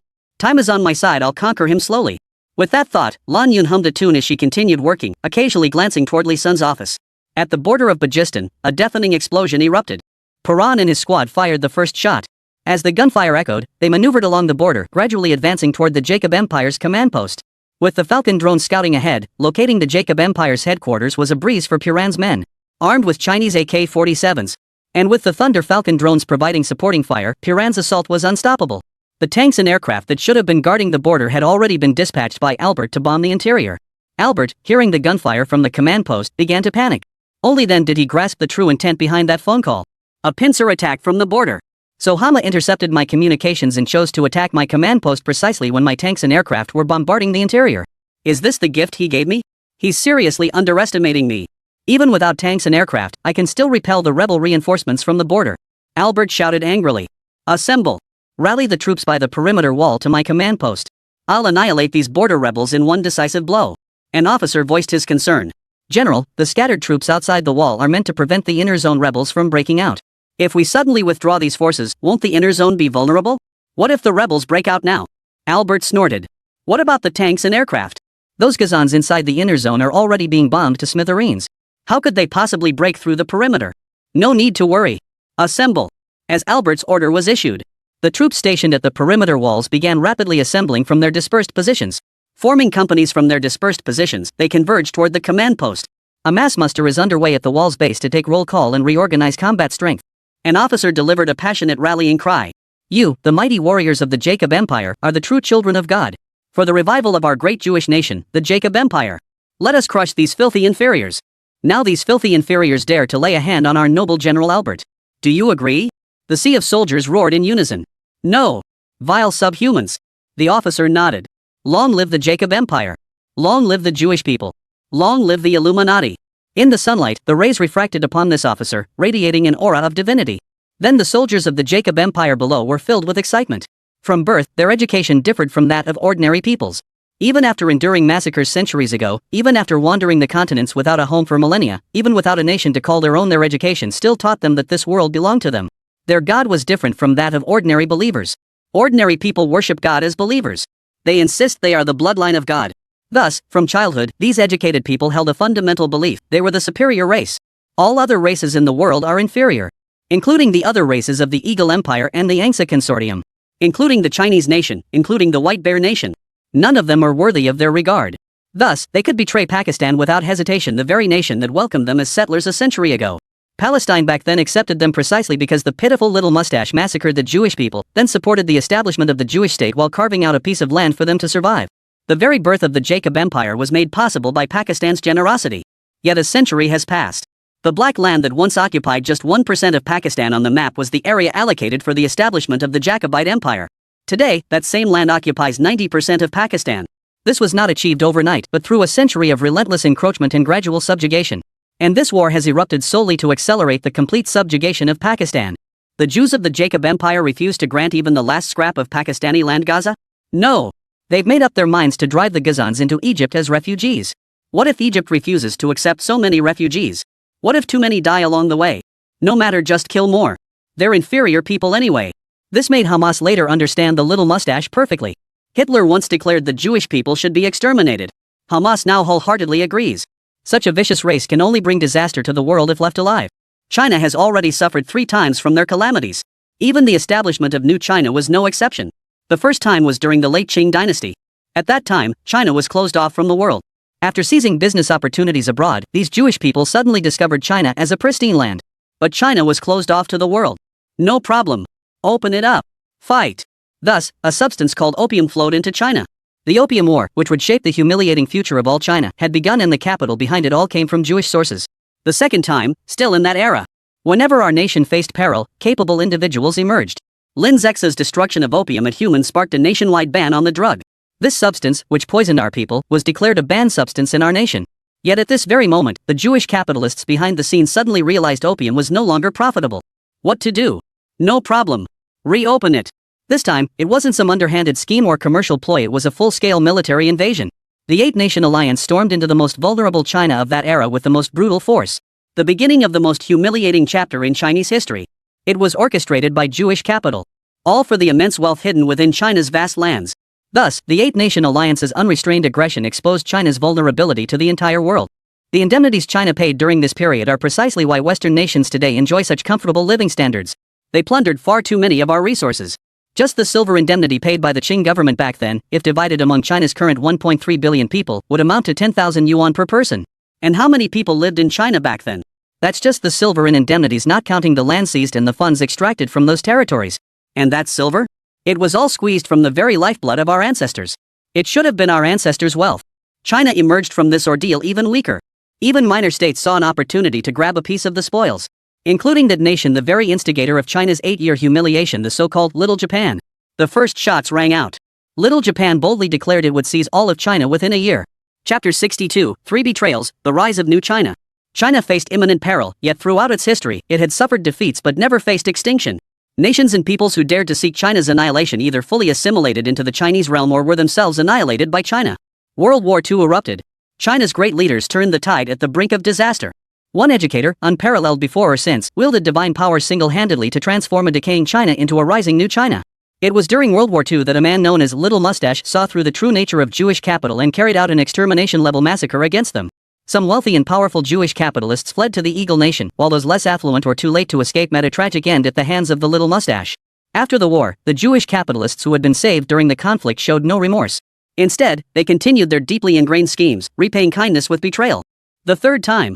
It came shortly after the founding of New China. Just as the nation was rebuilding and showing signs of recovery, they came knocking on our doors again. At this time, New China had just acquired nuclear bombs, later followed by hydrogen bombs. It had also just established its own weapons factories and launched its first domestic stock market. The foundations for military, civilian, and infrastructure development had formally taken shape. Our international standing gradually rose as we formally joined the United Nations. Yet this also brought China back into the global spotlight, especially in the eyes of Jewish capital. The wealthy Jewish capitalists who fled to the Eagle Empire during World War I and World War II began eyeing China. After all, an emerging superpower with a massive population represents immense profit potential. The new China had already developed the strength to defend itself, making violent means impossible. Their only recourse was their most proficient tactic, finance. They began rapidly inflating the Eagle Nation's debt. Simultaneously, they frequently intervened in the newly established stock market of New China, injecting capital to forcibly purchase puppets. Their objective was clear: inflate China's stock market into a bubble, then deliberately burst it to reap the windfall profits. They aimed to siphon all the people's hard-earned savings out of China. Success would mean the collapse of China's newly established economic system. The people of China, who have only just recovered from famine and war, will once again be plunged into starvation. If Jewish capital succeeds, China will face another wave of mass death. But this time is different. China's government is no longer the incompetent administration of the late Qing dynasty. Under China's unique socialist system and the government's firm control, Jewish capital has failed for the first time. They have repeatedly employed the tactic of using government bonds to undermine other nations' economic systems. Not a single nation had escaped their trap. But this time, China prevailed. For one reason alone: trust. The newly established China at that time enjoyed unprecedented public trust in its government. And the foundation of government bonds is trust.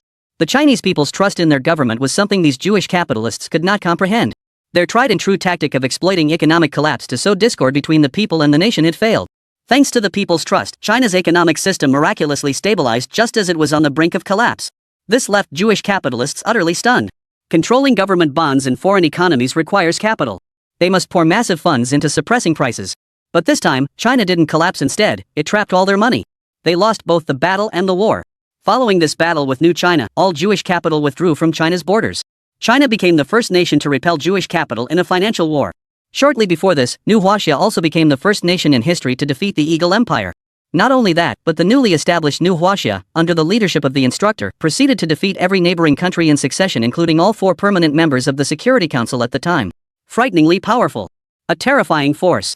Those who dare to offend China shall be punished, no matter how far they are. This was not merely a slogan back then, it was a phenomenon. That very strength was essential for the New Huaxia to establish itself, for any sign of weakness in the international arena would have led to its devouring. It would have fallen into the same fate as the old Huaxia. Only with the development of nuclear and hydrogen bombs could China stabilize its international position. Therefore, military industry. It is the bedrock of national security. Now that China has gradually grown stronger, its stance toward all nations is no longer rigid. A robust military-industrial complex has secured our safety, and what we need now is stable development. As our ancient sages taught, accumulate grain first, delay proclaiming kingship. Externally, we are merely a developing nation. We cherish peace. We are not the world's second largest economy. Your GDP figures are inaccurate. We're nowhere near the top 10. Domestically, boost military industry. Boost infrastructure. Boost economic development. Boost livelihood reforms. Even our Chinese people have been comparing our achievements to the world's best from the very start. Compare aerospace with the US. Compare technological prowess. Compare economic strength. Compare social systems. We've never even considered competing for second place. This is the innate pride in the hearts of the Chinese people. For thousands of years, China has always been the center of the world. Only in the last century did it decline.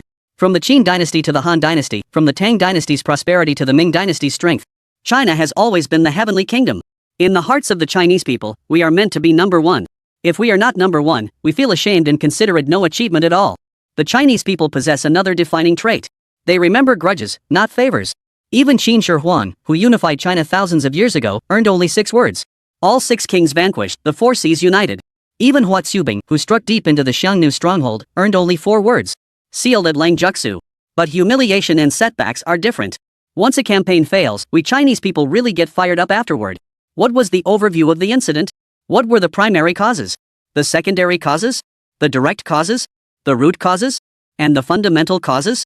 Not only do we reflect, but we write it all down in history books. We ensure future generations study these causes. Learn from history. Unlike certain shameful defeated nations that distort and conceal history, not only attempting to deceive others, but also betraying their own people.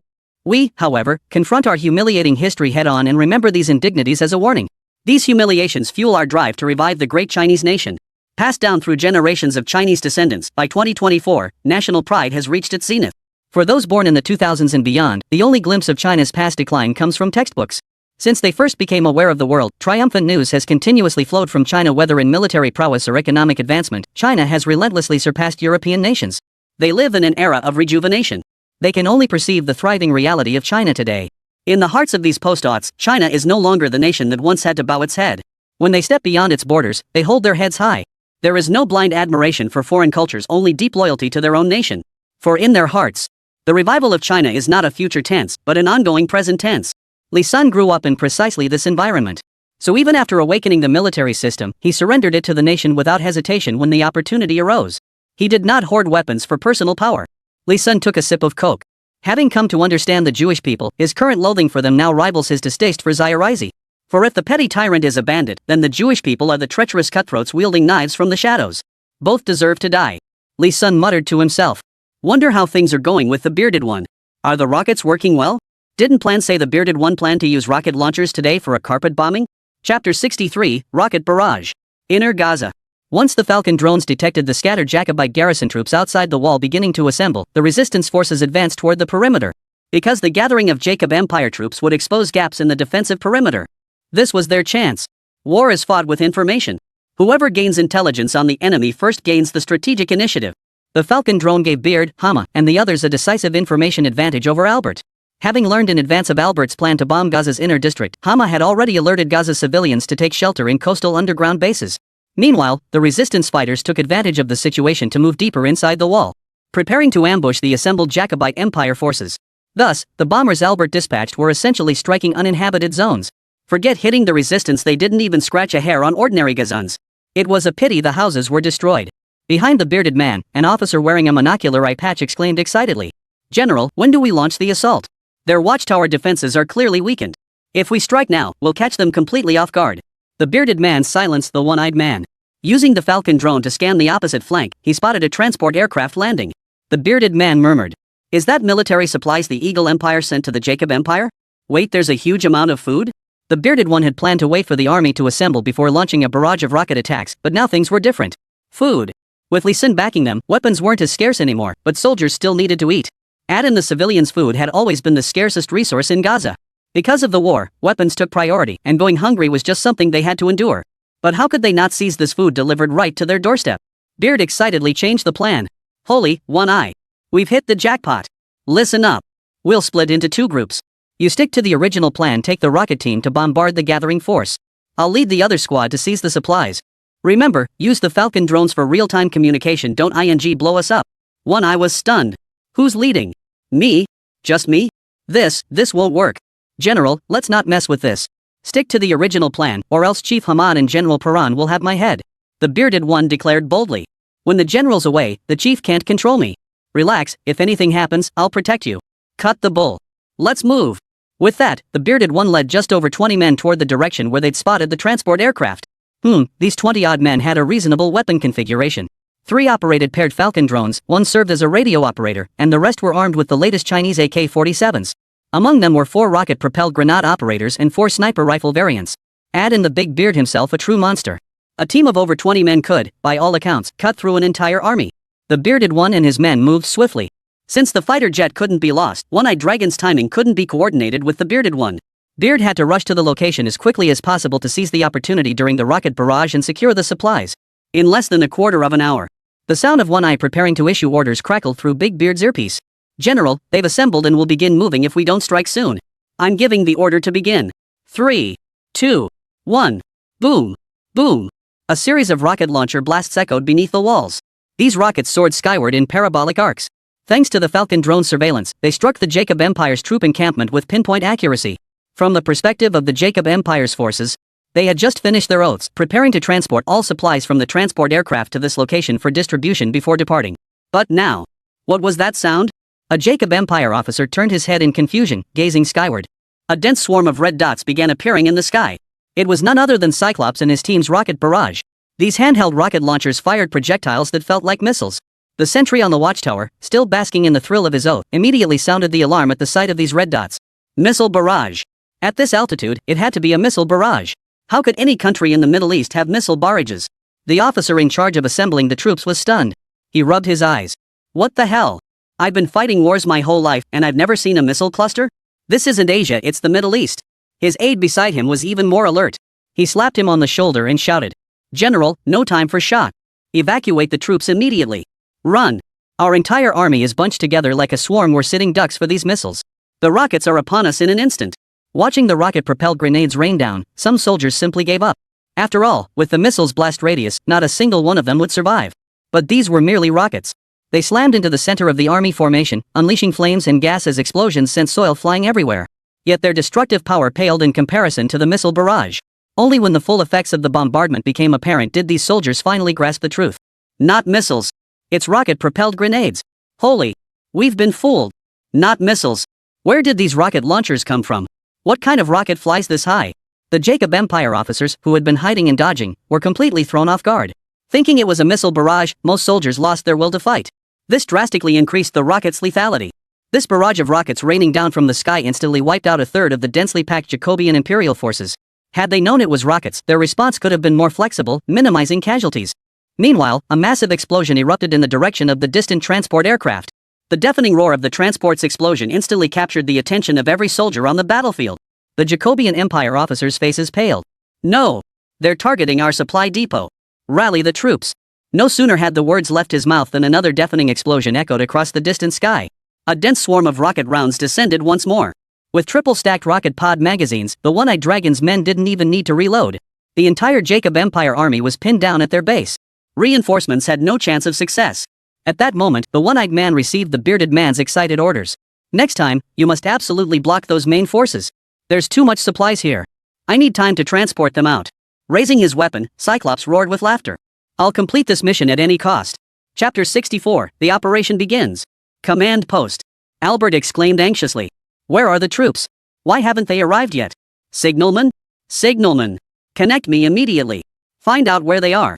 From his office, he could hear the gunfire at the border growing ever closer. A communications officer hurriedly reported. Can't get through. Wait, General, is that the direction our troops are assembling? Holy. Albert followed the direction the communications soldier pointed to, only to see a sky filled with red flares arcing in a parabolic trajectory, crashing down toward the troop assembly area. Albert's mind froze. What the hell is going on?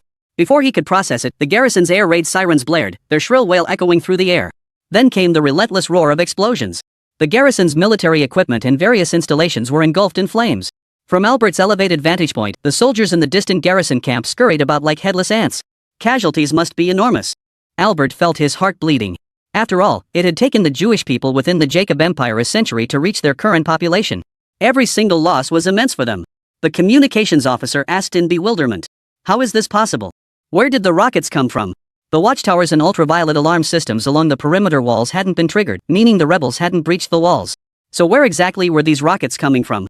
The walls were exceptionally high, and the garrison assembly point was 2 kilometers away. What kind of rocket could fly over the walls and still strike 2 kilometers beyond? Albert glared furiously toward the direction the rocket had come from. From inside the wall. They fired from Gaza's inner district. They must have acquired some new weapon. Albert began pacing the command room. The gunfire from the border skirmish grew closer, meaning his forces stationed along the border might not be able to hold back the resistance fighters. He was only 25 kilometers from the border. Wasn't that incredibly dangerous? So it was crucial to quickly assemble his forces to protect himself. Ever since Hamar had intercepted Albert's call last time, Albert had sensed their network was highly insecure. It was highly likely their communications were being intercepted by enemy drones. Albert had called upon a group of telegraph operators from the previous era to conduct traditional radio communications.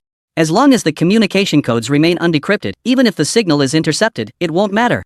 While Albert urged the communications crew, another barrage of rocket fire from the sky above the perimeter walls shattered his resolve. The rocket barrage had been relentless since it began. Albert felt a wave of despair wash over him. He was used to being the one doing the bombing. He'd never been bombed before. He had no idea how much of his force remained intact. At least 50% was needed for any chance of counterattack. Beep. The radio crackled to life. Albert perked up instantly. Quick. Listen. The communications officer listened to the various encrypted signals coming through the radio and began decoding them. A few minutes later, the signalman looked at the decoded content and reported. Bad news, General. It's from the perimeter. Troops are ambushing our transport aircraft. Casualty figures from the rocket strike zone remain unclear, but we're expecting at least 40% casualties. Transport aircraft? Albert snapped to attention and ordered. Order them to divert one-third of their forces to seize the transport's cargo. It contains new weapons supplied by the Eagle Empire. They must not fall into rebel hands. The remaining 23% of forces must reach this location within half an hour to protect me. Also, recall the aircraft group bombing Gaza's inner zone. Redirect them to the border skirmish area. Wipe out those rebel natives. The communications officer immediately began transmitting. Yes, sir. What? He went to raid the transport plane? Claiming there's supplies? And he's leading the team? Hama listened to One Eye's report with a headache. Beard was a fierce warrior, but once on the battlefield, his initiative ran wild. Hama couldn't control him. Forget it. At least the plan isn't disrupted. They're reeling from the bombardment. While they're reeling, you begin attacking the perimeter walls. Hold back the troops at the assembly point. Tell Plan to drop the feint. Launch heavy fire at the Jacob Empire garrison command post. Tell Albert to hurry up. When Plan received the order, a smile spread across his face. Finally, it begins. His rocket launcher and sniper rifle were itching for action. Brothers. No more playing around. Bring out the big guns. Within the unit, 100 soldiers switched to sniper rifles. Boom! With a deafening roar, dozens of black lines pierced straight through the Jacob Empire's border defense lines. In mere seconds, the stalemate shattered as the front collapsed. Because Plan's forces had targeted the very heart of the Jacob Empire's defenses. These were the sniper rifles that had once obliterated Titan tanks. Screams of terror echoed from the trenches. Morale among the Jacob Empire's border troops plummeted to freezing point. They had only seen such weapons in videos. Now, without Titans, they were mere mortal flesh. There's no way to fight back. On the battlefield, even a standard sniper rifle is a Grim Reaper. One bullet takes out one enemy. And this was a rifle that pierced through Titans. A Jacob soldier stared at the trench beside him, now gaping with a massive hole, utterly speechless. This was nothing short of a one-sided slaughter. The guard commander in charge shook the dust from his face, his expression grim. In disbelief, he exclaimed. This is crazy. Are they really those rebels? Impossible. When did they become this formidable? They were getting pushed back by this unit step by step. Even the recent stalemate was only because the other side held back. But the original Pakistani rebels were crushed by the Jacob Empire in just 1 month. In less than a year, the Pakistani army was reduced to just Gaza. This isn't even the same level of combat. The border guard commander roared. Signalman? What does the general say? When will our reinforcements arrive? The communications officer stammered. Communications are down. Our signal tower just got blown to bits. And the communication lines are gone too. The garrison commander was a young man with a crew cut. Yes, young. He was the youngest major general in the Jacob Empire. Felix Kalabat. Facing the weapon disparity with Plan, he held out for a full hour without retreating. That alone makes him a formidable warrior for the Jacob Empire in modern warfare. His youthful arrogance knew nothing of retreat. Rabat spat on the ground and growled fiercely. We've been making this much noise for a full hour with no reinforcements arriving. Looks like something's gone wrong in the rear. Chapter 65, Biological Weapons. Something's wrong. We absolutely cannot falter. We must hold the borderline at all costs. Even if we retreat, we cannot scatter immediately. We can fall back gradually. Buy as much time as possible for the rear. Rabat bit his finger, his resolve set. Begin a gradual withdrawal from the eastern front. The moment a unit suffers over 30% combat losses, immediately rotate them out. Fight while retreating. The enemy resistance unit's advantage lies in their exceptional combat strength. Though outnumbered several times over, they can still suppress us. But we can leverage our vastly superior troop numbers to implement a rotational defense system. Execute this order. Meanwhile, Plan also recognized the unique nature of this garrison. Remember, even the elite mechanized regiments of the Eagle Empire turned tail and run when faced with the sniper cannon-equipped Huaxia AKs. And that barrage just now was several times more intense than what we faced against the Titans. Yet this Jacob Empire force continues to hold their ground stubbornly. This doesn't resemble a capitalist army at all. Plain studied the defensive lines and the Falcon drone's feed and sneered. Not bad. Though this tactic of fighting while retreating has a distinct flavor of the Chinese army I've studied on prolonged war. When fighting a larger force with fewer troops, divide and conquer. Create local advantages where you outnumber the enemy. Meaning, while we appear outnumbered overall, we avoid direct confrontation. Instead, we use maneuvering and guerrilla tactics to actively split their forces. Once isolated units appear, our main force surges in, turning the tables to fight many against few locally. Perron holds the advantage of elevated terrain, and each of his individual units far surpasses the enemy in combat strength. Executing this divide-and-conquer tactic couldn't be more fitting. Perron gave the command. And all sniper rifles lock onto the western front and every supply route supporting it. They're retreating on the eastern front? Let them retreat. Heavy Sniper was the nickname Perron gave to the sniper rifle version of the AK. The terrifying muzzles began swiveling toward the eastern defensive positions. Truthfully, Plan had considered using long-range rocket launchers for carpet bombing. But considering they only had 3 rounds of rockets, they had to wait until they were within range to hit the command post. Exactly. Plan's strategy was to advance within 10 kilometers and directly bombard the command post. No beating around the bush. Just take out your frontline commander. Boom! The demon's roar echoed. The trenches offered no protection to the soldiers of the Jacob Empire. Soldiers who heard that gunshot could only close their eyes and pray they weren't the target. A single bullet could absolutely pierce through the trench, blasting a hole a meter wide. What about hundreds of rounds? The eastern front was completely wiped out. Nearly 100 meters of territory was flattened. Forget wounded soldiers, even the trenches were gone. The sniper rifle's shot is too distinctive. The moment it fires, it gives away the shooter's position. Labat, commanding the eastern front, sensed trouble. How did they know we planned to retreat on the eastern front? Why are they targeting the western front where we haven't withdrawn? Quick! Order the western front to retreat. A scout stammered nervously. Commander, no need for a messenger, they've already been notified. He handed the binoculars to Rabat. Though Rabat had anticipated this, the moment he took the binoculars, he couldn't hold back. Rabat spat out the words. What the hell kind of weapons are these enemies using? What the hell is the rear support waiting for? Watching us get wiped out here, blocking the enemy? Transport aircraft position. The bearded man darted out the moment he heard the rocket launchers. This was his best cover. Under the Falcon drone surveillance, only a small force was stationed at the transport aircraft, primarily for resupply. They never imagined anyone could infiltrate the Jacob Empire's frontline base. Thus, fewer than 20 men were guarding the transport. The Falcon drone cleared the path ahead of Big Beard, while 20 fully armed warriors followed behind him. These fighters were his old subordinates, men who had fought alongside him against the Titans and the Eagle Squadron Mechanized Corps. The Falcon drone opened fire first. The heavy machine gun swept across the transport's flank. Several soldiers on perimeter watch instantly threw themselves to the ground, while the gunfire simultaneously alerted others. Beard charged ahead, wielding 2 Chinese AK-47s and unleashing a hail of fire at the enemy. He bellowed. Blow the transport's cockpit to smithereens. Don't let the pilot get away with the plane. A teammate behind him immediately crouched down, raised his sniper rifle, and aimed at the cockpit. Boom! A gaping hole shattered the cockpit glass, human blood spurting from the wound. No living thing could survive in there. Got it. 20 Jacob Empire transport soldiers were wiped out in a single exchange under the perfect blitzkrieg of the Bearded One, the Falcon drone, and the sniper rifle. Let's see what goodies we've got. Beard hoisted his rifle, whistled cheerfully, and led his men onto the transport aircraft. All he could see through the Falcon drone's feed were grain and boxes of military supplies, exactly what kind remained unknown. Bang! Lifting the lid, he found hardtack and instant meals inside, even whole sacks of jerky. Another pile of boxes contained guns and ammunition. The bearded man grinned. Now we're set, no shortage of ammo. As for these guns, only the heavy weapons are useful to us. The rest are no match for Brother Rabbit's AKs, utterly useless. But we can't let them have them. Before we leave, blow up this transport plane with grenades and explosives. A sharp-eyed soldier spotted a pile of boxes covered with grey tarpaulins in the net. That thing General covered up seems different from these boxes. Should we check it out? The bearded man's curiosity was piqued too. He walked over, barrel in hand, and used the rifle's muzzle to lift the grey tarpaulin, revealing the black boxes beneath. The moment he spotted the identical markings, the bearded man's pupils suddenly contracted. A primal fear and urge to flee instantly washed over his face. This was a biochemical weapon. Those bastards from the Eagle Empire actually sent us a biochemical weapon. The bearded man's expression changed. Biological weapons are despised and banned everywhere internationally and everywhere else. They violate all principles of humanity. And their use could easily spiral into a global catastrophe. Is this even considered military equipment? Absolutely.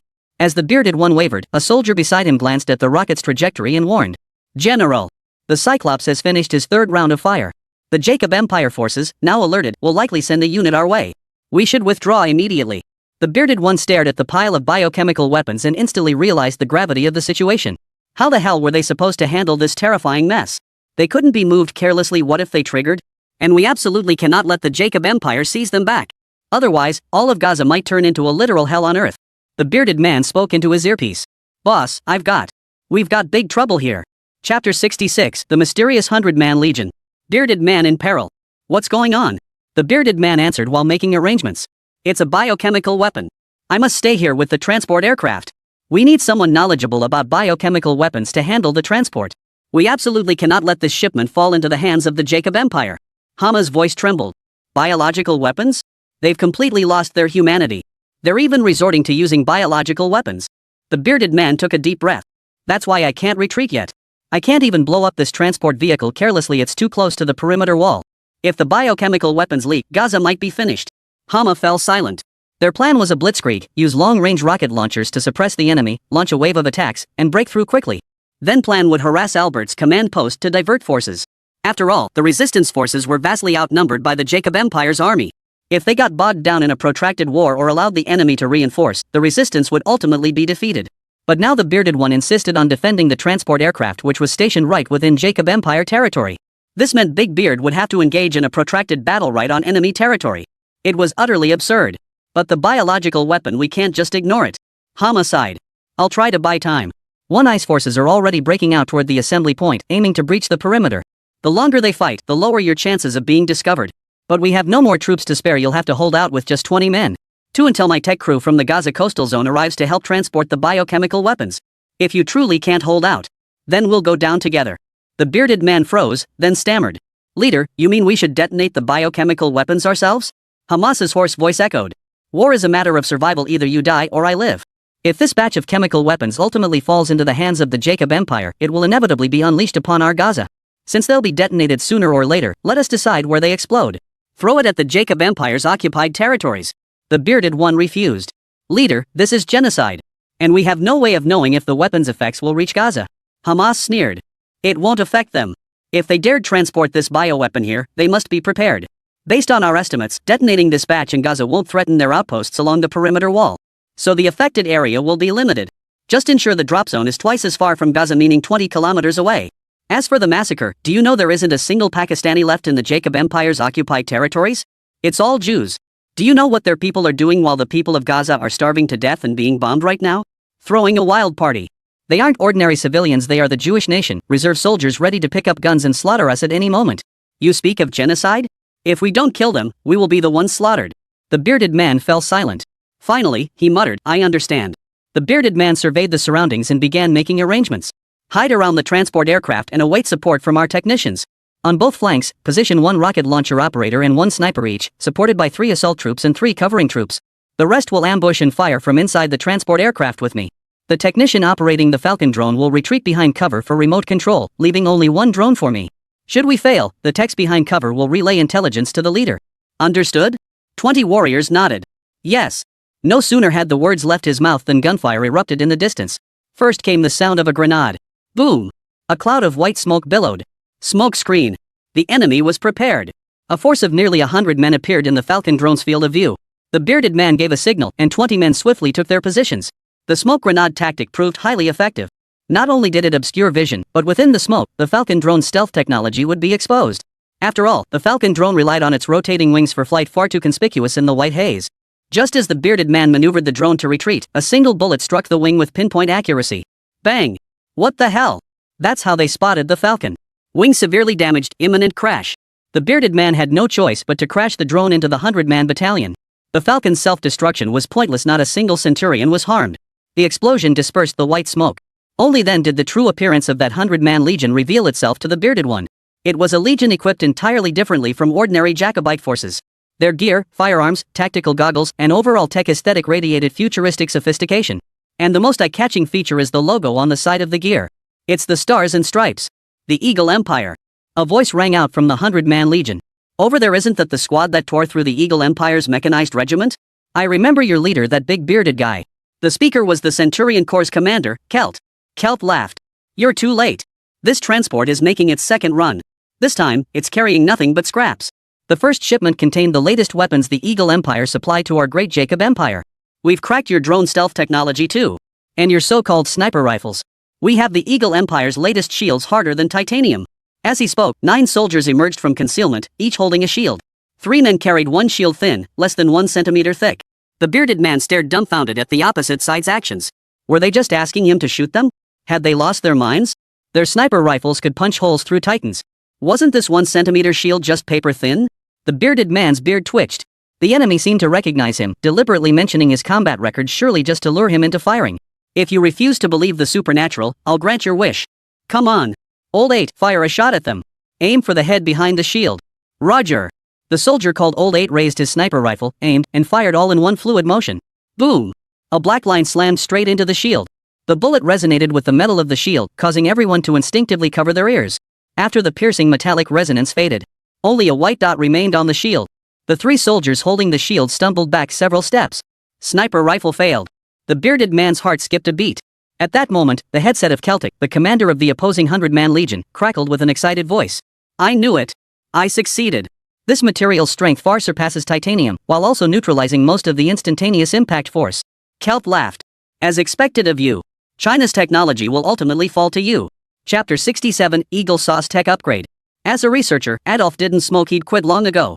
But today was an exception.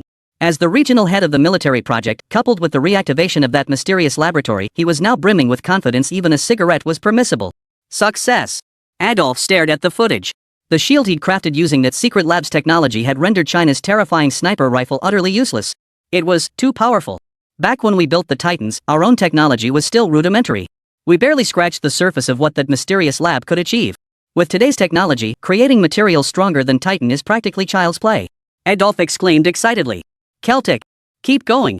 Capture that bearded squad alive. We might uncover which Chinese arms dealer is pulling the strings behind them. Is it official? If we can trace it back to that mysterious Chinese military or D guy, we've hit the jackpot. Celt nodded. His 100-man legion was entirely coordinated by the Eagle Empire's Supreme Research Department. They were all equipped with inventions by General Adolf, the head of the research department. It could be said that without this Adolf, there would be no 100-man legion. Beyond fighting and securing victories, the legion's other objective was to test Adolf's weapons. Now it seemed far too powerful. What Chinese weapons? Not even worth a single feather from the Eagle Empire. It seems the Chinese sniper rifle that could pierce a Titan earlier was only because the Eagle Empire hadn't played its trump card yet. The material of this shield needs to be applied to the tank's armor. Forget sniper rifles, even missiles might not be able to penetrate it. Advance. 1 gas grenade per person. Capture them alive if possible. Cult squad forms 10-man units to begin the encirclement. The moment the bearded man saw the sniper bullet deflected, he knew something was terribly wrong. He immediately relayed the feeds from the other 2 drones to Hama and Plan. Everyone. Our sniper rifle might be useless now. Our only trump card left is the rocket launcher. First, lure them into exposing gaps in their formation. Then, on my command, fire the rockets. They're only about 100 strong, we still have a chance. Bang! Bang! Bang! Beard's words were cut short as the enemy charged. The sound of submachine guns hitting the walls. Beard's side is outnumbered 5-1. Even if we were all equipped with Chinese AKs, we could only match twice their numbers. The military disparity is too great. The firefight erupted. Meanwhile, on the other front, the battle at Pulin was advancing like a whirlwind. The border defenses were shattered into countless holes. Under the overwhelming pressure of superior firepower, Pulin rapidly pushed the front line forward by 11 kilometers in a short time. Just 4 kilometers remained before reaching rocket artillery range. Just as Puran prepared to advance further, they received an urgent message from Big Beard. It contained footage from Big Beard's Falcon drone. Puran halted the advance and opened the footage. When he saw the sniper bullet nearly leave a white mark on the shield, Plan knew the situation had changed. The enemy intended to use Big Beard to test the shield. This meant the shields weren't yet in mass production. Now that they'd been tested, it wouldn't be long before these shields flooded the entire battlefield. The rebel army's ground advance relied on 2 things. On the other hand, it relied on the sniper rifle to breach enemy lines. Haven't you seen how Plan exploited the destructive power of the sniper rifle to advance 10 kilometers in such a short time? That's absolute overwhelming firepower. Once these shields capable of withstanding heavy fire are mass-produced, the resistance will lose its offensive advantage. Then, the Jacob Empire's forces, armed with heavy weaponry, will be able to counterattack the rebels. Therefore, the opportunity is now or never. Puran changed the plan. Since the sniper suppression won't last much longer, let's fight to the bitter end today. 4 kilometers left, right? Tell the assault troops, no need to conserve ammunition. I want you to take it within 10 minutes. Puran's forces began to advance recklessly. The sniper's shots rang out relentlessly. But it's Rabat on the other side who's suffering. Holy, they've gone mad. I'm not an expert, but I know high-caliber weapons have massive recoil. And the ammo must be crazy expensive. They're completely insane. They've already fired 2 rounds at our position in just a few minutes. Damn it! Rabat scratched his head, utterly baffled. A communications soldier ran over, clutching his severed arm. General! Both lines have fallen. We can't hold them back. Another unit is closing in on our command post. General, you must evacuate immediately. The front line has collapsed. Rabat slammed the cup to the ground in fury, knowing his ultimate fate would be defeat, but this was too swift. He composed himself and finally gave the order. Tell all soldiers to retreat. Retreat. Paran watched the retreating border guards of the Jacob Empire and knew his chance had come. The chance to rescue Big Beard. Direct rescue was impossible at this distance, but he could attack Wei to save Zhao. He could attack Albert's command post to force that 100-man legion to return and reinforce. Indeed, aside from that legion, no one could stand against Plan's forces. Plan and the Bearded One had always shared intelligence. Plan knew the Bearded One needed to guard that batch of biochemical weapons. And now, even if the Hamisher leader's technicians arrive, they likely won't get through. That 100-man legion is terrifying. Not only can they detect the Falcon drone's stealth technology and destroy it with a single shot, but their shields can withstand even sniper fire. Judging by the firefight, their AKs aren't much weaker than the Chinese ones. Their technological advancement is too rapid. Could it be that the Eagle Empire's Ministry of Science and Technology has been provoked? Are they challenging China to a showdown? The thought crossed his mind. Paran paused, then sent the footage and current situation to Brother Rabbit, a Chinese arms dealer who'd surely want to know the Eagle Empire's latest tech developments. Beep. After sending the message to Li Sun, Pulin waved his hand. Brothers. Target, enemy command post. Charge. In the rest area adjacent to Li Sun's office. Li Sun, clad in a bathrobe, lay comfortably sprawled across the bed. Behind him stood Secretary Kim. Secretary Kim was currently massaging Li Sun's back muscles with her hands, following the contours of his back, inch by inch downward. Reaching the waist, then the hips. Wait. Li Sun interrupted. Just the back, no lower body. Honestly, Secretary Kim, your technique is pretty good. I feel much less tired already. Knock knock. A knock sounded at the door, followed by a pleasant voice. Mr. Li, it's Lan Yun. I'd like to discuss the superconductivity project. May I come in? Though Li Sun hadn't done anything wrong, he felt like a thief caught red-handed. He sprang up, pulling on his clothes as he called out. Wait. I'll be ready in a moment. Lan Yun pushed open the door and stepped out. Li Sun was halfway dressed, while Secretary Jean stood calmly by. Their eyes met. Lan Yun instantly flushed crimson. Chapter 68, Alien Civilization Mola. The enclosed lounge. A stunningly beautiful secretary with long, straight black hair. And a man half-dressed in a bathrobe. What on earth is going on? Secretary Jean, what are you doing? Lan Yun couldn't hold back any longer. We agreed to stick together as sisters, compete fairly, and whoever wins gets the prize. Now she's cheating using her secretary status, playing the seduction card, huh? Damn it! Lan Yun felt like she could grind her molars to dust. But she lacked the perfect timing, location, and circumstances. Otherwise, she would have. Secretary Jean batted her eyelashes. Guess? Li Sun instantly broke out in a cold sweat. Don't listen to her. It's, maybe, a massage? Even as the words left his mouth, Li Sun felt uneasy. Right? Lan Yun puffed out her lips, pushed Li Sun onto the bed, and pinned him down with her long, white thighs. A soft curve pressed against his waist. Lan Yun declared petulantly. Stay down. I'll massage you. Secretary Jean was startled by Lan Yun's overflowing jealousy, covering her mouth to stifle a giggle. Li Sun coughed twice, hurriedly helping Lan Yun off him. He adopted a serious tone. It's just a massage. Don't listen to Secretary Jin's nonsense. You're overthinking it. Aren't you here to discuss the superconducting project? Go ahead, what's on your mind? Lan Yun's eyes welled up with tears from the injustice, but hearing Li Sun mention work calmed her slightly. Her focus shifted to the task at hand. All the superconducting equipment has been calibrated and installed. We're ready to proceed with the first phase of superconductivity experiments. I came to ask when you plan to start the experiments. Li Sun nodded. Got it. I'll arrange the specific timing no later than the day after tomorrow. I need time to finalize my superconductivity project proposal, and my team will handle the core components outlined in it. As for you, Lan Yun, you'll handle the detailed material resources. Lan Yun nodded. Then an eerie silence settled over the office. Neither Lan Yun nor Secretary Jean spoke. Both pairs of eyes converged on Li Sun. Li Sun felt his scalp tingle under their intense stares. The intense atmosphere of a love triangle battle made his entire body stiffen. The problem was, one was his ex-girlfriend and the other his personal secretary. What right did they have to create this battlefield? Li Sun couldn't understand it, but he dared not speak up. Ding! Ding! A notification sounded from Li Sun's computer background, the alert tone reserved for messages from individuals marked as important contacts. The chime sounded like heavenly music, pulling Li Sun out of the silent battlefield. Reason at last. Ahem. A job's come in. Li Sun said calmly. I need to protect the information of a key client. You two step outside for now. Upon hearing Li Sun's command, Lan Yun and Secretary Jean slowly retreated. Li Sun clicked on the red notification icon in the back end. 3 red exclamation marks from Plan immediately caught his eye, followed by a video clip. The video format was familiar to Li Sun. It was footage from the Falcon drone. But the content of the footage was incomprehensible to Li Sun. It showed a soldier clad in Eaglecraft tactical gear, clumsily wielding a shield, his survival uncertain, facing off against a sniper rifle. Li Sun had access to the most detailed data from the system. In this era, Earth simply couldn't produce materials capable of withstanding the big sniper. Yet the next scene left Li Sun utterly stunned. The shield blocked the shot. The sniper rifle's bullet left only a faint white mark on the shield's surface. Not even a single crack appeared in the shield. What kind of technology was this? To understand that the material is seamless throughout means this shield was forged in one continuous piece, with no traces of welding or assembly. Either the casting technique is exceptionally advanced, but such mastery is impossible to mass produce. It was forged in one continuous piece using a mold. This mold method is only suitable for alloys and solid iron blocks. Yet alloys and ordinary iron blocks clearly cannot stop a sniper rifle bullet. Therefore, the technical level of this shield is clearly unreasonable. Li Sun was perplexed. Could it be that the Eagle Empire also has individuals with awakened systems who possess future technology? The moment this thought formed, the system responded. Verifying video authenticity. Video authenticity confirmed at 100%. Unknown technology detected. Technology type not belonging to human civilization. Searching for its origin. Then the system went silent. This was the first time Li Sun had seen the system respond so slowly. Even when searching its vast technological database for a simple handgun, it took less than a second. Yet now, while tracing the origin of this technology, Li Sun had waited a full 10 minutes. Frowning, Li Sun speculated. Could the fact that this technology type doesn't belong to human civilization mean it originates from an extraterrestrial civilization? A faint sense of unease began to creep into Li Sun's mind. For decades, rumors had circulated suggesting that some relic from an alien civilization might have crashed within Eagle's territory.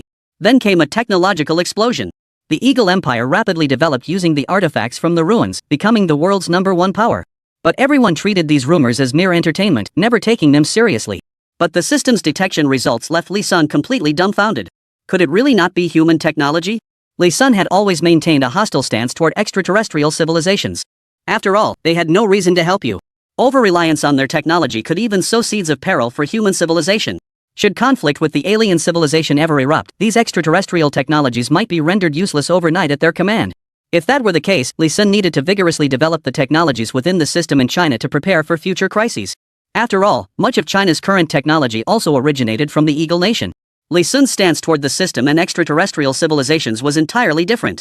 His theory about the system is that it originates from China's future civilization, since it only contains China's future technology, no trace of Eagle Chow or White Bear's advancements. As a fellow Chinese, Li Sun actually harbors a strong affinity for his own system. It's as if this were always meant to be mine. It's merely an advance on what was always meant to be mine. Moreover, judging by the system's restrictions on various aspects of his life, it clearly does not wish to cultivate a cruel and bloodthirsty host. Instead, it actively encourages Li Sun to pursue scientific research for humanity. The system's only self-serving motive seemed to be its special favor toward Huaxia, particularly its hope that Li Sun would use military technology to help Huaxia unify the world. As these thoughts crossed Li Sun's mind, the system's alert sounded in his ear. Warning! Warning! Technology source identified. The shield technology originates from the Mola civilization 10 light-years away, with a technological level equivalent to China's 2100 AD. Current shield restoration progress 5%. Technology level equivalent to Huaxia calendar 2030. Li Sun's heart pounded wildly. The Mara civilization. A benchmark of 2100 AD means it's 100 years ahead of current human civilization's technological level. An alien civilization truly exists. Holy. Chapter 69, Unlocking Laser Weapons. Why does the Eagle Empire possess alien technology? Is it a technological exchange? Or a trap for civilization? With only 5% of the technology source decoded, it already rivals our 2030 technological level? If the Mara civilization were to arrive now, wouldn't Earth's civilization instantly become a slave civilization? Don't underestimate 100 years. Given humanity's current explosive growth in technological advancement, a century from now, this gap in civilization would be equivalent to the chasm between ancient times a millennium ago and our present. Li Sun leapt to his feet. The employees in your office all turned their gaze toward you. No wonder Li Sun was so agitated. After all, this was an alien civilization verified by the system. Slowly recovering from the shock of this news, Li Sun felt a surge of excitement. Regarding the board of directors, concerns about debt had faded considerably. Once one sets their sights on the cosmos, everything in life seemed trivial by comparison. Damn! Li Sun cracked his neck. So it's an alien civilization? Even if it rivals China in 2100, my system can ultimately upgrade beyond just 2100. It possesses China's weaponry technology from 2400. Detected technological influence exceeding the era's civilization level. System will grant host access privileges ahead of schedule. Arsenal access extended to 2080. Li Sun glanced at the newly added technology repository. His eyes nearly popped out of his head. This is Lunar Elevator. Lunar Orbital Railgun. Precision-guided lunar missile deployment technology. Laser weapons. Thermobaric weapons. Electromagnetic cannons. Aerial fortresses of war. Dozens of weapons that don't exist today. Looks like war will break out by 2080, otherwise, how else would we suddenly have so many new weapons? Li Sun's mouth was watering. Unfortunately, his reputation wasn't high enough to unlock everything. Only a few weapons were available with his current standing. For example, laser weapons and electromagnetic cannons, plus lunar orbit missile precision delivery technology. Lee Sin studied the detailed specifications and technical types of these weapons. He stroked his chin. He understood all three. Among them, the electromagnetic cannon was a large-scale weapon typically used for naval battles. Lunar orbit missile precision targeting, however, relied on the aerospace industry. It would only be truly effective once a lunar space station was established. By utilizing the lunar orbit, missiles could be launched from space and strike any coordinate on Earth at 40 Mach. Equipped with a nuclear warhead, it would become the most terrifying weapon capable of annihilating a nation. Therefore, only laser weapons could help in the current situation. Laser weapons, penetration power max. Max armor piercing capability. In terms of splash damage, explosive damage, and impact force, they fall short of conventional armor-piercing bullets and rockets. But when it comes to breaching defenses, even materials from 2080 are rarely capable of withstanding a laser weapon's sweeping attack. Because laser weapons emit gamma rays with temperatures approaching the sun's core. They can slice through and melt any existing material. This is the one. Since Plan and his crew bought our weapons, I, Lee Sun, will see this through to the end. If they get trounced using our own gear, it's my face on the line. I, the King of Arms, won't stand for it. Lee Sun dialed directly into Plan's private line. Of course, he had the system activate the voice changer. Hey, Bandit, bro, I watched the video, no big deal. Piran jumped at the sudden voice in his earpiece. He was in the middle of preparing to unleash a rocket barrage on Albert. It took him a moment to process. Is that you, Rabbit Brothers? What do you mean it's no big deal? Honestly, when he sent the video to Lee Sun, Plan didn't really expect Lee Sun to solve the problem. He just wanted to alert Lee Sun that a new technology had emerged in the Eagle Empire. But the way he phrased it was like, Rabbit brother, you've got guns even deadlier than the big sniper? The idea that a gun could pierce Titan armor was already beyond Plan's comprehension. And that shield was so formidable that Plan hadn't even considered using a light weapon like a gun to deal with it. Plan was thinking missiles. Lee Sun chuckled over the phone. Since you're a client of the Arms King, there's no way I'd let you lose because of equipment. Same deal as always, you pay extra, and I'll handle the after-sales service, maintaining some of your guns in real time. After maintenance, that so-called shield? Piece of junk. One touch and it'll shatter. Piran hesitated. Unlike Big Beard, though he trusted Lee Sun deeply, he still possessed basic rationality and wouldn't blindly go all in. The bullet strength and power of the sniper rifle were already at the current peak. He couldn't imagine any bullet stronger than armor-piercing rounds. But after hesitating, he ultimately chose Lee Sun's suggestion. Alright, how many do you want? Lee Sun considered the 100-man legion in the video and the laser weapon's destructive power. 3 units should suffice. One laser weapon system was priced at 100,000. Lee Sun felt he shouldn't charge too much. So let's go with 1 million per gun. Pulin froze in shock. 1 million? That could buy a cannon. Just for upgrading a single gun? Rabbit brother, are you sure? Lee Sun promised. I'm sure. 1 million per gun. If it's no good, unconditional free shipping and returns. Pulin had wavered at the mention of $1 million per unit, but Lee Sun's promise of unconditional returns with free shipping instantly won him over. Their organization had collaborated with Lee Sun multiple times before. A arms dealer capable of trading anti-ship missiles wouldn't be untrustworthy. Alright. I trust you, Rabbit brother. I'll buy. Upgrade 100 guns. Ship 10 to these coordinates and split the remaining 90 into 2 batches for these 2 locations. The coordinates for the 10 guns are the transport plane Big Beard is currently on. Roger. Lee Sun urgently arranged the upgrades immediately, as the video showed Big Beard likely wouldn't hold out much longer. After sale service delivery in progress. Light particle weapon modification upgrade initiated. Countdown, 600 seconds. 599 seconds. Old 8. The bearded man's hoarse roar mingled with bullets, grenades, and explosions. A bullet pierced the transport's hull, passing clean through Old 8's jaw. Bang! Teeth and bone fragments mixed with blood spewed forth. Old 8 crashed to the ground in agony, but the battle raged on. Gritting his teeth, he scrambled back up, rifle raised. But his jaw was shattered, unable to close. Old 8 spoke through his shattered jaw. Wah! I'm okay. Boss. Big Beard couldn't understand what he was saying, but since he was making sounds, he wasn't dead. As long as he wasn't dead, that was good. Damn it! The bearded one's fighting spirit erupted in that moment. The standoff had lasted 10 minutes. They were at an absolute disadvantage. Out of 20 men, 5 had already fallen. 3 were critically wounded. 10 had minor injuries. Only 2 remained fully combat ready. Is this where we meet our end? Chapter 70, The Bearded Man Prepares for Mutual Destruction. The bearded man glanced at the biochemical weapon in the corner. If he had any other choice, he would never detonate this weapon. But now it was a dead end. A familiar feeling the last time he faced a dead end was in the desert, surrounded by the mechanized corps, or rather, the 100-strong legion of the Jacob Empire backed by the Eagle-Winged Empire. Every time, the root cause was the Eagle Empire. A flash of savage fury flickered in the bearded man's eyes. Outside the transport, several explosions erupted. A Falcon drone in the sky was hit and plummeted to the ground. 6 more members were lost on both sides. Only 9 remained, including the bearded man. Watching his team dwindle, Old 8 couldn't hold back any longer. He lunged forward, ready to charge in a suicidal assault. Big Beard held him back. Then he turned and sprinted toward the bioweapon container.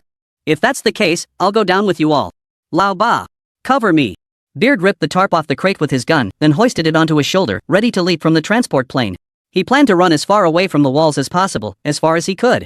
Until he died, then blow up the crate. This was the limit of his life. It was just a shame about the men who'd followed him. The bearded man glanced at the soldiers still locked in a standoff. Hoping next time we're not born in some western backwater. Hoping next time we're all born in China. Born in the Eagle Empire. Brothers, I. ZZZZT. A crackling static filled Big Beard's earpiece as Plan's anxious voice rang out. Boss, hold on a little longer. I've reached the bombing line. Commencing bombardment. The legions surrounding you will withdraw soon. Puran didn't place all his hopes on Li Sun. He had his own plan. As he'd read in ancient Chinese military texts, the siege way to rescue Zhao. Albert's importance surely outweighed that of a rebel army's second in command. There was no time to wait. Just as Beard had rushed to save Plan in the desert without waiting for the right moment, launching a direct assault on the mechanized regiment's command post, now it was Plan's turn to save Beard. No time for elaborate plans. Blow it up head on. Plan watched his unit enter Pakistani territory, reaching the minimum effective range for sniper rocket launchers. Plan peered through binoculars toward the command post previously scouted by the Falcon drone. After pinpointing the exact location, he shouted, "All rocket gunners, prepare. Target at 37 degrees northwest, elevation 68 degrees. Fire." Boom. Whoosh. The sound of rockets leaving their launchers echoed in rapid succession. The number of firearms on Pulan's side was even greater than the rocket launchers besieging the walls. One volley wasn't enough before the first salvo reached its target. Plan had already issued the attack order for the second volley. Both rounds of fire collided in mid-air. A fiery rain blanketed the sky, a crimson expanse staining half the heavens. It hurtled toward the command post at breakneck speed. At this moment, Plan's forces were 10 kilometers from Albert's command post. Jacob Empire frontline command post. Albert paced anxiously. Has reinforcements not arrived yet? Has the communication line not been restored yet? Where is that legion equipped with Eaglecraft Empire gear? Get them over here. And what the hell are the reinforcements by the wall doing? The communications officer couldn't answer a single question. Beep. The communications officer's eyes lit up. A signal's coming in, Commander. It's from the border forces. Their commander is Rabat. Albert stared wide-eyed and demanded. What's the status? Have they managed to stop the rebel forces at the border? The communications officer hesitated for 2 seconds before continuing. Well, General Rabat says they've been overrun. That rebel force has already entered our territory. What? They've crossed the border? Albert panicked. His command post was now at its most vulnerable. Their main forces were engaged with the rebels at the walls, the border troops had already retreated, and there was no word from the mysterious 100-man legion. All he had left at this command post were his own few hundred personal guards. Facing the rebels now would be suicide. Albert slammed his hand down hard on the communications officer's shoulder. Are you certain this communication is genuine? Seeing Albert's panic, the communications officer hurriedly continued relaying the message. General Rabat reports that rebel forces have only advanced to within 10 kilometers of the command post. They lack transportation and are advancing on foot very slowly. General Rabat advises you to immediately request reinforcements and withdraw troops to defend the command post. Yes. Cold sweat poured down the communications officer's forehead. Albert frowned. But I can't reach the garrison at the perimeter walls. And where the hell did that legion of 100 go? They're clearly my Jacob Empire's troops. Why aren't they obeying my orders but instead following some Adolf researcher's commands? Damn it, I'll report this to the Eagle Empire's military high command. Albert suddenly seemed to remember something, his eyes lighting up. Right. Just because I can't reach them doesn't mean others can't. I'll call the commander-in-chief of the Eagle Empire directly and have them order the 100-man legion to protect me. Albert frantically dialed a number. Hello? Is this Arthur? I'm dying. Hurry up and tell that subordinate of yours, the one named Adolf, to return the 100-man legion to protect me. I'm at the command post right now. Far away in the Eagle Empire's army, the white-bearded Arthur silently clenched his fists. Anger flared in his eyes before he suppressed it. Albert's attitude was utterly contemptuous. He was a 5-star admiral of the Eagle Empire. Albert was merely a frontline commander of a minor nation. Though also an admiral, when it came to actual military prowess, he wasn't even fit to polish Arthur's shoes. Arthur cleared his throat twice before finally conceding. Albert might be an idiot, but he was part of the Jewish faction. And right now, the Jewish group controlled the Eagle Empire's destiny, because the current Eagle president, Bai Laodang, was nothing but a puppet they'd installed. And he, Arthur, had no choice but to bow his head. A flash of savagery flickered in Arthur's eyes. Just wait. Once the traditional Anglo-Saxon capitalists of the Eagle Nation defeat the Jewish capitalists and seize power, it will be over. Then he, MacArthur, would become a sharp sword, sweeping across the globe. Understood. Arthur muttered silently before immediately hanging up the phone. But after hanging up, he did not immediately order Adolf to mobilize the legions. Instead, he picked up a current affairs newspaper and began reading, letting out a cold laugh. The eagle's so far away in Pakistan, a slight delay in notification is only natural, right? Heh, Albert, enjoy a taste of what war truly is. Beep. Albert froze after the call ended abruptly, frowning as he muttered. This Arthur fellow won't even give me a specific time. I'm in a hurry. Oh well, he probably wouldn't dare brush me off. Albert exhaled in relief. The Legion will be here soon. No need to worry now. He paced to the window with his coffee cup, ready to relax his tense nerves. He gazed at the crimson clouds on the horizon. Albert wondered aloud. Is that the evening glow? The sun sets so early today? Chapter 71, Sunset Glow, the command post reduced to ruins. It can't be evening yet, right? The communications officer also looked out the window. Then his neck jerked, and he froze. General. It's not sunset. It's ING rockets. Albert raised an eyebrow. Rockets only have a 1-kilometer range. At this distance and altitude, only small missiles could reach us. But this cloud-like density? You've got to be kidding me? No sooner had the words left his mouth. The communications soldier took off running. Albert didn't believe it, but he trusted him. Before becoming a communications soldier, he was a professional scout. His eyesight and reconnaissance skills were exceptional. It was only due to a leg injury that he had to switch to communications duty. You only get one life. He trusted his judgment. That was definitely the flare from a rocket-propelled grenade. Watching the signalman flee, Albert roared. What are you doing? Trying to desert? Guards, restrain him. The 2 guards at the door immediately raised their rifles upon hearing Albert's command and pinned the communications soldier to the ground. The messenger cried out in pain. Run, you fools. Do you still believe this, Albert? I was a scout that was a rocket flare. Not the sunset. The messenger's words didn't sound like lies. And his reaction was so intense. The guards frowned and looked toward the horizon. By now, the rocket was getting closer and closer, making it even more obvious. Wait, General, isn't that just a mirage caused by scorching air? One guard suggested. Looks like it.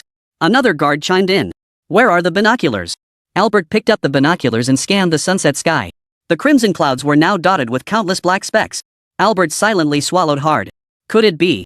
As the distance gradually closed, the sound of air tearing filled their ears. As soldiers, they knew the sound all too well. The 2 guards exchanged a glance and exclaimed in unison. It's the sound of a rocket tearing through the air. The 2 guards could no longer hold back the communications officer. Instead, they turned to Albert with a look of anger. But the man before them was their general. What could 2 mere soldiers possibly say? So the 2 soldiers defected outright and ran away from the command post alongside the communications officer. That barrage of rockets, there was no way the Jacob Empire command post could intercept them. The only option was to run. Run out of the bombardment zone. The 3 of them ran while alerting the soldiers around the command post they were comrades after all. Run. The command post is about to become a bombing zone, find cover immediately. Meanwhile, Albert upstairs watched his already sparse personal guard descend into chaos. No discipline whatsoever. Halt. Anyone who flees will face a court-martial. If you dare abandon me, your commander, I will have you court-martialed. But for those guards, the blinding cloud of rockets overhead and the imminent death it brought meant court-martial held no deterrent power. Albert was like a child trying to stop an adult. He became a laughingstock. Now everyone stood frozen in place, and Albert's own thoughts were turning to escape. He glanced at the parked armored vehicle and immediately ran downstairs to try to start it. But a dozen soldiers beat him to it. Albert's eyes bulged with fury. You dare fight me for the vehicle? You must want to die. The soldiers stared at Albert as if he were a fool. In the capitalist world, when life and death are at stake, who cares about the difference between a general and a soldier? Survival is paramount. Besides, they'd long disliked Albert.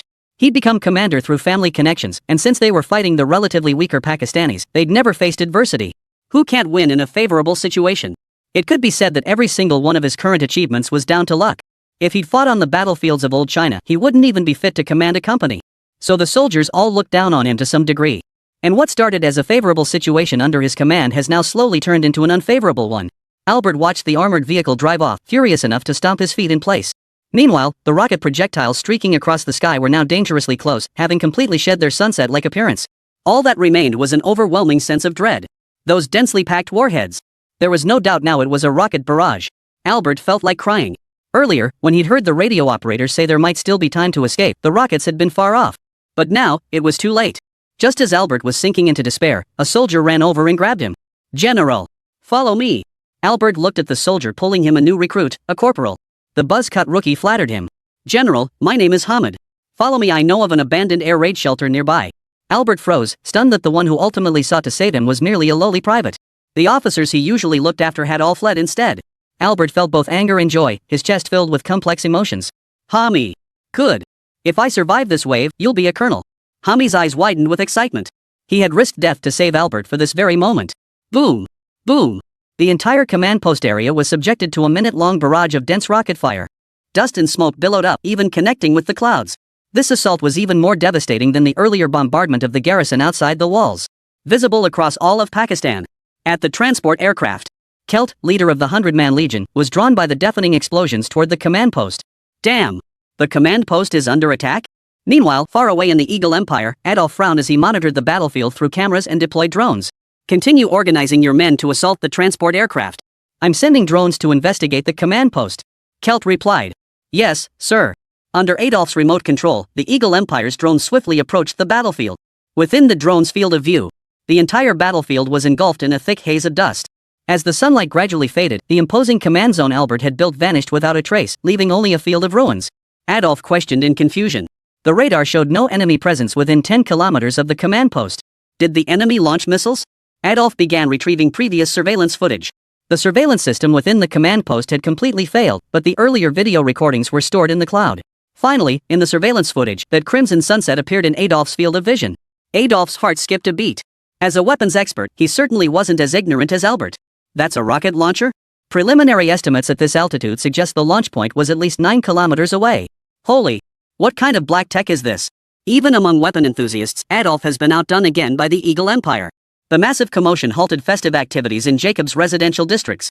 Even neighboring countries around Pakistan began tuning in with various devices to watch the spectacle. After all, they're all small countries. Their territories are too small. They simply couldn't keep anything hidden. Chapter 72, the Arms King website finally exposed. First time seeing rocket-propelled grenades clearing the ground. That thing is a rocket launcher? Holy! Did the Accord Empire's command post just get vaporized? The sentries at the observation post in Pakistan's neighboring country were blown away. All these years, we've watched the Accord Empire win every battle and now they've finally been hit. Damn, bro, did you catch that footage? If that happened to us, we'd be vaporized too. Is that the rebels' weapon? Where did they get such rocket launchers? An officer-like figure mysteriously lowered his voice. It's a Chinese website called Arms King. I'm telling you this in confidence, don't spread it around. I only found out through a friend. These rocket launchers are for sale on that site.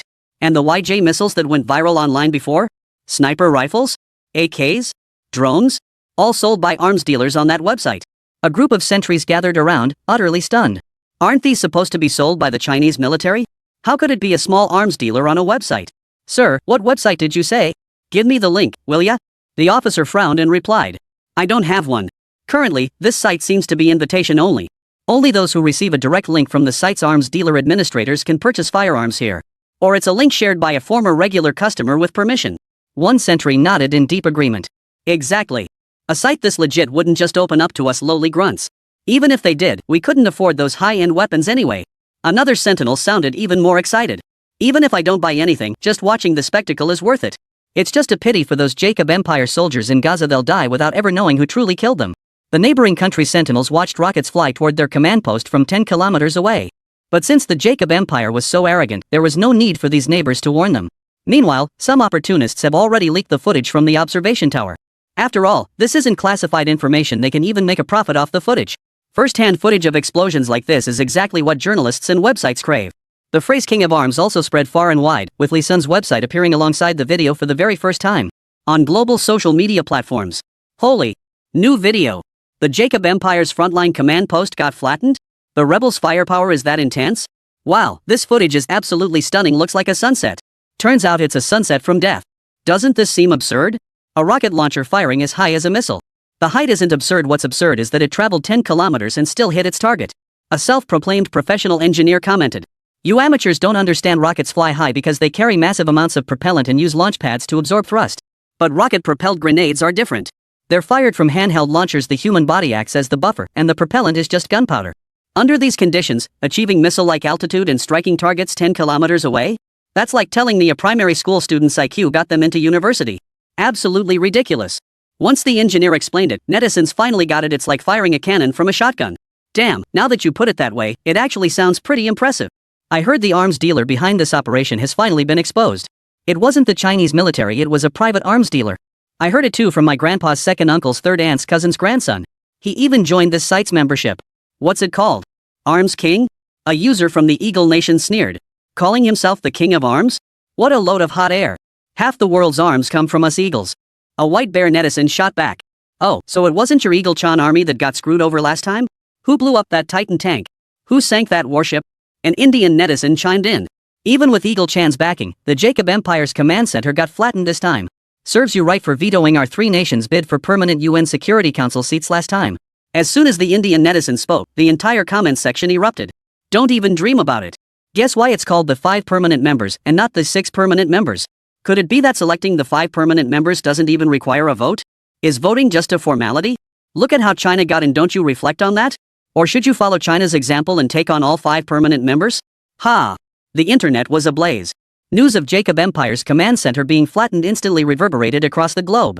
After all, who doesn't know that Jewish capital, the driving force behind the Jacob Empire, is the father of the Eagle Empire? With the father struck down, boundless fury from the Eagle Empire is inevitable. This is a global bombshell. Now even the dogs on the street are being asked if they've seen that video. Alongside it, the Arms King website also surged to the top of the trending charts. Meanwhile, on the other side, Adolf's door was kicked open. The one kicking it in was none other than Alcelin, Albert's older brother and a high-ranking member of the Eagle's Jewish faction. Bastard! Adolf! Wasn't your 100-man legion supposed to be at the command post? How could you let my brother's command post get bombed? Adolf removed his earpiece and stared expressionlessly at Alcelin. I had no knowledge of this matter. I received no orders to support the command post. Alcelin's eyes narrowed. Admiral Arthur personally gave you the order. Are you implying Admiral Arthur is lying? Adolf was no fool. He instantly realized Admiral Arthur had used him to eliminate Albert, a man he despised. Oof. Though he's the head of the research department, he's just a lowly pawn before the military headquarters, Admiral Arthur, and Jewish capital. He can't afford to offend anyone. This must be due to a delay. I've been focused on commanding the battlefield over there, perhaps I missed the order? Alcyone yanked Adolf by the collar, furious. You think I'll be fooled by a simple didn't see? My brother, Alcelin's brother, is dead. Adolf, you won't even get a military tribunal, you'll die right here. As the collar tightened, Adolf began to choke. His hands began flailing wildly. Memories flashed back. Adolf's entire life had been swept along by the currents of various factions, reduced to a mere tool for crafting weapons. Yet he had never earned respect from any of them. I refuse to accept this. Chapter 73, Adolf's Thoughts and Secrets, the upgrade begins. Is my life so cheap?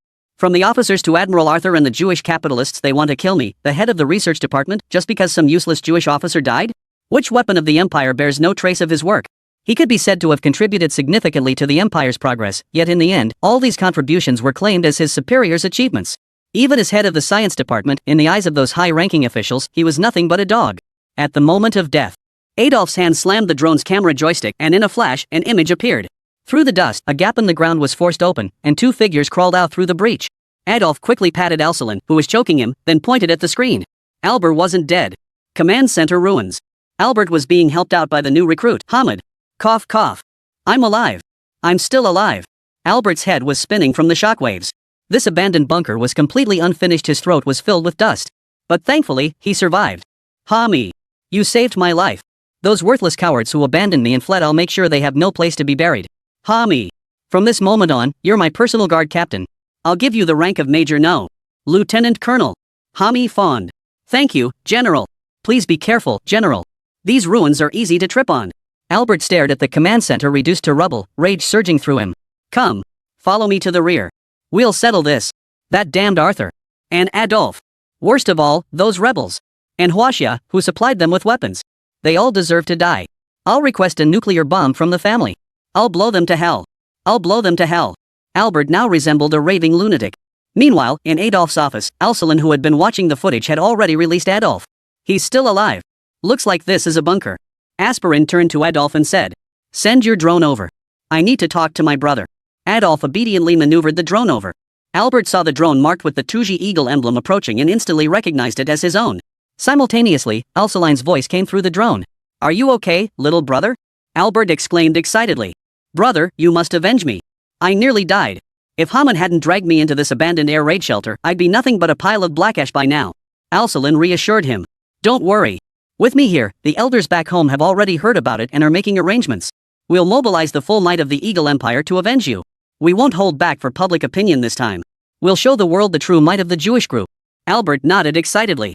Is the family finally stepping back into the spotlight? Alcelin laughed heartily. Of course. Our hibernation plan is nearing its end. Over 70% of the Eagle Empire's assets are now under our control. Including. As he spoke, Alcelin turned to Adolf and remarked meaningfully. including that legendary laboratory said to have fallen from the heavens. The very laboratory Adolf currently oversees. Alcelin was making it clear that all the authority Adolf currently held was granted by his Jewish group. If they didn't want him, Adolf would be out on his ass right now. He was beating Adolf. Adolf lowered his head, his eyes flashing with a red light and savagery. He'd had enough of being a dog. These people clearly needed his skills, yet they didn't give him the time of day, all because they held the reins to that lab. Adolf murmured in a voice too low to be heard. Too bad your triumph won't last long. You have no idea what that lab truly represents. Nor do you know what I've already taken from it. Alcyone frowned.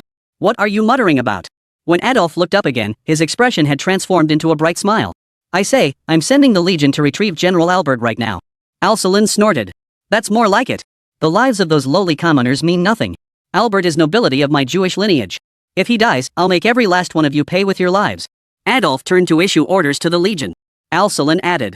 At least half the Legion's strength must be assigned to protect my brother. What? You want me to pull half my men back to headquarters? Celtic was utterly baffled by this order, for he was on the verge of capturing the bearded one. Now, withdrawing half his forces would severely hamper his progress. But orders were orders. Though he didn't understand, Celt still complied. Withdraw the 5 rear squads to headquarters. The rest of you increase your attack frequency and take him down within 2 minutes. Across the battlefield, the bearded one saw the retreating troops and realized Plan's assault had taken effect. But it wasn't fully effective. The remaining forces were still more than enough to slaughter him. The bearded man glanced at the chemical weapon. Ultimately, he had to. At that very moment, 6 fighter jets roared through the sky, continuously circling and maneuvering over the entire battlefield. These were the fighters Albert had recalled earlier, returning from bombing targets inland. 1 fighter headed toward the command zone, 2 flew toward the border, while the remaining 3 circled directly above the bearded man and the one-eyed pirate. Plan prepared to retreat the moment he spotted the fighters. Their rockets couldn't reach the fighters at maximum range, and with the speed of rockets, the fighters could easily evade them. They were our fighter jets. The Jacob Empire soldiers fighting fiercely at the wall were greatly encouraged. The 3 fighter jets ignored the bearded one, concentrating all their firepower on the one-eyed man's troops at the wall. Boom! Each thunderous impact felt like a blow to the hearts of the rebel soldiers. The fighters' ammunition scattered across the battlefield like streaks of light. A single sweep left 3 long, bloody gashes across the earth. That was shredded flesh. One Eye roared. Everyone, fall back to the inner zone. Retreat behind the walls. Boss. You gotta get out of here too, we're pulling out. Can't keep drawing fire for you. Big Beard heard the Cyclops' voice through his earpiece and couldn't help but smile bitterly. I can't retreat. Warplanes overhead, biochemical weapons below, surrounded by dozens of fully armed elite soldiers. Death was inevitable. A familiar feeling suddenly washed over Big Beard. Seemed like last time was just like this. A dead end, surrounded. Then his gun began to glow. The bearded man stared at his glowing gun inside. Right. That's exactly how it glows. I was so anxious, I'm seeing things. The bearded man froze for a second, then exclaimed with wild joy. No. Holy. Rabbit Brothers. Chapter 74, Xingtian, Laser Weapons. Xingtian, the war god. The war god of Chinese mythology. And China's first operational laser weapon bears this very name. Its full name, Xingtian High Melting Point Laser Directional Blast Weapon. The moment the user pulls the trigger, a high-energy beam with temperatures rivaling the sun's core erupts from the muzzle, melting the target into molecular form within 0.001 seconds. The weapon can be charged using solar energy, electrical energy, light energy, or thermal energy.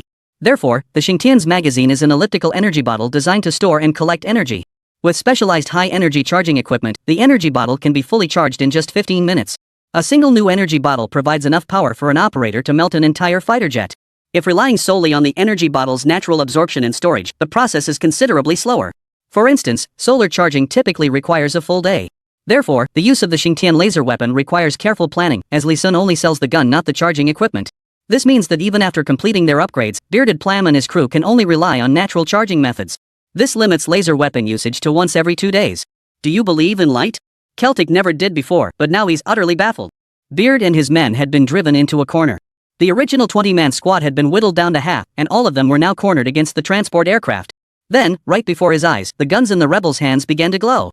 What the hell is going on? Is this a movie? This is. Not only were they glowing, but through the light shape, Celtic clearly saw their bodies undergoing drastic changes. It reminded him of a scene from a movie weapon enhancement. Because Celtic had been staring intently at the bearded man, he witnessed the entire light particle upgrade sequence, a transformation that lasted less than a second. Celt stared wide-eyed as the gun in the bearded man's hands transformed into a high-tech device that resembled both a gun and a cannon barrel.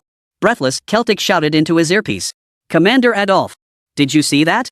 The guns in the hands of those rebels over there actually transformed into another weapon after glowing. Do you know what kind of technology this is? It looks like alien tech from the movies to me. Celtic didn't know Adolf was already overwhelmed by Alcelin and hadn't even noticed Celtic was talking to him. Hearing no response through the earpiece, Celtic dared not be careless. After all, these rebels possessed many strange weapons. He had to test the waters first. Squad A, advance with our heavy alloy shields. The safest approach was to have the shields lead the charge. Shields capable of blocking sniper bullets would surely be the most reliable defense against unknown weapons. Meanwhile, inside the transport aircraft, Beard ran his fingers over the brand new gun body, his excitement making his beard tremble. The feel was unmistakably alloy. No natural metal or steel could withstand the scorching heat of a solar core, only this special alloy could endure. The alloy material used in this rifle's construction is beyond the technological capabilities of current human civilization. He stared at the energy cells resembling magazines. The bearded man was baffled. What kind of gun is this? There are no bullets. What is this bottle for? The system's voice came through his earpiece. After sale service delivery successful. Laser weapon Xingtian, upgrade complete. Laser weapon? The bearded man pulled the trigger in confusion. The muzzle was pointed forward, and suddenly a beam of light shot straight out, its outer ring red, its inner ring yellow. Buzz. This beam keeps firing non-stop without releasing the trigger. Holy. The bearded man couldn't hold the gun steady. The relentless power generated constant recoil, forcing the bearded man's hands to flail wildly. The deadly beam of light began sweeping wildly throughout the transport aircraft. In mere moments, the massive transport plane was sliced into pieces like a toy. The laser beam extended relentlessly, instantly severing several members of the bearded man's Jacob Legion 100-strong force, attacking the transport's perimeter right at the waist. This turn of events caught not only Celtic off guard, but the bearded man himself. Boss, steady your gun. We're hitting our own men.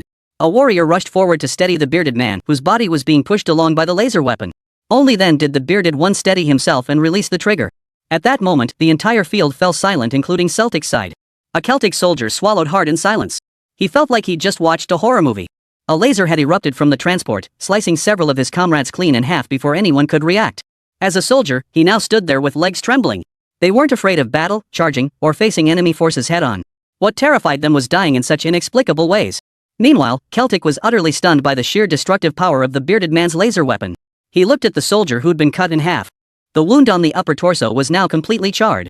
Those severed at the waist could survive for a time, but this soldier had died instantly upon being struck down.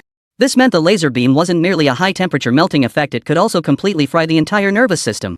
Most crucially, the alloy shield the soldier held couldn't withstand even a second before it was burned through. A shield capable of stopping sniper rounds, one that hadn't even entered mass production, had been rendered useless. Celtic frantically called out to Adolf. He was practically screaming into his headset. Hello? Commander? Commander? Commander Adolf? Answer me. Damn it. Your strongest shield got ripped open like it was made of paper. Yeah, no word from Adolf yet. He can't just abandon the mission and retreat, so Celtics in a real bind now, fight or not? If they attack, they risk getting wiped out by those monster lasers again. Should they hold back and encircle them first? Celt pondered for a moment. But then we'd just be sitting ducks? The bearded ones wouldn't even need to aim, just spin in place and fire their lasers to finish us off. Damn it! After agonizing over it, Celtic ultimately backed down. His own life mattered more. All units, withdraw. Just as Celtic was about to order the retreat, fighter jets screamed across the sky. Celtic's attention was instantly drawn. A thought struck him. Right. I can't beat them, that laser's too dangerous. I can fall back first, then let the fighter jets bomb them. No time to waste. Celt issued the command, directing the Legion to slowly withdraw to the rear. Meanwhile, his earpiece connected to the fighter squadron's channel. Hello? This is Celtic. Is this 1154? Fighter 1154, come in. After a 2-second pause, a voice came through the headset. 1154 copy. Commander Celtic. Chapter 75, Sweeping Fighter. Get down here. Target, transport wreckage. Bomb it. 1154 copy. The fighter in the void immediately ended its circling and began a dive toward the transport. The bearded man heard the sound overhead and instantly sensed something was wrong. Wait, why are planes getting closer? Are they targeting us? Another soldier glanced toward the distance and called out. Boss, they're retreating. The bearded man looked up at the sky. This is bad. They're clearing the area to bomb us. We need to get out of here fast. Mid-sentence, the bearded man glanced at the laser weapon Xingtian in his hand and chuckled. Retreating. Guys, raise your laser weapons and take them down. It's just one plane? Even if it's fast, we've got 9 laser weapons. A warrior frowned with concern. Boss, will this work? Can we really hit it? The bearded man raised his hand to aim. We can hit it. He had just personally tested the weapon's power. In his view, its range was absolutely sufficient to take down fighter jets. Especially fighter jets. If they wanted to bomb us, they'd have to descend. Besides, the Yak Empire's fighters should have already completed one bombing run. If their ammunition isn't sufficient, they'll have to descend further to mow them down with heavy machine guns. That would make hitting them even more likely. The fighters are too fast, we need to divide and target. 9 men covering 9 directions. Anticipate their trajectory and seal off every possible angle. Yes, sir. And you guys haven't fired before, watch the recoil. Though this gun's recoil isn't as violent as a sniper rifle's single shot, it requires sustained effort to maintain stability. So your entire body can't slack for even a second. Roger that. By the time the bearded man finished his instructions, the fighter jet was already approaching firing range. In the distance, Celtic remained vigilant. He'd already observed the laser weapon's attack pattern, it might just hit the fighter. So instead of ordering his legion to close in or launch supporting attacks, he watched silently. If the fighter was destroyed, he'd make his escape immediately. Better the enemy dead than me. If the fighter succeeded in its bombing run, he would lead his legion in a swarm to capture the bearded one. Whether dead or alive, it would count as a major achievement for him. The pilot aboard the fighter jet remained unaware that he had become Celtic's bait. He eagerly began his dive. After all, since the war began, Pakistan had never possessed the capability to counter the fighter jets procured by the Eagle-winged empire. As a pilot, he'd never encountered any resistance, not even a hint of danger. He'd grown accustomed to missions being nothing but slaughter. No need to consider any hidden dangers. Just give him the target, the coordinates, and he'd pull the trigger, watching the target torn to shreds by his bullets, reduced to ashes by his bombs. Then he'd simply fly away. Upon returning to base, he would receive commendations from military headquarters as a pilot. Life was as easy as pie. All of this stemmed from his identity as a pilot for the Jacob Empire. Fighter 1154 became his personal aircraft. Come on. Let's have some fun. After the fighter descended to a certain altitude, the pilot realized the transport aircraft below had been destroyed. Through the exposed gaps, the rebels inside the transport planes were aiming their guns at him. He snorted in derision, sensing their utter ignorance. Did they think they were watching some ridiculous movie? Trying to shoot down a plane with rifles? Ridiculous. Not only could their rifles never hit me at this altitude, but even if their range were sufficient, my fighter's takeoff speed is Mach 1. Even when a fighter jet slows down to fire, its speed is still light years beyond what your measly rifle bullets could ever hope to catch.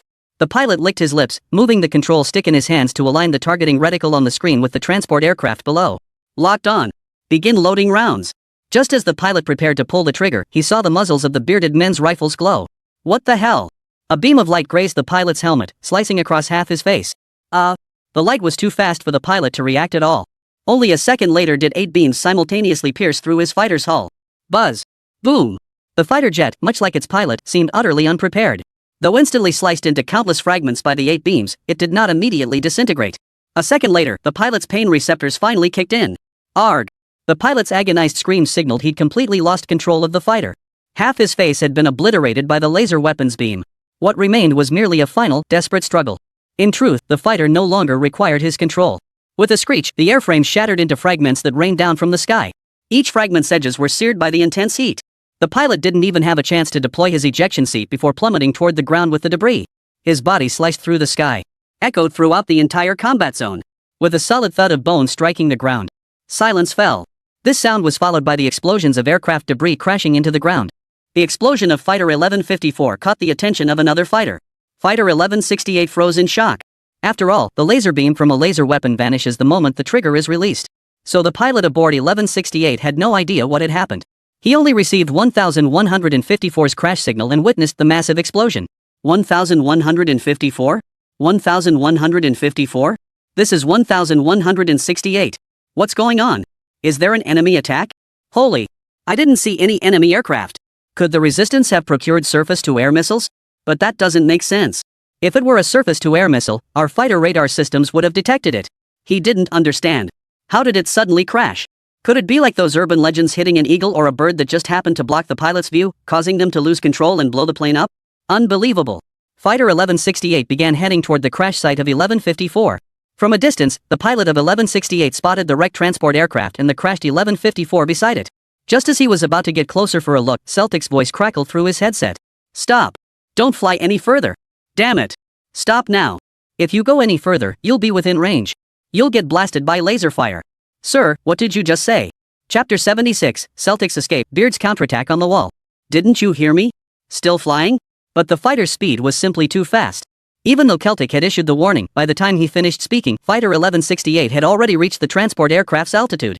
Pilot of Fighter 1168. Sir, what did you just say? Celt fell silent, then replied calmly. Never mind. Goodbye. No sooner had Celtic spoken than 9 laser beams erupted from the wreckage of the transport aircraft. Target, Fighter 1168. As the lasers swept across Fighter 1168, Celtic issued a decisive order. Everyone, retreat. Even as he gave the order, he had already scrambled onto the nearest armored vehicle and was driving backward at full speed. Run! 1 second too slow meant death. Thanks to Fighter 1168 drawing the fire, otherwise after 1154 was shot down, the rebels would likely have targeted Celtic's own legion. Hitting ground troops with airstrikes from such a distance must have been child's play for those fighters in the sky. My apologies, Fighter 1168. Though I don't know your pilot's name, I'll return to record your valor. His words hadn't even finished echoing when Fighter 1164 in the sky was already torn into pieces. Then a massive explosion roared in his ears. That explosion acted like a catalyst. It made Celtic press down harder on the accelerator beneath his feet. He stood up and stomped. Terrifying. Absolutely terrifying. Celt felt his foot trembling on the accelerator. He loved war, loved the feeling of two armies clashing head-on, that's why he joined the military.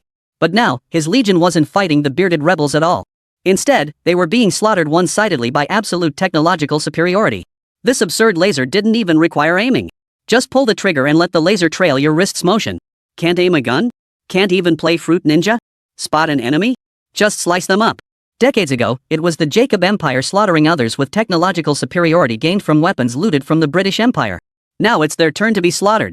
Celtic just wants to rant about Adolf right now. So the Minister of Technology for the Eagle Empire, the weapons he supplied were actually outclassed by a rebel force's gear. Even knowing these rebel weapons most likely came from the Chinese military, he still can't swallow his pride. How dare the Eagle Empire's weapons lose to China's? What happened to being the world's best? The only time they've been truly humiliated in this war is since China entered the fray. Before the Eagle Empire and China entered the fray, the Eagle Empire was completely crushing Pakistan. Celtic now suspected China had entered the conflict precisely because the Eagle Empire had intervened. And now that China has joined the fray, the Eagle Empire's weapons can't suppress China's, which is why they've suffered defeat. The Eagle Empire must take the blame for this. Celtic intends to report this directly to the commander upon his return. Pressure must be applied to the Empire's military headquarters. In short, we lost the battle, but it's not my fault. The enemy was simply too powerful. It's because China's weapons are too powerful. Celtic didn't realize that even though this laser weapon bore no visible markings of China, he still subconsciously assumed it was Chinese-made. Deep down, he had already elevated China to a level surpassing the Eagle Empire. Hurry! They shouldn't be able to catch up. They can't catch us, boss. Those bastards are running way too fast. I still want to try out what it feels like to blast people with a laser weapon? The warriors around the bearded man began chattering among themselves. Sweeping people? Wait, aren't there a lot of enemies over there? Now that we've upgraded to laser weapons, why not just charge straight into the main body of their garrison forces? The bearded man turned his gaze toward the wall. That was where Cyclops and the main garrison forces were engaged. If I recall correctly, Cyclops announced his retreat just over 10 minutes ago. But there was no need to retreat now. He'd blown both fighter jets to smithereens. The enemy's most potent weapon for battlefield suppression is gone. Now it's back to man-to-man combat. The only difference is that the bearded man and his crew now wield 9 weapons capable of mass slaughter. Beard held his laser weapon, his weathered face beaming with joy. Exactly. The opportunity is fleeting. Once missed, it's gone forever? They knew the bearded man and his crew were heading toward the transport plane, which was on the other side of the garrison zone. The Jacob Empire troops currently engaged in firefight at the garrison district would never imagine a 9-man squad capable of slaughter emerging from their flank. A surprise attack. Coupled with the laser weapon's unstoppable slaughtering power. Today, this wall is coming down for sure. Perhaps the reclaiming of our homeland begins with us 9 today. No, 20. And we must never forget the 11 brothers who fell in sacrifice. The bearded man's words ignited every warrior by his side. Reclaim our homeland. Back in China, this would earn a place on the very first line of the family genealogy. If we can pull this off, even if we were buried right now, it would be worth it. Let's do it. The garrison here has tens of thousands of Jacob Empire troops. Yet these 9 men showed not a shred of fear. The bearded man spotted a transport armored vehicle, first the kind used for moving supplies. Seeing it reminded him there was still a crate of biochemical weapons on the transport plane. The bearded man frowned and said, "No, we can't all leave. 2 of us must stay behind to contact our technicians and have them transport the biochemical weapons out." His 8 warriors turned to him in unison. "No way. I'm not staying. I'm going to reclaim our homeland. Don't expect me to stay here guarding the fort while you guys go fight. Damn it. I can't stand it here. Don't look at me, I can't read. What if I mess something up? Woo woo. I've never been a coward, I've never stayed behind." The last soldier rolled his eyes. "You 7 have all had your say. What's left for me to say? And old 8, with your jaw shattered, stop mumbling and howling like that. Just rest." The bearded man laughed heartily. "You're it, Sawu. You're the clearest-headed and most level-headed, perfect for this job that needs brains. Old 8, you're injured anyway, so you're staying too. Work with Sawu." Old 8, wah. "No way. Why me? I wanna earn my stripes. I wanna fight." The bearded one completely ignored old 8's protests. "That's final. No room for negotiation. The 6 of you, get in the truck with me. We're moving out." Chapter 77, The One-Eyed Man, A Tragic Ambush. Battle zone at the wall. Quick, save him. He's been shot in the right leg, support him and fall back. Where are the medics? Get the wounded back quickly. Deputy Commander, we can't hold them back anymore. Fight our way out, they're relentless. These Jacob soldiers are exploiting the massive damage from the airstrikes to overwhelm us with sheer numbers. Deputy Commander, should we abandon the soldiers? Retreat first? The one-eyed man's remaining eye flashed with unwavering resolve as he snapped. Impossible. We absolutely cannot abandon our wounded brothers. If we do this once, what about next time? What if you're the ones getting hurt next? If this happens once, a seed of doubt will take root in every rebel soldier's heart. Which soldier would still charge bravely? Which soldier would trust their comrades with their back? The mindset that if you get hurt, you'll be abandoned will take root in every soldier's heart. That's when the resistance will truly be finished. The mid-level officer who had just proposed the idea was too intimidated by Cyclops' tirade to utter another word. The one-eyed dragon glanced at the current troop strength ratio detected by the Falcon drone. 110. At the very start, their rocket barrage had pushed the odds to 1:5. But the circling fighter jets strafing and bombing had dragged the ratio back down to 110. The stalemate persisted largely because the rebels fought with reckless abandon, far outmatching the Jacob soldiers' timid hesitation. Coupled with the firepower boost from the Chinese AKs, this had created the earlier deadlock. But now that the odds had shifted to 10-1, the gap the Chinese weapons could bridge was no longer enough. Though no fighter jets were currently circling overhead, their mere presence remained a constant threat to the resistance. Who knew when they might return? At this moment, One Eye remained unaware that both fighter jets had already been reduced to scrap by Big Beard's laser weapons. The reason Beard couldn't contact Cyclops was that all his drones had crashed. His earpiece had also been destroyed in combat. The only reason he could hear the system's upgrade notification was because the system was so advanced it could transmit sound through light particles. Watching the battle damage mount relentlessly, One Eye finally made his decision. Brothers, with the battle at this critical juncture, someone must step forward. As Deputy Commander, I, One-Eyed Dragon, will be the first. Who will stay with me? Hold back the pursuing forces of the Jacob Empire. Buy time for our main force to retreat. At these words, every squad commander except those currently engaged on the front lines raised their hands. The hands of the other commanders were pressed down, and 3 older commanders stepped forward. Max, the sniper squad commander, chuckled, I'll go. I'm old enough, and I've lived long enough. The stern, crew-cut uncle declared, I'll go. You all have loved ones to worry about. My family is already dead in this war. I joined the army seeking a worthy death and now I've found it. A bald, heavy-set man retorted, Bull. Aren't we your family? Don't try to be the hero alone, I'm coming too. The one-eyed man's eyes grew moist, but he quickly blinked, forcing back the tears threatening to spill. All right. Then together. We'll fight for the future of the younger generation. The one-eyed man took a deep breath, steeled himself, and began arranging his troops. Max, how many operational long-range snipers do you have left in your unit? Max pondered briefly before replying. We used up 13 rounds of ammunition during the initial engagement. During the recent retreat, we expended nearly 90% of our remaining ammo to inflict heavy casualties on the enemy while withdrawing. We've got about 20 rounds left now. Dozens of countermeasures flashed through One-Eyed Dragon's mind. Then he issued the order. Have the 1st and 2nd regiments swap positions. Withdraw all frontline troops, the 3 of us will lead the advance. 3rd in command will oversee the withdrawal forces. Execute immediately. Withdraw all units back inside the walled perimeter. Begin the operation. Inside the Jacob Empire's wartime command center, Acting Commander Lancosa studied the map in deep thought. Report the situation. A communications soldier reported through binoculars. The rebels have retreated to their initial positions outside the walls. Lancosa smiled. Good. They couldn't hold out after all and are retreating. It seems the airstrikes hit them too hard. Plus, their rocket ammunition is clearly running low after 3 rounds of barrage, there's been no follow-up. Our chance has come. Immediately notify the hidden 3rd Regiment of the Inga Empire ambushing inside the walls. Their mission is to annihilate the retreating rebels within the walls at all costs. Lancosa roared with laughter. Those foolish rebels never imagined that from the very start of this war, we've been building a passageway within the walls. A force that has never shown itself has been secretly concealed within that passageway all along. For this very moment. An aide stepped forward to congratulate him. Commander, this battle might just wipe out the entire rebel force. Then you won't just be a temporary commander. I just saw General Albert's command post get bombed. If he's injured or gone, the front lines will need a new commander-in-chief. If you claim credit for this victory, the new commander-in-chief. Lancosa's eyes flashed with excitement. He was utterly captivated by the officer's vivid description. Damn it! Smash those rebels to pieces. Boom! One Eye and Max blew apart a tank plowing forward with a single shot. Then they organized their men to suppress the enemy with suppressive fire and rotating fire. Rat-a-tat. Max's hand and shoulder were already oozing blood. Only he knew his scapula was completely shattered. Because not many could handle the heavy sniper rifle.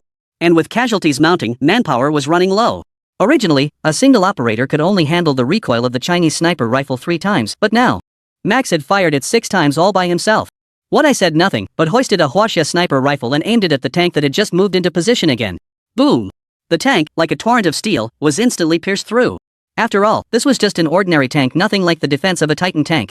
Even a Titan tank seemed paper-thin against a massed army, and these standard tanks could be crushed flat by the sheer force of bullet expansion.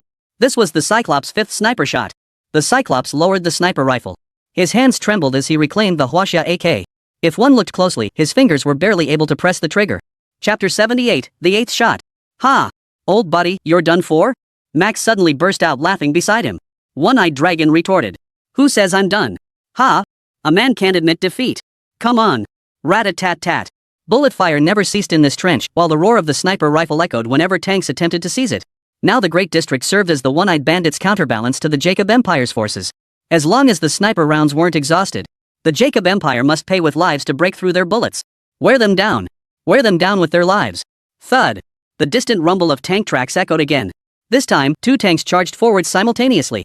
Damn it, how many tanks does this Jacob Empire have? Max cursed under his breath, then gritted his teeth, enduring the excruciating pain as he hoisted the sniper rifle back onto his shoulder. Shards of his shattered shoulder blade had even pierced through his clothing. A closer look revealed Max's gums bleeding from clenched teeth. Yet he remained utterly unfazed, aligning the sniper rifle's scope with the tank's. One-Eyed Bandit, what's your name? The one-eyed man beside him remained silent. Max continued his incessant chatter. Actually, my name isn't Max. It's just that Max means maximum in English, and I wanted to be as strong as possible, so I gave myself that name. Before the war started, my friends used to call me Gould. I wonder if I'll ever get to hear that name again in the next life. The one-eyed man murmured softly. My name is Mansalna. Ha! No sooner had the one-eyed man spoken than Max burst into laughter. Who'd have thought, Deputy Commander? You never use your real name. Turns out it sounds so girly. The one-eyed man flushed red. Shut up. Max suddenly fell silent. Manshallah, stop firing that sniper rifle. I've been a sniper for 30 years, I know these weapons inside out. This Huaxia Deju can only withstand 7 shots to the body. After 7 rounds, the brain shatters. You've already fired 5. As he spoke, Max loaded a new round into the sniper rifle. Max knew that if the tank kept charging, One Eye wouldn't stop until it was destroyed. I've only fired 5 shots. You're the one who's fired 6. One Eye muttered, still processing, when a deafening crack echoed beside him. Boom! The 7th shot. The one-eyed man glared at Max with his remaining eye. Max, who had just fired the 7th shot, was now spurting blood from all 7 orifices. Though his head and body began to sway, Max's hand never stopped. Like a robot, he mechanically reloaded and aimed again. He hit the 2nd tank. No! One Eye finally grasped the situation, his lips trembling slightly. No! Boom! A black bullet pierced straight through the 2nd tank, blowing it to smithereens. Gould Max! The one-eyed man screamed with heart-wrenching anguish. But after the dust kicked up by the recoil of the Huaxia sniper rifle settled, Max lay motionless in the trench, his face buried against the side of the rifle, his hand resting on the scope, utterly still. Only through the gap in the rifle could one see the faint curve of Max's lips. As if he were smiling. One Eye's tears could no longer be contained.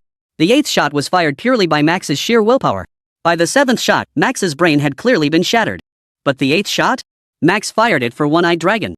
After all, every extra shot fired meant one more chance for the Cyclops to survive. One-Eyed Dragon could hold back no longer. He and Max had known each other for a full 20 years. From the days before the war escalated through its most brutal phase to the current counteroffensive. They'd both endured the loss of freedom, the loss of loved ones, the loss of friends. That's why they were comrades in arms and the most important family in each other's lives. Jacob Empire. One Eye clenched his fists and blared across the battlefield. There was no time for grief. The one-eyed pirate had to throw himself back into battle once more. Ah! Click! He began frantically pulling the trigger in rapid succession. The mad one-eyed man single-handedly held off a 50-man Jacob Empire squad attempting to breach their position. Though he knew from the start that choosing to hold back the Jacob Empire's pursuit meant certain annihilation, the one-eyed man still felt bitter grief when he actually witnessed his comrades dying. And now, not a single soldier among the rearguard had chosen to flee in fear of death. The one-eyed man knew full well he wouldn't survive. Watching the Jacob Empire's reinforcements steadily arrive, their supplies replenished, the one-eyed dragon conceived a suicidal charge. By now, they should have gained enough time for the main force to withdraw, right? The thought barely formed when a violent explosion erupted at the distant ramparts. The charge of Jacob's forces sounded. Accompanying it were the distinct sounds of bullets, bombs, and rockets, weapons exclusively supplied to the Jacobite forces by the British Empire. One-eyed dragon's heart sank. It's over. An ambush? Was Jacob's imperial army lying in wait at the breach in the wall? If so, it meant the Jacobite commander had anticipated their retreat route. The retreating main force would likely be caught in a pincer movement and annihilated. Keep in mind that the rebels at the wall now make up nearly 23% of the total rebel forces. If they were wiped out, it would be a catastrophic blow to the resistance. Turning back. One Eye surveyed the dwindling number of resistance fighters left behind to hold the line. And the sound of tank tracks echoed once more. A profound sense of helpless despair surged through his heart. Only now did he grasp the immense pressure the Hamas leader had faced back then. The situation at the war's outbreak and Pakistan's most perilous moments were exponentially more difficult than his current predicament.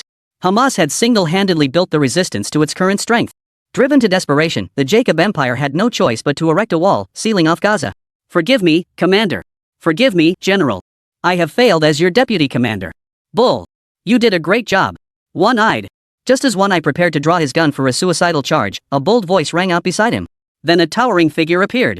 Gazing at this figure, the one-eyed bandit was suddenly overcome with mixed emotions. A strange sense of security washed over him. He cried out in confusion. General! The newcomer was none other than the bearded one. Big Beard was accompanied by his 2 warriors. Each of them held a white weapon that resembled a gun, yet wasn't quite one. One Eye's face turned pale as he exclaimed excitedly. General, why have you come? There's an ambush at the breach in the wall. We're about to be surrounded and wiped out. It's a dead end. We'll hold off the pursuers. General, you must escape quickly. The bearded one gently pressed his hand against the blood-stained shoulder of the one-eyed man. From his position in the trench, he surveyed the Jacob Empire's troops below and said calmly.